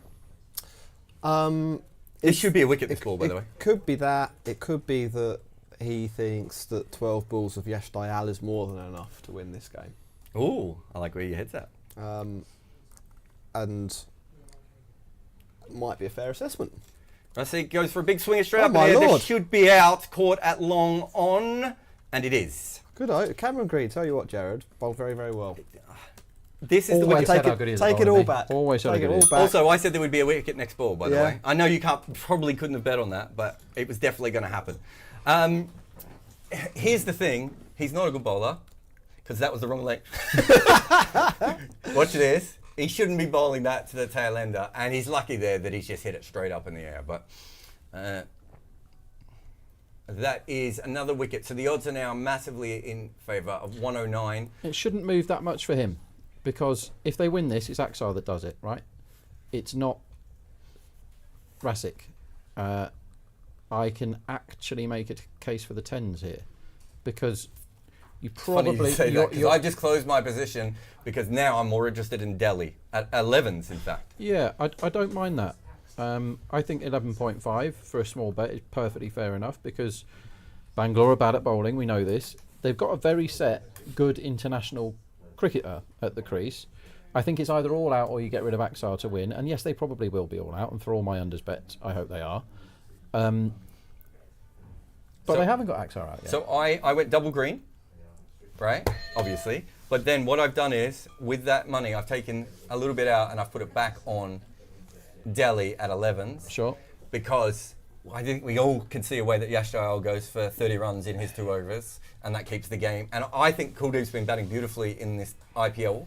He has. And so I'm willing to say that there's something there, but obviously I'm going to make a lot of money from the win either way, so it doesn't matter. I've heard that Kuldeep has been working on his batting pretty hard, full stop. Now, He you never has. really know whether people are just saying No, that no, because he they has. do work on their batting. Like, everyone works on their batting, or whether he's been properly working on his batting. And you seem to think he is, and I've heard that he is. Yeah.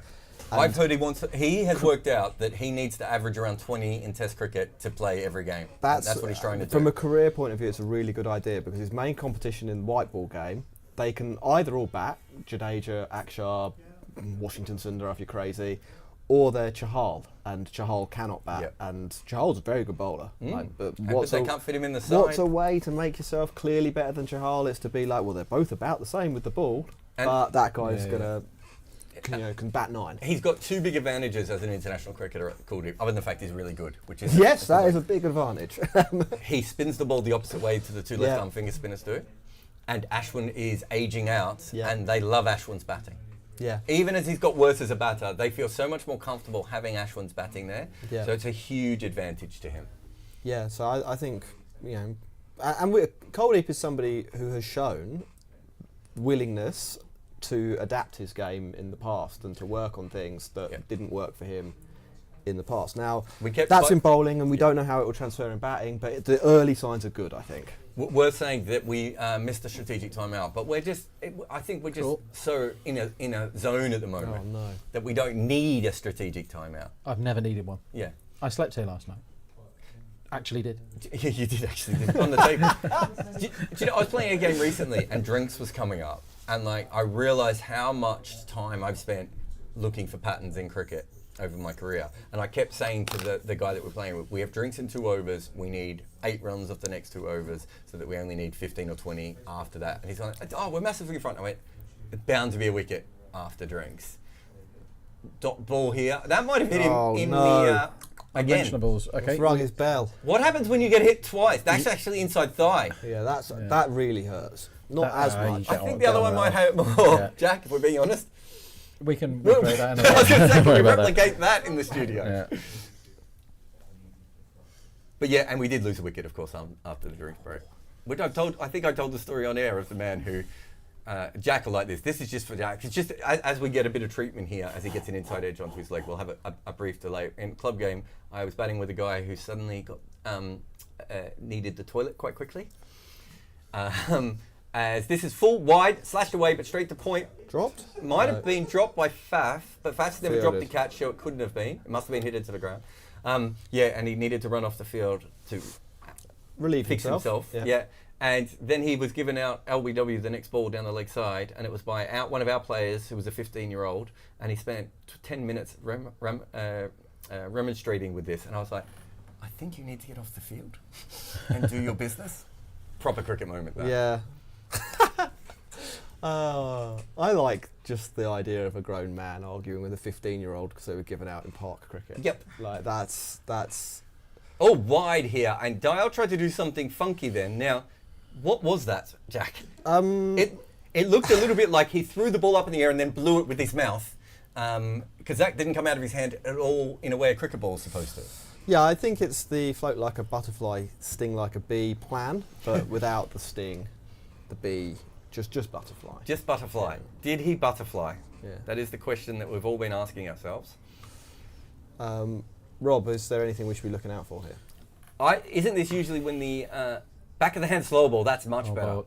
This Good is ball. where I know I've gone on about bowled a bit, but Lockie to needing more than 2 a ball, bowled is always in the game because you have to hit him. I can see overlines here going up, and fair play to firm still doing it, but 7.5 the next over looks a bit low to me. So if I had to bet now, that's what I would back, over 7.5 in the next. Unfortunately, you've got 3 balls to get a wicket here. And Oh, it could this be a is wicket sliced up in anymore. the air. This could be out. This could be it.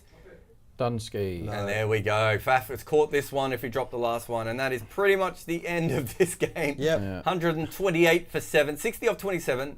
We rate Kuldeep's batting, but he's going to have to bat with someone at the other end. And Kuldeep can maybe hit 30 or 15 if he's got a wind at his back and some full tosses and some no balls. But the guy at the other end is not going to be able to hit 30 off his 15. What we're, well, me personally, but what we're cheering now is the unders. And the reason why the unders were such a good bet, and even though it didn't look great for 15 minutes there, is because they had to keep trying. They Oh my had God, to I keep might get whacking us out. my sneaky unders because I'm under 144. Yeah, I'm under 145. The lowest number I went under was 150. The line now is 147.5. Okay, we'll get rid of that because that's too high. So if they're batting, if this is the first innings, 147.5 is a perfectly reasonable run line because they're going to try and bat the overs and take the ones and not take any risks. They've got to chase these or they're done. So they have to try and hit 14 and over. Sometimes tailenders don't bat that way. Tailenders don't bat in any way, do you know what I mean? Yeah, Like, yeah, I do. I remember, I can't remember which team I was working with, but I remember there was a message, mate, just we need sixes. Just go out there and slog. And then whoever it was just went out there and just started knocking the ball around, and the coach just like pulling everyone's hair out, not just his own. Run lines come into 140. 140. It should be about 18 more from here. Okay. I think So maybe about 144. It's gone back up because Mukesh Kumar played that pretty well. Yeah, that was all right actually. Can I tell you guys what I would be thinking now? Interesting time to bring on Siraj to just try and finish this off in 2 balls. Yep, that would be a good idea. Lockie Do you know Ferguson. what I mean? And then Lockie at the other end. Yeah. And I might, if I need wickets, I would think of whether Yash or Cameron Green is more likely to get a wicket for me as well. I think it's still Yash, but you know what I'm saying there? Like I'm saying, just think what is the most likely to get these batters out? Slow ball outside of stump. And you see what I mean? I don't know if they're going for it. I don't think You're they out are. if you don't chase. Yeah. It's done. I think Jarrod's point about tailenders maybe not fully understanding the implications of their behaviour is valid here. To chop a tiny bit out because I agree with the run line now after those easy singles of the 145. So I'm having a bit on over the 145 to take away some of my very dangerous red further down just in case something silly does happen. So if they want to get 145 to 150, that would be lovely. You say that. I think anything over 144 would really be an awkward thing. Should we not let them get that then? That's fine. We'll agree to that then. Just bowl them out now. And I can buy Jack a beer while you're doing loads of work. So what work do you do after the show, Jarrod? So you can find me on my Jarrod Kimber podcast channel, and I'll be doing the scoreboard. And we basically just run analysis through everything we've seen today. So I haven't had a look at the script of what the guys have done, but it will be things like probably it might be something on Tushar Deshpande's bowling, perhaps Simranjit's bowling might be 2 from the first game. What else have we had today? Loads of silly run-outs? Maybe the runs per over of Chennai would be an interesting one because of the net run rate situation. And then Rajat Patidar against spin might be something that we might look at as well, those sorts of things. He might have turned himself into one of the hottest properties in IPL cricket now, Patidar, because he's almost already, having only played in it 3 times, got to the stage where you don't want to bowl spin in the middle overs. Yeah. And that changes things hugely for teams that are trying to keep a lid on things. Because if you've got a guy that is just, any kind of spin as well, it's any type of spin, he's going to try and mow you for 6. And he's very, very good at it. As we go, Cameron Green, and I've been saying all tournament, if anyone would listen, how good Cameron Green is as a T20 bowler. And he's finally coming good. I don't mind this at all. I know I can understand why that might annoy you guys a little bit, but I don't mind this just from the perspective of it's very hard for a tail ender to hit face someone who's 6'6". Sure. And if they are going to try and swing, it's going to go straight up in the air. The only other thing I would say as well is he will actually get some dot balls, and they might be thinking there's a bit of both with Cameron Green, whereas Yash Dayal is probably more likely to get a wicket, but also go 4 boundaries as Kuldeep. So that ball's a perfect example. It just got too big on Kuldeep. And you know, he's a little guy, and that extra bounce just meant he spooned that up. If he's smart, of course, Jackie gets under that and flicks it over his head and tries to beat fine leg for 6. But he's not at that level of batting yet. No. I don't mind Green. Has Green bowled 4 on the bounce here? No, I think he might have gone off a little break. Briefly. Good fitness. There's a lot going on in the production area over here. Yeah, like some of us are trying to be professional on air. They're making Rob's bed. Oh yeah. Our new marketing guru, Monica, is just ruining all the furniture in the other room. As this is scooped up in the air, that's why you bowl tall bowlers to tail enders, by the way. Fair play. Now, if this was Kyron Pollard, we would have a silly point. That's let's see. I'm sure there was a team this year that did it. Maybe KKR. It has happened this year. Maybe KKR had it in for a bit, or we've Mumbai certainly seen it randomly. I can't remember why, but I've got that in my head as well. Cameron Green, .1. He's going to go back of the length into the wicket, and Mukesh Kumar does not look like he really wants to be facing a 88 mile an hour freak of nature giant baby. but he is facing that person. And of course, Cameron Green gets his length wrong and bowls are wide. Yep. It's because you gave it the Billy Big Noise about that delivery, that's why. I don't mind the bouncer, but you really I don't don't mind it, want you've just got to direct it at the head, haven't you, or the throat. we really don't want a bouncer at all. And Nanny has tweeted in, Jack Hope is a rock star. Thank you. It might be Jack's Nanny, that is. No, meant me. No, as in it might have been your Nan who has sent the message. Oh, right.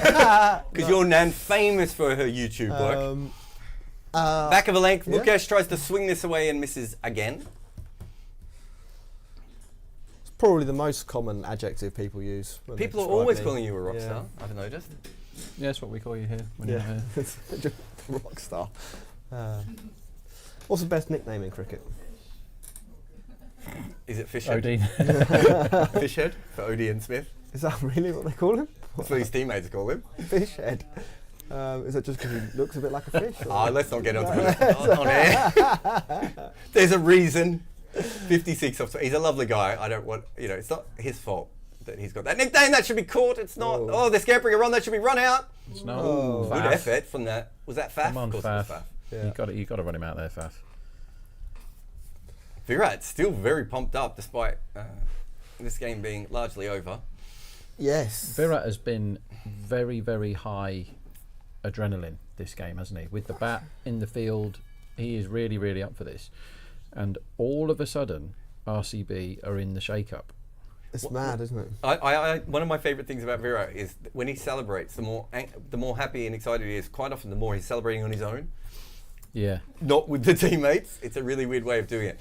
Oh, this is a good ball, and well played by Kuldeep. It was a good, slower, straight one. I don't think he should have bowled that. I think Kuldeep just hates getting out. I think he has a real problem with One getting for out. 19, Cameron Green. Geez, you guys. How is that Remember the possible? bloke who said he should bowl, and remember the blokes who said he shouldn't bowl. Can we just get a close-up of Jack and Rob for that one, please? These are the people who said he shouldn't bowl, and I was the one who said, I don't know, this might be the one time in my life I think Cameron Green should bowl. Imagine if someone else had bowled. They'd be all out by now. Yeah, that's also true. Yeah, If Will Jacks had bowled more. counterfactual. If Will Jacks had had an extended spell, this game would be iced. This is a silly thing to say, because it won't happen for a while, but this, if they had this Cameron Green all year, right, this is a good team.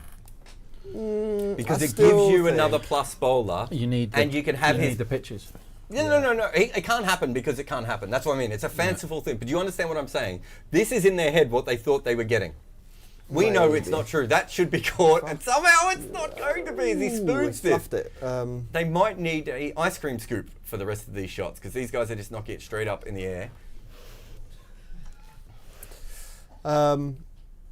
Yeah. You I see like what I'm watching- saying? yeah. In their dream idea, this is the Cameron Green they thought they were buying. We all know that this wasn't what they were buying. I think that's probably true.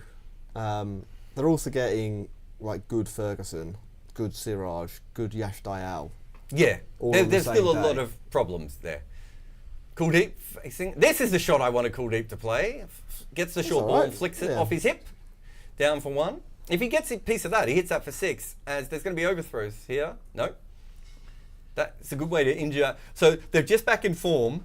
And Dinesh Karthik's like, I'm going to piff this as hard as I can at the back of Lockie Ferguson's knee Yes. with the game won. Yeah, that's a good idea. Hey? That's big brain thinking from DK. DK, well, he wanted to retire next week. He didn't want to have to do the playoffs. Maybe that's fly. it. He wanted to fly to the West Indies, put his feet up. Lockie. Short, Wow. fast. And that was missed by 1 metre and 43 centimetres. The next ball is going to be a Yorker, and it's probably going to be a wicket. Who will Because be he's- player of the match, says Nanny. Can you tell to put my bet on? I think it might be a bit late to get that. Betway might have it. It's But there's no obvious player of the match, is there?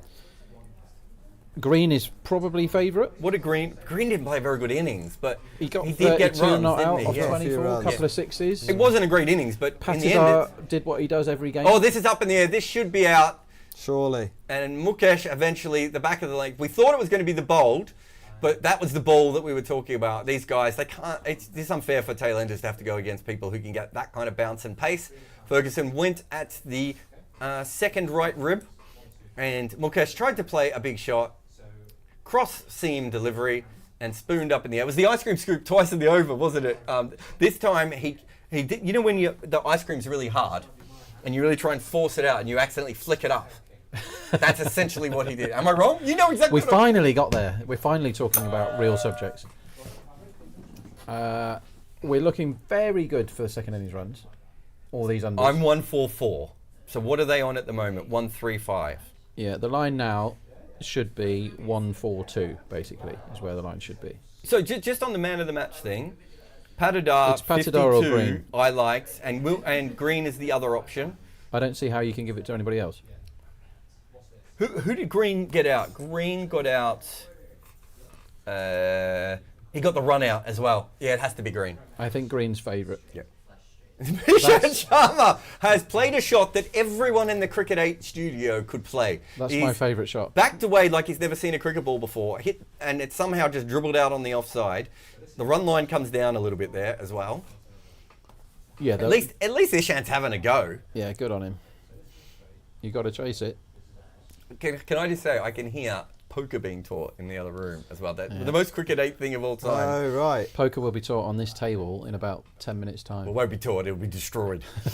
Yeah, it is. This is the place poker goes to. Oh, he's backed away. He's almost edged that to... How can you edge a ball to the wicketkeeper when you were standing on square legs, toes? Have they got a short leg in as well? Virat's still smiling. He can't believe... Oh, now him and Ishant are getting into it again. Friendly getting into it. Let's not start a rivalry. 2 overs to go. Jack said that like a man who has never wanted something to end more. No, I'm enjoying. It might even be one. I might even be less than that. I'm enjoying the game. I actually really enjoy. Did you get done today? Done. You're okay with the unders bet? Well, as long Or as did you get out of that one? No, I'm still in on the unders. So you lost money on going in on Dehli early? Yeah, but I got out for a 9p loss. Okay. So I'm okay with. So what, you bet a pound? No, well, it varies between 2 and 5. No, I don't know. I'm just trying to work out what 9p. Sometimes I'm rolling. This is sliced up at the end. They might get a couple here. I don't need any of this though. I'm still. No, none of us need this. Yeah. Well, actually, Rob might need this. I really enjoy watching tailenders bat, but not on this occasion. No. This is why you come to Cricket 8, because most games at this stage, if you're doing normal commentary, it is completely petered out. Whereas in our case, we actually have money riding on this as a group. And not slightly competing money, because I think me and Jack just need the unders. Yeah, yes. I'm very happy to cheer your unders on, you two. Because I was hammering unders every time they hit a 4. Why would you bowl a wide, Siraj? Why are you bowling a slower ball to Kuldeep? Every 4 for about 15 minutes, I was having more on unders because my theory was they're going to get bowled out because they have to keep going. Yes. They've only got 1 bat left, which luckily has come home to roost. But I did back overs when they were 8 down because I thought the line was about right at the 144, so I had a bit of overs. But I hope your unders wins, you too. I don't say big swing. He went to swing at that big Kuldeep and suddenly went, maybe that's going to be a wide. He got it wrong, and it ended up going to the wicketkeeper. I think if I'm Siraj here, I'm going to forget the wide Yorkers, and I'm going to go into the pitch at his chest again and hope he spoons one up in the air and I get a little cheap wicket here. Yeah, I think that's about the right plan. And then when you get Ishant, you bowl short or at the stumps. Yeah. No mucking around here. Virat Kohli just asked Kuldeep to hit him a catch. I love it. Bants. Good Hashtag bants. That is banter of the highest calibre. Siraj, off the toe end of the bat. That could have gone anywhere, and it's dribbled up. Couple of bounces to mid-off. I think if that was Faf in there, yeah, it's Faf at mid-off. We're a sneaky chance of getting our unders from the dot balls here, Jack. Don't curse it, Jarrod. Oh, no, I'm okay because I've already made my win. So it's really more about your I actually only put £1 on this. That doesn't. This is a £1. Stakes, I think, for the purposes of this, are pretty much irrelevant. Like everyone stakes differently, yep.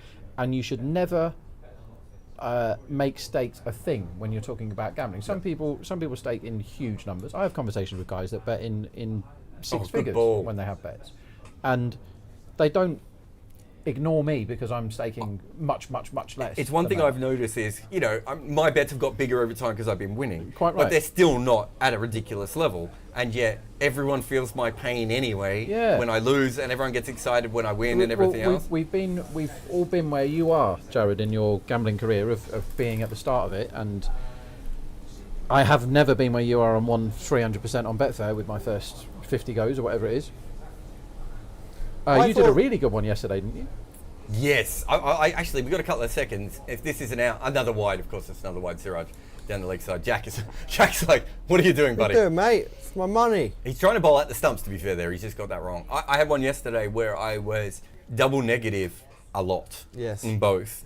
And I made one really, really good call, and the game completely flipped for me. And I ended up with one of my biggest wins ever. What's this on the women's game? No, the women's game, I did very, very well with my overs and unders. I had this Freddie Wild in the dugout for RCB. He's the team analyst, and CricViz as well.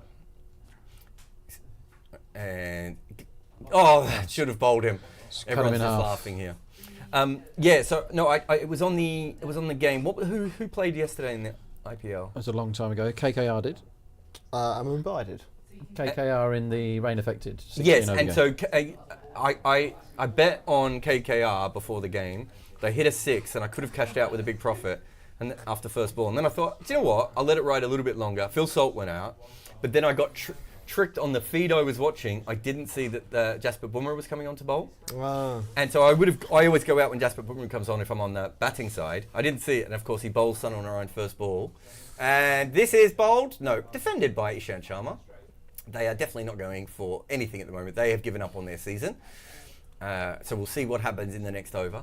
I didn't see that, so I got massively behind. But then in the chase, I think Mumbai were favoured in the chase.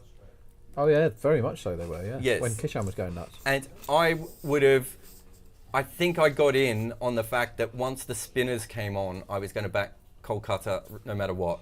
And they were really good odds at that stage, Jack. So I got massively ahead on the other side without having to bet all that much. Just because how do you remember what the odds were on Kolkata? They were 4s or something, weren't they? They were at least that, yeah. Yeah. So I didn't even have to invest that much. They were 60 for none, chasing 157. Yeah. So for me, all the little bets that Rob does in the first ball and the first over, I find them fun, but I'm not all that interested in it. For me, the main interest for me is how I can go with the lines. As this is out, and we've got our under bets. Now, if you went with us, you would have made to sweat, and no one has sweated more than Jack. Well, I was going to say that, but Rob's here as well, and I'm actually stuck to this chair. That's why I just moved my position. But we got you there in the end. We said that there was a very big chance they were going to go bowled out for under 145. We put our money where our mouth was, and somehow our money found our mouth. No, I don't know how to finish that sentence, but that's the end of the game.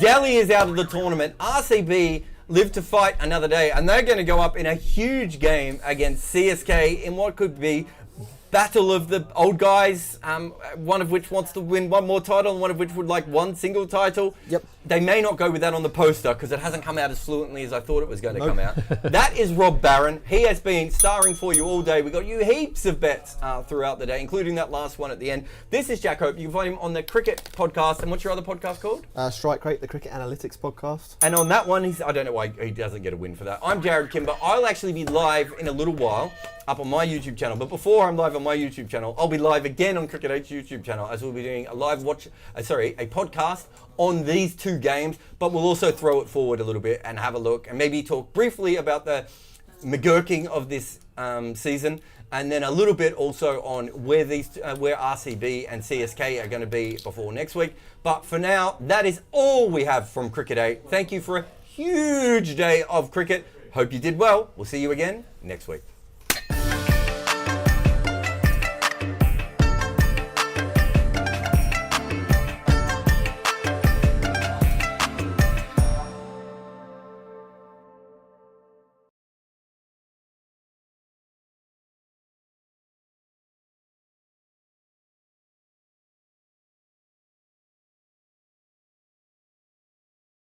I have lost more than I've won. So I've got a 66% win percentage, but I've won far more than that, and that I've actually lost because I put the wrong bets on. But it gets better. I mean, this is very much like my girlfriend's at a different school, isn't it? Yeah. But he's seen them though. I sent him he's aware of all that thing. But I've actually been right all the time. It's just I kept pressing the wrong button. But I'm going to tell you why it gets better, because the other day I did manage to pull it back. The other day Sudarshan came through, and I've never done a bet on Sudarshan being overs, but you know that he's the most consistent player, so you should bet Sudarshan overs every single time. time. He has something like 60% of his innings between 20 and 45 runs. No one else is close, right?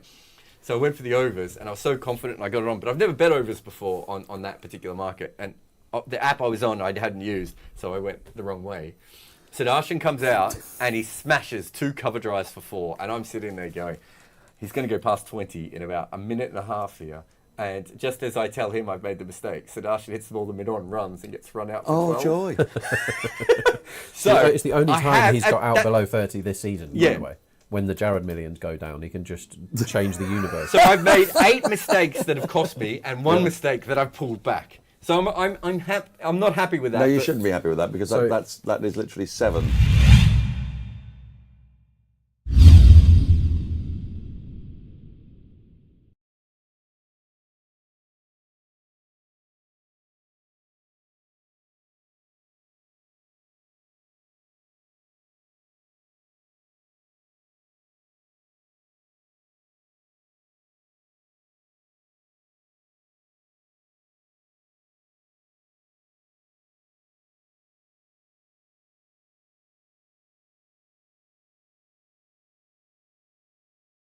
How do you feel as a commentator about the reviews for wides, Dan Norcross?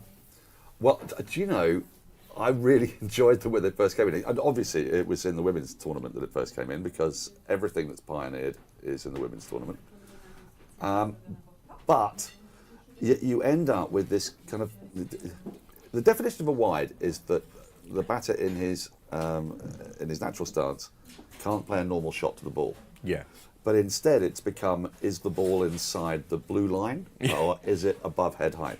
Yes. Now, of course, if you are a midget, then the blue line is irrelevant. I mean, if you're really short, if you're Sunil Gavaskar, the wide line is going to be different from if you're Cameron Green, or at least according to the laws it should be. But in reality, it's become a very binary thing. Yeah, not they've open to changed it interpretation. now, and they've now actually started having official measurements of every batsman, is how far we've got to now. So they Right. officially have everyone's height. They put everyone's height into the computer. They've got his height. They will have a number. They're doing something that they call smart reviews, which is an oxymoron or a misnomer or whatever you want to call it. But it's supposed to be literally it's a number, and if it's over that height, For the high, it's a for the wide, high that's wide it. as Yeah, opposed yeah. to for the wide. It's got away with yeah, this and one, the wide Cameron wide Green. still seems arbitrary. Yet you can review it and check it, and then some bloke makes an arbitrary decision after some other bloke's made an arbitrary decision a minute before.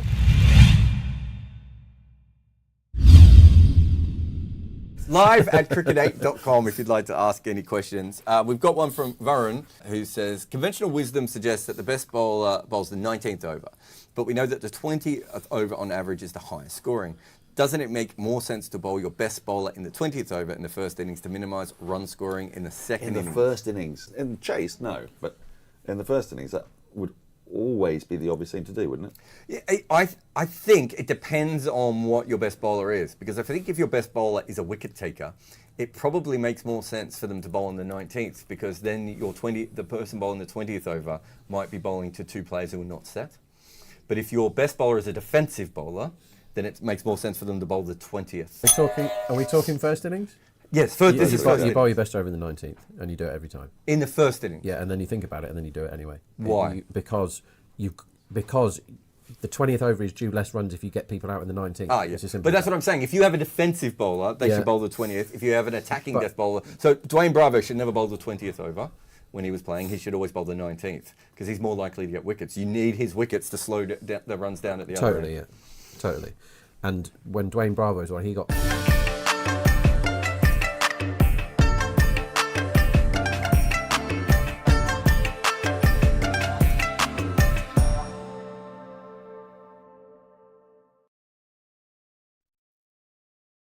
The tourism boards give you money. Wait, am I in? And so they were Am- like, am I? come have I a think chat I'm with in. Ian Bradshaw. I remember him. Joel Garner. Ian Bradshaw was the one that did the Champions Trophy batting at the end. Yeah, man. Yeah. I've got a photo, I'll show you. Sure. Can you just give me 1 minute, mate? Sorry. He's so big. How did I do on Betfair today? Feels like I did.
Welcome to the Cricket 8 podcast. Jarrod Kimber here, Jack Hope, Rob Barron. We are going to talk through the two games that we watched today, but throwing it a little bit further forward now with what has been going on. Jack Hope, did you think you'd be here saying that Cameron Green is the best bowler in the IPL and has iced that game for RCB? Is that what you thought you were coming here for today? As I explained many times on air, Jarrod, I'm a big supporter of Cameron Green. I think he is probably the best bowler in the world at the moment and will only get better with age. So yeah, that's exactly what I thought I'd be coming here to talk about. Producers, if you could just splice that in with everything he said during that thing. No, he bowled really well. Yep. We didn't expect it. It was the good pitch for him. Iffy first over, then he hit his stride, right lengths, and basically Dehli couldn't deal with it. It was the extra bowler that probably got them over the line there, wasn't it? If he has a bad day and his second over goes for 15, Dehli probably win this. I know it seems weird because they're so far behind, but that's probably true. Yeah, there was a bit of the game where all of a sudden they were right back in it. Axar looked superb, Shai Hope was looking good, and you always think with Bangalore, who's going to get the wickets? And today, Cameron Green just dried it up. And they couldn't get him away. And part of the plan for teams chasing runs is we hit Cameron Green and then everything's going to calm down a bit. Yep. And they couldn't do that today, and it messed them up, and they lost by 47 runs.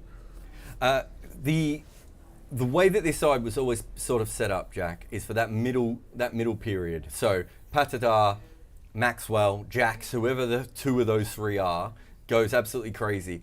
You look at that, the other thing that's supposed to go right is that Cameron Green gives them a couple of overs and they know that their weaker bowls can be hidden a little bit more. That's what RCB got today. The only thing they probably didn't get was Siraj taking a bunch of new ball wickets, which probably would have been the absolute dream. But the point being is a lot of things are going right for RCB at the moment. Yeah, I mean, like if you're thinking about team vision, this was probably it. I think there are questions about how replicable this team vision is, but you have to give them credit. Look, they're still in the IPL, and nobody thought that would be the case a month ago. Yep. I was here a month ago, we did a podcast, and we said RCB are out. Yep. And we were right to say it. They need a couple of results to go their way. And they need Lucknow to not win both their games. Yep. But if that doesn't happen, and Lucknow haven't given any indication they're about to win 2 games in a row, they play Chennai Super Kings, and the winner goes to the playoffs. Like that's bonkers. What a big game that is. Yeah. Rob. Hi. They've ended up with a bit of a net run rate boost, but they didn't really push for wickets. We've seen them sort of. You watch their batting and the way that Jacks and Patidar went about it, and they threw caution to the wind. Right? They were just like, we just have to get as many runs as possible. Yeah. We thought they would do the same with their bowling and go all in for wickets. They didn't really do that, did they? No, it's hard to do that with the tools that they have at their disposal, Yep. Bangalore. It's hard to suddenly go, right, let's throw the ball to our wicket takers, because they don't have wicket takers, Bangalore. They don't take many wickets. There's no one that you can bank on. Like Siraj is good 1 in every 5 games. He's world class, and the other 4 he's hopeless. Yash Dayal did a Yash Dayal today and got 3 for 20. Wonderful stuff. He does that 1 in 10. Yep. They're very hit and miss with the bowling. They managed to get a couple of overs out of Khan. Cameron Green did a good one. Lockie was the good Lockie today. He went for less than runnable and got a couple. Like, no one's talked about Lockie today. Yeah. He was excellent. They've got stuff that when it all clicks, they look like a good cricket team, but don't be fooled. They're absolutely not. And if I was in charge of Bangalore for the mega auction that comes up, Jacks, yes please. They didn't pick Jacks. He accidentally got in the team. Yep. Jacks is an absolute definite opening bat and a power play over and maybe one in the middle. Yeah, so get you a couple of overs occasionally. He's loads of stuff. So Will Jack's great. Absolutely keep Virat Kohli as an opening bat who plays with this intent, the 27 off 13 innings. Lovely stuff. He's been great this year, but everyone else can go. Everyone, all of them. Patidar. Sorry. Jeez. Sorry, Patidar's a definite yes. There's your 3. Rest of them, you're going to tell me that Cameron Green should be in the side in a minute. No, unless they build around Cameron Green. DK's 97 years old. He's retired anyway. So he's done. The spinner's appalling. Siraj, you spend way too much money on somebody that always plays for India in T20s and isn't very good at T20 cricket. By his own admission, he doesn't like playing multiple formats. He came out and said that the other day. Don't play this one then. So he's gone. So Patidar has developed into somebody that is getting regular 50 off 30. He's a huge spin hitter. He messes with plans. Patidar is great. I massively rate him. Will Jacks has an enormously high ceiling and should open the batting for England in the World Cup. And Virat Kohli is, say whatever you want about Virat, he's one of the all-time great white ball bats. 3 really good players to start from. Get rid of everyone else, all of them. Stop picking injured overseas bowlers. Stop picking old men. Stop picking people that were good at other formats, and concentrate on building around those 3 guys. That's a good start. And rip up whatever plans you have with the bowling. Start again. Delhi, just quickly on them. That was their last chance. It really was unfortunate that they didn't get to their 2 biggest players this year, or their 2 biggest batters this year are Tristan Stubbs and Fraser McGurk. Tristan Stubbs was run out when there was a bit of a mistake, and incredible fielding from Cameron Green, and Fraser McGurk was run out at the bowler's end off the tips of the fingers. It's a shame that we didn't get those guys to go out in the shootout that we would have liked. Like that, if this was a Western, one of them would have been, killed in his sleep out on the thing, and the other one would have drowned. His horse would have broken a leg, and he would have fallen into the river and drowned. Right? It's not exactly what we were hoping for. It was one of those. It would have been a Western made by a more avant-garde filmmaker. Yeah, it's not Sam Peckinpah. Sam Peckinpah is saying go out there and shoot until you've been shot. Tears down all the tropes of a Western. Look, it was a big shame. We were really enjoying watching Fraser McGurk bat. 21 off 8, looked like he was just getting going. And then it's all over. No, it happens. It happens. I think an even bigger thing for Delhi is the Rishabh Pant wasn't there as extra ballast in the middle order. It's what a game to miss one of your best players, right? Yeah, obviously out because of the timekeeping issues. Nonsense. Yeah, Nonsense. And that's a big win for RCB off the back of what's kind of a technicality. But that's cricket, luck. That is cricket. Happens. Let's go on to the other game. Let's start with Rajasthan just briefly. Are we starting to worry about Rajasthan? They've lost 4 games now, and they're also in a position where they're going to lose Joss Butler later on. Hetmeyer, we are assuming, is injured. Chahal's not in great form, although I thought he bowled better today at times. Are you starting to worry about Rajasthan? I am, and I because I'm pretty sure you said no other team can win other than Rajasthan and Delhi. I really liked Rajasthan for this tournament, but I think Butler going leaves such a huge hole because I don't know what they're going to do. Because if they were going to put Kola Cadmore there, he's not like for like, but he's the overseas opening bat. Yep. So if you're going to go Kola Cadmore, fine. You would have picked him today probably and given him a go. So that says to me that they're going to put Sanju at the top and just move everyone up one, and that doesn't look great. If Hetmeyer's injured, it doesn't work without Hetmeyer. Juby's not the answer, is he? No. Ashwin, you don't want to rely on to do too much batting. All of a sudden, they're a batsman short. It's basically they're saying Butler's gone and we haven't replaced him if everyone just shuffles up one, and they're relying loads on people that you can't rely on, like Parag, who sure, he's got masses of talent. I do rely on Parag now. And you shouldn't be in a situation where you rely on Parag. Yeah. I like their bowling, but again, they're kind of somebody has a bad day and they're struggling. Chahal's form hasn't been. He's fallen off a cliff, really. Like he got a pitch that couldn't have suited him any more today, and whilst he did bowl dry and he was fine, he wasn't ripping through them. He wasn't causing them all sorts of trouble. He took an early wicket and then they played him out, basically. You ignored something I said a moment ago, which was the only teams you've said who can win this tournament are CSK, Delhi, and Rajasthan. Right at the moment, are you wrong, Rob Barron? There's absolutely no chance that I'm wrong. KKR, as I've said on every single one of these podcasts, can't win. They now have no Phil Salt, and Narayan gets found out when the pitches aren't good. So they've gone from having the funniest and most ridiculous opening partnership we've ever seen with Narayan. How do you feel about Chakravarti's bowling now? I feel really good, and I think so. As I said before. Okay, let's not get into Kolkata. Just tell me who's going to win this tournament. If you were doing the odds, who's the shortest team right now? And you do the odds. It's literally what they pay you for. They are 2 very different questions, Jarrod. But okay. Who is the shortest price to win this competition? It is now KKR, factually. But are you happy with that? I think I understand why they are. I think the spinners. Who's going to win the tournament, Rob? I feel like Rajasthan Royals are going to win the tournament. Well, they're clearly not. But very well. No, they might. They might. I don't know why I play contrarian. I actually think Chennai might. So one option Chennai have that we've not discussed is they can call for a replacement overseas, a bowler, because everyone's broken down. Patharana's gone, Fizz is gone, Chahar's gone. They can replace these people. You're allowed to do that. Who would you replace it with? That's a great question. Richard Gleeson. Is Nathan Ellis around? No, he's playing No, for he's Punjab. Punjab. Yeah, that's what I So- thought. I mean, there aren't many plus bowlers. Wayne Parnell? Do you know what would be really funny? An absolute alpha move. Jofra Archer. Yeah, that would be big. Do you know, I was There's thinking, zero chance that's going to happen. I've seen sillier things. who's the guy who got picked for South Africa with where he's got a bowling average of 12 in the SA20? Not Neil Bartman? Bartman. Let's do the Bartman. Yeah, everybody do the CSK. Bartman. That would literally be what I would do. I would pick the Bartman just for the t-shirts because yellow. Yeah. So Very good. the Simpsons are yellow. I'm aware of this. Okay. Yes. Was it? You didn't hit a bell, so I wasn't sure What on if earth you is happening here? got. Let's just get to CSK for one moment.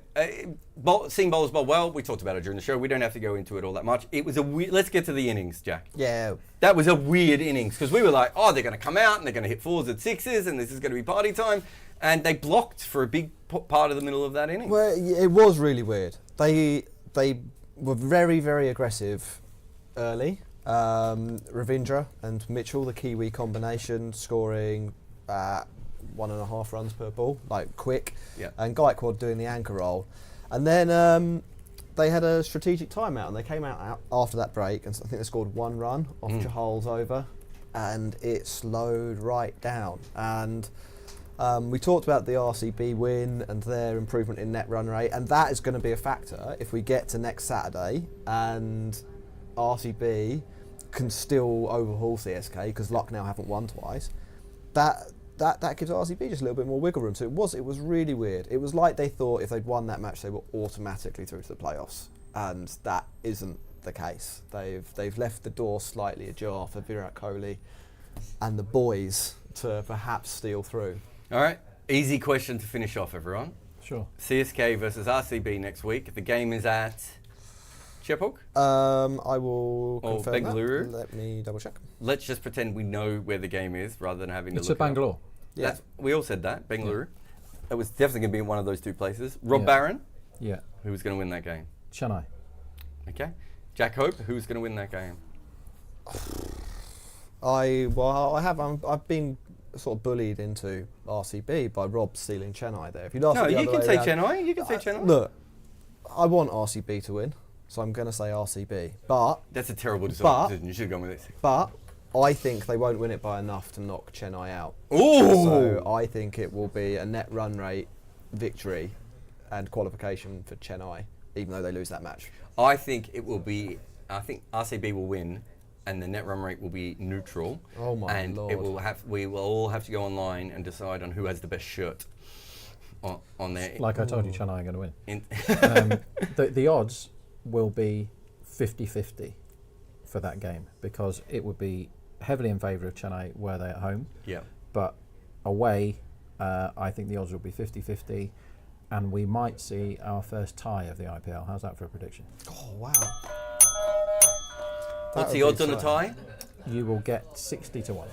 60-1 shot from Rob Barron there. We haven't had a tie yet, so let's see how we go. That was Rob Barron. Remember, you can find him anywhere degenerate gamblers are hanging out. This is Jack Hope. He's from the Cricket Podcast. You can find him anywhere there's a podcast. He's on his. He's got another one. He's on other ones as well. He'll probably be on mine by the end of the week as well. All sorts of things going on there. I'm Jarrod Kimber. I'll be live again in about 12 minutes on my channel as well if you're watching this live. But please support Cricket 8. Go to Facebook. Chuck us a like over there, especially, put some comments up. Everything that Rob says is either 100% right or, what did they say? Certainly not? What was the...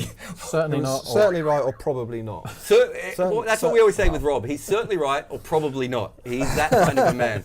So go over there. If you disagree with anything that we've said here, remember, this is Jack Hope and I'm Jarrod Kimber. We're two different people. So if you're going to abuse me for my views, not for Jack's, and vice versa. But make sure that you abuse Rob even if he's right, is the other thing that is very Yes, important please. to do there. But we will be back again next week. We got Critica coming in and joining us as well.